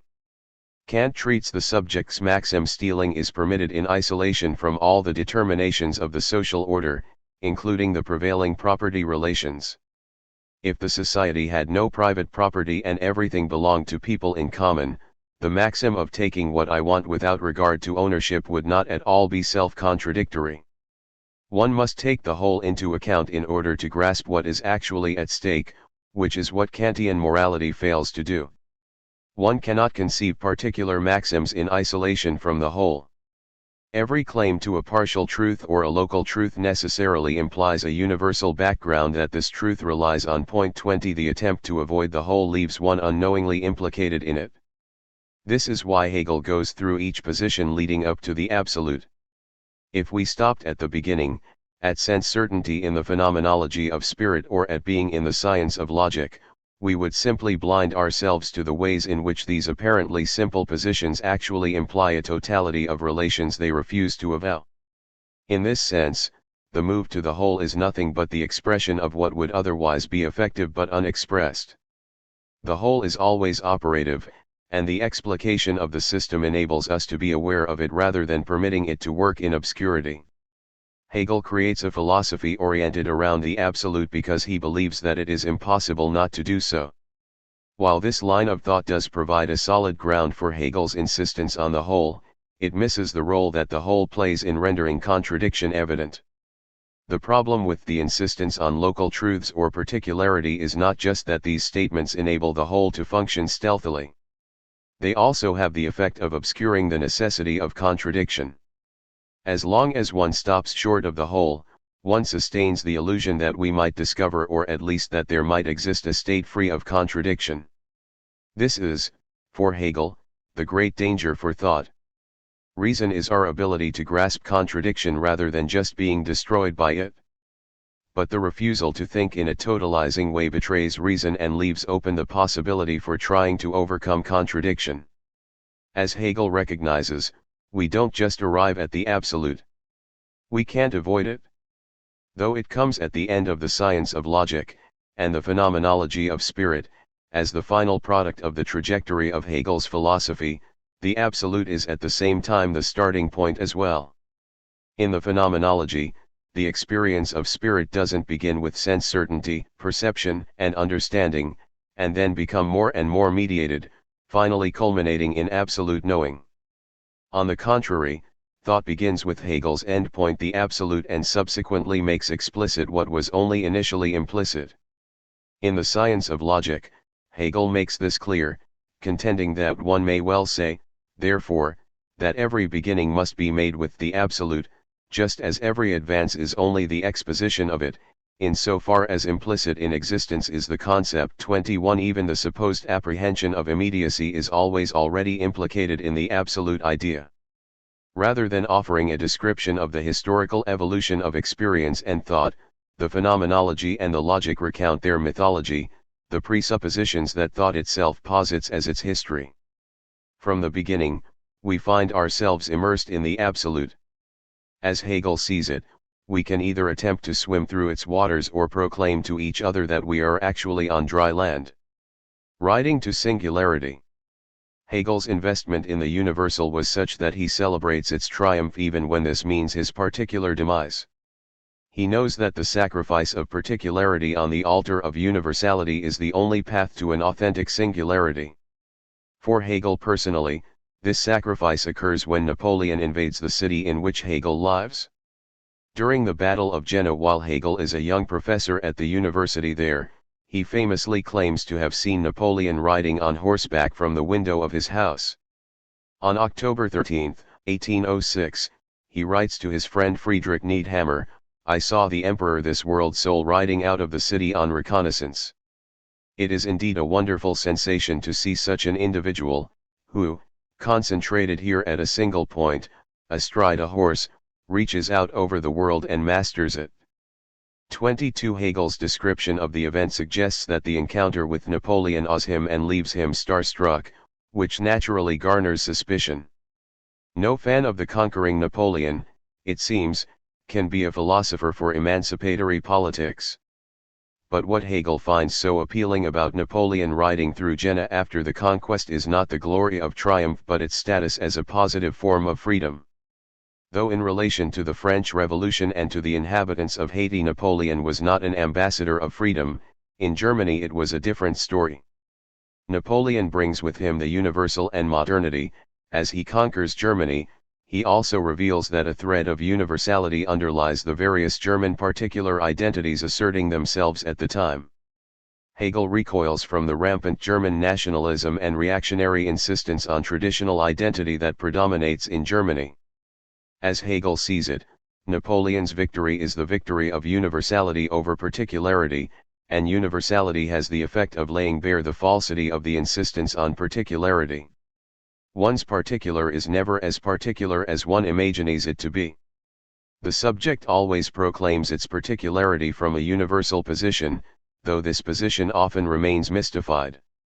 Napoleon's conquest has the happy effect of eliminating the mystification surrounding German particularity.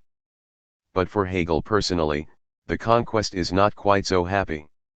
Napoleon's victory not only implies his own nation's defeat but also the closure of the university where Hegel works, the loss of his job, the possible destruction of the manuscript of the Phenomenology of Spirit, and the burning down of his residence. Napoleon's victory basically destroys Hegel's life and condemns him to 10 years of teaching at a gymnasium rather than at a university. Though Hegel could not have anticipated how personally costly Napoleon's victory at Jena would be for him, he knows that enemy forces are conquering his own country, and he unconditionally applauds their victory. At few points in the history of philosophy has a thinker cast aside his personal interest for the sake of his philosophical position to the extent that Hegel does during the conquest of Jena. Though it is not quite the equivalent of Socrates drinking hemlock rather than betraying his own thought, it is the embrace of a symbolic death. Hegel does so to escape the trap of thinking like a particular. The more that we retreat into the particular and refuse the universal, the more we inadvertently rely on it. The most extreme version of the rejection of the universal can never be extreme enough. The particular depends on universality in order to be a particular, which renders the insistence on particularity profoundly misleading. Hegel grasps that any turn away from the universal will have the effect of eliminating rather than sustaining particularity. The path to authentic singularity doesn't lead through the particular but through the universal. It is only by following the universal and attaining the absolute that we discover singularity. The absolute, for Hegel, is not the assertion of an abstract universality but the point at which authentic singularity can exist. When we think through the absolute, we accede to the necessity of contradiction. At this point, I would suggest, we recognize that the whole always has a whole, that no social whole can achieve a perfect self-identity in which every part has its proper place. This failure is singularity. The singularity of the subject emerges through how the subject doesn't fit in the whole. Hegel makes a fundamental distinction between particularity and singularity. Unlike particularity that opposes its indeterminate diversity to the universal, singularity emerges out of universality.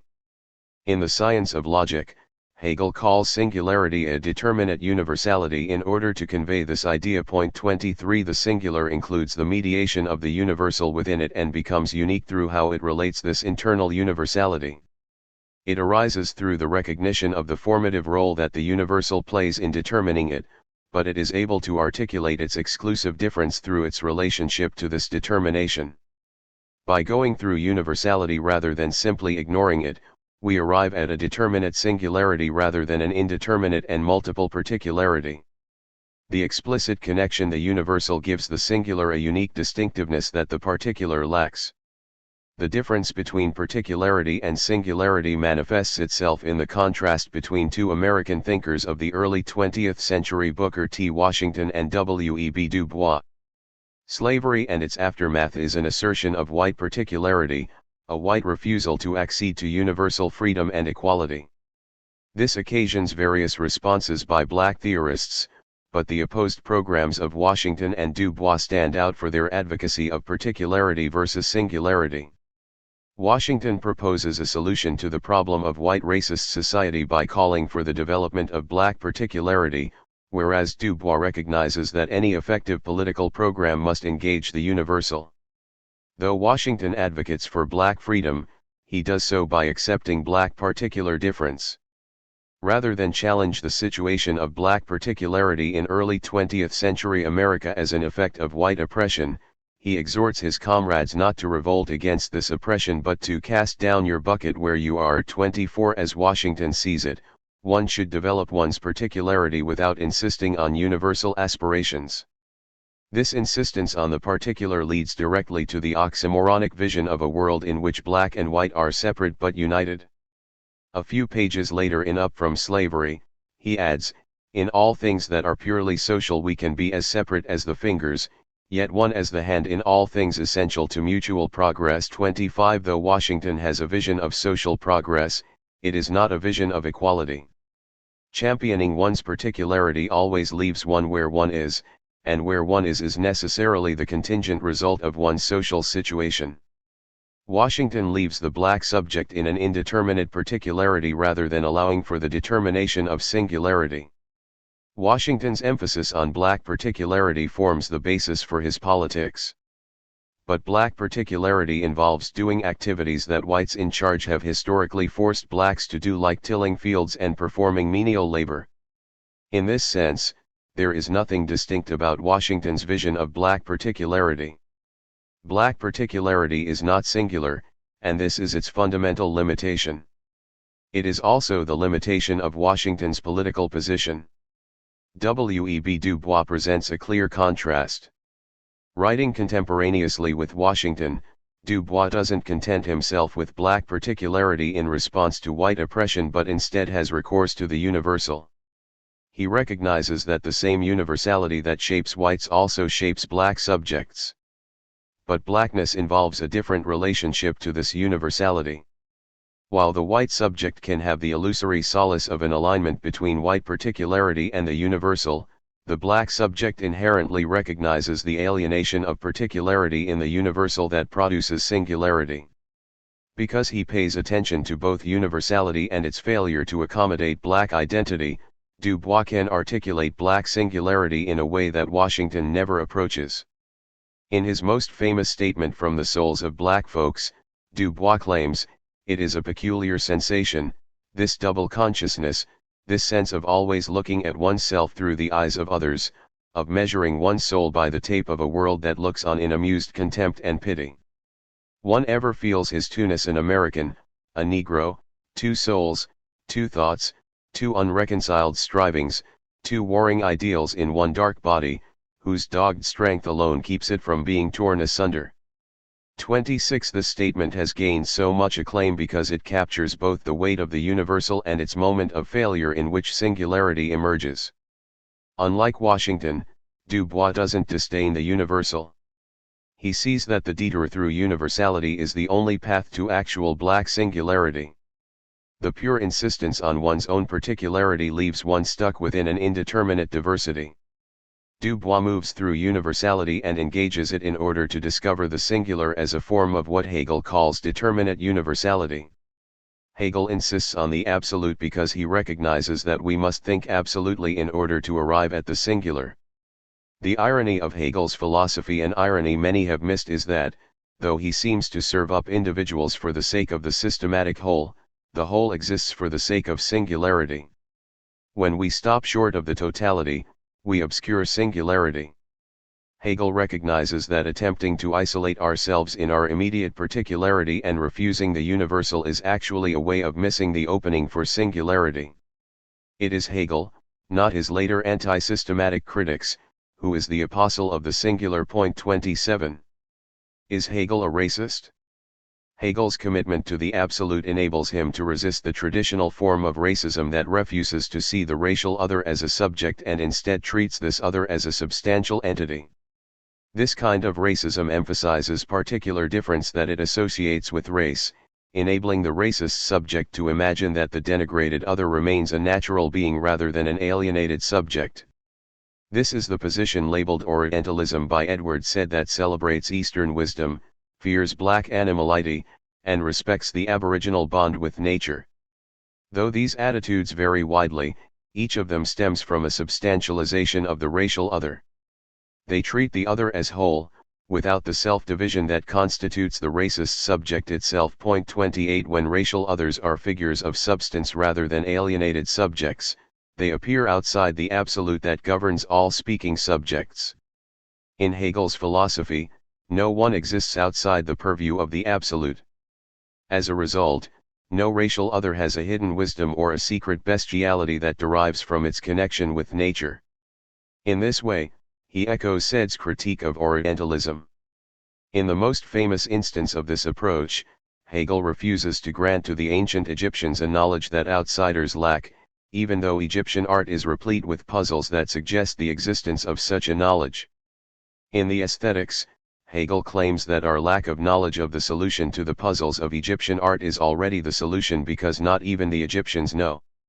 As he says, the problems remain unsolved, and the solution which we can provide consists therefore only in interpreting the riddles of Egyptian art and its symbolic works as a problem remaining undeciphered by the Egyptians themselves. 29. In contrast to European thinkers who find something fascinating about the mystery of Egyptian art, Hegel refuses to posit a solution to the mystery.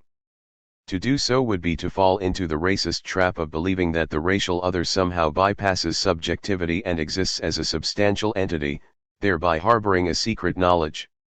For Hegel, there is no substance, not even God, that avoids the self-division of the subject. Subjectivity is absolute. But Hegel's commentary on the Egyptians in the Aesthetics is not the only indication of his allegiance to the absolute on the question of race.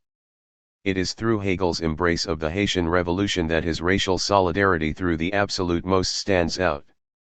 As Hegel composed the Phenomenology of Spirit, Haitians engaged in the first successful slave revolt in human history. 30. According to the analysis provided by Susan Buck-Morzes in her remarkable Hegel, Haiti, and Universal History, Hegel followed the slave revolt closely and used the discussion of master and servant to comment on the revolt and possible reprisals. Buck-Morzes argues, beyond a doubt Hegel knew about real slaves and their revolutionary struggles. In perhaps the most political expression of his career, he used the sensational events of Haiti as the linchpin in his argument in the Phenomenology of Spirit. 31. The triumph of the servant that Hegel lays out in the Master and Servant section takes the Haitian experience as its inspiration. Haiti is a genuine moment of the universal's triumph, a moment when freedom and equality emerge as not simply particular European values but as universal ones. Given Hegel's insistence on the necessity of repetition for a transformation to become fully actual, the Haitian Revolution has even more importance than its French precursor. 32. On the basis of the French Revolution alone, the ruling elite around the world could dismiss the assertion of freedom, equality, and solidarity as a contingent blip in human history. The Haitian Revolution forces everyone to reckon with these values as universal through its repetition of the French Revolution. The Second Revolution is thus more traumatic for the world, and the retreat from it has preoccupied the last 2 centuries. Hegel, however, remained a supporter of revolutionary Haiti throughout his life.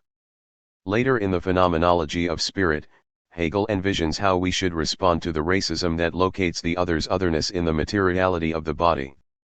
In Hegel's epoch, phrenology served as a widespread justification for racist judgments on the intelligence of non-Europeans. 33 Though he recognizes that phrenology stumbles on an insight concerning the necessity of the subject's material being, he nonetheless vehemently attacks it as a theoretical position because he recognizes the role that it plays in the racism of his time.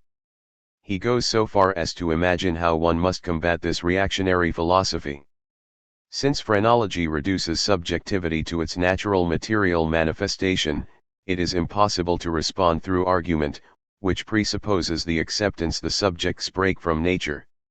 As a result, Hegel contends that one cannot engage in a traditional dispute with the phrenologist. Any argument would fall on deaf ears, so one must have recourse to a response on the level of the phrenologist's own theoretical position. According to Hegel, when someone says to you, your inner being, are this kind of person because your skull bone is constituted in such and such a way, there is only one appropriate response. He claims, the retort here would really have to go as far as smashing the skull of the person who makes a statement like that in order to demonstrate to him in a manner just as graspable as his wisdom that for a person a bone is nothing in itself and is even less his true actuality. 34 Here, Hegel envisions a response to the phrenologist that would make the error of this position clear. One must reject it without any debate because the racist attempt to bypass universality in identifying the subject cannot be countered by a convincing argument, which would take place within the universality of language.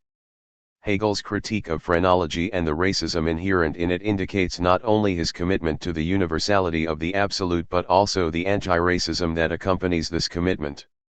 Unfortunately, Hegel's later comments on race do not uphold the commitment to the absolute of those in the Phenomenology of Spirit.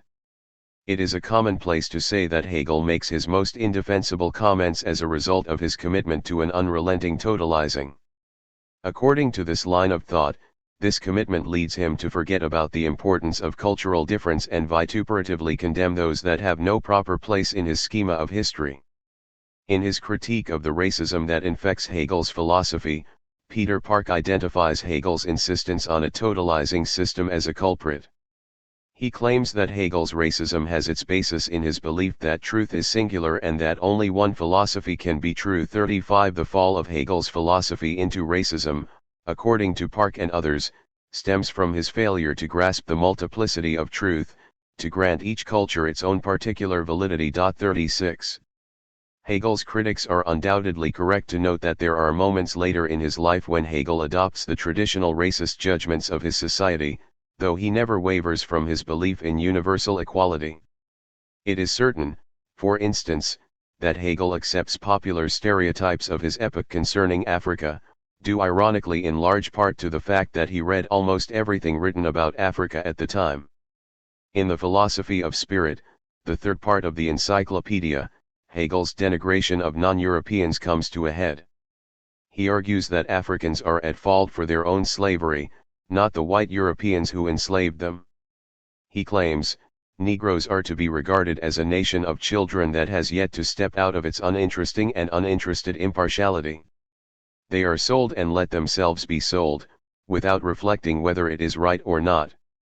37 In a similar fashion, rather than blame the European colonists, he sees Native Americans as responsible for their own demise, stating that with regard to the original inhabitants of America, we have to remark that they are a vanishing and weak race. 38 Here, Hegel himself betrays his own philosophy by treating both groups as if they are not fully subjects. 39 The problem with this judgment is that subjectivity, as Hegel makes clear through his philosophy, comes all at once.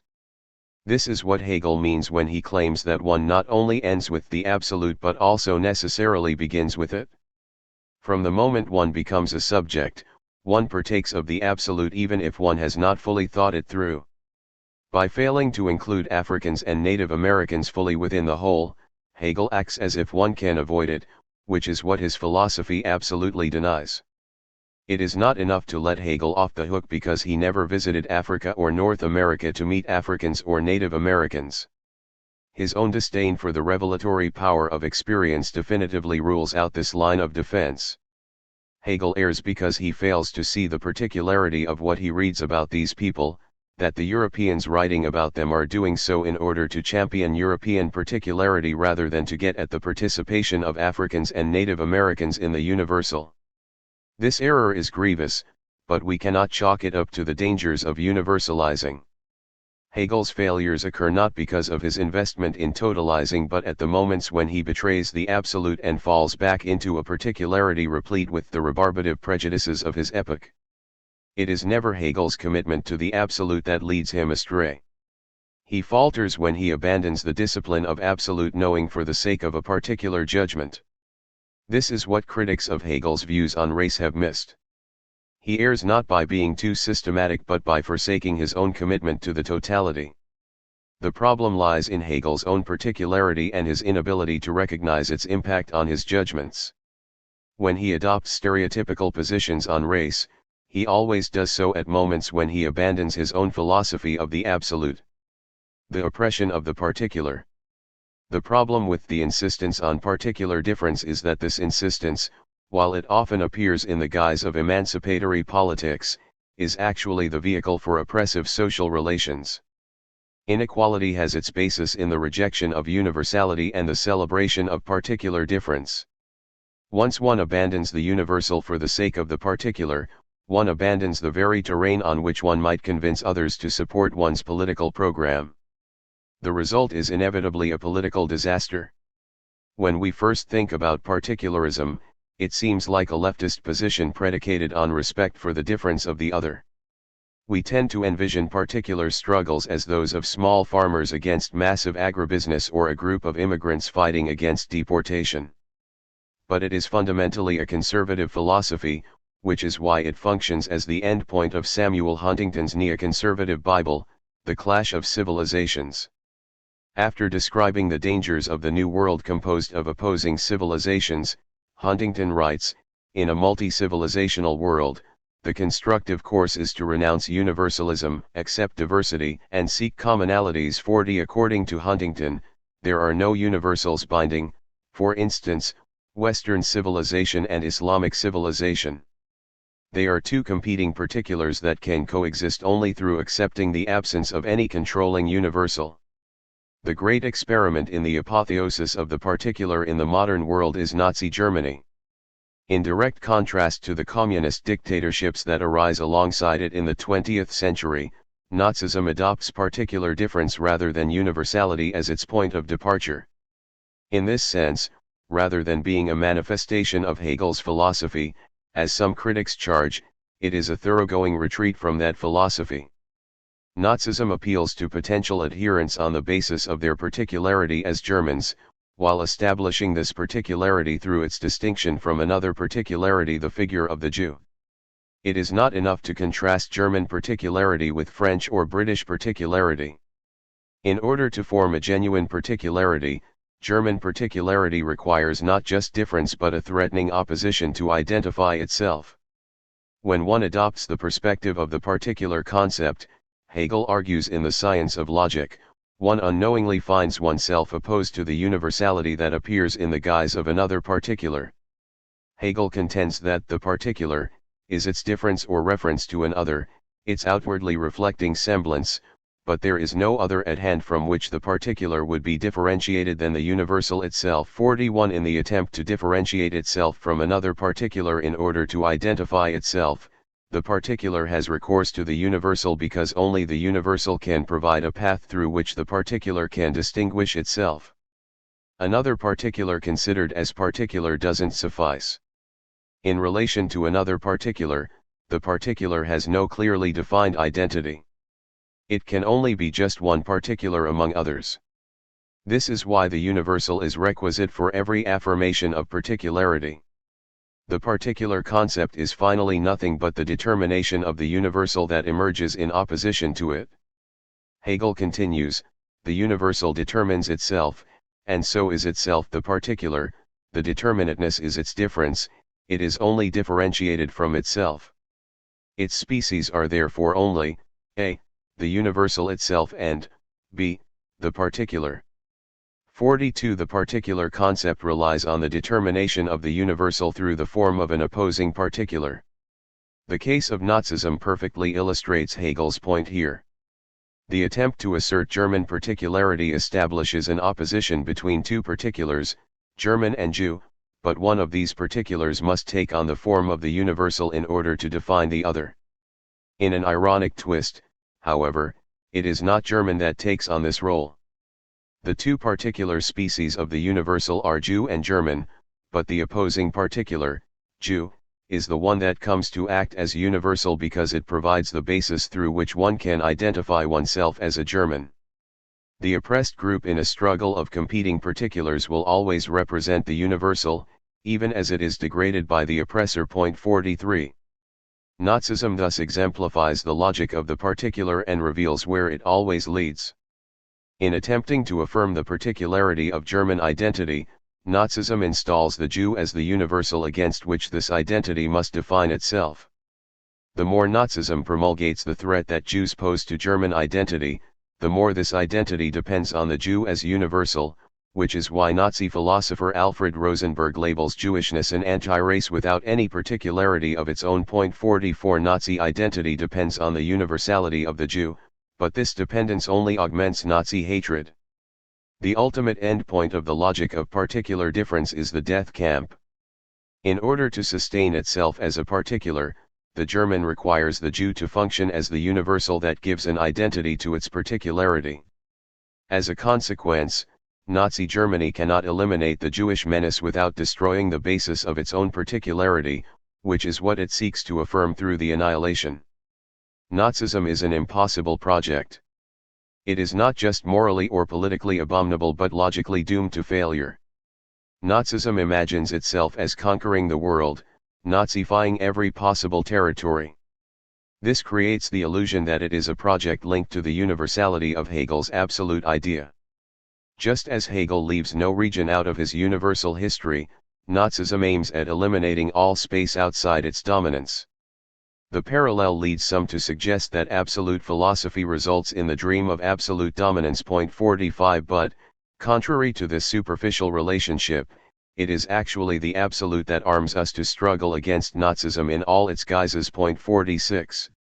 When we refuse to think absolutely and remain content with some particularity, we create the space in which other particulars that want to impose themselves on the world can arise. The absolute idea reveals the lie at the heart of all such particulars and shatters their fantasy of triumphing over the trauma of contradiction. The risk of fascism doesn't lie in the direction of the absolute but in the turn away from it. The path to universal freedom lies through thinking absolutely. Chapter 10. Emancipation without solutions. What the future doesn't hold. Thinkers turning to Hegel's philosophy for the sake of political action have always faced a seemingly irresolvable dilemma. In multiple statements throughout his works, Hegel makes it perfectly clear that philosophers cannot change the world. For Hegel, philosophy is politically impotent. For instance, in the final pages of the History of Philosophy, he proclaims, "The ultimate aim and interest of philosophy is to reconcile thought or the concept with actuality." According to Hegel, philosophy should not try to change the world because it cannot. It always arrives too late on the scene to offer concrete political proposals. The name that Hegel gives for the reconciliation of thought with actuality is the absolute, which represents the fundamental barrier to seeing Hegel's philosophy as a political project. As the reconciliation of thought with the actual, the absolute demands that the philosopher give up the possibility of philosophy giving political advice. With the theorization of the absolute, Hegel seems unequivocally to attest to his allegiance to the ruling order. The political energy of his youth, including his investment in the politics of the French Revolution, appears to have fallen by the wayside. 2. But this verdict on Hegel's politics is not universal. Gillian Rose, for one, contends that the act of theorizing the absolute represents the fullest expression of Hegel's political vision. For her, far from being a retreat from politics, Hegel's commitment to the absolute testifies to his political engagement. This leads Rose to announce that Hegel's thought has no social import if the absolute cannot be thought. 3. The absolute gives this philosophy its political significance because it marks the point at which Hegel overcomes the split between theory and practice. When we think the absolute, we make clear how reality comes up short politically of our rationality. According to Rose, Hegel believes that the unfreedom of society demands our political act to make the rational actual point. For rather than taking the long view in retreat from politics, the perspective of the absolute enmeshes the philosopher in the middle of political contestation. It serves as an indirect political imperative. In her effort to preserve a politicized Hegel, however, Rose ends up moving too far away from his philosophy when she interprets the absolute as an imperative. Given Hegel's extreme critique of the ought, translating the absolute into an imperative constitutes a betrayal of his philosophical project. The absolute cannot function as an imperative if it is genuinely an end point, as Hegel insists that it is. When we attain the absolute, we grasp the irreducibility of contradiction. In this sense, the absolute is, as Rose rightly sees it, the basis for Hegel's politics, but it is not a politics that aims at bringing reality in line with the idea, which is Rose's conception. Instead, we see that there is no possible escape no matter how much society progresses or technology develops from the problem of contradiction. Contradiction is the barrier to society's self-identity and the engine behind all political movement. In recognizing the absolute, one recognizes the fecundity of the barrier. Despite the invective leveled against Hegel's absolute for its apparent political conservatism, the recognition of the inescapability of contradiction that occurs with absolute knowing represents Hegel's key political idea. At the end of the Phenomenology of Spirit, Hegel discusses absolute knowing as knowing that abandons its investment in the other as a solution for the subject's own alienation. When it reaches absolute knowing, consciousness has abandoned the hope of sublating alienness in an external, i.e., alien, manner, which leads it to turn to itself. 5. With this turn to itself, spirit discovers the impossibility of overcoming its own self-division. All prior modes of thought hold out hope for escape from this self-division that they fantasize in the other. This leads them to treat contradiction externally, as a problem they can eliminate. In this way, these philosophies inadvertently succumb to contradiction by repeating it while trying to overcome it. The absolute, in contrast, doesn't succumb to contradiction because it no longer imagines an escape from it. It is the resolution of contradiction insofar as it is fully reconciled to it. The political charge of Hegel's philosophy lies in its destruction of every avenue of escape from contradiction. This project occupies the majority of Hegel's time in his works. He explores the viable possibilities for surmounting contradiction in order to show that it cannot be surmounted. Doing so, however, requires a gesture that causes Hegel to appear unabashedly invested in the status quo. In order to reveal our inability to escape contradiction, one must eliminate any conception of a substance external to one's own position, which is what occurs when Hegel thinks the absolute. The absolute is the complete abandonment of a substantial outside that is not self-divided. In the science of logic, Hegel states, in its other the concept has its own objectivity for its subject matter. All the rest is error, confusion, opinion, striving, arbitrariness, and transitoriness. The absolute idea alone is being, imperishable life, self-knowing truth, and is all truth. 6. Hegel puts his conception of the absolute idea in the most extreme formulation possible. It is as if he wants to give future thinkers something to bristle at. Many are eager to oblige him. Even if one is not a thoroughgoing opponent of Hegel as Karl Popper, it's hard to miss the problematic nature of the statement. Despite how harsh his claim about the absolute sounds, Hegel goes this far solely in order to forestall the subject's attempts to escape into a fantasy of substantial otherness. Instead of apatheicizing the other as an undivided harmonious entity, The absolute implies an understanding of otherness as itself split and therefore caught up in the same dilemma as the subject itself. The struggle against oppression, for Hegel, does not involve respect for otherness but the ability to see one's own self-division expressed in a different form in the other. One must see the other's alienation as the basis for the shared bond that exists. Without this recognition, one substantializes the other, which is the foundation of the oppressive relation. Recognizing the self-division of the other doesn't reduce everyone to sameness but eliminates the possibility for anyone's hierarchical elevation above another. It is a philosophy of universal equality through the split of every subject from itself. When we refuse to think absolutely, we imply faith in the self-identity of the otherness that we posit outside our own position. This is why Hegel's philosophical critique of Kant is also a political critique. Kant tries to limit reason, but in doing so he affirms the self-identity of what lies beyond reason. In the preface to the second edition of the Critique of Pure Reason, Kant states that the limit he places on the subject's knowledge creates the space for faith in God, that is, a non-contradictory otherness. Kant claims, I had to deny knowledge in order to make room for faith, and the dogmatism of metaphysics, i.e., the prejudice that without criticism reason can make progress in metaphysics, is the true source of all unbelief conflicting with morality, which unbelief is always very dogmatic. 7. Every attempt to limit our knowledge makes room for a similar faith, even if it isn't overtly faith in God as it is for Kant. For Hegel, this inaugurates a political disaster. Though Hegel does not reject God, he decries Kant's version of God as an undivided substantial other. One cannot have faith in a God of divine substance, nor in the harmony of the natural world, nor in the non-contradictory existence of an aboriginal people living in peace with their surroundings. All these versions of the substantial other amount to the same thing, despite their apparent difference. Whenever one limits knowledge, one creates the opening for these political traps. It is only through recognizing that the other is not a solution that one envisions a world of equality. The absolute provides a path for us to think contradiction without respite. With the absolute, there is no possible reconciliation without the acknowledgement of a fundamental self-division that no amount of struggle can ever overcome. By revealing that there is no external solution to the contradiction of being, the absolute tells us that we can no longer hope for relief from the trauma of history.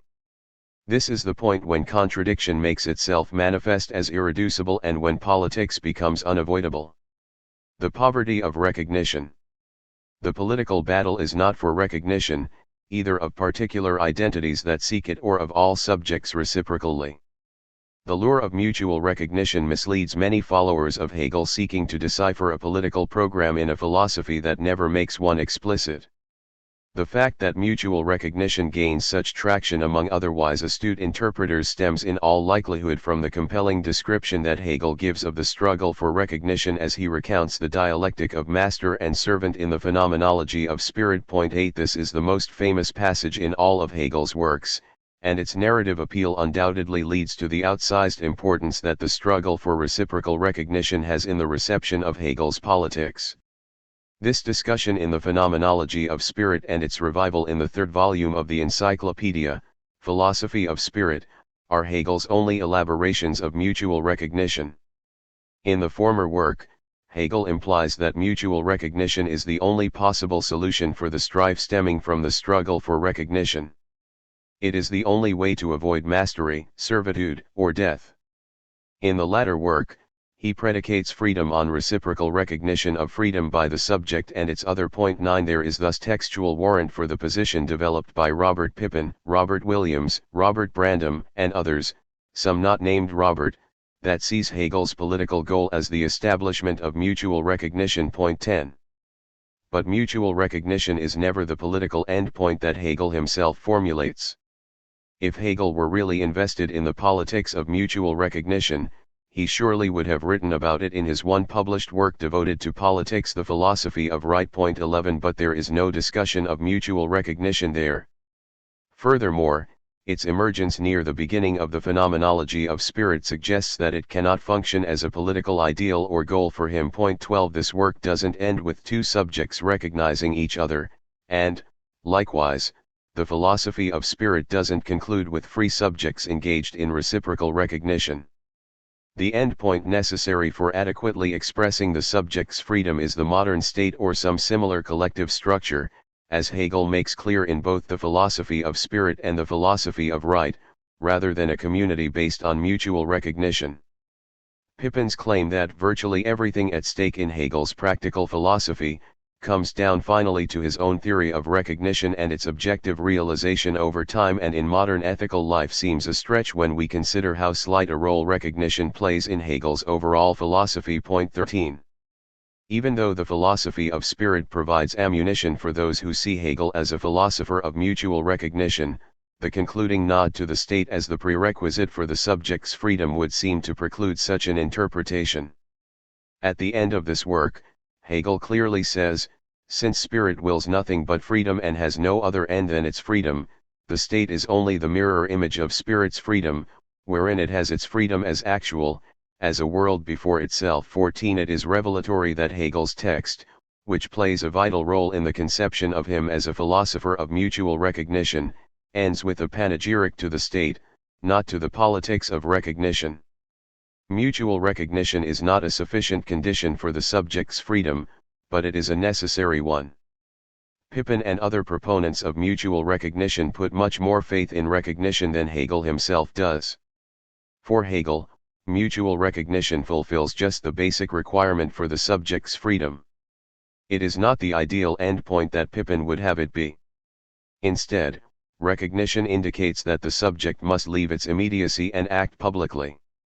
Mutual recognition does not provide a secure identity for the subject, nor does it give a sense of belonging to the social order. It serves only to deprive the subject of its illusion of natural being. The point of mutual recognition, as Hegel sees it, is its destruction of the sense of immediacy that permits the subject to believe in itself as a natural entity. In a key passage from the philosophy of spirit, one can see precisely how the misinterpretation arises and then how Hegel explains the more modest claims for mutual recognition. He begins, I am only truly free when the other is also free and recognized by me as free. 15. If one stops after this line, it appears as if Pippin and company must surely be correct. But then Hegel continues, this freedom of one in the other unites humans in an inward manner, whereas their necessity and need bring them together only externally. Therefore, men must will to find themselves again in one another. But this cannot happen so long as they are imprisoned in their immediacy, in their natural being, because it is just this that excludes them from one another and prevents them from being free in regard to each other. 16. Though this is one of the key works that provides the basis for the interpretation of Hegel as a philosopher of mutual recognition, the trajectory of Hegel's argument here actually undermines this image of him. Relative to its champions, Hegel gives an impoverished version of mutual recognition. All that it accomplishes is to strip away need and install desire as what brings us together. Mutual recognition is not at all valueless. It gives the lie to my belief that I interact with the other only in order to satisfy my natural needs. Without the mediating factor of mutual recognition, I will remain convinced that I go to my neighbor's house merely because I'm hungry or in need of shelter. The self-image of a being controlled by its natural needs will continue to constrain me and blind me to what actually unites me with others. Recognition lifts the subject and the other out of the illusion of natural existence. But this is the starting point for politics, not the end point. The danger in seeing Hegel as the champion of mutual recognition is that it restores in the political realm the illusion of synthesis. In a world of mutual recognition, we will have overcome contradiction through a dialectical progression. This is a denuded version of Hegel's philosophy that subtracts its radical core, the insistence on the intractability of the subject's conflict with itself and with others. Hegel's value as a political thinker derives from this insistence, not in possibilities for imagining a world in which all subjects experience themselves as recognized. This is what necessitates Hegel's turn to the state. Moi, c'est l'état. Hegel ends his political philosophy with the state rather than with mutual recognition because he sees in the state a social structure that sustains contradiction. The state is absolute politics, the political equivalent to absolute knowing or the absolute idea. The state form makes freedom actual in a way that mutual recognition does not. Though the content of states differ, the form of the state is universal. The contradiction of the state: it creates the subject's singularity by thoroughly submitting its particularity to a universal law, provides the basis for the subject's freedom. Rather than creating the illusion of eliminating contradiction in the way that mutual recognition does, the state constantly confronts the subject with it. The state does not just secure the subject's freedom by defending the subject against others that would impinge on this freedom. It rather plays a constitutive role in the modern subject's freedom insofar as it creates a formal structure that divorces the subject fully from its private concerns. The state forces the subject to recognize itself through the mediation of the state structure. As members of the state, it is clear that subjects do not exist on their own apart from their relation to others. The dependence of the subject on the collective becomes evident. Without the state, Hegel believes, the subject has no way to recognize the constitutive role that the whole plays for the assertion of the subject's singularity.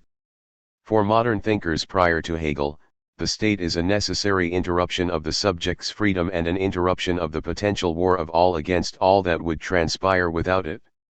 This is the position of both Jean-Jacques Rousseau and Thomas Hobbes, who see the state as the result of an implicit contract arranged by individual subjects to protect their interests. Hegel vehemently opposes this notion of the state as contractual, a notion that obscures the foundational role the state plays in the freedom of the subject. With Hegel, the state becomes identical with the subject's freedom, a freedom that disappears without the universal structure of the state as its correlate. The state is the basis for freedom because it reveals to the subject the necessity of the obstacle for this freedom to constitute itself. 17 One can imagine freedom without the state but not without some similar structure that functions as a shared obstacle for the collective, which is why Hegel's thought is completely incompatible with any form of anarchism.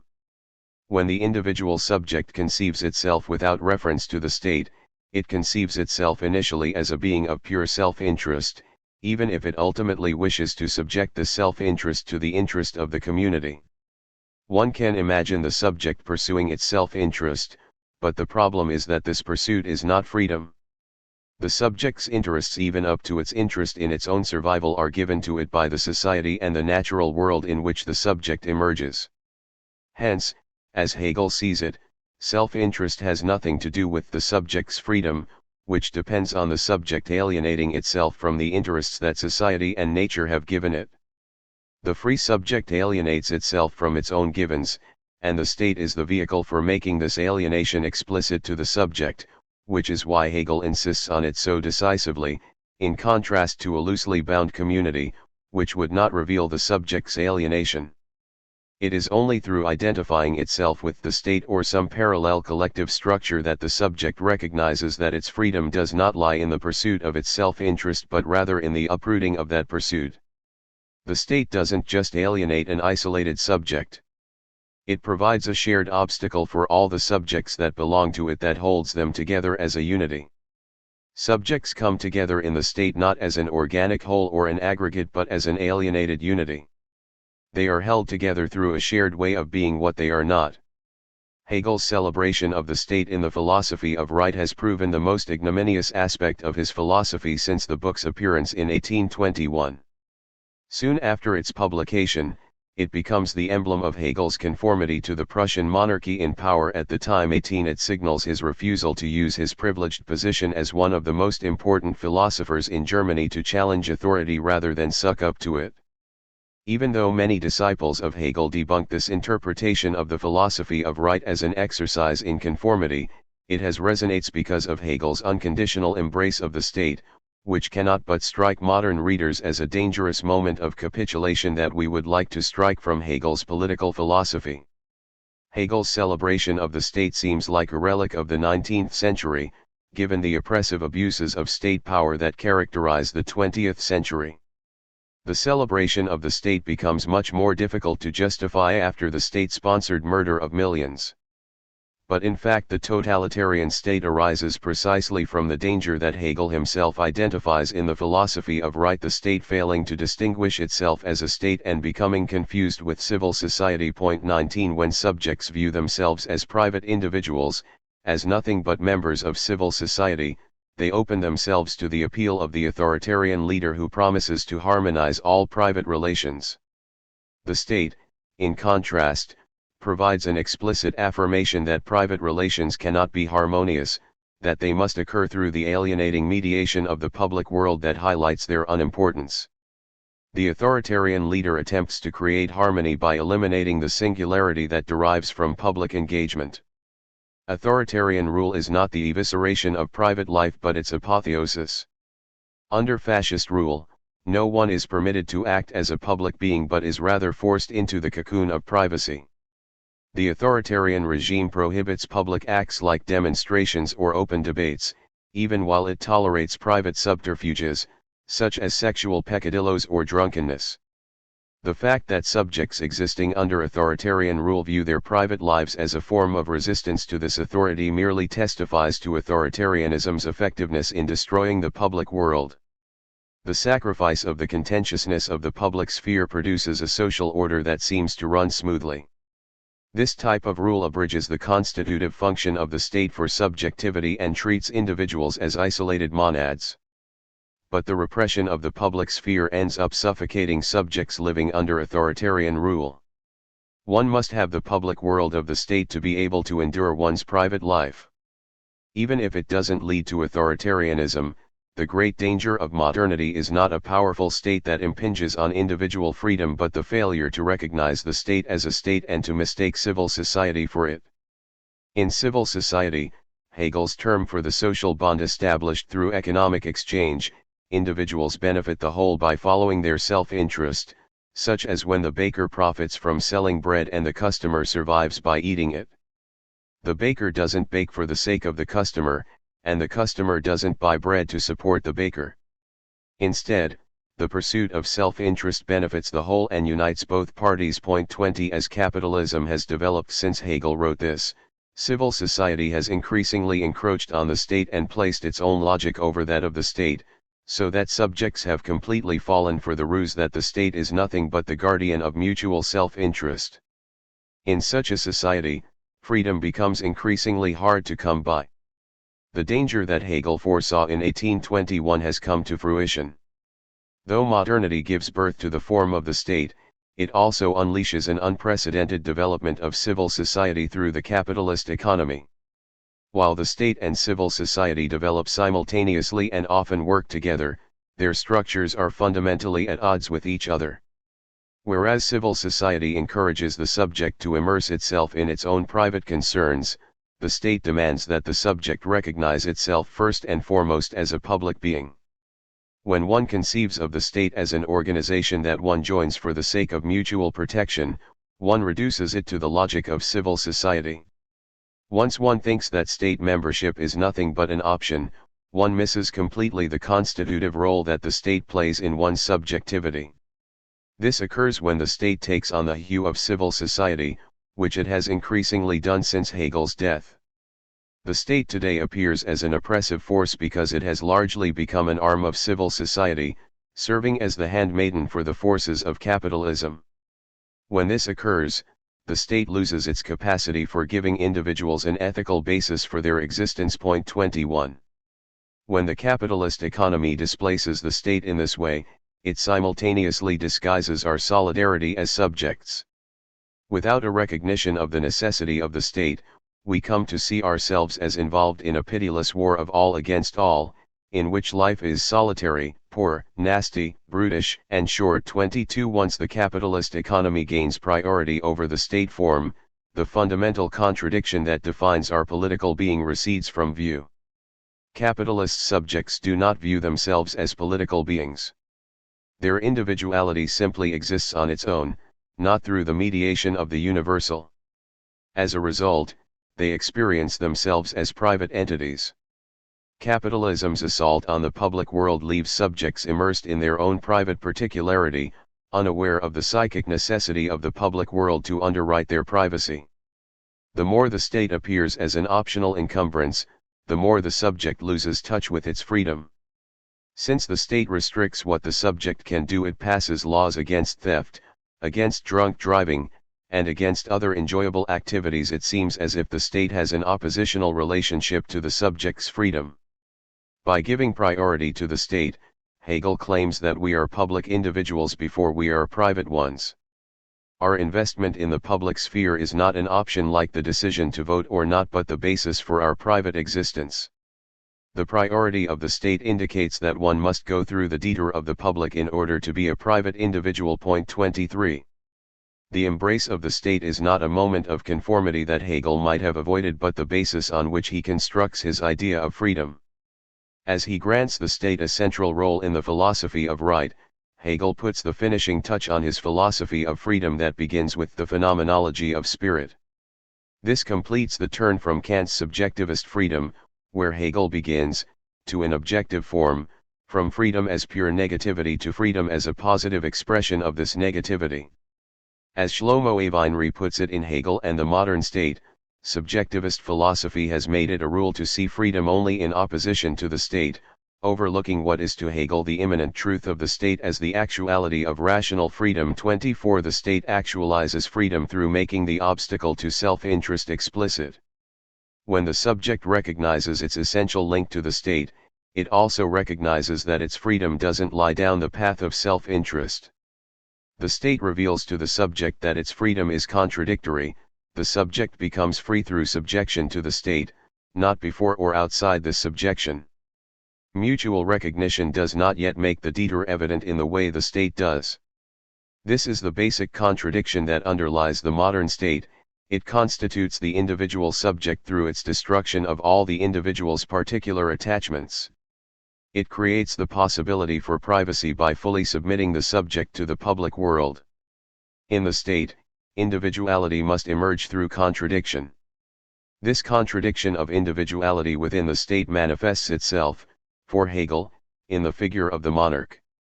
Monarchy or fascism.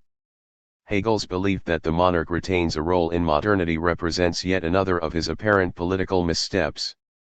If one can defend the politics of his recourse to the absolute, his retention of the monarch seems beyond the pale. And yet his insistence on constitutional monarchy instead of parliamentary democracy at the end of the philosophy of right is part of his radical politics, not his purported conservatism. It seems impossible that there could be a serious argument for monarchy in the contemporary world. The idea of constitutional monarchy is itself dated, but Hegel's retention of the monarch in his vision of democracy is not. It is, for him, a way to sustain the place for contradiction. The monarch in Hegel's politics is a form, not a content. Democratic politics must have a position functioning like the monarch in order to avoid being swallowed up by contradiction. The problem with modern parliamentary democracy is that it leaves no place for the necessity of contradiction. It creates the impression that everyone belongs to the social field, that no one is excluded from the domain of representation. But the dream of universal inclusion always runs up against the barrier that defines any group. In order to define themselves as included, those who belong must define themselves against someone who is excluded. The monarch addresses this problem by embodying exclusion. The monarch has a ruling position within the society but doesn't belong like all the other subjects. The fact that this figure has disappeared in contemporary democracy should be counted as progress, but this progress brings with it a fundamental danger. Without a figure that gives expression to the contradiction of the modern democratic order, the force of contradiction constantly threatens to turn democracy into fascism. Fascism has an appeal rooted not just in its act of preserving contradiction but also in its transformation of contradiction into opposition. It turns contradiction into the disguised and more palatable form of opposition: German against Jew, American against immigrant, and so on. It has its origin in the tendency of parliamentary democracy to repress contradiction. Political engagement depends on contradiction. Subjects will seek it out in the form of fascism if parliamentary democracy represses it. This is what we have seen play out throughout the 20th and 21st centuries. In order to avert this danger, Hegel's political philosophy includes the monarch as the mark of the state's insubstantiality. It is the point at which individuality manifests itself in the universality of the state, the point at which the state expresses its own self-division. The monarch lays bare the state's absence of any self-identity. It is thus a moment of failure within the successful state. Hegel gives the modern monarch a completely circumscribed function. The monarch's gesture of simply proclaiming "I will" subjectivizes the state substance. At this moment, it testifies to individuality within the universality of the state, its dependence on an individual in order to actualize itself. In the philosophy of right, Hegel states, this "I will" constitutes the great difference between the ancient and modern world, and in the great edifice of the state it must therefore have its proper existence. Unfortunately, however, this determination is regarded as only external and arbitrary. 25 Modern democracy fails when it tries to function without the subjectivizing power of the monarch. When it does so, it passes itself off as a self-identical substance, thereby creating the foundation for the rise of fascism as alternate subjectivizing power. When the monarch recedes from the modern state, the state's contradiction becomes invisible. Subjects lose the sense of themselves as political beings when they do not experience contradiction in the political field.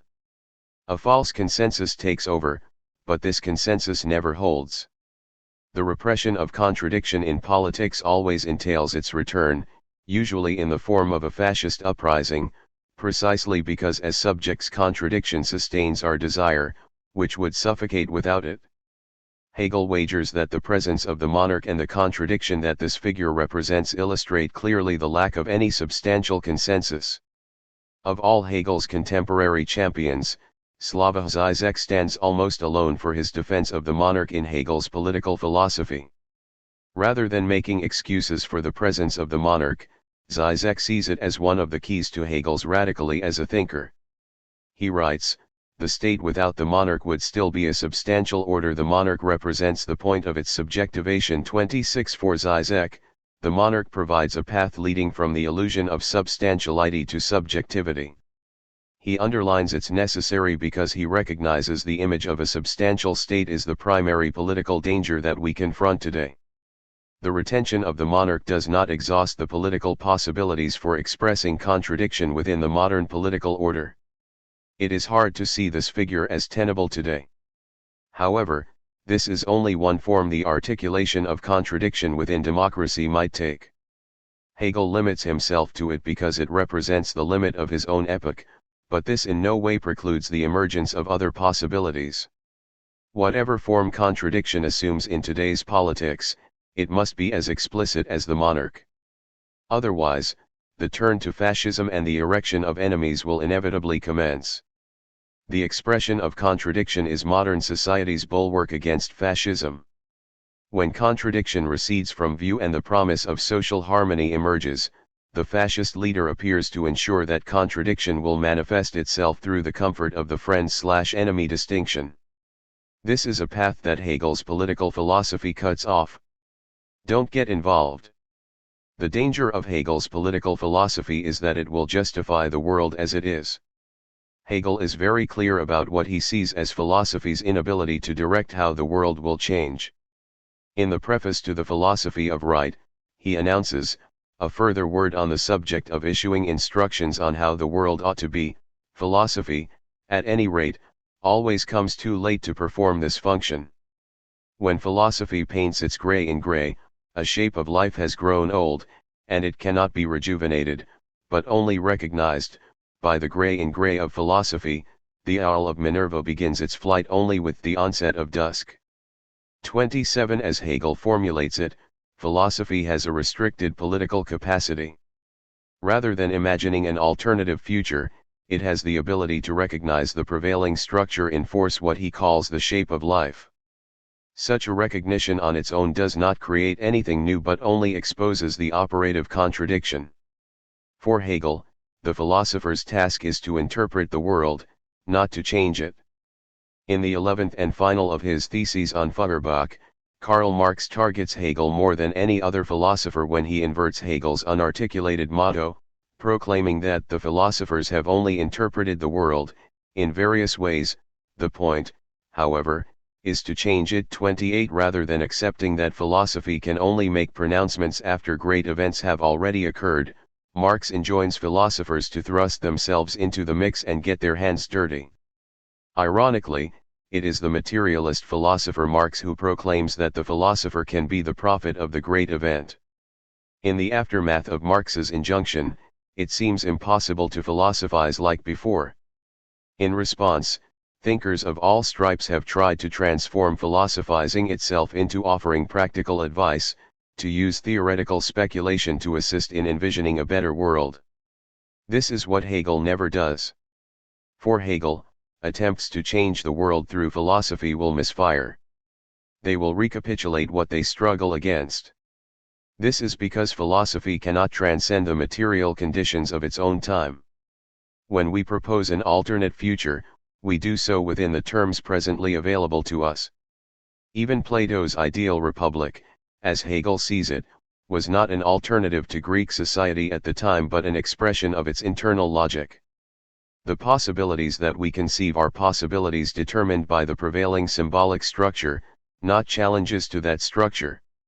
Philosophers that give practical political advice almost inevitably express the hidden logic of the system they attempt to contest. For Hegel, philosophy intervenes politically by making clear the relations that already exist. Philosophical interpretation makes clear how everything within the social order relates. In doing so, however, it also identifies what doesn't fit within the prevailing order, the symptom that expresses the contradiction of the epoch. When interpretation becomes absolute, it doesn't conclude with every piece of the puzzle fitting exactly where it belongs but with the identification of the one piece that doesn't fit at all and that undermines the entire order. One discovers the piece that doesn't fit through the act of interpretation, not by fantasizing a solution to the social order's contradictions. In the interpretation of civil society in the philosophy of right, Hegel discovers what he calls the rabble, Pobel, as the piece that doesn't fit. The rabble includes those whom the economy leaves behind, those who are not just unemployed but completely disinvested from the social order as a result of their economic and social exclusion. The rabble expresses the contradiction of civil society because civil society produces it, yet it exists external to its structure. Rather than proposing solutions that might relieve civil society of this contradictory entity, Hegel shows how imaginary solutions like charity or colonization would fail to eliminate the problem. Within the capitalist economy of Hegel's epoch, there is no solution to the contradiction that the rabble represents. By interpreting civil society absolutely, Hegel exposes this contradiction. This represents the height of the philosopher's political power. This political power exists only insofar as the philosopher doesn't try to provide a philosophical solution to the contemporary situation. It is always tempting to go further than interpretation, to imagine that philosophy can tell us how society ought to be arranged. But when philosophers propose alternatives, they limit their interpretive power and create the impression that we might overcome contradiction with the proper social arrangements. Nowhere is this clearer than in the case of Marx, who proposes communism as a solution to the contradictions of capitalism. Marx formulates a precise interpretation of the primary contradiction of capitalist production. According to Marx, capitalist relations of production act as a fetter on the forces of production that capitalism unleashes. As he points out in the Grundriss, beyond a certain point, the development of the powers of production becomes a barrier for capital, hence the capital relation becomes a barrier for the development of the productive powers of labor. 29 With this interpretation, Marx remains firmly ensconced within Hegel's philosophy of contradiction. Marx's interpretation grasps how capitalism is fundamentally at odds with itself but cannot recognize that it produces the barrier that it struggles against. At this point, Marx might have stopped, identifying the limit as what doesn't belong to the capitalist universe that nonetheless creates it. But rather than contenting himself with exposing the contradiction of capitalist production, Marx provides a fantasy of overcoming it. This limits his interpretive power since an interpretation looking beyond can never be absolute. For Marx, the contradiction of capitalist production leads to the end of capitalism and the birth of communism. When capitalist relations of production start to act as a barrier to the forces of production, the situation becomes revolutionary. Communism solves this contradiction by removing this brake on the forces of production. The problem with Marx's solution is that it is a solution. Rather than revealing the irreducibility of contradiction within economics, Marx's fantasy depicts the contradictions on this terrain as soluble. In doing so, he misses the opportunity to reveal that communism or whatever relations of production that replace capitalism would deepen rather than eliminate the contradiction. Marx interprets capitalism from the perspective of the fantasy that the bourgeois mode of production is the last antagonistic form of social production. Ironically, this fantasy of a non-contradictory alternative evinces the same problem that Marx identifies in capitalism: it cannot recognize that it creates its own barriers despite eschewing them. The fantasy of an alternative that would solve contradiction remains within the logic of what it contests. In the act of grasping the symbolic structure absolutely, as an ultimate horizon for thought, we can illuminate the contradiction that marks the point of the structure's internal vulnerability. This at once creates the possibility for change and indicates that no change, no matter how revolutionary, will ever heal the wound of the social order. A society can move beyond a specific contradiction, but it will necessarily encounter another one. This is not a recipe for quietism but a call to act. The point of political contestation is to move in the direction of an increasingly resistant contradiction, and philosophy plays a vital role in this movement. This is Hegel's definition of progress, the movement from more easily resolved social contradictions to more intractable ones. Marx's rightist deviation. It is commonly acknowledged that Marx transforms Hegel's idealist dialectic into a materialist one. In doing so, Marx translates Hegel's logical contradictions and the movement they generate into economic contradictions that become the motor for history. It is certainly the case that Marx's identification of contradictions operative within economics provides an important extension of Hegel's philosophy into a realm that Hegel himself didn't address. In this way, Marx represents a genuine advance. But this extension also involves a transformation. With Marx's materialist turn, it becomes evident that the changes in human society stem from the struggle for basic human needs rather than the realization of abstract ideals like freedom. The claim that material conditions rather than ideals drive us to act has subsequently garnered a lot of traction.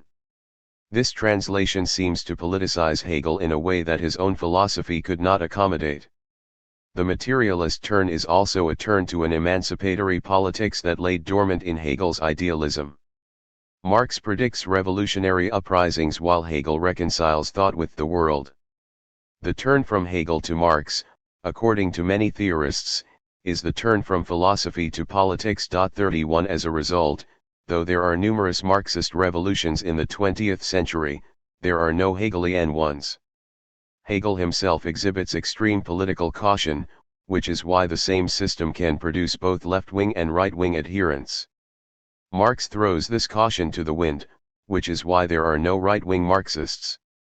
As Sidney Hook puts it, the political accommodation of Hegel and the revolutionary activity of Marx are acts spread on the pages of history. 32 No one, not even Marx's most fervent opponents, would question that his thought represents an increased politicization of Hegel's and a turn of that philosophy to the left. Marx transforms Hegel's political quietism and ambiguity into an emancipatory political system, or so the common wisdom has it. But an examination of what happens to Hegel's philosophy of contradiction in the hands of Marx forces us to call this common wisdom into question. Though Hegel never fully grasps it himself, his philosophy provides the basis for an emancipatory political program that might have fueled revolutionary changes in the 20th century and might do so in the 21st. Emancipation, Hegel suggests, occurs through contradiction, not as a result of its overcoming. The free act is the direct avowal of the intractability of contradiction. Marx's translation of this philosophy of contradiction into historical materialism has the effect of betraying this revolutionary program. Marx replaces Hegel's radical political program with a more conservative one. Despite all appearances, Marx represents a rightist deviation from Hegel's radical politics of contradiction. Hegel's philosophy enables us to articulate a new schema for the divide between emancipatory politics and conservatism, or between left and right. Taking this philosophy as the point of reference, we could say that emancipation involves making explicit and embracing contradiction, whereas conservatism aims at repressing or eliminating it. The ultimate right-wing fantasy envisions the elimination of contradiction through the expulsion of the enemy deemed responsible for it. Benign conservatism, however, envisions merely the repression of the contradiction. Benign conservatism will force the poor to work and pass laws making it more difficult for workers to unionize so that capitalism will function without its contradictions coming to the fore. For extremists, the enemy is more intransigent and personalized. It is the Jew, the immigrant, or the minority. Extremists will expel these figures or put them in concentration camps or try to eliminate them. The extreme right fantasizes a return to a mythic moment before contradiction, a moment that rightists believe existed because they interpret contradiction in terms of opposition and deny its constitutive status. Emancipatory politics, in contrast, refuses to see contradiction as opposition. There is no enemy whose defeat would eliminate contradiction because contradiction is constitutive of subjectivity and society. The point, for the project of emancipation, is sustaining it. One does so by insisting that the society actualizes itself through its failure to be self-identical, not its success. The figure that disrupts social harmony, say, the figure of the Jew or the immigrant, becomes the figure of universality in the emancipatory project. This project doesn't eliminate this figure or create a utopia in which such a figure loses its distinctiveness within universal belonging. Instead, it insists on the irreducibility of this figure of contradiction. For Hegel and emancipatory politics, one must embrace the excluded rather than shun the symptomatic figure of exclusion. One must accede to the necessity of the failure to solve contradiction. In this sense, Karl Lowit is entirely incorrect when he laments that success is not only the highest court of appeal for Hegel's historical theory, it is also a constant measure of everyday life, where the assumption is likewise made that the success of something proves its superior right to that which is unsuccessful. 33 This common critique misses the mark because it fails to grasp why Hegel concerns himself with success. If Hegel does pay attention to those who are successful, it is only so that he can expose the failure that inheres in every success. We must not be seduced by the illusory possibility of a future success that would overcome contradiction. Hegel focuses on success in order to reveal, paradoxically, how unsuccessful it is in the face of contradiction. It is Marx, not Hegel, who invests himself in the fantasy of a successful overcoming of contradiction. For Hegel, our failure in the face of contradiction is unavoidable. Recognizing this is the basis for emancipatory politics. Though contradiction functions as the basis for leftist politics, it can become fodder for the right when the left abandons it. The difference between the leftist and rightist turn to contradiction consists in the promise of a solution. Whereas leftist politics offers contradiction itself as the solution, the problem and the solution become the same thing. Right-wing politics points to contradiction in order to announce the need for a solution. Contradiction is present for fascism, but it is only present as an obstacle to be overcome in some fashion through the social isolation, deportation, or even murder of the figure responsible for the contradiction. For the leftist, in contrast, the enemy is not personalized and thus cannot be killed. The enemy is, instead, nothing but the failure to see the constitutive status of contradiction. From this perspective, the Marxist political project loses its glint of radically in relation to Hegel. Rather than accepting the irreducibility of contradiction as Hegel does, Marx theorizes its elimination through the attainment of a communist society. In contrast to Hegel, Marx interprets the development of history not as the furthering and expansion of contradiction but as its progressive overcoming. Capitalism solves the contradictions of feudalism, and communism subsequently solves those of capitalism. History is the arena of successful solutions, not serial failures. Marx believes that political emancipation does not consist in the collective recognition that we will never achieve a harmonious society but in its successful attainment. Marx's name for emancipation, communism, is the label for success, not for reconciliation with the necessity of failure. Since Marx's political victory over Hegel, the project of emancipation has given up its proper territory, that of intractable contradiction, for the fantasy of harmonious social relations that Marxism promulgates. The problem is not that communism fails to do what Marx claims and is unable to solve the riddle of history, but that it actually does so. 34. The investment in success manifests itself in Marx's conviction that all our problems are solvable. According to Marx, we never bite off more than we can chew in the course of history. In the preface to the contribution to the critique of political economy, he proclaims, mankind thus inevitably sets itself only such tasks as it is able to solve, since closer examination will always show that the problem itself arises only when the material conditions for its solution are already present, or at least in the course of formation. 35. In this well-known statement, Marx's abandonment of the philosophy of contradiction becomes clear. As Marx sees it, contradiction is nothing but the guise for its solution. It has no enduring power. Marx's transformation of Hegel's philosophy of failure into a political project of success leaves behind the emancipatory potential of Hegel's philosophy. As a result, our image of Marx as the more politically significant philosopher is due for revision. The turn away from Hegel's politics is a turn away from emancipation and an installation of a fundamentally conservative principle at the heart of the leftist political struggles of the 20th century. Despite the salience of Marx's critique of capitalism, this was the worst event to occur within the internal history of the project of emancipation. The theoretical turn from Hegel to Marx paved the way for a practical catastrophe. There are numerous reasons for the catastrophes resulting from the communist victories in the 20th century. The barbarism of capitalism's defenders and the despotism of communist leaders play crucial roles. But a major factor that goes unmentioned is Marx's own turn away from the emancipatory project that Hegel bequeaths to him, a turn that becomes even more pronounced when Marx becomes Marxism. Of course, Hegel himself didn't recognize entirely the political implications of his own discovery, so one cannot fault Marx too much for his misstep.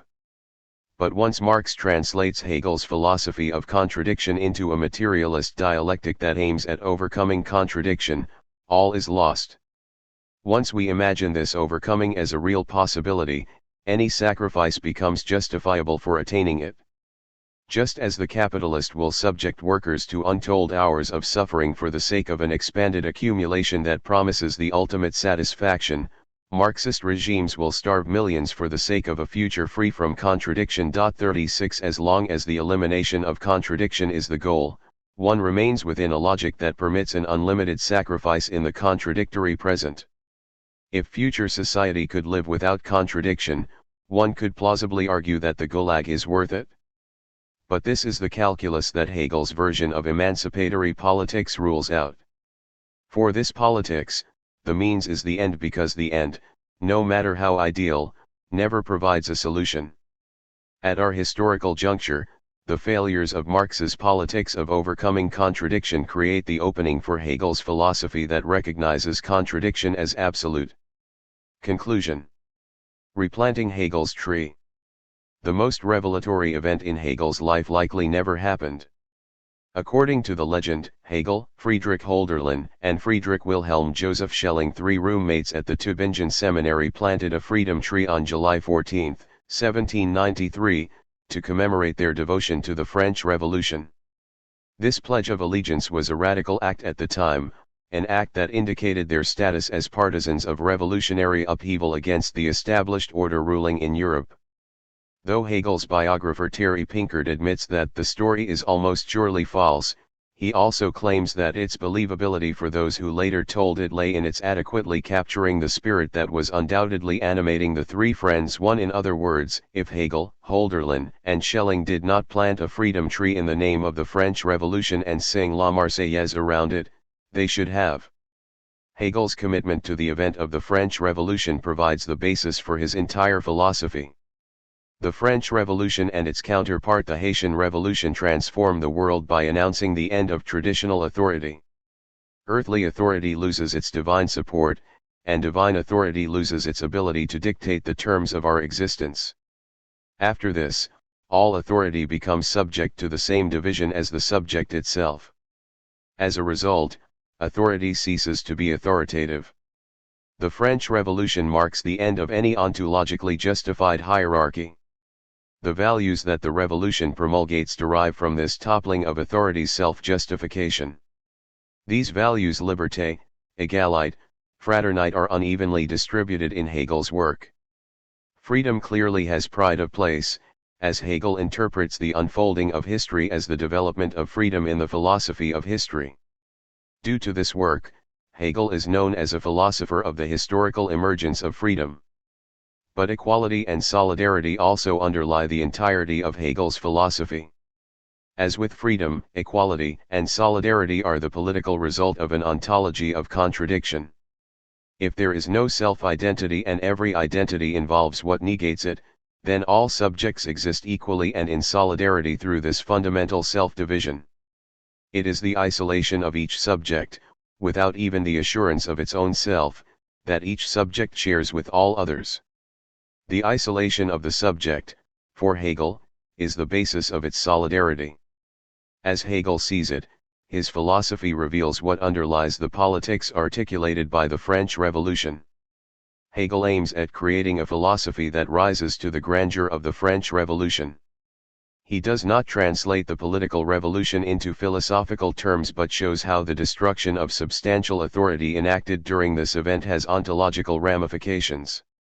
As Rebecca Comey notes in Morning Sickness, Hegel and the French Revolution, Hegel has relentlessly dismantled every attempt to displace or dissolve the traumatic rupture of the French Revolution within a spiritual, philosophical, or aesthetic upheaval too. Instead of displacing this traumatic rupture, Hegel makes it the basis of his philosophical enterprise.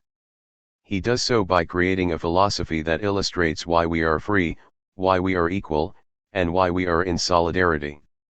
The primary irony of Hegel's commitment to the French Revolution is that he offers one of the most thoroughgoing critiques of the reign of terror in the phenomenology of spirit. He sees the terror as the result of the French Revolution's failure to see that universality must necessarily include singularity. Without respect for the singularity of the subject, no one can actualize universality. The French Revolution leads to the reign of terror because it tries to realize universal freedom without the interruption of singularity. In the course of the phenomenology of spirit, Hegel shows that the singular is actually not a threat to the universal but its only possible mode of expression. In this way, his critique of the revolution is nothing but a demand that it take the universalization of its own values seriously. At no point does Hegel call these values themselves into question. Freedom, equality, and solidarity are not just values that the French Revolution invents. Instead, the revolution discovers them. Hegel recognizes that they derive from the structure of being itself, even if it takes modernity for this structure to become evident.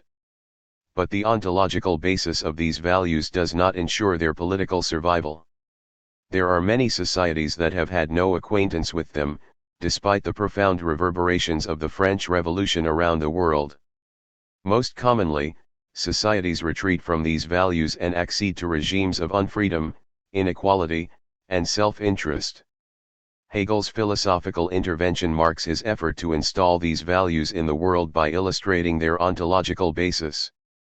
His wager is that if we recognize that freedom, equality, and solidarity follow from the nature of being itself, we will recognize that they are not just desirable but fundamentally inescapable. No matter how diligently we attempt to abandon them, they return to haunt us. But, on the other hand, Hegel's philosophy also has the benefit of showing why people are so quick to betray these values.